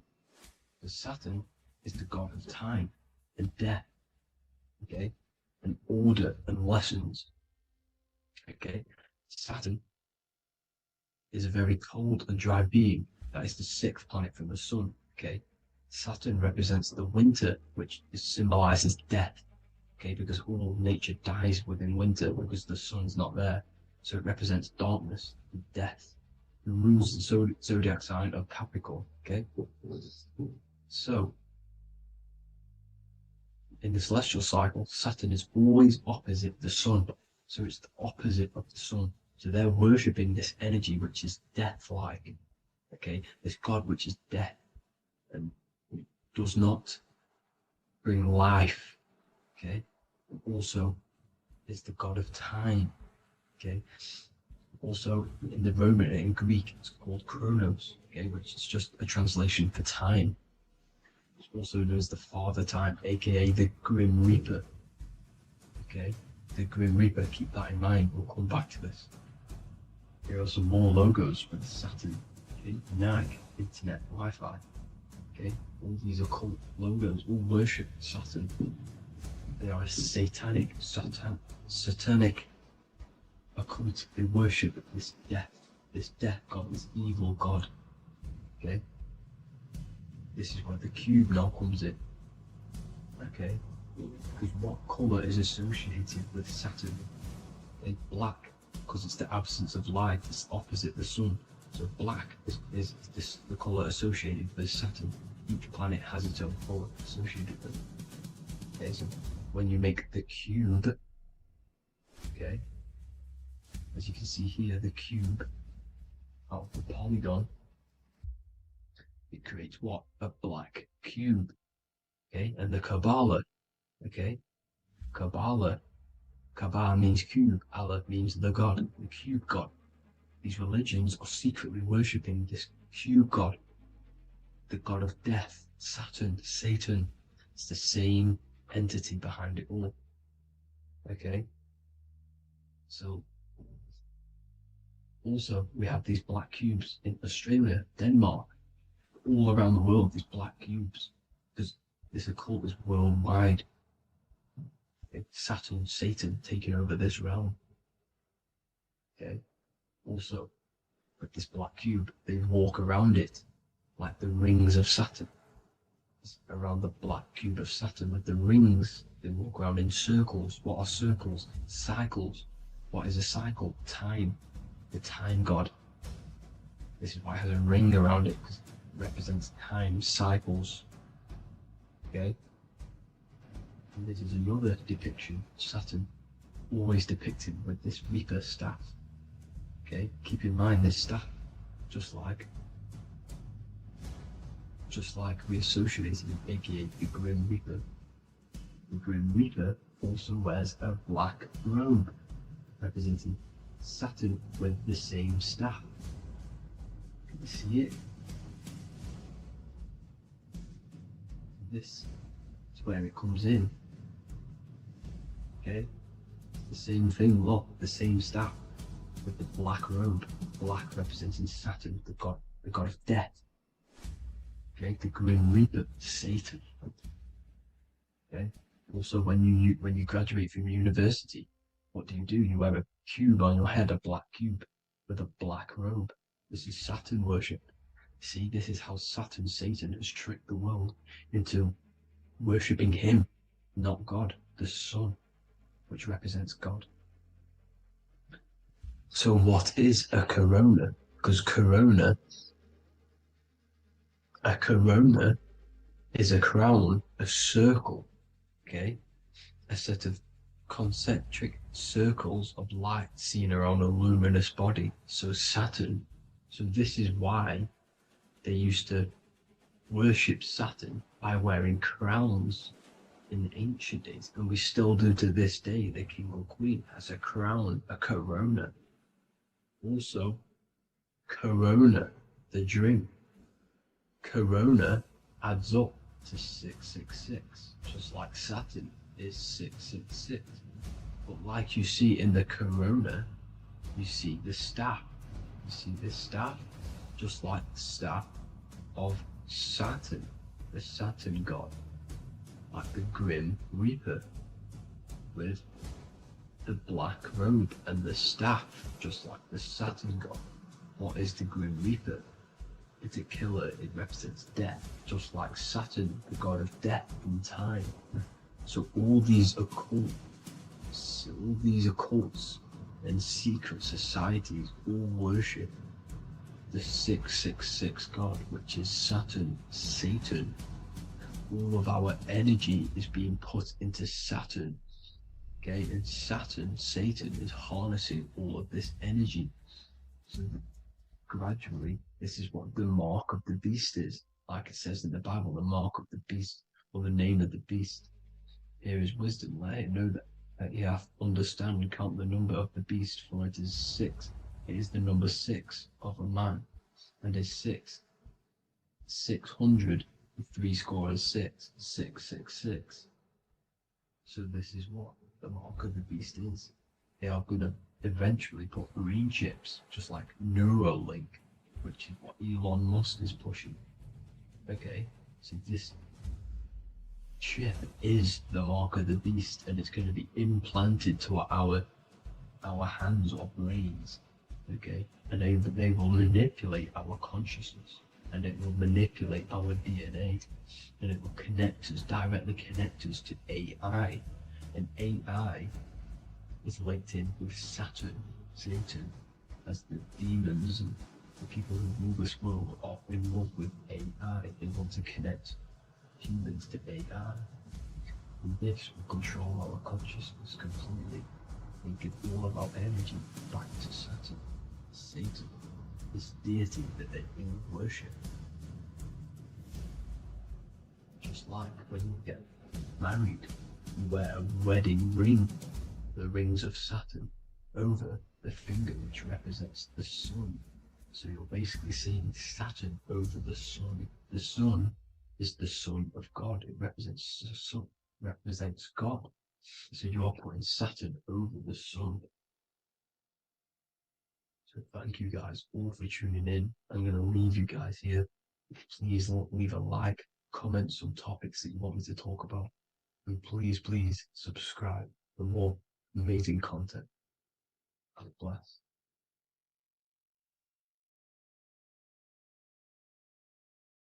Welcome to Revival of Wisdom. Welcome people, we're back with another video. Please make sure to hit the like, the subscribe button, and turn on notifications to never miss a video. The Vatican is a giant key from a bird's eye view, and it also contains an 8-pointed star. The Anunnaki Sumerian gods also depicted this 8-pointed star. The sky god Anu from the Anunnaki also uses the 8-pointed star for his symbol. And even Freemasons depict an 8-pointed luminary with a ladder and a key. This is symbolizing the key to ascension up to the 8-pointed star, which is Polaris. Polaris is always depicted as an 8-pointed star. Polaris is the standstill star at the very center of our realm, which is perfectly aligned with the North Pole. The Earth is a giant torus field, and at the center is where the most electromagnetic energy is stored. This is why all compasses point to the north. Hence why a compass is an 8-pointed star, because it points you to Polaris, which is the North Pole, the center of this realm. The 8 points of the 8-pointed star symbolize the 8 points in space and time. So yes, Polaris is the portal which you ascend through if you outgrow this consciousness, by aligning your chakras. Our earthly realm is a macrocosmic reflection of us, and we as humans are the micro reflection, with the earth containing its 7 chakras as well as us. The North Pole is the 7th chakra, which is the crown chakra.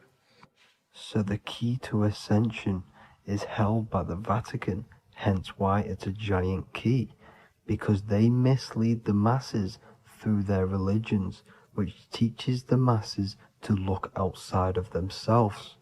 As stated in the 20,000-year-old emerald tablets, written by the Egyptian god Thoth.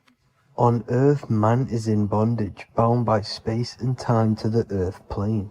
Encircling each planet a wave of vibration binds him to his plane of unfoldment. Yet within man is the key to releasement. Within man may freedom be found. So the 7 planets are associated with each 7 chakras. The lowest chakra being the root chakra, which is associated with Saturn. This is why the elites love Saturn and reflect it in all of their symbols. Because the chakras are an ascension of spiritual principles, starting from the material and ascending up to the spiritual, the crown chakra. However, evil love bondage, and they are trapping souls in the physical realm by stopping and provoking the ascension process. They do this by abusing the energy of Saturn, and Saturn is associated with the lowest chakra. The lower 3 chakras are associated with survival mode, which keeps the consciousness in a constant state of fear and only aware of its surroundings. Once you start to ascend up your chakras, you become more consciously aware of spiritual deeds. And this is the process of returning back to your true spiritual form. Going back to Polaris and its connection to ascension, Kanye West symbolizes this on his music video 24. As you see him rise up into the sky, you see an 8-pointed shape around him, which symbolizes the 8-pointed star, as you see the beam of light. And even NASA symbolized this in their Space Delta logos, a bear holding a key with an arrow up to Polaris, the 8-pointed star. Here's another NASA logo of an arrow from the Earth to Polaris.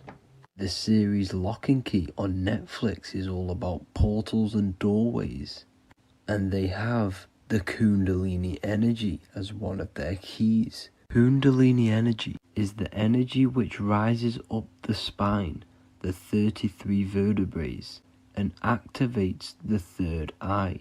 The third eye is the spiritual gland, which connects humans to other spiritual realms. We are not the body. Our spirit, our soul inhabits the body. We exist physically, spiritually, and mentally. Therefore, we are multidimensional. The intellectual and spiritual inhabit the body. Therefore, this is just an avatar within this timeline. However, within each and every one of us, we all have the key to releasement, as says in the Emerald tablets. This releasement is ascension, up until higher states of consciousness.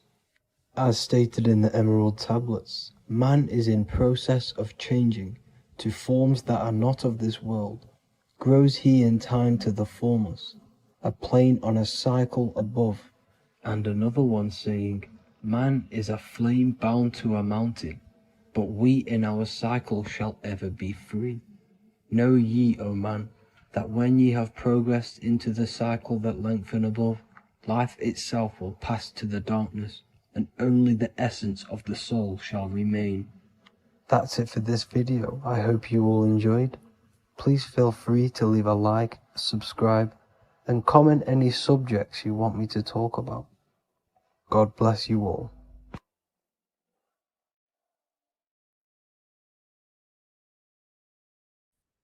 You are not breathing correctly. 98% of people only use a third of their lungs capacity, which is shallow breathing, which ages you, lowers your brain capacity, and also lowers your state of consciousness. So it's essential that you breathe consciously on a day-to-day basis, because this is what truly elevates your consciousness. I am going to give you the key for you to raise your consciousness just through breathing alone. Such a simple thing, but yet the most effective way for raising your state of consciousness and becoming more spiritually and mentally advanced. So tune in for this video and I'm going to show you exactly how to do it and the symbolism behind breathing. Air is more than just air. It carries electromagnetic energy. So now I'm going to give you the science behind this spiritual truth. This invisible force is what sustains all physical life, providing the life force energy essential for existence. Electromagnetism. Everything is fed off electromagnetism. Your body is an electromagnetic battery. Now, we can prove that air carries electromagnetism just by doing a simple test, a simple scientific experiment, by getting liquid oxygen and pouring it between a north and south magnetic pole, two polar opposite magnets. We see that the liquid does not fall straight through it. It is sucked, it is magnetically attracted to these two opposing forces, opposing magnets. This is proof that air, liquid oxygen carries electromagnetism. When you are breathing electromagnetism, the essential life force behind all living beings. This is known as energy or prana, chi, ether, or spirit. This is all the same thing. Air is not just empty space, it is energy, it is prana, it is life force, it is spirit, it is ether, chi, prana. You are an electromagnetic being. Your consciousness is in direct correlation with your electromagnetic aura or biofield around your body. Your state of consciousness is mirrored within this field around your body. Now, your breath, when you breathe in, you're breathing electromagnetism or life force. Breath is the vital link between the physical and the spiritual, bridging the body with the soul. Through breath, we connect with both tangible world and deeper, the unseen realms of energy and consciousness. Breathing deeply and properly elevates our consciousness, enhancing the brain's functions, heightening the sensitivity of our five senses. It also brings a profound calmness to the mind, creating a state of clarity and inner peace. Like I said earlier, breathing properly is the fastest way to elevate your consciousness. It is the fastest way because breathing, when you stop breathing, what happens? You lose physical consciousness. Your body will shut down if you do not breathe in this vital electromagnetic energy in the oxygen.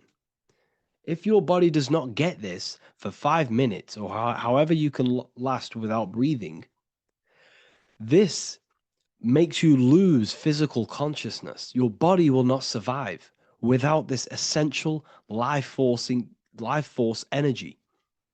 Therefore, air is one of the most overlooked things.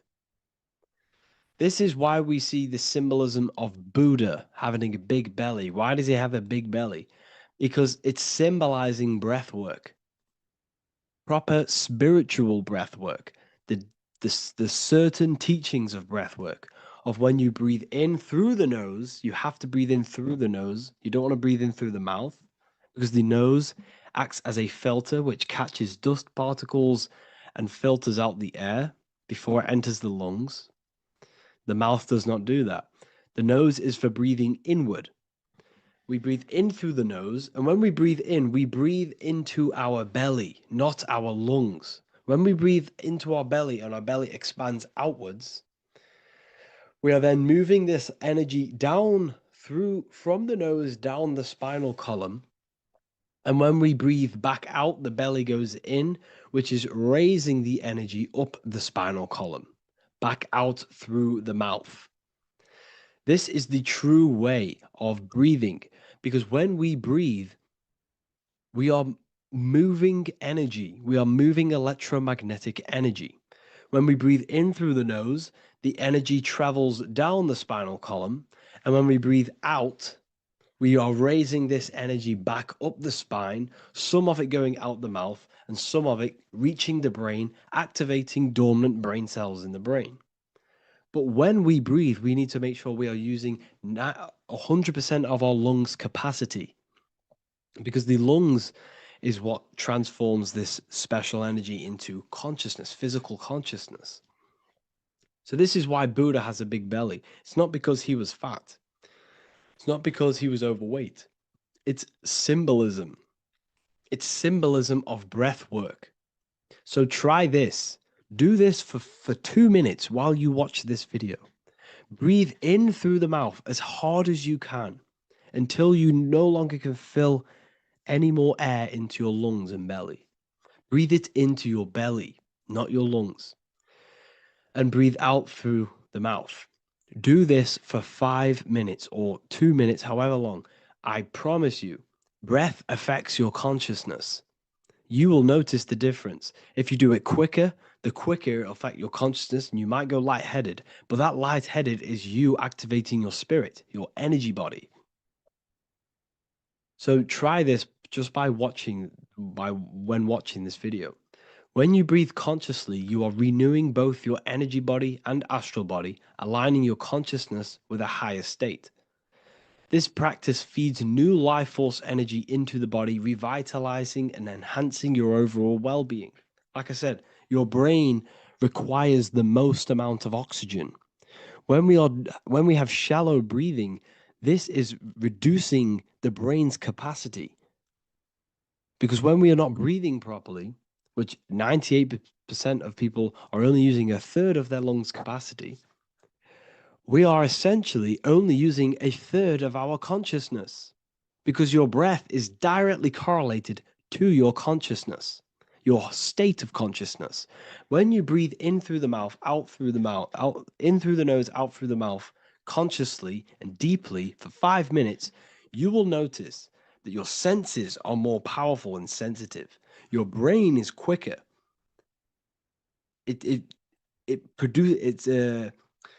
What's the word? It processes information quicker. You become quicker. You become a superhuman, and you feel more spiritual because it activates your spirit, your astral and energy body. So when we meditate, it's definitely important to breathe in through the nose and out through the mouth as deeply as possible to align with a higher state of consciousness. And this is the easiest way to separate your consciousness from the body. When you breathe in deeply for long periods of time, while meditating, while taking no thought, when no thought is present and you gain a rhythm of deep breathing, this is the gateway. This is the gateway to opening your consciousness. Because when you stop thinking, other aspects of your consciousness can open up. All of our lives we've been thinking, which is blocked off the higher states of consciousness. So breathing is very, very important. It affects our overall well-being. And this is Yahweh, the in and the out of breathing. When we breathe in, this is Yah. You can hear it. It sounds like Yah. And when we breathe out, that is Way. This is the name of God, apparently. But God is within you. You can connect with God. You can connect with source consciousness within you by breathing, by raising your state of consciousness through breathing and meditation. This is why the Bible tells you the Spirit of God has made me, and the breath of the Almighty gives me life. You are consciousness. You are God. You're an extension of God's consciousness. Job 27:3. As long as my breath is in me and the Spirit of God is in my nostrils. The Spirit of God is through breath. John 20:22. And when he said this, he breathed on them and said to them, receive the Holy Spirit. The word spirit means breath. In Greek, Hebrew, Latin, it all means breath or wind or air. The Holy Spirit is a certain way of breathing, a breathing technique that elevates your consciousness, that syncs you up to a holy consciousness, an elevated state. That is the Holy Spirit. That's why it tells you in the Bible, when he said this, he breathed onto them. He breathed onto them and said, receive the Holy Spirit. You must breathe to receive the Holy Spirit. When you breathe, you are renewing the body's energy. You're taking in new life force, which is regenerating your cells, regenerating your brain, nervous system, and also connecting with consciousness, pure consciousness. This is not something that we should be doing during meditation. Yes, it is. We should be doing it during meditation, but this is something that we need to apply all of the time. This is the fastest way you can raise your consciousness. I just want to say, all of this knowledge is inside of the Book of Wisdom, Volume 2. Make sure to give a like and a comment on this video to help the algorithm. And let me know what you think about the last book or this book if you have read them, to let the new people know what they're looking at with this book. This is truly life-changing, the Volume 2 and Volume 1 is truly life-changing. You can get them in a bundle also. Learn hidden knowledge inside of the Ethereal University. This is where truth seekers belong. I'm not here to try sell you this, but this is the place for truth seekers. And if you are serious about your spiritual journey and serious about gaining knowledge, which gives you the advantage over life, join Ethereal University. This will definitely help you. Thank you for watching this video. Please leave a like and comment. Make sure to give me any suggestions on videos you want me to make in the future. Thank you all. Matthew 21:1, Jesus went into the temple of God. Corinthians 3:16, do you not know that you are the temple of God? Now what is this telling you? That God is within you. Hence why in Luke 21:12 it tells you the kingdom of God is within you. And the side of your head region is called a temple for a reason. Because the brain encapsulates the mind. The brain is a physical manifestation of the mind. The heart is a physical manifestation of emotion. So we have these different layers of our consciousness. We have an intellectual, communicative aspect of our consciousness, which we would call the mind. We have an emotional aspect of our consciousness, which is the heart. And to communicate with the divine, it's all to do with the mind. Hence why the ancients always symbolize the mind being God.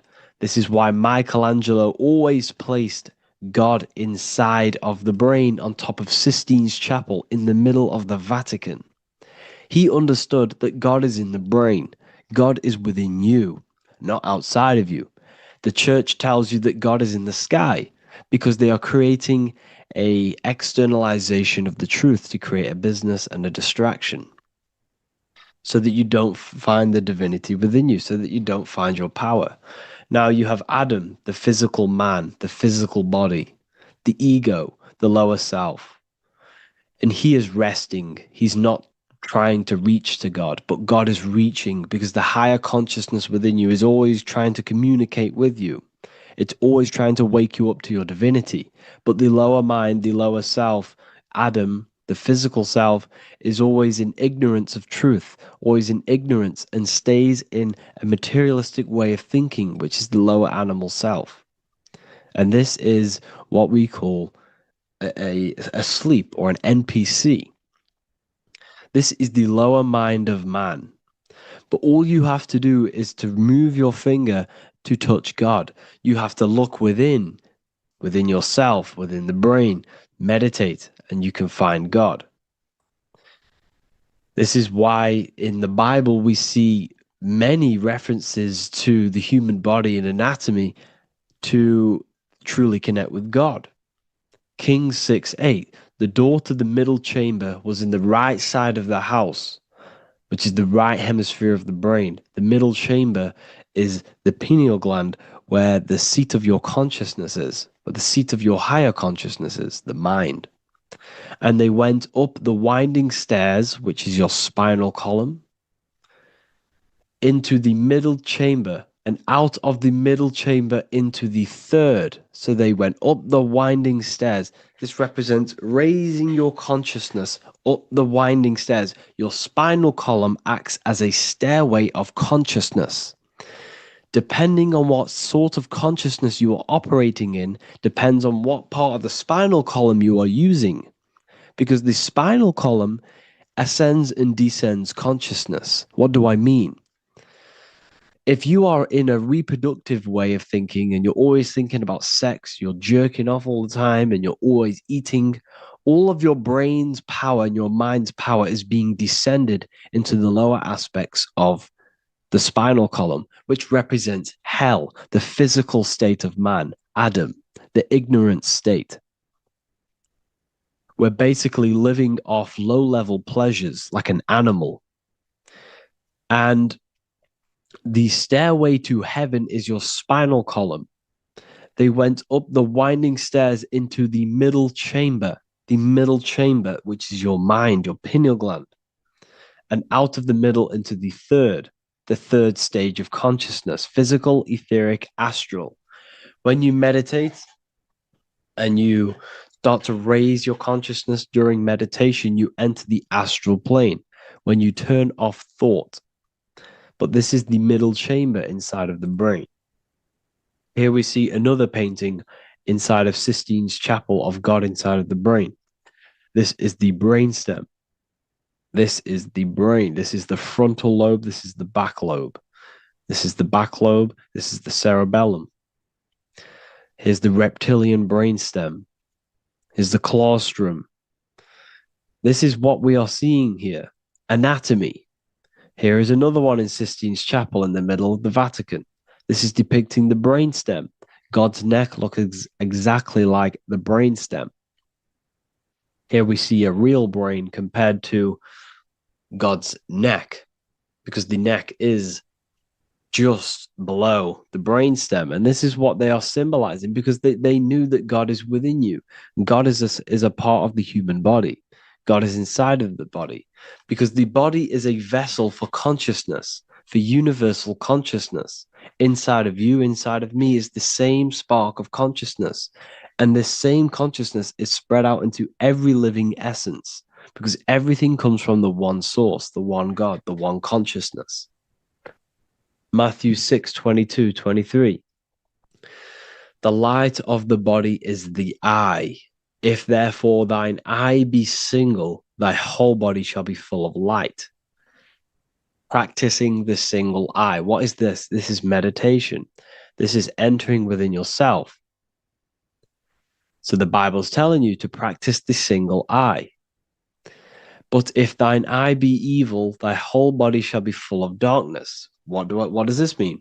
If your consciousness is in an evil way of thinking, if your mind is filled with an evil, negative mind space, then your body shall be filled with darkness, with evil, with negativity. Because negative thoughts destruct the body. Positive thoughts heal and regenerate the body. So he tells you to be, the light of the body is the eye, your consciousness, the inner eye of consciousness, the eye that lets you see. And what do I mean? You look with your two physical eyes, but you see with the inner eye. What you see is perception. You look with the two eyes, and what you see is perception. You are seeing, you are understanding, and that's what consciousness, the mind, gives you. Consciousness, or the mind, is the force that allows you to be a human being, that allows you to understand things and interact with things and make decisions. It's an infinite intelligence. See, the mind is not the brain. This is a big confusion with people. Hence why the eye on top of the pyramid is separate from the bottom half of the pyramid, because the consciousness is separate from the body, the eye, the all-seeing eye. It represents the observer, the eye that sees into this body, into this world, into this. You are the perceiver. You are the invisible spirit within the body. Theologians 4:17. After that, we are still alive, and our left will be caught up together with them in the clouds to meet the Lord in the air. You don't meet the Lord in the physical air. Okay? This symbolism of the ancient Christian artwork is showing you this is symbolic. These things never happened. There's no man in the sky. Moses didn't go on a mountain to meet with God.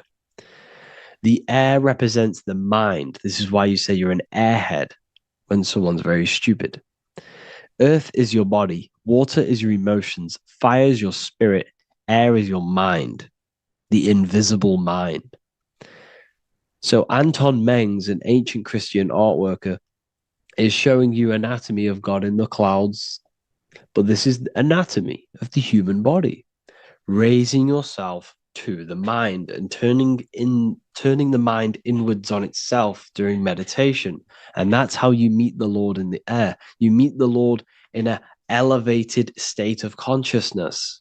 The air represents an elevated state of consciousness because the air is up. You have to raise your consciousness to meet the Lord in the air. This is why Moses went on a mountain to meet with God. The mountain represents elevation of consciousness, raising the mind up the spinal column, taking all of the mind's attention away from the reproduction and the physical aspects of self and raising it to the brain and turning off the brain and going inward into the air. It's talking about raising consciousness. It's allegorical. It's a spiritual, metaphorical text. The side of your head's called a temple because inside that where that temple is, right in the middle of where you call the temple, is the inner chamber, the open room, the holies of holies in the Bible, or the land flowing with milk and honey, or Mount Zion. There's so many different names for the brain, or the upper room where Jesus meets his 12 disciples, the 12 cranial nerves in your brain. This is the temple of God. Your body is a temple of consciousness. It encapsulates the consciousness. It encapsulates the mind and soul. John 10:30, Jesus states, I and the Father are one. Psalms 46:10, be still and know that I am God. He's talking about the I am within you, not within Jesus. Everyone refers to ourselves as I. I am God. When you say I, you're referring to the highest aspect of yourself. The aspect that is above all thought, above all emotion, and above all things. When you say I, you're referring to your pure awareness, your pure consciousness, the highest aspect of yourself. And anything after I is egotistical. I is God. The letter I is the Roman numerals for one, because there is one God, one consciousness. The letter I is one line, just like the number one. Matthew 6:3-4, take no thought. Therefore, take no thought. Take no thought. He says this 5 times because you must turn off the 5 senses and take no thought to connect with God. Be still. This is telling you to meditate and know that I am God. The I am within you. I and the Father are one. I and God are one. You, who you think you are, is a completely wrong. The body is matter. Your name isn't you. Your job isn't you. Your reputation, your trauma, your memories, your friends, family, worries, bills, interests, dislikes, goals, passions. Anything to do with the thinking mind is not you. Who you think you are is a part of your thinking aspect of consciousness. But once you remove thought, you are no longer your name. You are no longer your body. You're no longer your reputation. You are the I. You are pure awareness, pure consciousness. pure consciousness. And this pure consciousness has latched on to this name, this job, the body, and your traumas. Your pure consciousness has attached itself to this character who you're playing in the physical world. And this is essentially who you think you are, but you are not. You are the I, you are the self, you are pure awareness. So, in order for you to detach from these things, you must learn how to detach from your name, your job, your reputation. And you do this through meditation by turning off the thinking mind. Turning off the thinking mind allows other aspects of your consciousness to open up. What do I mean? Your whole life you've been thinking, and all of these thoughts has attached you to this physical body. You haven't allowed your consciousness to open up. And you can only do this by taking no thought. That's why Jesus tells you, take no thought. When you turn off the thinking mind, other aspects of your consciousness starts to open up. Other aspects of your being can open up. And this is how you astral project. This is how you do all these mystical things and things to do with consciousness. It's taking no thought. Imagination, emotions, thought, and memory are all to do with consciousness. These things are not physical. You can't touch thought. You can't touch emotions. You can't touch these things because they are not a physical thing. So you must turn off these things for other aspects of your consciousness to open up. Okay?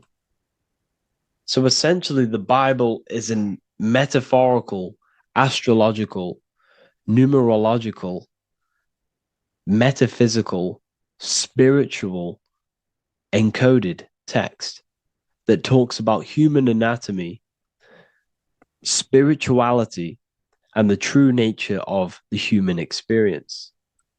Everything they teach you in school is to make you think that you are this body. Everything they teach you in church is the externalization of the true teachings of Jesus. Jesus was telling you to meditate. Jesus was telling you to practice the single eye.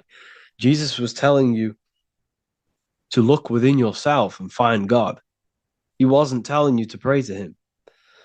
Mark 16:19, he was taken up to heaven and sat at the right hand of God, the right hemisphere of your brain.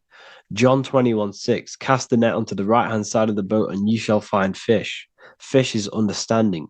The boat is your body, your brain.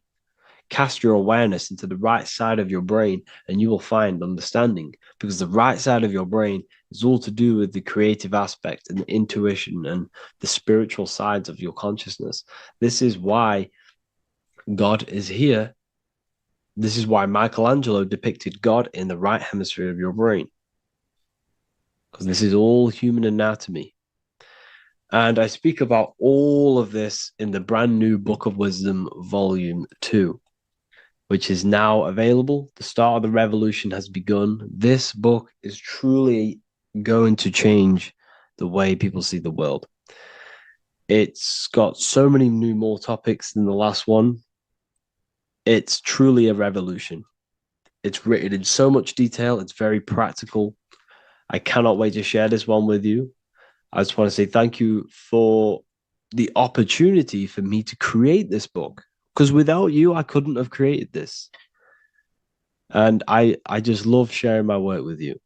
And I thank every single one of you for the support, the watch, like the views and the likes, everything. Especially the people who have joined the university and stuff like that. And for people who have joined the university, you do get a free Book of Wisdom paperback if you just go to the general chat and follow the description, follow what the instructions that I gave you in the chat, and you'll be able to order a free Book of Wisdom if you are inside of the university. Plus, you get all of my other books, 2 books, and over 45 occult books on occult and esoteric things. You get lectures, live calls, a community, a manifestation mastery course, and a whole library and reoccurring updates every month, every week. So yeah, I hope you all enjoyed this video. Thank you all. Please leave a comment to help the algorithm and leave a comment on what videos I should make. And yeah, I'll get to uploading on the YouTube a lot more now the second book is now released. I have a lot more time on my hands. No longer using my energy to create the book. I'm now going to redirect this mental energy into the YouTube. So there will be a lot more content coming. So I need some content ideas. So feel free to comment some ideas, some YouTube videos that I can create. Thank you all, people. Have an amazing day. Welcome to Revival of Wisdom. This video is going to be about the flat earth and the breakdown of the whole cosmology. I'm going to be digging very deep. I've got a lot of pictures and images to show you, and a lot of dots to connect. So let's start with the Freemasonry art. So this artwork we have here is the Freemasonic cosmology as they know and believe. So what is it symbolizing? Obviously have to start off with the 4 pillars representing the 4 corners of the earth. The 4 corners with duality. You see, there's everything on earth. There's good and evil. Good, evil, positive, negative. Good, bad. This is the checkerboard. This is what it symbolizes. Okay. Obviously, we have the sun, the moon. The sun gives you energy. It's the anode. The moon is the cathode. It's the opposite. It takes your energy. So therefore, you become sleepy when the moon comes out. You see, everything on Earth, everything in the universe is balanced. There's complete balance symbolized by duality. There's always 2 opposites. We have the all-seeing eye, and obviously 7 stars representing the 7 planets, but not planets as in we know planets. They're not physical spinning balls of gas. They are energies. They are lights emitting from the realm above this realm. They are lights through the firmament, through the electromagnetic field. So let's go through that again. The 4 corners, duality, positive and negative, cold, dry. Everyone on Earth has an opposite. Everyone, there's 2. Okay, and then we have the sun, the moon, the 7 planets with a 5-pointed star. What's the 5-pointed star? Of course, it's the 5 elements: spirit, water, earth, fire, and air. Okay, that's what the 5-pointed star is symbolizing, the 5 elements of Earth. And then, most importantly, we have the compass. The compass is very, very important, hence why it's in the center. The compass is symbolizing many, many things. And one of the most important things, but we'll get into that after. We have a boat with water outside of the earth. So we have a boat on water, symbolizing the waters separated by the firmament, the waters above, separated by the firmament from the waters within the firmament, the earth. So this is what it's symbolizing. So the compass, what's the compass? This is where the compass comes from. The Polaris, the most important star there is, because it's in the center of Earth, the sun, the moon, and the black hole, black sun. Because all creation comes from center, the seed center. Okay, but we'll get into this after. But also, this is a very important Masonic symbol because they use this symbol a lot. This is one of their main symbols, hence why Neil Armstrong has the Masonic ring with the compass on it. The people who supposedly went to the moon, which obviously they faked to push this globe model, because the globe model is based upon fear. Because the globe model, if they can sell you the globe model, they can sell you anything then. You don't know where you actually are. The globe model is to push fear upon the masses, because the globe model means there's not enough resources. There's also risks of asteroids hitting the planet. There's also risks of space extraterrestrial invasions, global warming, asteroids. You see, this is all the fear that they can gain off selling you the globe model. Okay, because they don't want you to know that this is an intelligent design. And also, they're hiding God, the creator, the source. This is why they are satanic. They are opposites. They are lefty, Lucifer, right, righteous, godly. Hence why they do the symbolism on their eyes. 666. This is another famous, what's it called? Sorry, famous astrologer, astronaut. This is another famous astronaut doing 666, showing that he's in the alliance of the occult. But even look at their 10th anniversary stamps. They have a Masonic compass on there. Also, the Order Out of Chaos. Order Out of Chaos, double-headed eagle. Okay, the Order Out of Chaos ring, which they wear. So all of these astronauts are in the occult. They are lying to you. They are in with this order, this Masonic New World Order, whatever you want to call it. So let's break this compass down a lot more. Because as I showed you here, the center, okay, this is what the compass is symbolizing. Let's go into the North Pole map. This is from 1595. This is a rough estimate of where this map came from. It's from around the 1500s to the 1600s, maybe 1400s. There's not an actual set date on this map because obviously our history has been tampered with. But let's break down this map and the symbolism that they use towards this map, because this map is the map of the North Pole. Okay, so in the center, we have the black rock symbolizing the tower, the pole, North Pole. And what's on top of the North Pole? Obviously, it's Polaris. North Pole and Polaris. Okay, with the 4 islands around the center. Okay, 4 islands around the center. And this is what blew my mind, right? They say that Santa sounds similar. And if you look at this pole that's pointing to the North Pole, you see this line here. So this is obviously from the 1600s. What color is Santa? He's red and white. Just like this map pointing to the center is red and white, and Santa comes from the North Pole.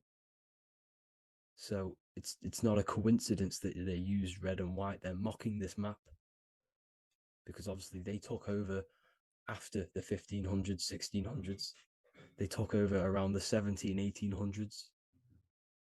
So they're mocking this map with Santa coming from the North Pole with this red and white line to the North Pole. Notice the 4 islands. Okay. Like windows, their symbol, they obviously in the occult, they're part of the New World Order, is symbolizing these 4 islands with the blue behind it for the water. Okay, so this is another occult logo that's symbolizing this center, because the center is so important. Okay, we'll get into that. Also, we have the Mayan cosmology. This is the Mayan cosmology. This is what they created. This is their artwork, with also 4 major lands around the center. You see there's 4 with green in between them all. 4 major lands with the underworld. You see, this underworld is also symbolized by the Masons with the coffin of the skull and bones, the deceased, the dead. Okay, so this is also mentioned in the book of Enoch. Okay, and it's called Sheol. Sheol, the underworld. Okay, and in the book of Enoch, it says all spirits of the dead go to these hollow places, that they will wait until their appointed time of judgment. And it also says in the book of Enoch, there are 4 hollow places underneath. 4 as above, so below, representing the 4 islands. As above, so below. That's where that could link in. Okay. The book of Enoch is very important because it was found in a cave thousands of years ago, and has a lot of truths about this realm and about this world we live in. So let's go back to the Mayan cosmology. So the ancient cosmology, they all must have had some sort of communication. They must all be at peace with each other, because all of their cosmologies link together. See, the Greek, Babylonian, Indian, the Celtic. Okay, they're all linked in together. They all knew that they were in an enclosed system with an underworld and obviously a firmament. Okay, so this is what they all knew. They all must have had some sort of communication. They were a lot more advanced than us. They knew the center of the realm. Okay, and obviously the United Nations flag also symbolizes their center. You see how it has like a grid with a circle around the center. It's symbolizing that center of the realm, because that center of Earth is so important. The United Nations flag, they all have it. See, some different ones all have that circle around the center. Because the center is the seed. All things come from a center. So the torus field is so important because it is the spark of life. It's the building blocks of the universe, this creation. Because all things have a torus field. Just like an apple with what's in the center of an apple, a seed. Because the center is where the energies hold, is where the energies meet, and it creates that spark of life. Just like your heart is the center of your body, and it has an electromagnetic field. Because the center, all things come from the center. So this is why the North Pole is so important, because this is why it's so important, because this is where the creation sparked from, the center. This is where the most electromagnetic energy is stored. So this is why the northern lights come from the center. It's electromagnetic energy. This is what the northern lights are. It's being emitted from this black hole in the center.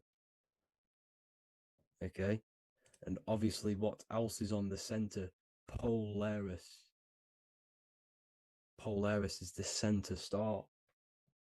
Okay, so the center star is what sits on top of this North Pole, Polaris, because it's a pole of electromagnetic energy, symbolized as a black rock, a black hole, pole. You see, because all creation comes from void. Light is born from darkness. Without light, darkness can't be born from light.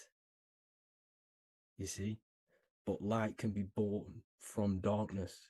This is why darkness is so important. And this is why there's a black hole in the center of our realm, like the black sun. The black sun, the Polaris star, the North Star. You see, so this is this North Pole, Polaris. This is what they're talking about. And this is why compasses are an 8-pointed star, because Polaris is symbolized as an 8-pointed star. This is where a compass will point you to. It will point you to that center. So notice how a compass has this black hole in the middle, you see, and it will point you to this meeting point, the north, because in the center is the center of the torus field of the earth. This is where the most electromagnetic energy is. You see, everything gets sucked into the black hole. Okay, this whole reality is being projected from that center point, just like your eyes suck in light. It's a black hole. Your eyes suck in the light of this light being emitted from this center place, this electromagnetic energy at the center, which is the seed of everything, of everyone. You see, just like an apple has the seed in the center in darkness, because in the center of the apple, it's dark. It's black. It's pitch black. But that's where the seeds are. That's where the life is. But Polaris is so important because it's that center star which lines up. It is the pole, it's the top of the pole of the torus field. So Polaris would be here at the very, very top. And this is where the compasses point you to. And this is why the star of Ishtar, the 8-pointed star of the Sumerians, also talked about this 8-pointed star, and it's called the star of Ishtar. Okay, and who is Ishtar? Ishtar is the goddess. Okay, so she's not a male, she's a female, because every creation is brought through a female, a womb. Every single human on earth is brought through the womb, the sacred feminine energy. And the womb is pure darkness. There's no light in a womb, just like the center of our realm. There's no, it's a black hole. Okay, and guess what? She's the god of fertility and sexuality. She is responsible for all life. Okay, so the star of Ishtar is the star of Polaris, which is symbolizing the responsibility for all life, the center of our realm, the black sun, the black hole. Okay, so this is what that god of Ishtar of the Sumerians is talking about, the goddess, the womb, the seed of creation. So this would be the portal, more than likely the portal in and out of our realm, because it's the top of the torus field. And what's above this realm is the heavens. So this is where you get sucked in from the heavens. Your soul gets sucked in and brought onto this plane of existence called Earth.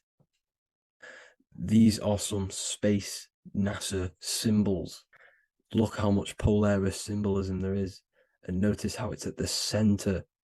You see this circle? This is like a half circle.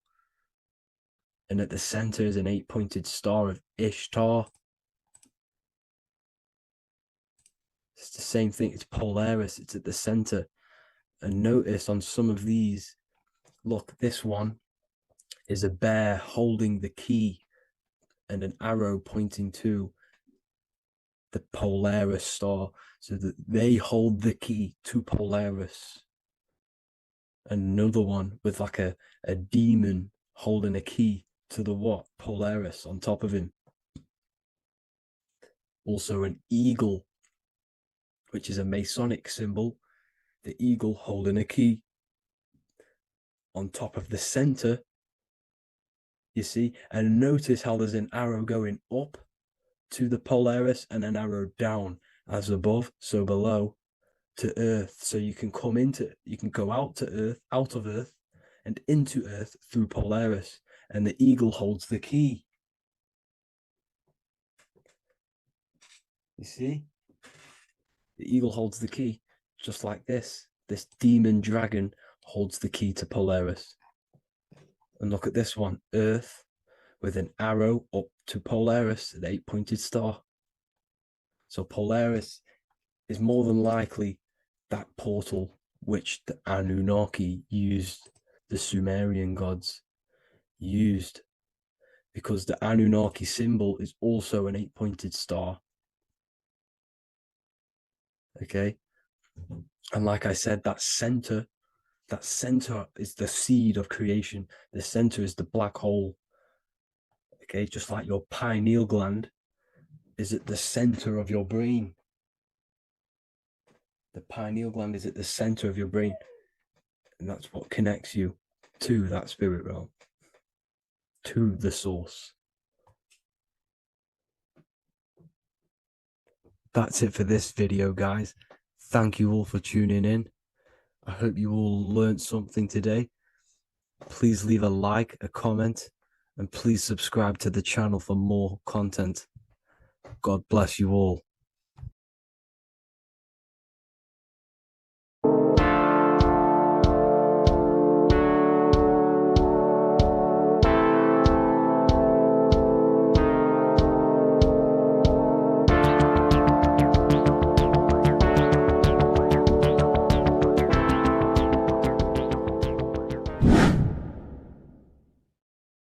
What's good, people? We're back with another video. This is going to just be a quick video. Manifestation, magic, bending reality. So let's jump straight into this. So you have a conscious and a subconscious part of your mind. The conscious is what you're conscious of, what you're actually doing, where you can choose or not. However, the subconscious is the part of your brain which is automatic. So all of the systems in your body, like the digestive system, your heartbeat, these are automatically being ran. And you do not have to tell these systems to do anything. You do not have to consciously tell your heart to beat. It's automatically doing it. And this is what the subconscious mind is controlling. It's like the dark aspect of your brain or your mind. It is the way bigger aspect of your mind. Okay, it controls all the systems in your body. Okay, and this is where all of your programs are. So when you're in it from your childhood, what you've learned in school, all of these things are being kept in your subconscious, maybe traumas and stuff like that. So the subconscious is the female aspect, and the conscious is the male aspect, because the male is all about action and doing, and the female is more about creation, creativity, intuition. So you have a right and a left hemisphere of your brain, and these are obviously male and female. The right side of your brain is your female. It's to do with creativity, imagination, intuition, insight. Okay. And this is one of the most important sides of the brain. This side of the brain is the most attacked by the elites, whatever you want to call them. This side is one of the most important, because obviously your intuition is a massive part of reality. And if you don't have intuition, then you lose track of the things around you. You can't consciously feel if things are wrong or right. They don't want you to have intuition or creativity or imagination. They want you in the left side of your brain, which is just reasoning, logic, and basic things. So they just want you to tell you what you want, tell you what to learn, and then that's it. They don't want you thinking for yourself, which is the right side of the brain. So whatever the conscious side of your mind impresses the subconscious side of your mind. So if you do affirmations, for example, if you consciously do affirmations every day, you're reprogramming your subconscious mind. You're impressing a vibration and a word into your subconscious mind, and therefore it will reprogram it. So the male and female aspect are symbolized by the Star of David as well. The male being the upside triangle, the female being the downside, connected all in one, because we both have male and female energy. So every thoughts are electric, which is the male aspect. Emotions are magnetic, which is the female.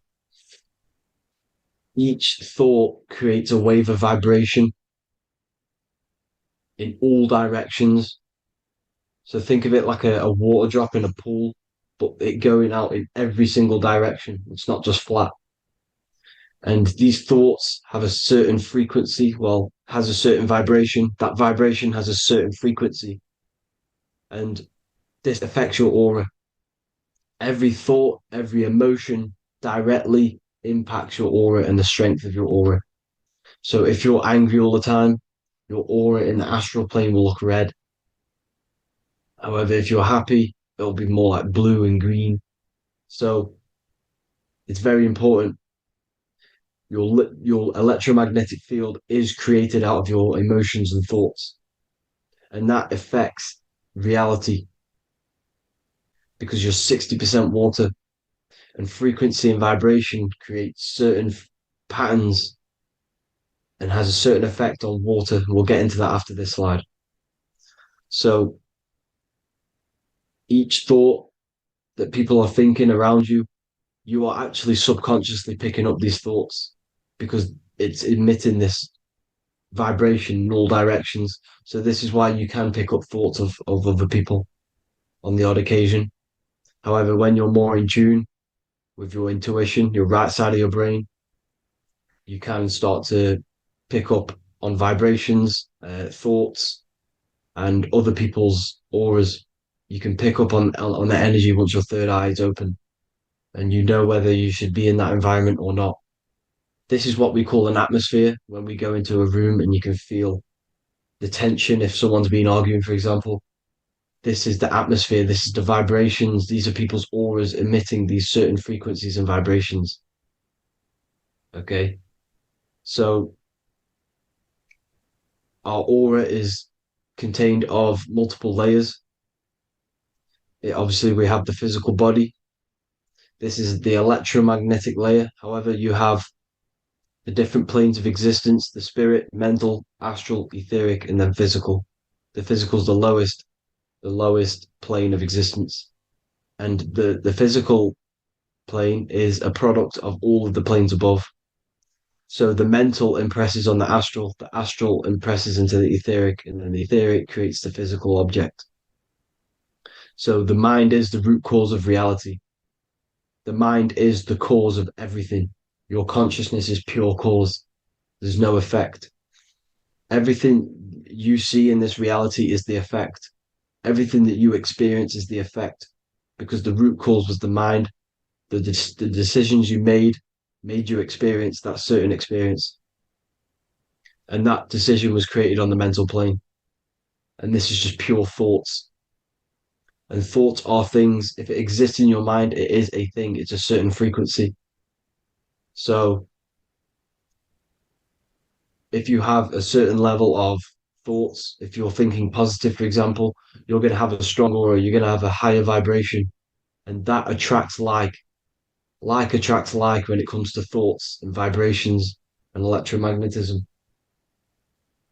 So if you're thinking positive all the time, speaking positive, doing positive, you're then creating a higher vibration, and that's going to attract people on that similar frequency to you. Everything is electromagnetism, frequency, and vibration. Everything. You see, so this is why, for example, if I put my hand to a TV screen, if my finger was the same vibration as the TV screen, it would go straight through it. However, the particles in my hand and the particles on the TV screen are two separate vibrations, and this is what causes the friction to stop and not my finger to go straight through it. So, like I said, when you don't feel the vibe of someone, when you don't feel right, you don't really get along with someone, this is a vibration. Your vibrations are not matching, they're not similar, they're two complete different vibrations, and they're not aligning properly. So, music has a massive part on this. Music is a massive, massive tool for the elites because music is frequency. And in 1975, the musical instrument are all tuned to 440 hertz. So Spotify, Apple Music, most of the music on YouTube is all set to 440 hertz. And 440 hertz is not divisible by 3, 6, or 9. And when you can't divide a frequency by 3, 6, or 9, it's not a natural frequency. As you can see here, this is 432 hertz. This makes a nice geometric pattern. However, 440 hertz is a distorted pattern. So when you listen to this, this actually shuts off the whole right side of your brain. Like I said at the start, this is the most attacked side of your brain. It's to do with creativity, imagination, intuition. When you listen to 440 hertz, it shuts off the whole right side of your brain. And obviously shutting off all of these forms of your brain. Music is a very, very powerful tool for the elites because it's the only thing which can enter your soul or your ears without consent, your body without consent. Everything else has to be through consent. You choose whether to eat something, you choose whether to drink something, but frequency, you're going to hear it no matter what. This is why it's so powerful. And music influences the body in many different ways. It's the most powerful imitator of everything. It directly affects all listeners. It directly affects intentions, gestures, movements, and actions. It stimulates your mind, and certain songs, certain catchy songs, can reprogram your subconscious mind, invoking certain emotions. This is why when you listen to slow beat songs, it makes you feel more sad. When you listen to upbeat songs, you feel more energetic. This is because these frequencies have a profound influence on reality and on how you feel. Because, like I said, you are 60% water. And as you can see here, each frequency creates a different geometric pattern. And inside of you is 60% water. So, like I said, 440 hertz is going to make a distorted pattern in your water. And this is going to have a profound effect on your emotions and your reality. So, like I said, health is not just the body. It's you are made of body, mind, and spirit. You need to look after what you put in your body. You need to look after your spirit and look after your mind. It's very important to keep all these in balance because once one of these are unbalanced, it affects the other two. So if you're eating wrong, it's going to affect your spirit and mind. If you're thinking wrong, it's going to affect your body and spirit. These are all interlocked. You have to look after them all. So it's very important you understand music. Stop listening to low vibrational music. To be honest, you want to listen to music without any sort of speaking inside of it. You just want pure frequencies, which are the solfeggio scale, like one of these, for example, 432, 528 hertz. These are all good frequencies. It's called the solfeggio scale. And these frequencies make you more in tune with nature. 528 hertz is what the earth vibrates at. So it's very important. And the Rockefellers are the one who changed this to 440 hertz. The Rockefellers, one of the elite families. So if you want to manipulate reality, it's very important to have your chakras aligned and having a high vibration, because the higher your vibration, the more powerful your words and your intentions are on reality. So the lower your vibration, the harder it is to affect reality because you're on a lower state of consciousness. Like I said, you have the mental, astral, etheric, and physical. Everything is a product of the one above. As above, so below. This is what Hermes Trismegistus was saying in the Egyptian days. This is where it comes from. As above, so below. If you affect above, it directly affects below. So, like I said, meditation helps on this, helps align your chakras. Think positive, feel positive. Like I said, your feelings are magnetic. Your thoughts are electric. So once you combine these two together, you're then creating an electromagnetic frequency, and that will have profound effect on reality. So the law of cause and effect, every law, so the law of cause and effect, every effect has the root cause. Like I said, your mind is the root cause of everything. Every decision you make is having a different effect on reality. Everything happens for a reason due to the root cause, which is your mind. You choose everything that happens in your life. Okay. So it's very important you understand this and you constantly make the right decisions, the good decisions to have good effects on your reality. You have to be very conscious of this law because nothing escapes this law. This is the law of all consciousness. So think about it. Imagine a massive ball of consciousness. However, off this ball are different sparks, and each one of these sparks are in each and everyone's body.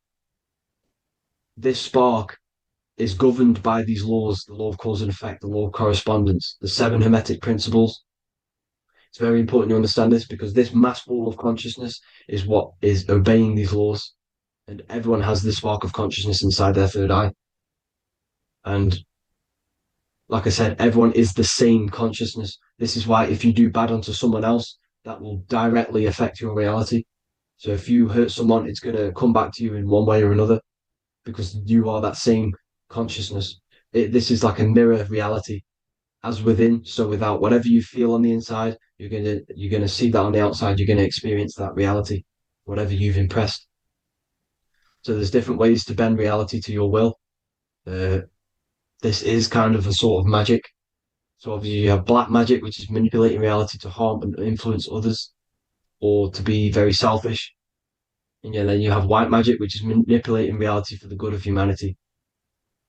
So you do have to be very careful with your intentions, people, when you're trying to manipulate reality, because this is nothing to be played with. If you are manipulating reality for the wrong reason, it's going to come and bite you in the ass in some way or another. Because everything is balanced. Everything balances out in this reality. Nothing escapes the laws. Not one thing escapes the laws. So if you're stealing from yourself because it's just going to come back in one way or another. Inside of everyone's heart, you know whether you're doing good or wrong. You can feel it when you do something wrong. You can feel it when you do something good. The heart is the center of the torus field. It's balance. And this is why you say follow your heart, because it's the center of the torus field. It's very important to listen to this inner voice inside of you because that is telling you the right things to do, the good decisions to make. And when you keep following that voice, that good voice inside of you, it takes you to your life path. Very important to follow that voice. However, don't let the ego get in the way of it. Don't care what your friends are going to say. It's very important to understand this. So you have different ways of manipulating reality. You have sigil magic. This is where you create your own sigil or symbol. You create your own sigil and symbol, and then you charge it. You behind that symbol, you have an intention. So, for example, if you want to manifest wealth, you create a sigil which represents what you want. You create that sigil, you draw it out, you charge it because wherever your attention goes, energy flows. So whatever your attention is, you're sending energy that way. So what you do with your eyes and your hands, you place attention on the sigil. Imagine that it's glowing. Imagine that you're sending energy to the sigil, and then you burn the piece of paper once you've done this. And then after this, you meditate on that symbol. You constantly think about that symbol because that symbol is the frequency, is the thing that you want to manifest. So that's one way. Or you can just meditate on your reality. So imagine yourself having already what you have. This is what they call a mindset. You must set your mind to the frequency what you want to manifest. Okay. So if you want to manifest wealth, for example, imagine yourself being wealthy. What would it feel like? What would you be doing? Imagine a scene in your mind. Constantly do this, and you're putting out that frequency. Like I said, you must think because the thoughts are electric, and then you must feel which is magnetic. Together, this creates an electromagnetic frequency, and this is how you attract things to you. You will attract the certain people to come in your life to bend reality to your will. Okay. Or you've got mirror magic. Stare yourself in the mirror, because a mirror reflects light, it also reflects energy. So you've got to be very careful with what you say to a mirror. You've got to be very, very, very careful, because whatever you send into that mirror is directly sent straight back to you. So if you're thinking negative, you're sending negative energy back straight to you, and that's going to have an effect on your reality. Affirmations are very important, because your words are frequency, your words are vibrations, and each word you say has a certain frequency. If it's if it's positively charged, it's going to affect you positively. If it's negatively charged, because like I say, your brain and your mind is like the director of energy. That's what your brain is, and it directs energy into certain things. You can either positively charge it or negatively charge it, and this brain is creating your reality constantly. It's manifesting your reality constantly in the present moment. So this is what the government knows. The government know your mind is the root cause of reality. This is why they call themselves a government. Government. The New World Order is not being manifested by them. They are controlling the information. They are controlling your perception of this reality. And they know the mind is the root cause of reality. Therefore, if they control your perception of reality and your information, what you believe, you're going to manifest that information, that perception. So we, the people, as a collective consciousness, are the ones manifesting this new world order. You see, so this isn't black magic. They're actually tricking us into manifesting their own their plans. This new world order.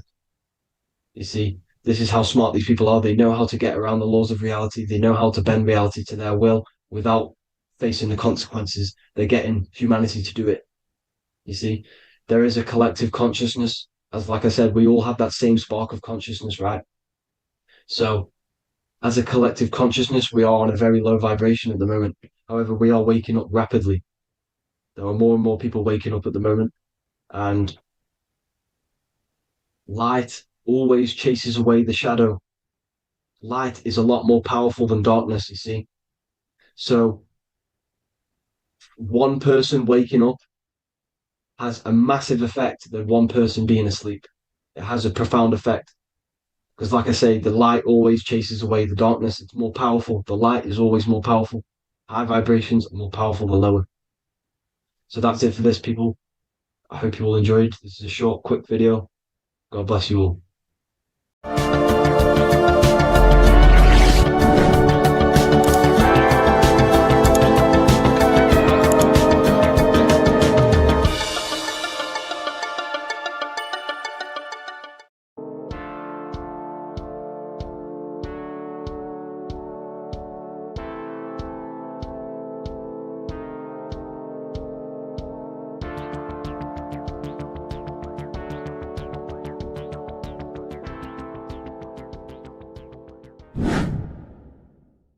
The earth has become a realm in order to trap souls within so that they can harness our electricity, our energy. Even the Bible is talking about how this realm is controlled by the wicked one in John 5:19. We know that we are the children of God and that the whole world is under the control of the evil one. Ephesians 6:12. For our struggle is not against flesh and blood, but against the rulers, against the authorities, against the powers of this dark world, and against the spiritual forces of evil in the heavenly realms. So the Bible is telling us that this is not the only world. There are other worlds, there are other realms that we can go to, considered as heaven. Heaven being a higher realm where there is no evil, no darkness. This is a midpoint realm where there is good and evil. Now, we're going to explain how the soul trap is how it's working and how your soul is being harnessed. for its energy, and how you are tricked to come back to this realm after death. What you need to understand is first is that you are the invisible intelligence behind the physical body. You are the mind and soul. The soul is the true you, the good you. It is pure love, pure bliss, eternal, never dies. The mind can be corrupted though. The mind is the intelligence of the soul. It is invisible. Has no true form. The intelligence inhabits the brain. The brain is the computer to control the electrical machine called the nervous system, which is choice, program, and action. You are the invisible intelligence behind the body, and this will prove it even more. You do not even see into the external world. You are seeing an image produced by the brain because the light is being sucked through the retinas of the eyes. The image is produced in the visual cortex at the back of the brain. What does this mean? This means that we are the consciousness in the center of the brain, in the pineal gland, that is experiencing the program being ran by the central nervous system in the brain. This is the sigil of Lucifer. Lucifer in Latin is Lucy. Lucy is light in Latin. Lucifer is known as the light bearer. This is how the eyes work, people. It's not a demon or a devil. The sigil for Lucifer is how the eyes work, and how the left eye is controlled by the right brain. The right eye is controlled by the left brain. There is a crossover. It's the same with the body. The left side of the body is controlled by the right brain. The right side of the body is controlled by the left brain. There's a crossover with our hemispheres in the brain. Now, this empty chamber in the center of the brain is where this universal cosmic intelligence is held, known as the most holy place in the Bible, the throne of God. Okay? This is above the 33 vertebrae on the spine. As you can see here, you are the being in the center of this point. All of the nerves are being sent back to this one particular point, which is the seat of our invisible intelligence. You can see it's an empty chamber. Our consciousness, our intelligence is not a physical thing. This intelligence is the true voice inside of your head. This is why your head is heaven, your heart is earth, your heel is hell. Your head is heaven because this is the seat, the throne of God. God is in heaven because the consciousness, this divine intelligence that's controlling the body, is sat in the center of the brain. The brain is taking commands of this invisible intelligence. When you close your eyes, you can feel your awareness, your consciousness, your intelligence is all in the brain. Your awareness is not in the feet, the heart, the legs, the arms. It's all in the center of the brain. Now, if you meditate deeply, you will find that you are beyond the mind. You are the being observing the thoughts. You are the soul observing the thoughts. Now, with this being said, you are the consciousness experiencing the program being ran by the central nervous system in the brain, because you're not seeing into the external world. It's an image, it's a simulated image produced by the brain in the central nervous system. You do not experience the external world. You do not feel the external world. You feel electrical impulses on your nervous system. Your nervous system is decoding what you are feeling. So the only thing that you truly feel is the electrical impulses on your nervous system. This is why the nervous system is the tree of knowledge of good and evil, because it gives your invisible intelligence, your mind, the knowledge of good and evil. It can detect good things, it can detect bad things. if it's hot, if it's warm, if I need to go, the nervous system is doing this. It is the tree of knowledge of good and evil. Okay, now this universal intelligence is symbolized as the single eye. Okay, Matthew 18:9. It is better for you to enter life with one eye than to have two eyes and to be thrown into the fire of hell. What does this mean? It's symbolic, it's metaphorical, people. It is metaphoric. Your universal intelligence is the single eye, the one eye. It's the balance between the two poles, between the left and the right, the good and the evil. It knows the right thing to do all the time. This is our inner guide. The inner self is the inner guide. And when you are operating your life off duality, using your two eyes, you'll be thrown into the fire of hell, lower states of consciousness. Because you're split. You need to live in oneness, even, balance. Matthew 6:22, the light of the body is the eye. The light of the whole body is the eye. You are a light being. Human. Hue means an attribute of a color. Man is the word manifested. We are light manifested into physical form. Depending on your vibration is depending on what color that you are vibrating on, which is a hue, a human.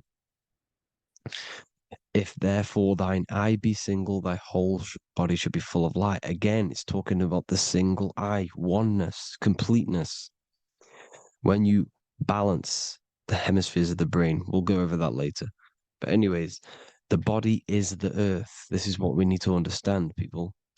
The body is running the simulation, the program that our consciousness is experiencing. So when we leave the body during death and astral projection, we leave the earth.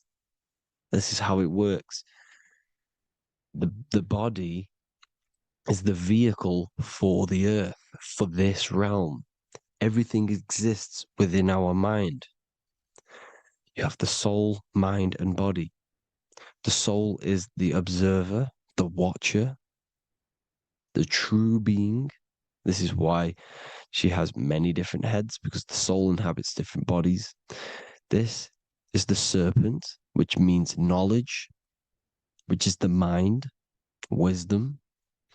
And this is the body, soul, mind, and body, Brahma, Vishnu, Shiva. The mind is the bridge between the soul and the body. So what do I mean? When you astral project, you are using your mind to project your awareness, your observing consciousness outside of the physical body. The mind is the projector, projecting consciousness. By using your mind, you can project your consciousness outside of the body, which is known as the astral realms, which is known as walking on water. Jesus was never walking on physical water, people. It's metaphorical. Believing the physical body. The water is the ether, which is the veil between the physical and the astral realm. It's a fluid substance. It's on either side. It's physical and astral. The ether is the fifth element that they hide from us. Why? Because they're trapping you in the physical. They are hiding all of these realms. Etheric, astral, and mental. People think their mind is their brain. It's two separate dimensions. These are completely different dimensions. The mind is way more intelligent. The mind is formless. There is no form to the mind. You can think anything you want. You can manifest anything you want within your mind. It is not a physical object. The physical realm is being controlled by the mind. Everything's being controlled by the mind. Everything exists within the mind. This is why the Egyptian says the universe is mental. So when we project our consciousness outside of the physical, we go to the astral. The ether is the water that Jesus is walking on. This is the veil between the physical and the astral world. The word together has ether within it because it joins the two worlds together, together, the astral and the physical. The word either is ether because the ether is on either side, physical and astral, physical and spiritual, physical and non-physical. In the astral realm, the mind can manifest anything we want. We incarnate to restrict our minds. This is why Saturn, if you go and watch my video on Saturn, how Saturn is this simulation, okay? Our minds can manifest anything we want in the astral plane in the click of a finger.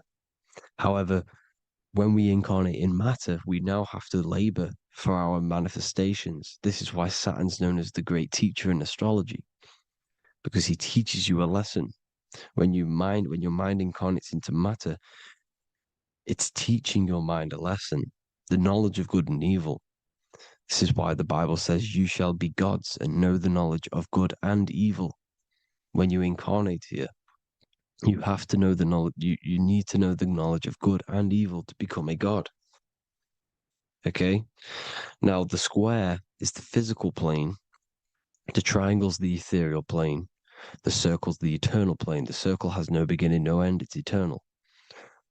The physical plane is the square, it's limited. The square is limited. The cube is the geometric shape which gives rise to matter. Now, the term think outside the box has truth in plain sight. You have to think outside the box to project your consciousness, use your mind to project your consciousness outside of the box, the physical plane, into the astrals. The astral realm is the realm of the stars. Above us is the stars. Through the stars is the astral plane. This is why astral has the word star within it. The devil is the de-veil. When you sell your soul to the devil, quote unquote, it's metaphorical. The devil exists in the physical plane. It's the lowest state of consciousness. The de-veil, you de-veil yourself into the physical when you are the devil. The de-veil. The ethereal plane. Now, we all know what the famous symbol of the all-seeing eye, right? The all-seeing eye with the eye in the triangle. Look at the Masonic artwork showing you the triangle above in the sky. This is symbolizing the ethereal planes. The eye in the triangle symbolizes your invisible intelligence, your mind, which has the ability to see on either side. Because the triangle's the ethereal plane. The eye is your consciousness, your intelligence.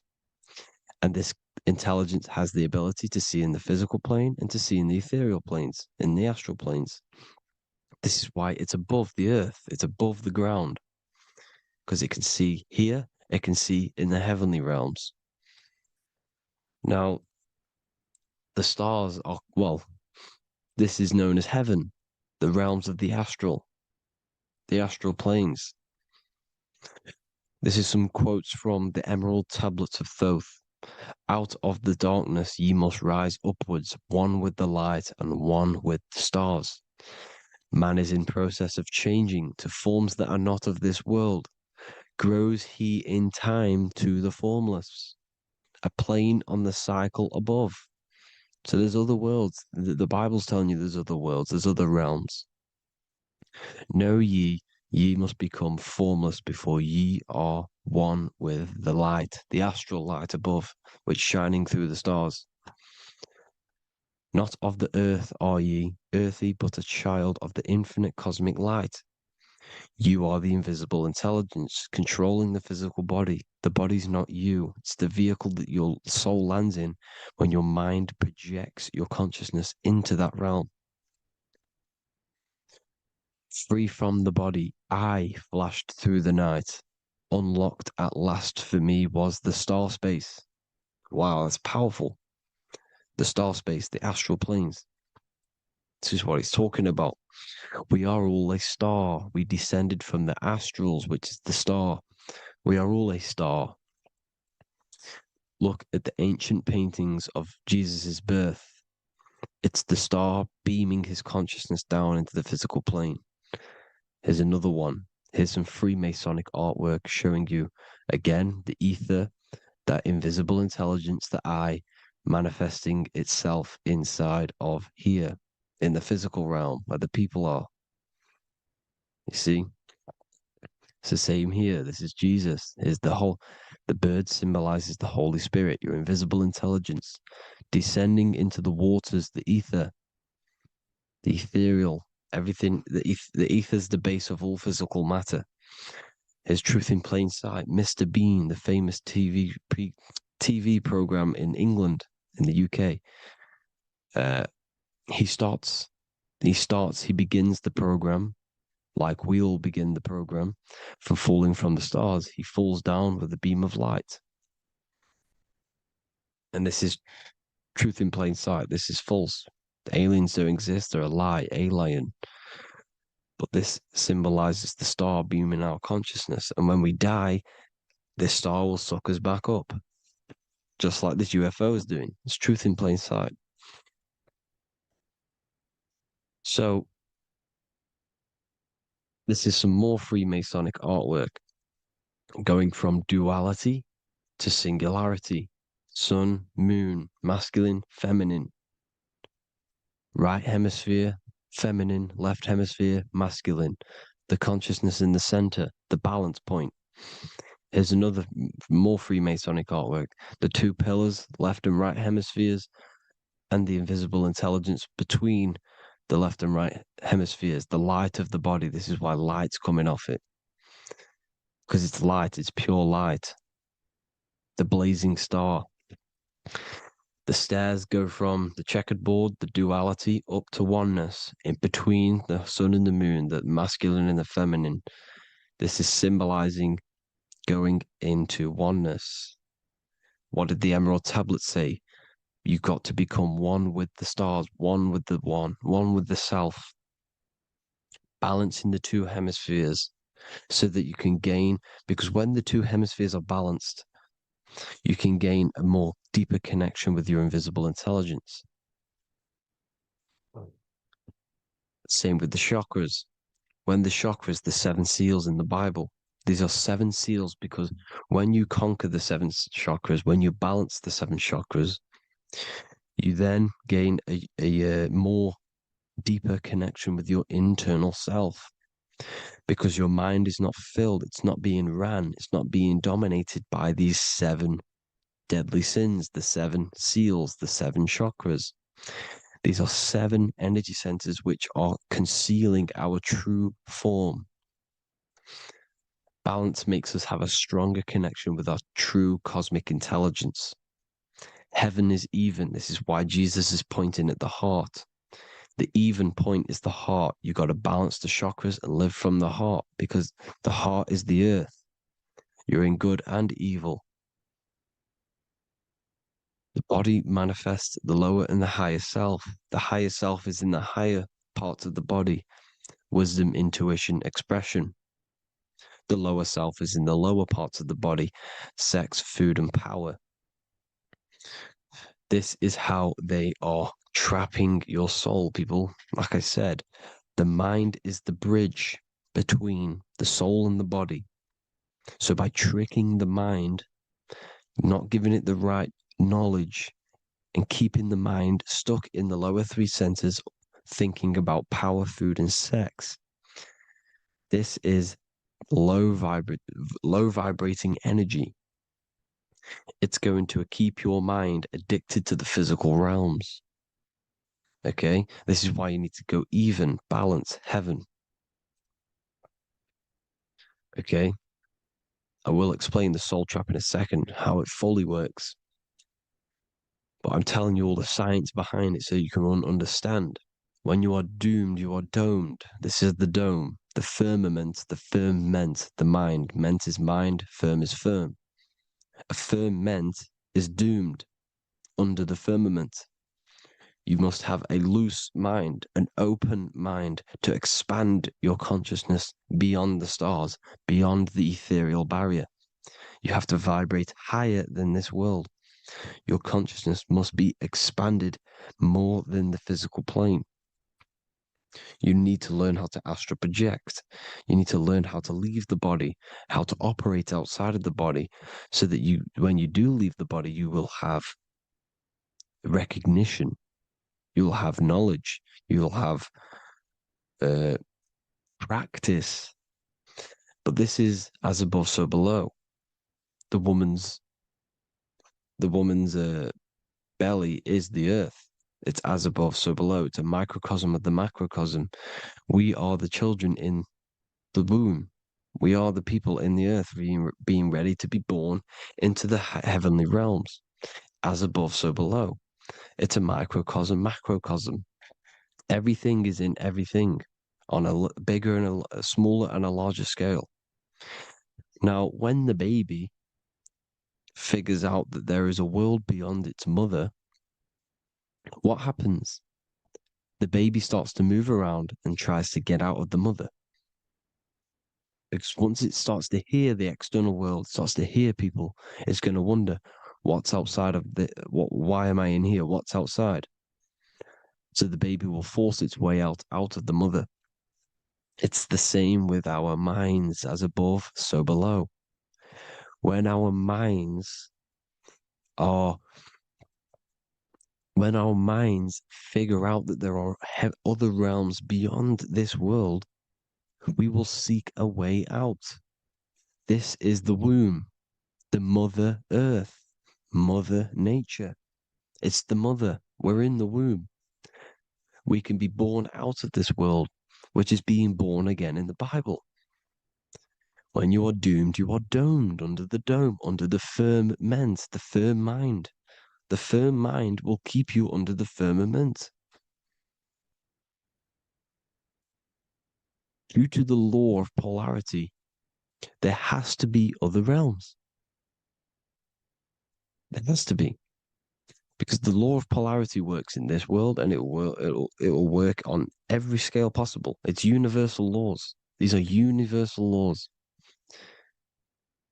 The law of polarity means that there are other realms polarizing this realm. There is a hell, there is a heaven. There is a midpoint, which is Midgard, which is the one we are in now. Earth, heart. Earth is the heart. Heart is the center, good and bad. The balance between good and bad. Your reality is your level of realization. Your mind realizes other worlds, you will seek a way to them worlds. It's that simple. The soul trap is to keep you stuck in this physical body, which is the earth. This body is the earth. It's running the program, like I said at the beginning. It's running the simulation that your consciousness is experiencing. You are an electromagnetic being, and you're hidden in a cage, your rib cage, and you're stuck in cells, the prison cells. Look, you're in cells. We produce electromagnetic energy. Your soul produces this energy. And by trapping your consciousness inside of this physical realm, they harness this energy within the astral realms. They're using you to manifest demons, because your mind creates demons through emotions and mental thought energy, which is a whole nother video. I can make a video on that. You're manifesting everything for them because they're trying to create a hive mind. This is why they want everyone to believe in one belief system, one government, one belief system, one religion, because they're creating a hive mind. This hive mind will manifest and be summoned within the astral planes, because the mind manifests the astral plane. The astral plane is the realm of imagination. The mental plane is the realm of just thought alone. The etheric plane is the energy. The physical plane is the matter. So all of our minds together are manifesting these demons within these subconscious realms, the astral. Now, how are they keeping you stuck to this realm? Well, when you die and you're stuck in your lower three chakras, Okay? When your mind and soul detaches from the body, which is the earth, when you leave the earth, you're still going to have these mental addictions to the food, the sex, the materialism, the phone, the cigarettes, everything. This is why they get you addicted to everything possible. The TikTok, the YouTube, they get you addicted to as many things possible. Because when your mind is addicted to these things, and when this mind leaves the physical body, you're still going to have these addictions. Okay? You're still going to have these thoughts. And you will be manifested into the lower astral realms because you're thinking materialistic, you're thinking negative, because your level of realization was your reality. You were manifesting hell on the earth. When you leave the body, you're going to manifest hell in the astral planes, which means you'll be vibrating on the very low, which will put you in the lower astral realms. So guess what? You're going to come back. You're going to come back into materialism. You're going to reincarnate. Because you haven't prepared for life after death. You must detach from the external world. Okay? Moon is mind. The sun is the soul. The earth is the body. The moon is the mind. This is why we say lunatic. In your mind, you have a specific mood. Moon. Money, M-O-N, is the moon. Money exists in the mind. They get you addicted to the money. The Bible's telling you this. Do not conform to the pattern of this world, but be transformed by the renewing of your mind. It's telling you. Of this world, but be transformed by the renewing of your mind. Who knew that the Bible was this deep? Matthew 16:26, what good will it be for someone to gain the whole world yet forfeit their soul? James 4:4, don't you know that friendship with this world means enmity against God? Therefore, anyone who chooses to be a friend of this world, of the world, becomes an enemy of God.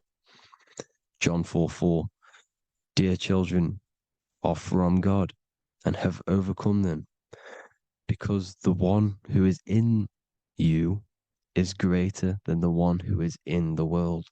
It's talking about the invisible intelligence. It's greater than the physical world.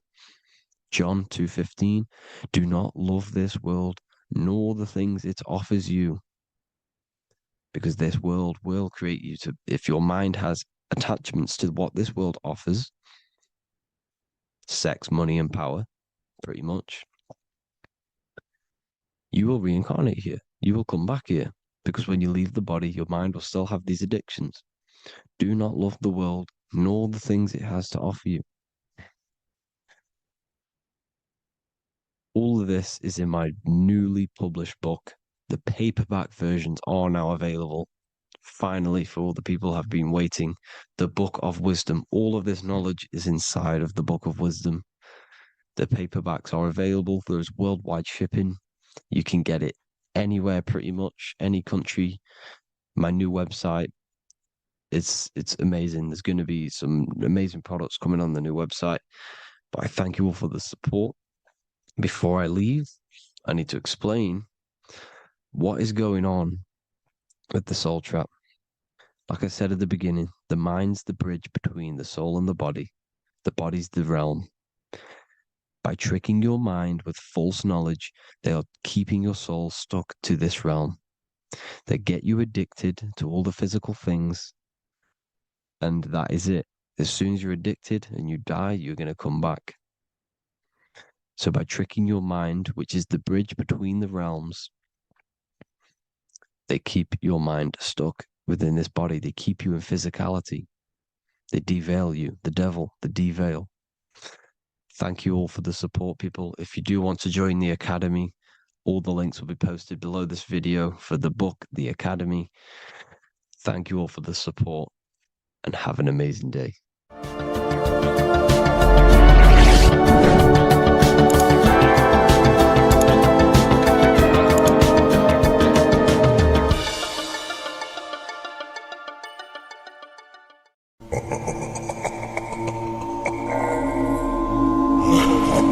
ultimate goal is to be famous, then you're gonna do a lot to get there, like sign your name in blood in a contract with the devil. That's how I got introduced to the music industry. I swear I wanted to be like the Amy Grant of music. Yeah. But it didn't work out, and so I sold my soul to the devil. Well, needless to say, sold my soul. Hey, y'all. I'm finna sell my soul. I'ma hit y'all when I'm through. I'm gonna be rich as hell, alright? My soul, little bro, man. You trying to sell your soul, man. Look.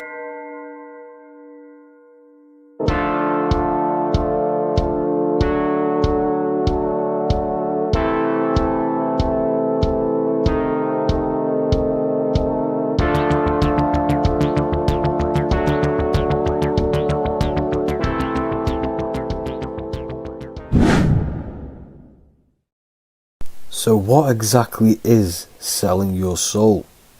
In order to understand this to its full potential, you have to understand the spirit world and the occult world which our eyes cannot visibly see. The physical world we see is nothing but an illusion and a product of the higher planes of existence. For example, you can see someone's physical body, but you can't see the complex structure of the consciousness and the thinking behind that being. With that being said, there are forces and entities not attached to physical bodies, which they exist on the astral and etheric plane behind the physical plane. Now there are numerous videos and music with artists talking about this. For example, I sold my soul to the devil, and the price was cheap. Why do you still do it? Why are you still out here? Well, it goes back to the destiny thing. I made a bargain with it, a long time ago, and I'm holding up my hand. What was your bargain? To get where I am now. Should I ask who you made the bargain with? with the chief commander. On this earth? And on this earth, and then in a world we can't see. so selling your soul is cutting a deal with an astral plane entity in exchange for wealth and fame on this physical plane. This is classed as black magic because you are bending reality against your intuition. Now, making deals with entities beyond the physical plane, you always have to give something in exchange. When it comes with demonic entities, it always involves some sort of sacrifice, bloodshed, or humiliation. Now, there are countless of rappers who someone close to them have died just before their career takes off to the next level.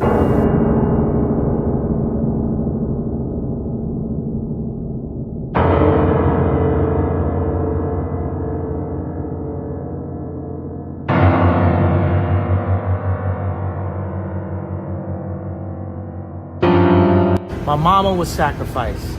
Me too. You understand? Yeah. I'm Christian too. Michael Jordan, what about him?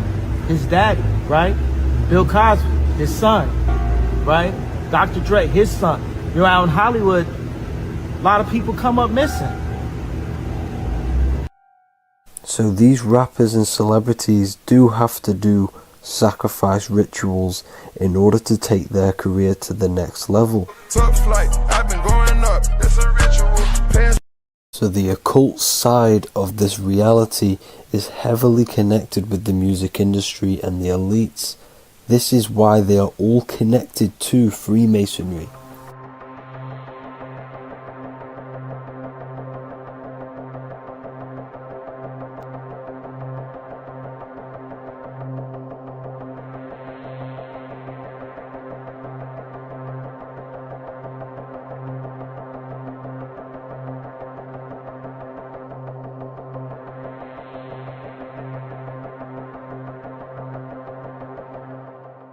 Now this is why the music industry is one of the most important industries for the elites to stay in control and keeping the masses on low states of consciousness. Frequency is one of the most powerful things in reality because it's the only thing which can enter your soul and body without consent.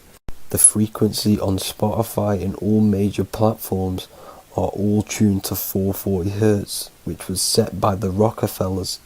440 Hz turns off the whole right side of your brain, and the right side of your brain is to do with critical thinking, imagination, and your intuition. Music has the ability to influence your intent, your emotions, your thoughts, and your actions just by frequency itself. By controlling the music the celebrities put out and the things they talk about, they're actually molding society because of the celebrities' huge amount of influence over the younger generation and cultures within society.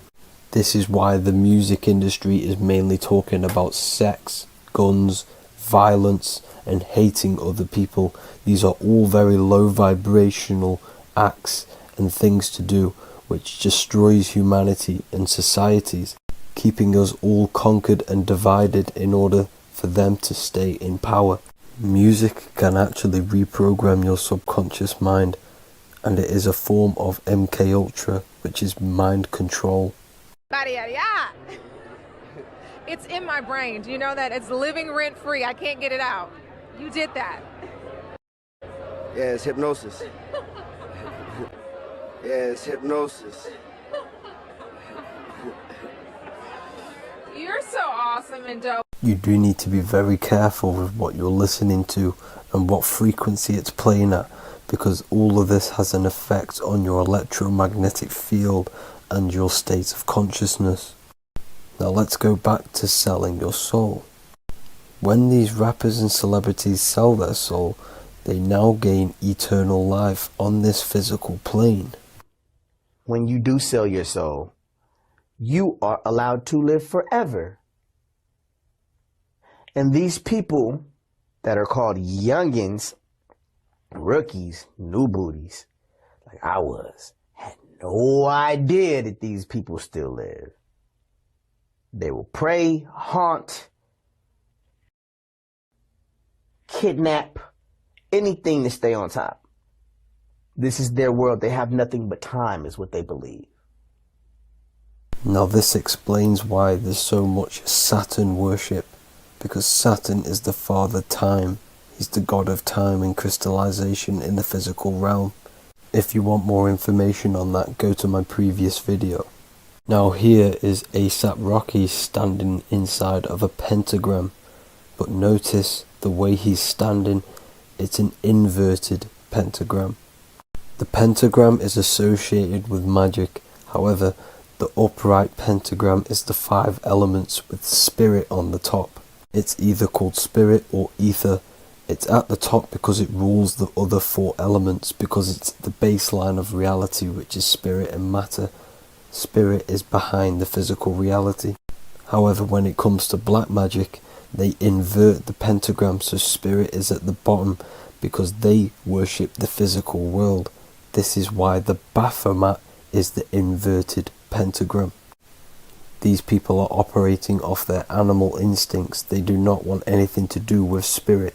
These are antichrist. All of these celebrities know full well the effect what they're doing on the rest of the world. They have sold themselves out, and the elites use them as puppets to push this new world order and mold society in the way they want it. This is why all the celebrities are linked to Freemasonry, because in Freemasonry you have to take the oath of silence, where you can't speak on anything that they learn inside of Freemasonry. This is the symbol of silence.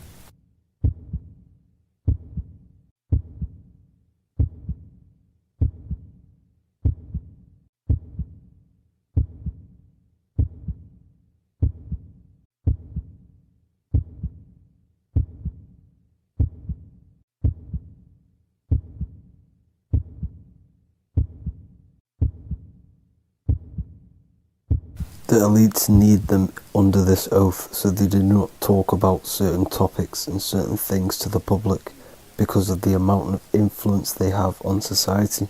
Now, even the name Hollywood is an occult term, because back in the ancient days when they used to create wands, they used to create them out of Hollywood, out of the holly tree, because each wood has certain attributes and virtues when it comes to magic. And the holly tree was known as the holy wood, and they used to create the wands out of it to cast spells. and Hollywood are still casting magic to this day through the films and through the music to the masses. That's it for this video, people. Hope you enjoyed. Please like and comment and subscribe. Peace and much love.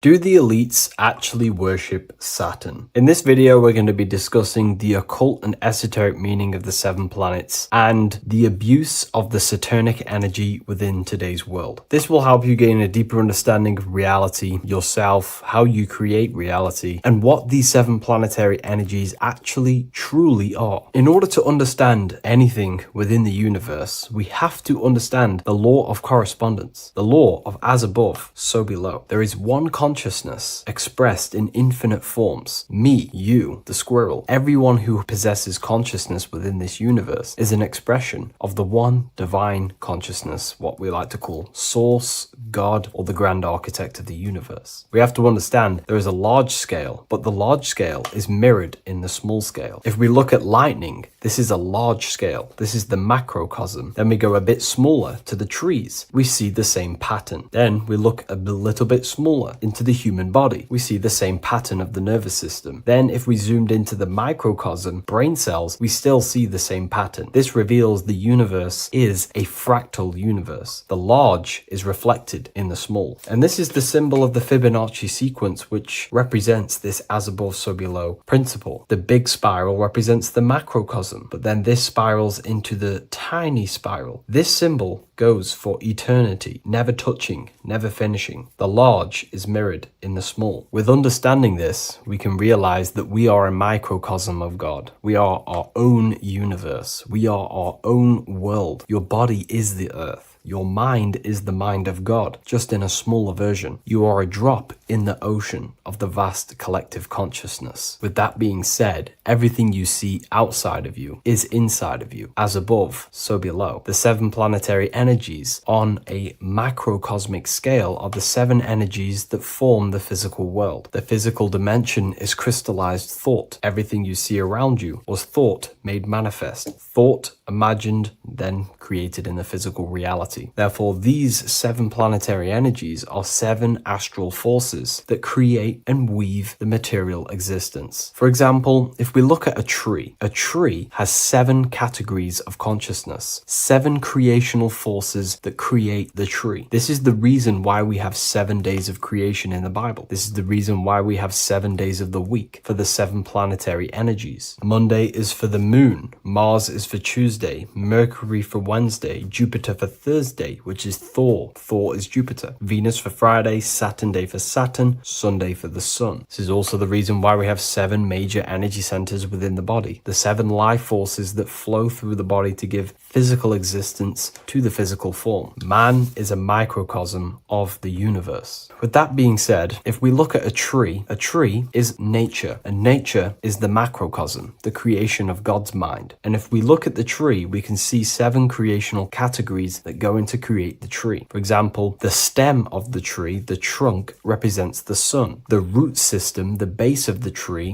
where the tree grows out of, is Saturn. If we look at the fruit of the tree, that represents Jupiter. The smell, the look, the colors of the tree, that's Venus. How the tree communicates with other trees through the root system is Mercury, the intellect, the intelligence, the communication. The leaves of the tree is the moon. The defense mechanism of the tree, how it defends itself from infections and other territories, is Mars. So we can see all physical matter, all physical creation demands these 7 categories of consciousness, these 7 planetary forces. But again, that is the macrocosmic scale. The macrocosm is reflected in the microcosm, which means you have access to these forces, these 7 planetary energies, and you use them to create anything in reality. You've been using them maybe unconsciously your whole life. For example, this book that I've created, the Book of Wisdom Volume 2, you can find it in the bio if you're interested in reading it. It has the 7 planetary forces that go into this tree, into this book. I used the sun, which is my passion and my drive to take actions. I used Mercury, which is my intellect, my thinking, my communication. I used Venus, the layout, the look of the book. I use Mars, my defense of my work, my trademark, my copyright. I use Saturn. Saturn is my time, my discipline, my attention. I use Jupiter, which is the why, the reason why I created it. I used the moon, which is my care. My care is the generative force. Whatever you create in your reality is because you care. You care about keeping a house above your head. Therefore, you go to work and earn money. Care is the driving force to create anything in reality. What you see right now watching this video is because you care about watching this video. If you lose care about watching the video, you will turn it off and continue to do something else. All creation demands these 7 forces, hence why we have here a midsection. Sometimes we see the symbol of the earth, which is a circle and a cross in the middle, because these 7 forces create earth. But again, this video is specifically aimed to Saturn. We're going to be discussing Saturn's Saturnic energy because there is a lot of misunderstanding in today's world. And I'm going to give my perspective and my research on the energy of Saturn and how we use it and how it's being abused in today's world. Saturn externally, because remember, we have an external world, an internal world, a macro and a micro. Saturn externally in the material plane governs the foundational and enduring aspects of existence, such as the roots of plants, the bones of our body, even the insects that dwell beneath the ground. It represents the dull, hard, unyielding forces of life, symbolizing structure, limitation, and conditioning. Under Saturn's influence, things become rigid, bound by the god of time, bound by restriction and boundaries. In Roman mythology, Saturn is revered as the god of time, ruling over the cycles, beginnings, and endings. This connection with this emphasizes Saturn's role in marking the passages of life, aging,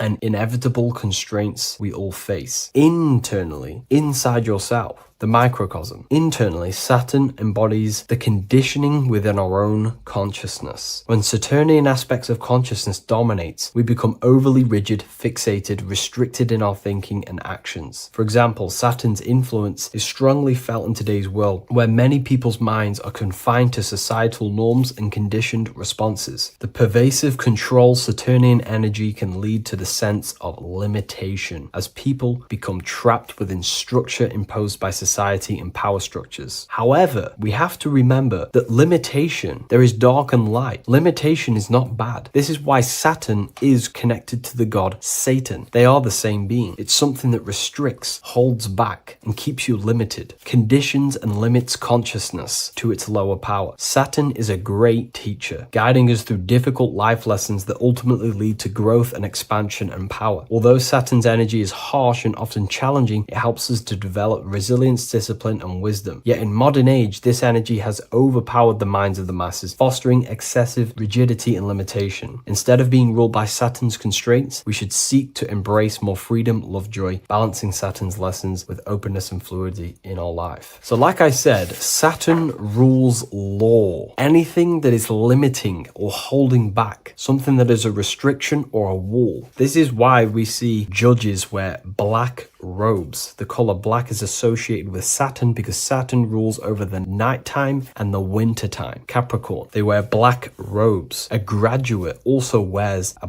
black robe with a black square cap on its head because black is associated with Saturn, restriction, limitation. University graduates wear this. Personally, not to offend anyone, these educational systems that we have in today's world are not here to give you power, to find you the power of consciousness or yourself. They are simply to restrict you, to keep the mind limited in a certain belief system. That's not to say the things in university are completely useless, but what I'm saying is it is a conditioning by the educational system. And if we actually look at the top of the hat, it's a square over a circle. And in Freemasonry, we see the compass on top of the square. In Freemasonry, we see the square underneath the compass on top of the square. The square creates squares and the compass creates circles circles. So this is symbolizing the square, which is matter, the circle, which is spirit, matter over spirit when it needs to be spirit over matter. This is a symbol of conditioning, limiting the mind into being locked in the five senses and base consciousness. Saturn's energy is keeping people restricted. This is why there is so much Saturn symbolism in today's world, because Saturn is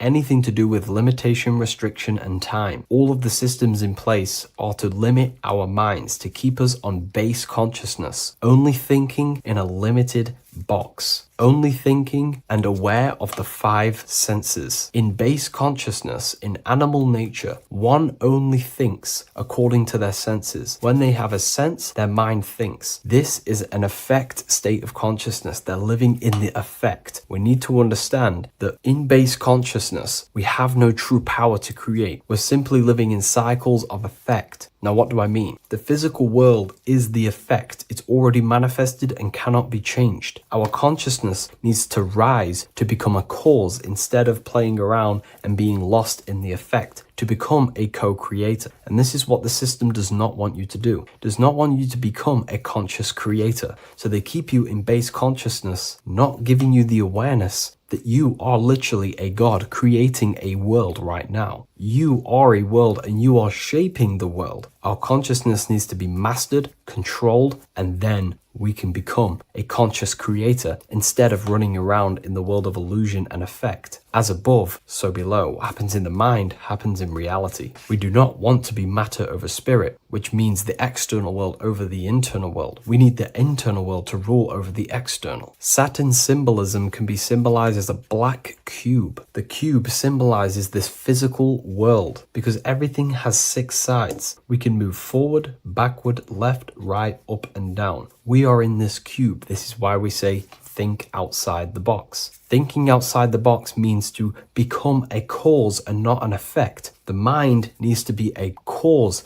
an instruction center, and not just thoughts that are reinforcing the effect and lost in the effects of the material world. Instead of reacting, we need to become a commander. This is a symbol of conditioning and the physical plane. Black is dull, lifeless. The physical world is lifeless. It has no power to create. It has no power to do anything. It is simply a projection and an effect. You, the mind, consciousness, are the cause. You can create the effect. In today's system, Saturn's energy is heavily relied on, which is just simply man-made laws, restrictions, time wasting, and keeping people in base consciousness, only aware of the physical 5 senses. Let's get something straight about the elites. They do not worship Saturn. There is nothing to worship. They simply use the energy of Saturn to keep people limited. They're not using the planet Saturn, but they're limiting people in their belief systems and physically where they can go, restricting boundaries, countries, restricting people's minds through mass media, which is all symbolism of limitation and restriction of Saturn. They're not worshipping it, they're using it and abusing it. Saturn could be anything in your mind that keeps you limited. If you have a limited thought that does not allow you to take action on something, that is a Saturnic energy within your own mind. Anything that is indoctrination, anything that is boundaries on you, that is a Saturnic energy. Some people say that the Saturn and the moon are working together to trap our soul. This is highly symbolic. Saturn and the moon are not forming a matrix to trap your soul and keep you reincarnated. Again, this is symbolic, and in the esoteric version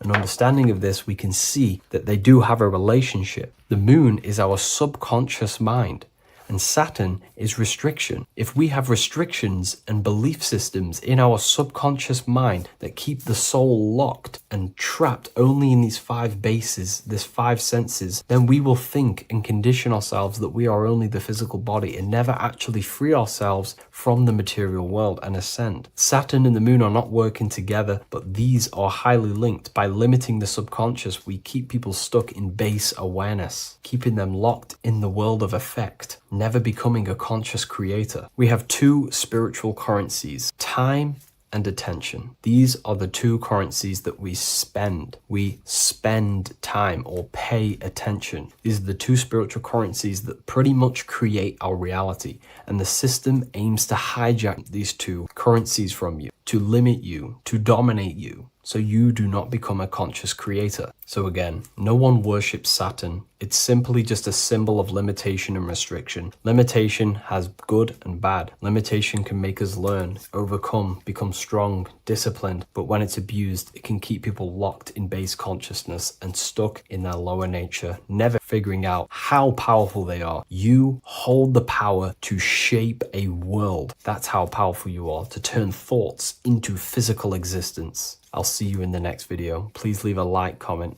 and a subscribe. So this is known as the bag of the gods. This symbolism is widely known, but no one knows what it truly symbolizes. We see this in ancient Sumerian artwork. We see this in the Mayans' artwork. We always see this bag with the gods. What does this actually represent? Okay, so the bag itself represents carrying. Carrying what? It represents information, represents knowledge. Your mind is the carrier of the information. So this is why in his left hand, he carries the bag, and the right hand has the pine cone. This represents carrying of information. Why is it a bag? A bag can be passed on to someone else. The information can be taught to someone else. This is the information of activation of the pineal gland or higher consciousness of humans. Because as humans, we all possess an animal nature, the nature that tells us to eat, to steal, to gain material wealth, to survive, to hate. This is our animal self. This is our animal behavior. But we also have a divine nature of consciousness, which we have access to, the higher planes of consciousness, the planes that manipulate this material world and create all things in this material world. The human mind has access to. The animal does not. The animal has no idea he exists. The animal has no inner dialogue, but humans have the inner dialogue. Humans can create infinitely. We can expand our minds infinitely into new realms of thought. So we have this higher divine nature and a lower nature. This bag of the gods is basically just representing the knowledge they possess of higher consciousness, of the higher aspect of life. Okay? Which is the activation of the pineal. The pine cone. The pine cone is in his right hand. The right represents wisdom. The left represents intellect, knowledge. Knowledge and wisdom are two separate things. Wisdom is applied knowledge. It's a feminine aspect. Knowledge is just gained information that you know, which is masculine. So in his right hand, he holds the pine cone. The pine cone can be opened and shut. The shut pine cone represents the asleep human being, the human being that exists in his lower nature, that just basically survives, lives on eating, consumption, material lust, living in chaos with his emotions, living in a place of hell. This is the animal nature. Then we have the awakened human, the one who has consciousness of himself, the one who looks within himself, the one who knows there is more to him when he looks in the mirror. He is far more than just the physical body. He is a divine spiritual being, a divine being who has limitless potential of creation into the material plane. So this represents the awakened. This represents the asleep. This is why he carries the pine cone in his right hand. It represents applied knowledge. This is the information. This is the intellect he possesses. And this is the applied knowledge of the awakening, of activation of the pineal gland. Because remember, the pineal gland is not your consciousness. The pineals, the same root word. Pine cones were always symbolizing the state of consciousness one was living in, whether he was asleep or awake. We see this at the Vatican.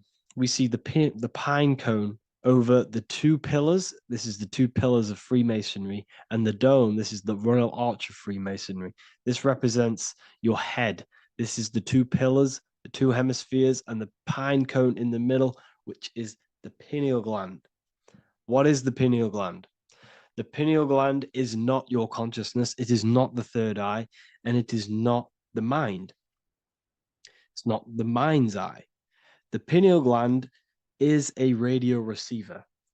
This is your body. Your body is an antenna. Most people think they are this body. This body is nothing but a receiver and a downloader of consciousness. Your brain does not produce consciousness. You are not this brain in your head. This brain is a downloader of consciousness.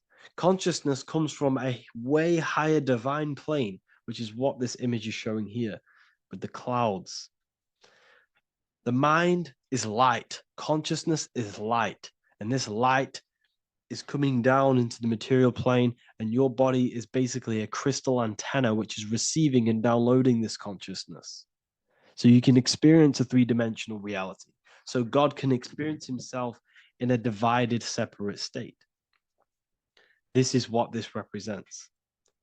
Now, the pineal gland can be activated, okay, and stimulated, because the pineal gland has phytoluminescent crystalline jagged shaped cells on it. And obviously these are crystals. Crystals are on your pineal gland. And what do crystals do? Radios use crystals. Your phone uses crystals. They tell you that crystals are woo-woo and pseudoscience because they don't want you to know the power of crystals. Your body is basically a giant crystal. Your pineal gland is a radio receiver for your consciousness. So if they can ruin your pineal gland and damage it, this will damage your connection to the divine, to your true self, to consciousness, to God, whatever you want to call it, the source. There is all one source consciousness, and we're all collectively connected to it. And this is our connection. This is our antenna. So what a radio does, a radio has an antenna, and the frequencies are all around us because all the radios are playing in your ear right now. But what the antenna of a radio does is tune into a specific frequency to pick up that frequency and play that frequency. It's the same with your consciousness. You're all a fraction of God's consciousness. So that is essentially what we are looking at here. We're seeing knowledge, intellect in the left hand, and applied knowledge, activation of waking up to higher consciousness, to the higher human form. Because we can reach beyond our physical form. We can turn our animal self into a divine being, into one of these so-called gods. These gods are nothing but human beings. The Anunnaki were not gods. They didn't come from the sky. These are normal, regular human beings who activated their higher consciousness. This is what we have here. This represents spirit. Birds represent spirit. So do we have any questions? I'll take some questions now. That was just a short lecture on what that symbol truly means. Okay, so if we have any questions, feel free to go ahead and ask some questions. Anything that you don't understand, anything that you want to know. Okay.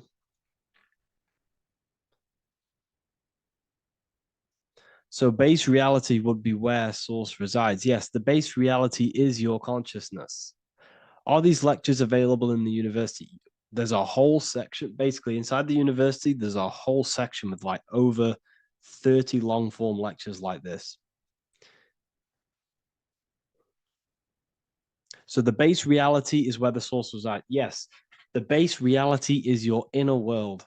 Your consciousness, that is the only thing that exists. Your outer world is just an effect of your consciousness. Your consciousness, everything that has gone on within the mind and emotion is pushed outwards into your reality. You have thought and felt your way into your external circumstances. Your life is a direct correlation of every thought you thought in the past. Therefore, your inner world of consciousness is creating and molding your outer world.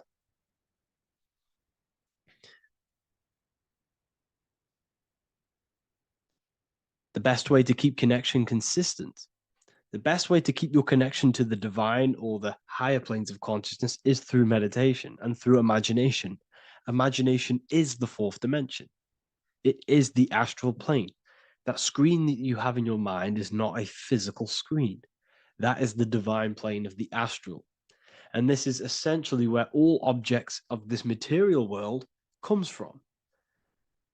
The phone that you are holding, the laptop you're watching this on, whatever you're doing, every single object you see in your room that you are in right now began inside of the plane of imagination. This is not a physical plane. This is a metaphysical plane that you have access to.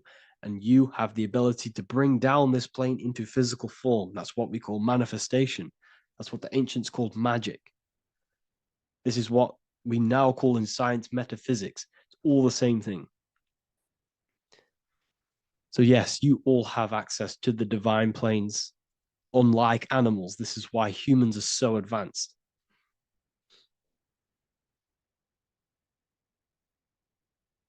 Okay.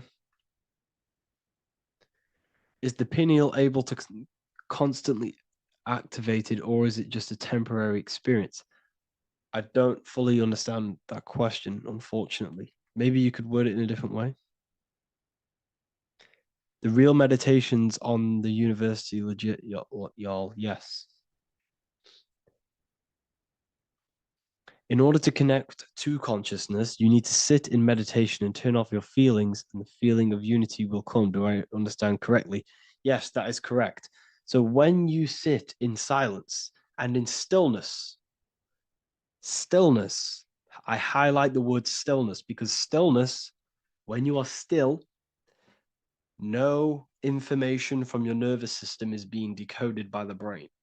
So when your body is still and does not move, your nervous system starts to relax and comes to a balanced state. Your brain starts to relax, it comes to a balanced state. The left and the right brain stop working, the nervous system stops working. Then, once the body, the material body is shut down, you then have access to consciousness. You can't access consciousness if the body's in such a busy state. If electricity is being fired every 2 seconds, your whole body's electrical. When you move your foot, that's electricity being fired from the brain to the foot instantly through the nervous system.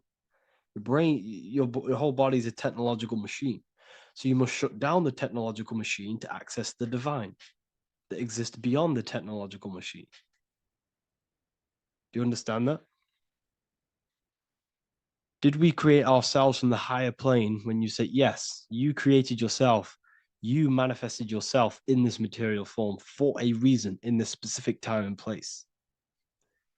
Wisdom books, are these available inside the university? Yes, they are. So anyone who joins the university, they all gain 50% off the store. So you can get anything off, anything you want inside the store for 50% off.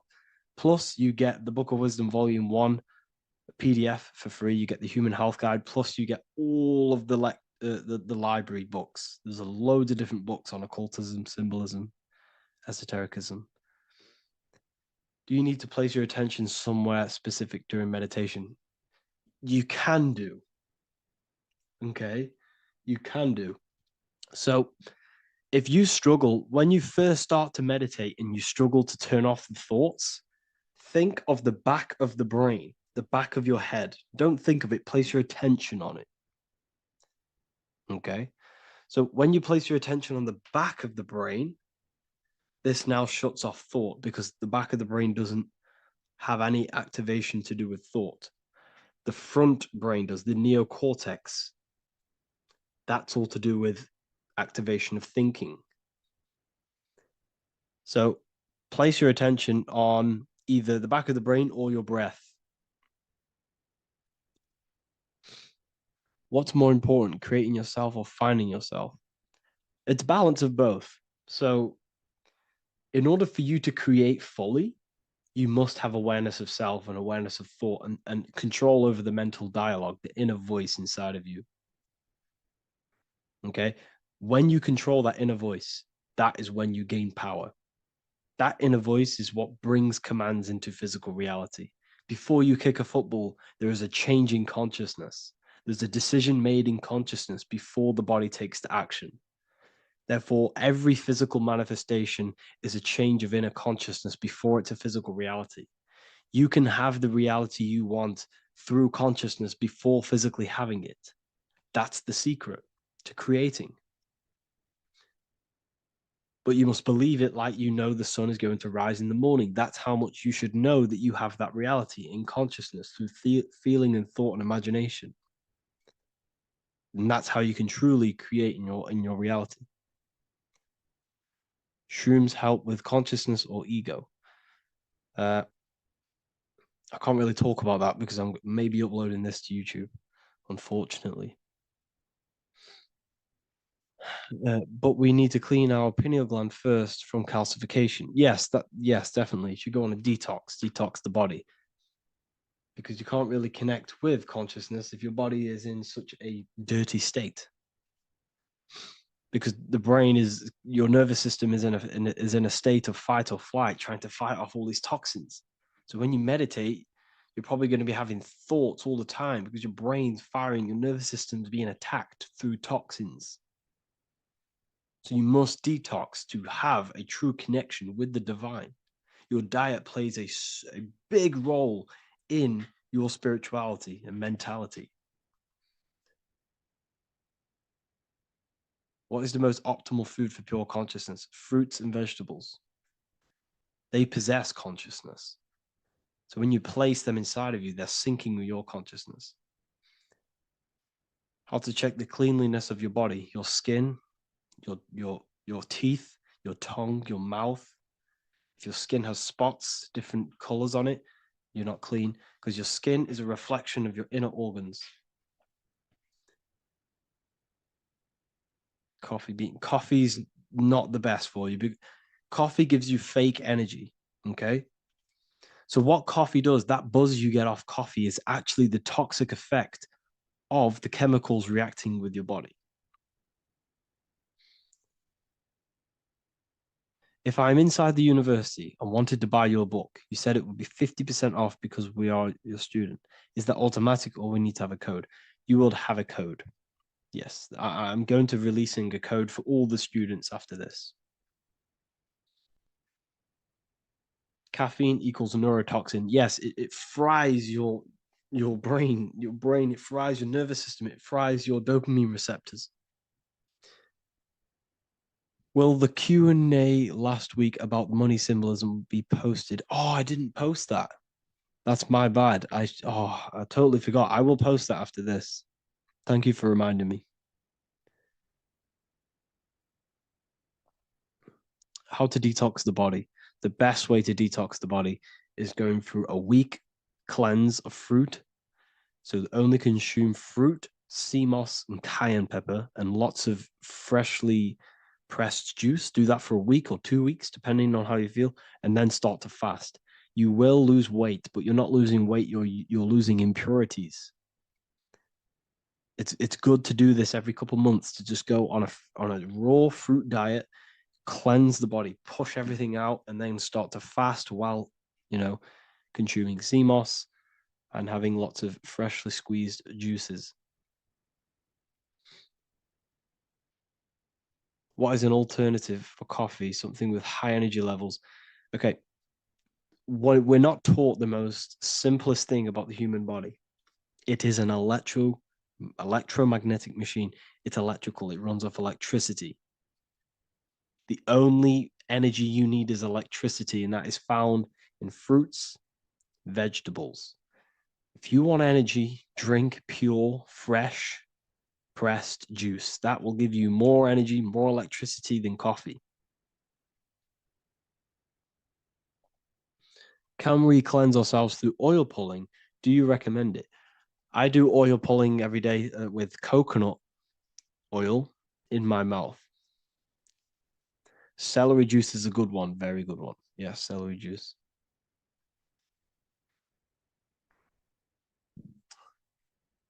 Any more questions?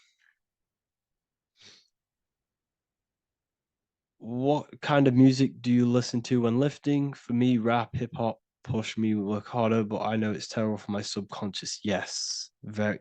At least you're aware of it. You should be definitely try and stay away from the hip hop music.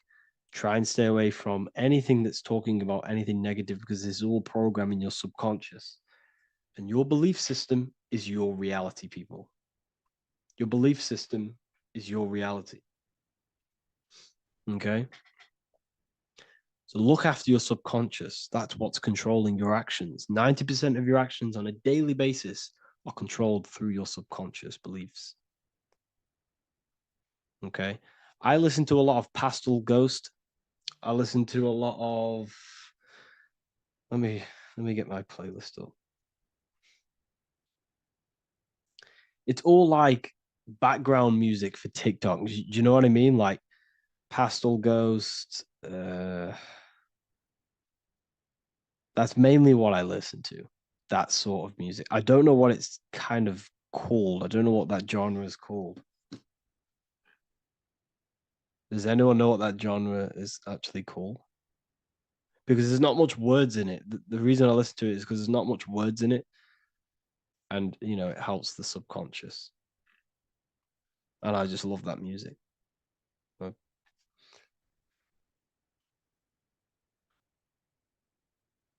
Like Lofi, yeah, a bit of Lofi.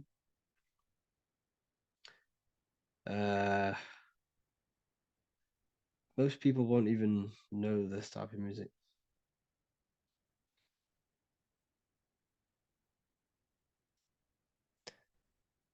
Can you tell us how you use cayenne pepper?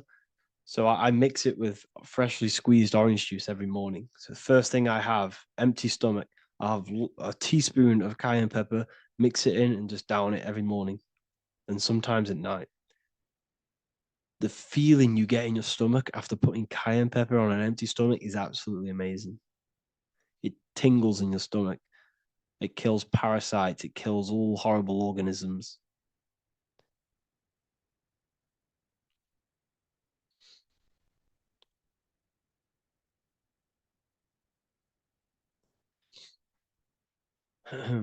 Mix it with hot water. Yes, hot water and key lime water. That I bet that's powerful. If you mixed warm water with key lime with cayenne pepper in first thing in the morning, I can imagine how powerful that is. I've never done that, but I'm going to try that. Do you use sea salt? I don't know what to think about sea salt, to be honest. I try and stay away from it. I don't know whether it's good, don't know whether it's bad. I'm kind of mixed on it. Mixed information. I've heard people have benefits. I've heard other people say stay away from it. So I don't know. I just stay away from it. I'm not too sure on it.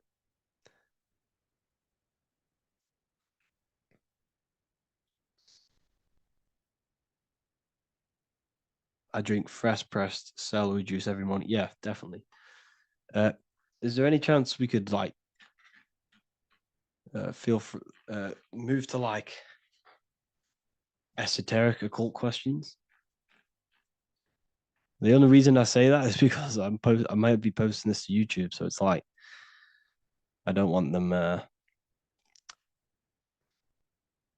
them thinking I'm giving health advice because I'm not. This is what I do. I'm not giving anyone medical advice. This is what I would do to myself. Because I can probably get in trouble for that. So the subconscious is the all-knowing. It is the all-seeing eye. The subconscious knows everything. Your conscious mind does not. Your subconscious knows every single cell in your body. Your subconscious is making your heart beat. It's talking to your heart. It's talking to every organ, every cell in your body is being connected and spoken to by your subconscious mind. It is the all-knowing. The subconscious has access to the astral plane, imagination, the fourth dimension. It has access to the mental plane, thoughts. It has access to the ethereal plane, energy. And has access to your physical body. It's the door. It's the portal. The subconscious is the portal to the divine. You must go through the subconscious in order to access the divine. Any coupon codes for book 2? Yes, inside the university, there will be a 50% off coupon code. Speaking of ancient civilizations, why did they use symbols to give us true knowledge? This is a very, very good question. Very good question indeed. The reason they use symbols is because symbols are their keys. They hide meanings. They hide things. For example, if it was written down, if all of this sacred knowledge that I'm speaking now was written down, it can be easily taken. It can be easily misused. Someone can take it, read it, and steal it and misuse it and abuse the world and create horrible things. The reason they use symbols is because they're hidden. They hide the teachings. Only the ones who possess the key, that possess the knowledge, can read the symbol.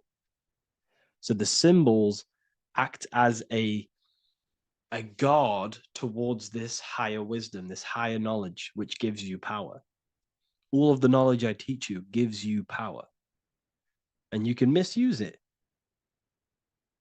You can misuse your imagination. You have no clue, unless you've put this into action, how powerful your inner consciousness is.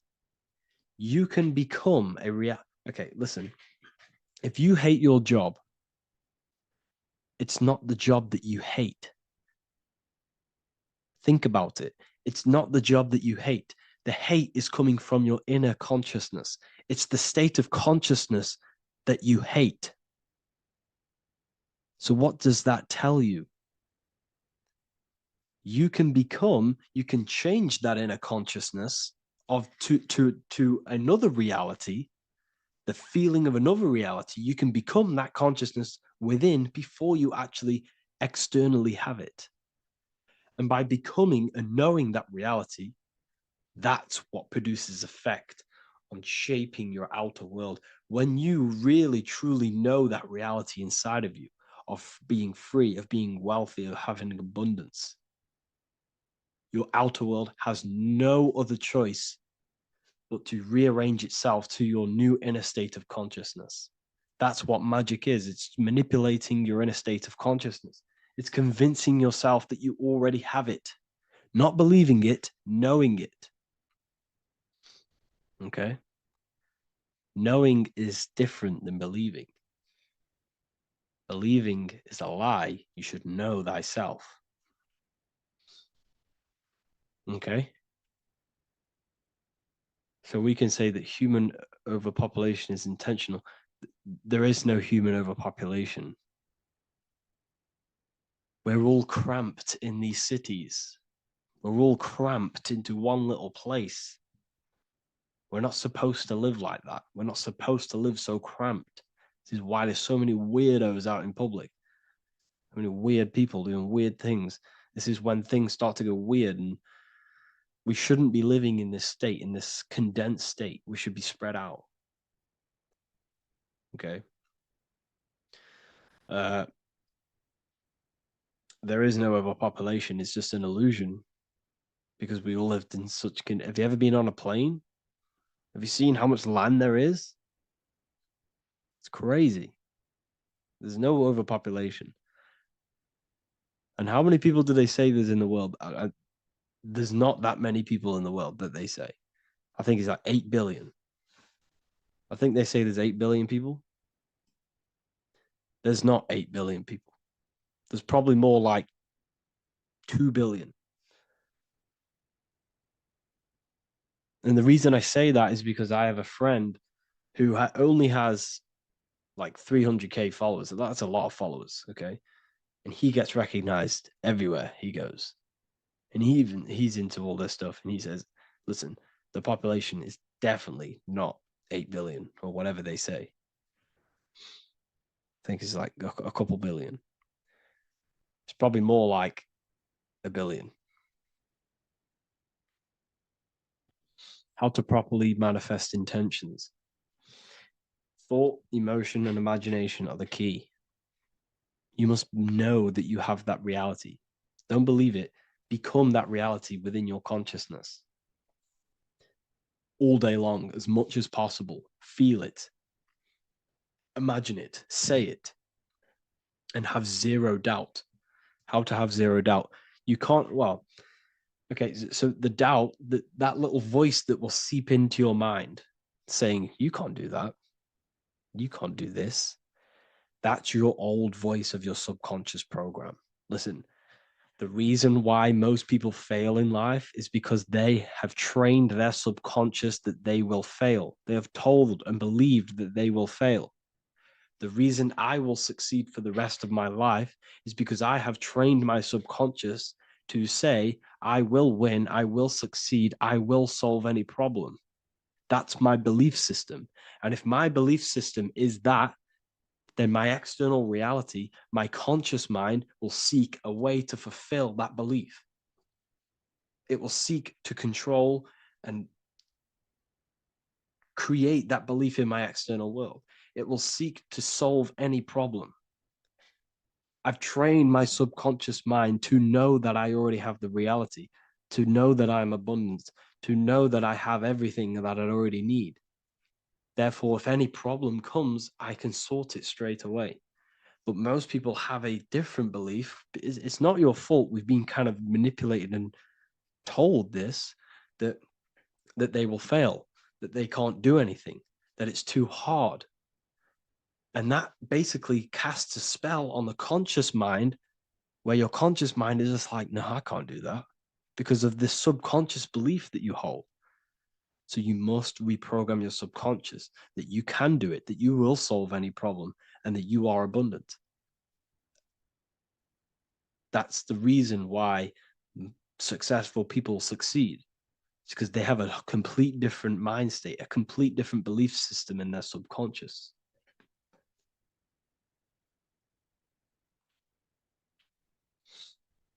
Do you offer mentoring? Yes, I do offer mentoring, but it's mainly for people who want to grow their online presence, and for the amount of value and transformation that I can place into your life, and the time that, well, the price of my time, it will be a higher price tag, but your life will completely change if you join my mentoring, because I will transmute your life. I will transmute your mind, and I will transmute your whole reality, because I could tell you exactly what you need to do. How to have super genius power pulling information from the source. Okay, so you can do this. I talked about this in Book of Wisdom Volume 2, if you've read it. This is a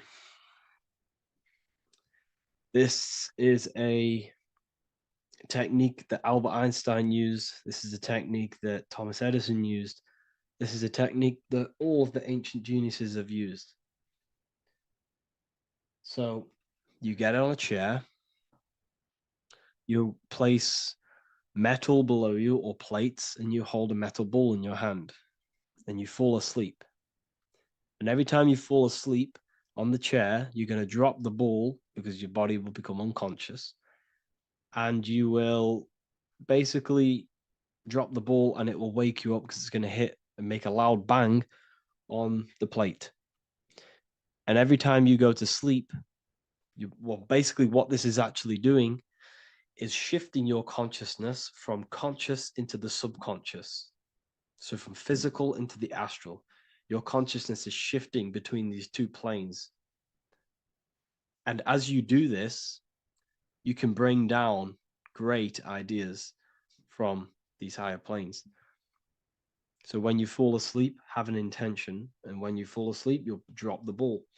And when you wake back up, you'll have an idea, and you just got to write it down.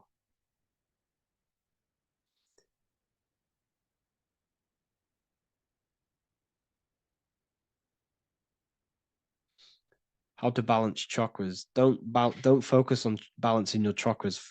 Focus on the mind. The mind is the cause of the chakras being blocked. If you have a blocked throat chakra, this is a problem in your mind, not the chakra. You see, the chakras are a result of the mind. You transmute the mind, you can transmute the chakras and cleanse them.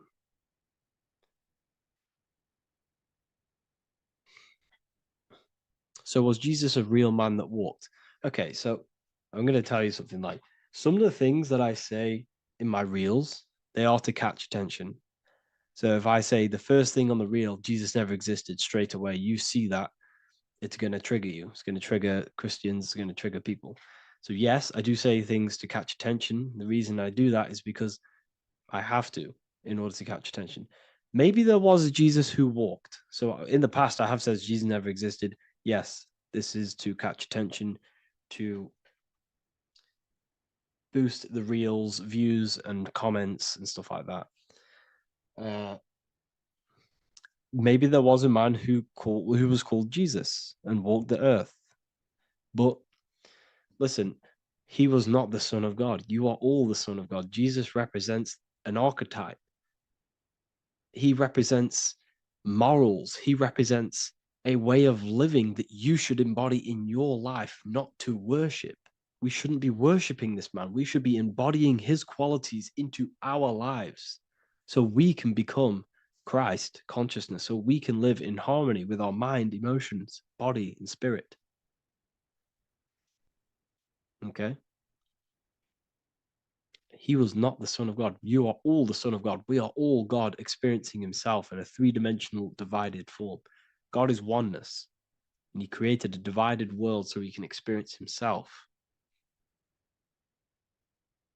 Why do you quote from the Freemasons oft times? I don't recall me looking at Freemason quotes and quote them. I just simply, when I post a quote, I literally just, whatever comes to my head, I just whack it into Telegram or Twitter. Are dreams tied to your subconscious, and how do you understand them? Okay. Dreams and astral projection are two different things. Astral projection is your soul leaving this plane into the collective consciousness, into the collective mind, the collective astral plane.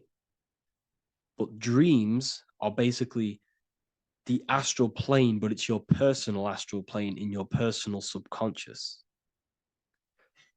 So when you dream, you're entering your own consciousness, you're entering your own subconscious. Every character, every event that happens to you, everything that is said to you, everything that happens to you in your dream is yourself pushed outwards, and you're basically experiencing your own mind. If something scary comes up in your dream, this is your belief, this is something in the back of your mind materializing and coming to you and showing itself to you. So in order to understand your dreams, it's basically suppressed emotions, suppressed thoughts, all lingering in your subconscious materialized. Okay. A few months ago, I'd have concurrent dreams of getting in a car crash that lasted for months. Then one day out of nowhere, I got into a really bad accident, and that low-key bugged me out. I didn't know if my mind was trying to warn me or what. You can explain that. Okay. If you are having dreams about having a car crash, this is a belief. Okay, so let me tell you something. Let's say you're a drug dealer, okay? And you live in fear every single day of the police coming to you. This dealer every day is worried, he's scared, and he lives in fear of the police getting him. He was believing it. This fear, this emotion he was feeling on a regular basis, repetition, and the emotion is basically impressing your subconscious. It's impressed his subconscious that deeply that he now believes it. It's now become a belief. So one day the dealer gets caught and he goes to prison. Let me tell you something. He placed himself there because he created a program, a belief in his subconscious of the police. And his external reality is now in a prison cell. But that prison cell is just an external manifestation of the prison cell of fear he installed in his subconscious mind. The four walls he's now trapped in is just basically an externalization of his own belief system that he created through consciousness, through the subconscious. If you embedded your belief that you will be in a car crash, you will be in a car crash. He placed himself there. He materialized that reality through the thought, through the emotion, through the belief. He put himself there. You see? So if you were having dreams, this was maybe, it could have been anything. You could have watched a program when you were a child about a car crash and that maybe scared you. Or you saw a car crash when you were very young and that scared you and that impressed your subconscious. Then you had a dream about it. Then you started to believe it. And then one day, bang, it happens. That's the power of the subconscious mind. It holds control over you. It holds control over every aspect of your reality, of your being. So, I hope you all enjoyed this live. I'll see you all inside Ethereal University.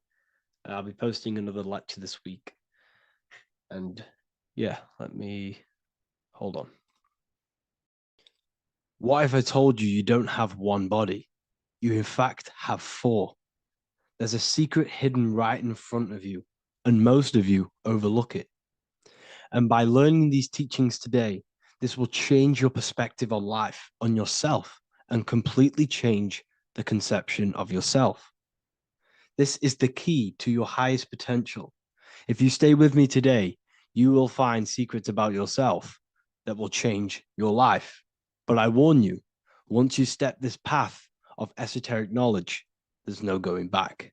Once you see, you can't unsee. So stay with me, and we will discuss the four bodies of your soul and how you can master yourself to reach your highest potential. The first thing we must understand is that there is a sun. And just like the sun gives life to the earth, there is this life force within the sun that gives life to all matter. We must understand that that matter itself is dead. It has no life potential. It has no ability to create or destruct anything. All of the life comes from above, from the sun, from the life-giving power of this infinite energy source we call the sun. No matter what model you believe, the sun still gives power to this physical realm, giving life to all of the crops, giving life to animals, giving life and growth to all things that the rays come in contact with. This is a macrocosm process. We must understand the teachings of as above, so below. This means that the macrocosm repeats itself in a microcosm form. Now, what do I mean? Humans are made in the image and likeness of God.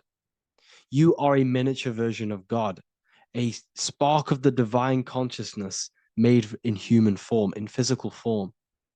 Just like the sun gives life to all physical matter and growth to all crops on the earth, your soul is a miniature sun. And your soul is giving life to the body. Your body is a miniature earth, which also goes through the cycles of the 4 seasons of the sun.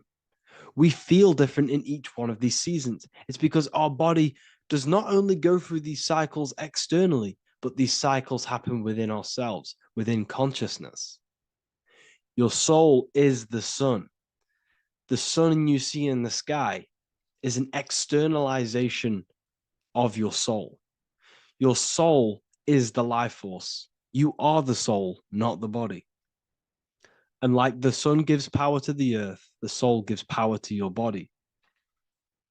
So first, let's look at the etymology of the word sun. The word sun comes from it's a Latin word solis or sol, which means the sun. Sol then became soul, sun, soul. And in fact, S-O-N and S-U-N in the old etymology dictionary mean the exact same thing. They are interchangeable. So when we look at the symbol of the sun, we look at a circle and a cross, which represent the 4 aspects of the sun, the 4 seasons of the sun: summer, winter, spring, and autumn. These are the 4 states of the sun. Like we said, this is why we get this symbol. You have the 4 states of the sun, which represent the 4 bodies of the soul. Now, this is where we get deep. Like I said, the sun you see in the sky is a macrocosm of your soul, an externalization of your soul. Just like your sun has 4 seasons, the 4 seasons within us are the 4 bodies. Our soul is incarnated and split into 4 sections. We have a mind, we have a physical body, emotions, and spirit. These are all interchangeable and they are all linked. In ancient alchemy, we have the exact same symbolism of the 4 stages of alchemy. But in this case, they're symbolized as the 4 elements: earth, water, air, fire. In this ancient alchemical symbol, we have the pentagram, with the top one representing the soul, ether. Our soul then has the 4 bodies, with the human here. We have the man, the eagle, the bull, and the lion. We see this on the tarot card, the Wheel of Fortune. The man, the eagle, the bull, the lion. We see this in Matthew, Mark, Luke, and John. The lion, the bull, the man, and the eagle. We see this with depictions of Jesus. Jesus, the man, the bull, the lion, and the eagle. These represent the 4 fixed signs of the zodiac: Taurus, the bull; Scorpio, the eagle. Scorpio was symbolized as an eagle. It's an ancient symbol. Now it's been changed to a scorpion, of course. Leo, the lion; Aquarius, the man. These represent the 4 fixed signs, which are 4 different elements. Taurus is an earth sign. Scorpio, a water sign. Leo, a fire sign. Aquarius, an air sign. Taurus is the earth. As above, so below. The earth is the physical body. Leo is fire. Fire is the spirit. Scorpio is water, which is the emotions. Aquarius is the mind, which is an air symbol. Air is the mind. That's why we call people airheads. Okay? So what we're actually looking at here are the 4 aspects of our soul.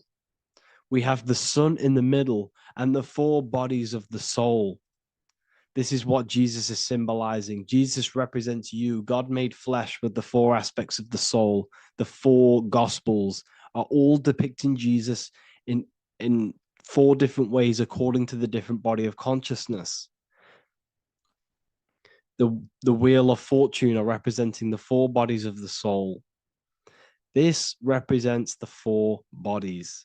Now, how are they 4 bodies? They are 4 dimensions of consciousness. The mind is not made of the same substance of the emotion. The emotion is not made of the same substance of the physical body. The spirit is not made of the same substance as the physical body also. They exist in 4 dimensions of consciousness. They are 4 bodies of our soul. And the most important teaching here is what I'm actually getting to, is the powerful one. This is what gives you power. Most of us live in chaos. Our mind is thinking of doing something. Our emotions are feeling something else. Our body is lusting and wanting to do something else. And our spirit's energy is completely off. Most people live in unbalance. None of these four bodies are working together. This is why we produce chaos in our lives. When these bodies are in balance, are not working together. So in alchemy, they symbolize the four elements, which are the four bodies of consciousness. These are the furnaces with the fire. They represent transmutation of each body. We have to sync these bodies. We have to sync the mind with our emotions, and our emotions with our actions, the physical body, and with our spirit. These four key bodies need to be in line in order for us to create consciously in our life. Because each one of us is a creator, a miniature version of God, creating our own earth, creating our own material reality. And in order for us to create consciously and with effect and power, we must have these bodies unified so that we can create consciously and not create chaos. So this is very, very important. And this is a secret teaching found in all ancient societies. But this is what the hidden symbolism of astrology actually is. The sun is our soul, and the 12 zodiacs are 12 aspects of our soul. And we have the four aspects of the four main bodies. This is what we're looking at. We're not looking at the sky. We're actually looking at aspects of ourselves, aspects of our soul that we must master and transmute in order to become our highest potential. So I hope this makes sense. And it may take a while for you to fully understand this, but the key knowledge in order for you to understand any of these teachings that I've gone through today is the major, major teaching of as above, so below. What is above is below. What is within is without. Your inner reality projects the outer reality. What is inside of you is outside of you in some form or way. Whatever trees, whatever roots that go down will always shoot up. When you throw a bouncing ball, you shoot it down, it will go up. As above, so below. As within, so without. God did not make a creation separate from himself. We are all extensions of the divine made in physical form. And we are incarnated into four sections. Our soul is separated into four sections. These are the four corners of reality. These are the four pillars of reality that we must control. So in order to access our soul in meditation, we must turn off these four things. Turn off the mind, the emotion, the spirit, and the body. And then we access the soul. So I hope this video helps today. And you can learn all about this in the Book of Wisdom, Volume 2. This book is a revolution in consciousness. I do not recommend everyone reads this book. This book is only for people who are serious and want to transform their lives. This book is a book that will change the scope you see reality. It will change your perspective on yourself because you will resonate with this. This book does not just give you information. It gives you a sense of well-being. It gives you truth, and you will find your power from this information. This information is not just information, it's a key to your path of enlightenment and transformation. So you can find this book in the description of this video. And if you are part of the university, I will see you on the live calls. Thank you, everyone. Please leave a like, subscribe, and a comment, and let me know whatever videos you want me to make next. Anything that you fail to understand or have any confusion with, I can make a video on it. So let me know in the comment section any reviews or anything I should do. Thank you all, people. Have a great day. Neo is plugged in on the back of the neck, which is the reptilian brain stem. The reptilian brain is all to do with survival mode, survival state. It's always scanning the environment for safety, whether that's physically, emotionally, or mentally. It does not think. It is instant. For example, do I smack the guy or run off? If something happens to you, like a car's coming really quick to you, you do not think about this. The reptilian brain is the animal instinct that will instantly move your body and the instant reactions. hence why it's the closest brain to the rest of the body. It has instant access to the electrical nervous system to control the body at instant reactions. Now, Neo is plugged in on the back of the neck, which is the reptilian brain. Therefore, the matrix is the body itself. It is the lowest state of consciousness. This is what it represents. The word matrix means womb. It translates to womb because your body is a womb. Your body is a vessel for universal consciousness, for God consciousness. And the body is also a womb where you can be born again outside of this body by raising your consciousness, by awakening the neocortex. This is why Neo is called Neo, because it represents the neocortex. This is the higher aspect of our brain. This is all to do with new things, higher reasoning, higher thinking, new learning. You see, the brain is a receiver for universal consciousness. Now, what do I mean? It is a radio receiver. Think of it like this. You have a radio tower which emits frequencies, and each little frequency, 00.1, 00.2, 00.3, each 00 point is a different person.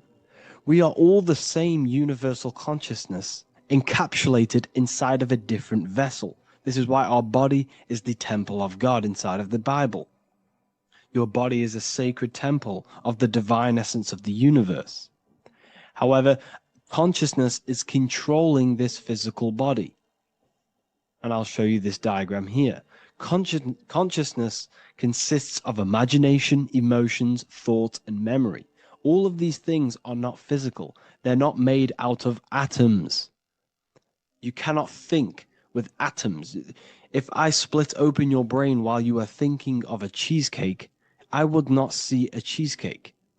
It's because these things exist metaphysically within consciousness. They are not physical. The body is physical. It's part of matter. It's part of time. You see the Leonardo da Vinci, the circle and the square. The square represents limitation, beginning and end, because when you draw a square, there is a beginning and end. It represents the body, the mortal self, the ego, the echo. Then you have the spirit raised above, which represents spirit over matter, mind over matter. Invisible forces create physical forces. Everything physical exists in non-physical. This is also the Freemasonic square and compass, why the square is below the compass, because the compass creates the circle, which is spirit or mind. Then you have the square, which is matter. Mind and matter are the same substance. Mind creates matter through thought. Everything in this physical universe manifested through thought. Everything began as thought. So you are spirit and matter. You have a material body and a spiritual body. And you are right in the middle. This is why humans are very, very important. Because we have an animal nature, the reptilian brain, and a higher consciousness, the neocortex. And we must awaken out of the matrix, which means womb, which is the body. And Neo is waken up from the lower self, the reptilian brain, and moves into the neocortex. Because the brain is a radio receiver for consciousness. Now, what do I mean? I went over this before. Your consciousness is controlling the brain. The brain is a computer. And when our consciousness, our imagination, our emotion, our thoughts, and our memories are all contributing towards just survival things, food, safety, fear, all of these things, and our consciousness is locked into a survival state, we are using the reptilian brain. We're no longer thinking. You don't think with the brain, but the consciousness is thinking, which activates the different parts of the brain. When we think for higher reasoning, we use the neocortex. It stimulates the neocortex. When we think about survival, we're using the reptilian brain. So therefore, when Neo wakes up, He wakes up to the higher aspects of consciousness, which is only utilized by the neocortex, by learning new things and expansion of the mind and expansions of consciousness. Okay? So the whole matrix is to keep you designed. Well, the whole matrix is designed to keep you in a survival state, in the three-dimensional awareness. They want you constantly scanning for safety, scanning for food, scanning for emotional safety in relationships and other people. You see, they do not want you to think. They want you stuck in that reptile, that animal state, that beastly state that most people are in. Most people, all they do is eat, listen to music, consume, have sex, lust, desire. This is all the reptilian brain. So when we say the world's being ran by reptilians, it's symbolic. There is no physical reptilian humanoid beings controlling, manipulating human consciousness. We are all the same consciousness. However, there is a corrupted state of consciousness running this world. And this consciousness worships the physical plane, and they control the physical plane. So by doing that, they keep you stuck in a reptilian way of thinking, the animal state, to keep you stuck in the lowest state of consciousness. Now, this is the god Osiris, which represents the reptilian brain. None of the Egyptian gods ever existed. They are all symbolic for the brain and anatomy of the human body. Osiris represents the reptilian brain. As you can see, this anatomy compare to the brain stem and Osiris statue found in Egypt. And we also see an ancient artwork of Osiris with green skin and two reptile crocodile alligators next to him, which also symbolizes the reptilian survival state of human consciousness and the activation of the reptilian brain. This is what it symbolizes. Now, this is what the Matrix is all talking about. It's talking about the awakening, the expansion of consciousness. The word divine is dive in because you connect with the divine by diving inward. There is no man in the sky going to save you. You must connect with the self. Know thyself. Truth comes from within. All of these things I'm telling you comes from within you. I'm just pointing it out. All of this is self-realization. A lot of people say, well, what are my sources? My sources is knowing thyself, observing thyself, using the neocortex of critically thinking, sitting down and thinking about yourself and having deep realization of yourself. You can realize that your thoughts are not of this physical world. It's quite simple. The brain does not think. The brain does not imagine. The brain does not hold memory. All of these things exist in consciousness, the one consciousness, but we are all fractal, infinite parts of. This is the eye on the triangle, consciousness being given down to the rest. This is separate. Consciousness is separate from the rest of the pyramid. The pyramid is your body. Neo is the one consciousness. This is the Egyptians symbolizing the one consciousness giving Ankh, which is life, to all the different life forms. However, you can see that the central sphere is giving a big Ankh to the humans, because humans, like I said, possess the advanced consciousness, an advanced brain that allows us to turn above our reptilian animal self. For example, we can go against our reptilian lower animal nature and turn to our godly nature. Animals cannot do that. They are stuck in instinct. They are stuck in a reptilian animal way of thinking and operating. Everything they create is to survive. We can turn against our lower nature and create for amazing things like buildings, architecture, technology. We can use our creative consciousness for anything we wish, not just survival needs. And it's the same with your spiritual journey. You can raise your consciousness beyond this animal state that they try to keep you in through fear, consumption, food, and the reptilian brain. We must awaken, start to think critically, and awaken to our divinity. Because the mind, the consciousness within you has infinite potential to expand. There are infinite fields of knowledge that you can explore. The mind can never be filled. It can never ever be full of knowledge. It always expands, and that's why you are alive. That's why you are part of this universe. That's why the science always says the universe is always expanding, because the universe exists in your mind, and the mind is always expanding into new fields of thought, new fields of knowledge and information. And that is your whole sole purpose, of expansion of mind and expansion of consciousness, and the exploration of the mind of God.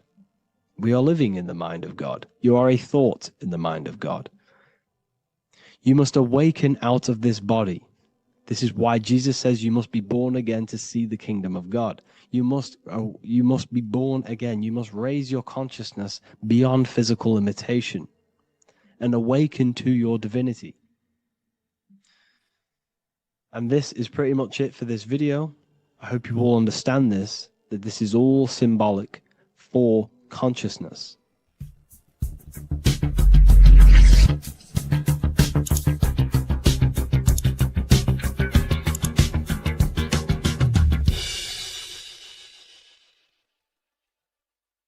Welcome to Revival of Wisdom. Welcome people, we're back with another video. In this video we're talking about how Jesus Christ and Christianity is all sun worship. The Holy Bible of Christianity is not meant to be taken literal for history. It is a story and has lots of metaphors. Starting with the symbol of the cross of Jesus. This cross originates from this ancient cross of the sun. This symbol has been used for thousands of years, way before Jesus was a thing, in Europe, America, Asia, and all around the world. In fact, this symbol is still being used by Christians today, not knowing it represents the sun. This is a 4,500-year-old artifact, a golden plate with an equal-armed cross found in England. The gold to symbolize the sun, and the equal-armed cross for the 4 equal seasons of the year. So this is why in the Bible you have Matthew, Mark, Luke, and John, symbolizing the yearly cycle of the sun and the 4 equal seasons. Also in the Bible, Jesus is referred to as the light of the world. So yes, Jesus represents the sun. He is a metaphor for the sun. Hence why in all of these pictures and images and paintings of Jesus, there's always a sun behind his head, and some even with the sun cross behind his head. Jesus also has 12 disciples, which represent the 12 zodiac signs and the 12 months of the year. This is the Last Supper by Leonardo da Vinci. As you can see, the sun, being Jesus, is in the center, because the sun is in the center of the zodiac signs. There are 4 groups which symbolize the 4 equal seasons. Each group contains 3 people symbolizing the 3 months and the 3 zodiac signs in that season. There is only 1 female in the painting, which is Virgin Mary, who symbolizes Virgo, the astrological sign. So yes, Jesus symbolizes the sun with his 12 zodiac signs and 4 gospels for the 4 seasons of the year. However, there is another phenomenon. The 25th of December is known as the birth of Jesus Christ, which is known as Christmas today. Jesus symbolizing the sun and is born on December 25th. This is the day the sun moves 1 degree northward, bringing back the warmth, the growth of crops, the life and light back to the northern hemisphere. everything is springing back to life, as we call it, spring. So it is said that the sun is born again on the 25th of December, and Jesus is known as the risen Saviour, because the sun is our risen Saviour, because it gives life to the whole of this realm, the warmth, the crops, and without the sun rising in the morning, we'd all die in about 2 weeks. And we all know how Jesus died on a cross. The sun also dies on a cross in the southern hemisphere. It dies on the Southern Crux constellation. And on December the 22nd, 23rd, and 24th, the sun remains in the same position. So the sun dies for 3 days and it is born again on December 25th, when it moves 1 degree northward.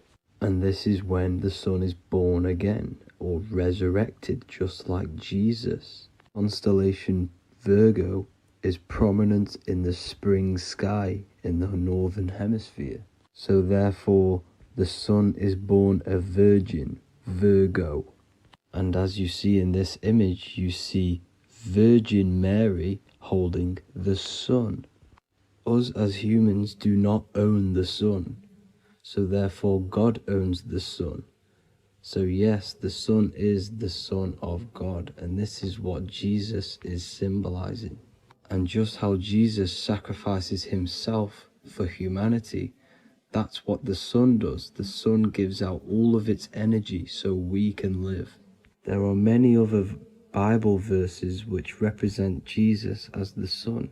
Now in Matthew 8:23-27, his disciples are in a boat and there is a massive storm.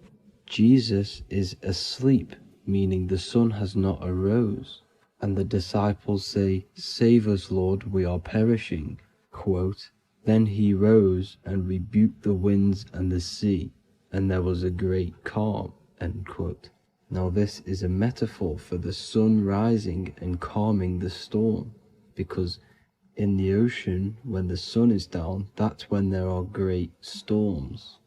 The worship of celestial bodies go back thousands of years, and it's called astrotheology, and it can pretty much be traced back to all ancient civilizations. Now going back to the ancient Egyptians, the god Horus, the god of war, and he symbolized the sun in the morning.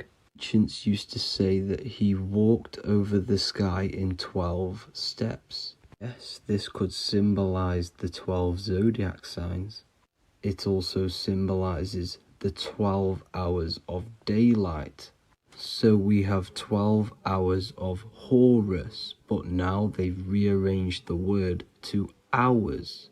Horus and hours. And when the sun rises, Horus rises, we say horizon, which is Horus is rising. That's the etymology of horizon. Another Egyptian god called Amun-Ra was known as the god of all creation. He was the first god of them all. Amun was also a sun god. Therefore, after every Christian's prayer, they say Amen, sending their prayer through the sun to God.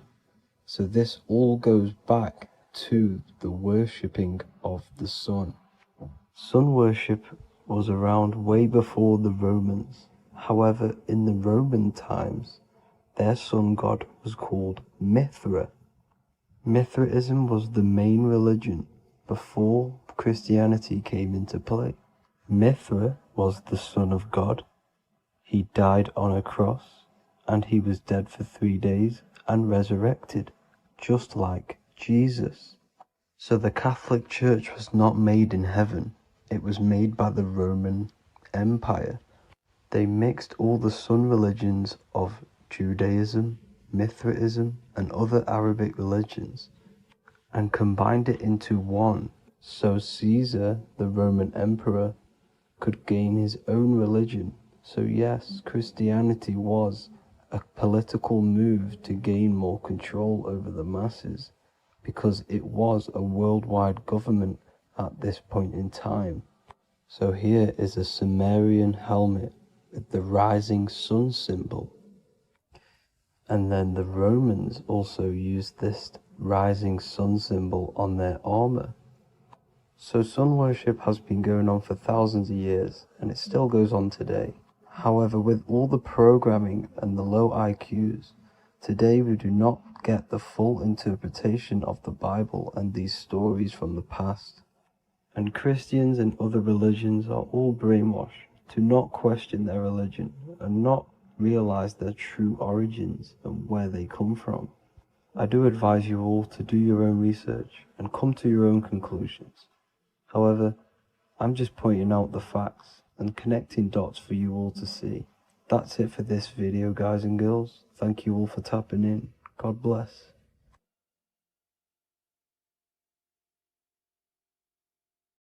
So depression doesn't actually exist, and in this video I'm going to show you how depression is actually a choice.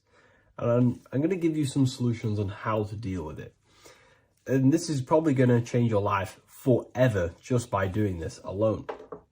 Okay, so the first thing you need to understand about depression is that it exists in your conscious mind. It exists in your thinking mind. So what is inside your thinking mind? You have your body, your name, your reputation, your trauma, your memories, your family, your worries, your interests, your bills, your passion, dislikes, goals, right? Most people identify their lives with this. They identify their lives with their thinking mind. They think they're their name, their job, their reputation, their memories. But this is not who you actually are. Who you actually are is the observer of that. What happens if you stop thinking?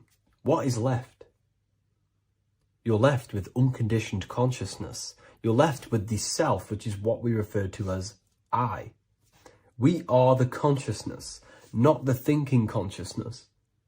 You are not these labels. You are not your thoughts. You are not your job, your name, your reputation. Okay? And the reason why I'm telling you this is because it's very important, is that we are something beyond this body, beyond this name, beyond our thoughts. We are the consciousness. So depression exists inside of the thinking mind, the conscious mind. Okay? So if you want to get rid of depression, you must learn how to escape the thinking mind. And not only just escape, but that's step one. In meditation, you do meditations, right? We sit still and we have to learn how to control the mind and turn off the thoughts. And when we turn off the thoughts, depression goes out the window because there's no thought present in your mental field of consciousness to be depressed. Okay? You must understand, who is the one suffering from the negative thoughts? Who is the one suffering? Your mind is not suffering because the mind is producing the thoughts. Your body's not suffering from the negative thoughts. You are suffering. And who is you? You are a soul. You are that feeling. You are that person beyond the thoughts, beyond the feelings, beyond that. You are the one experiencing. You are that. Meditation gives us the ability to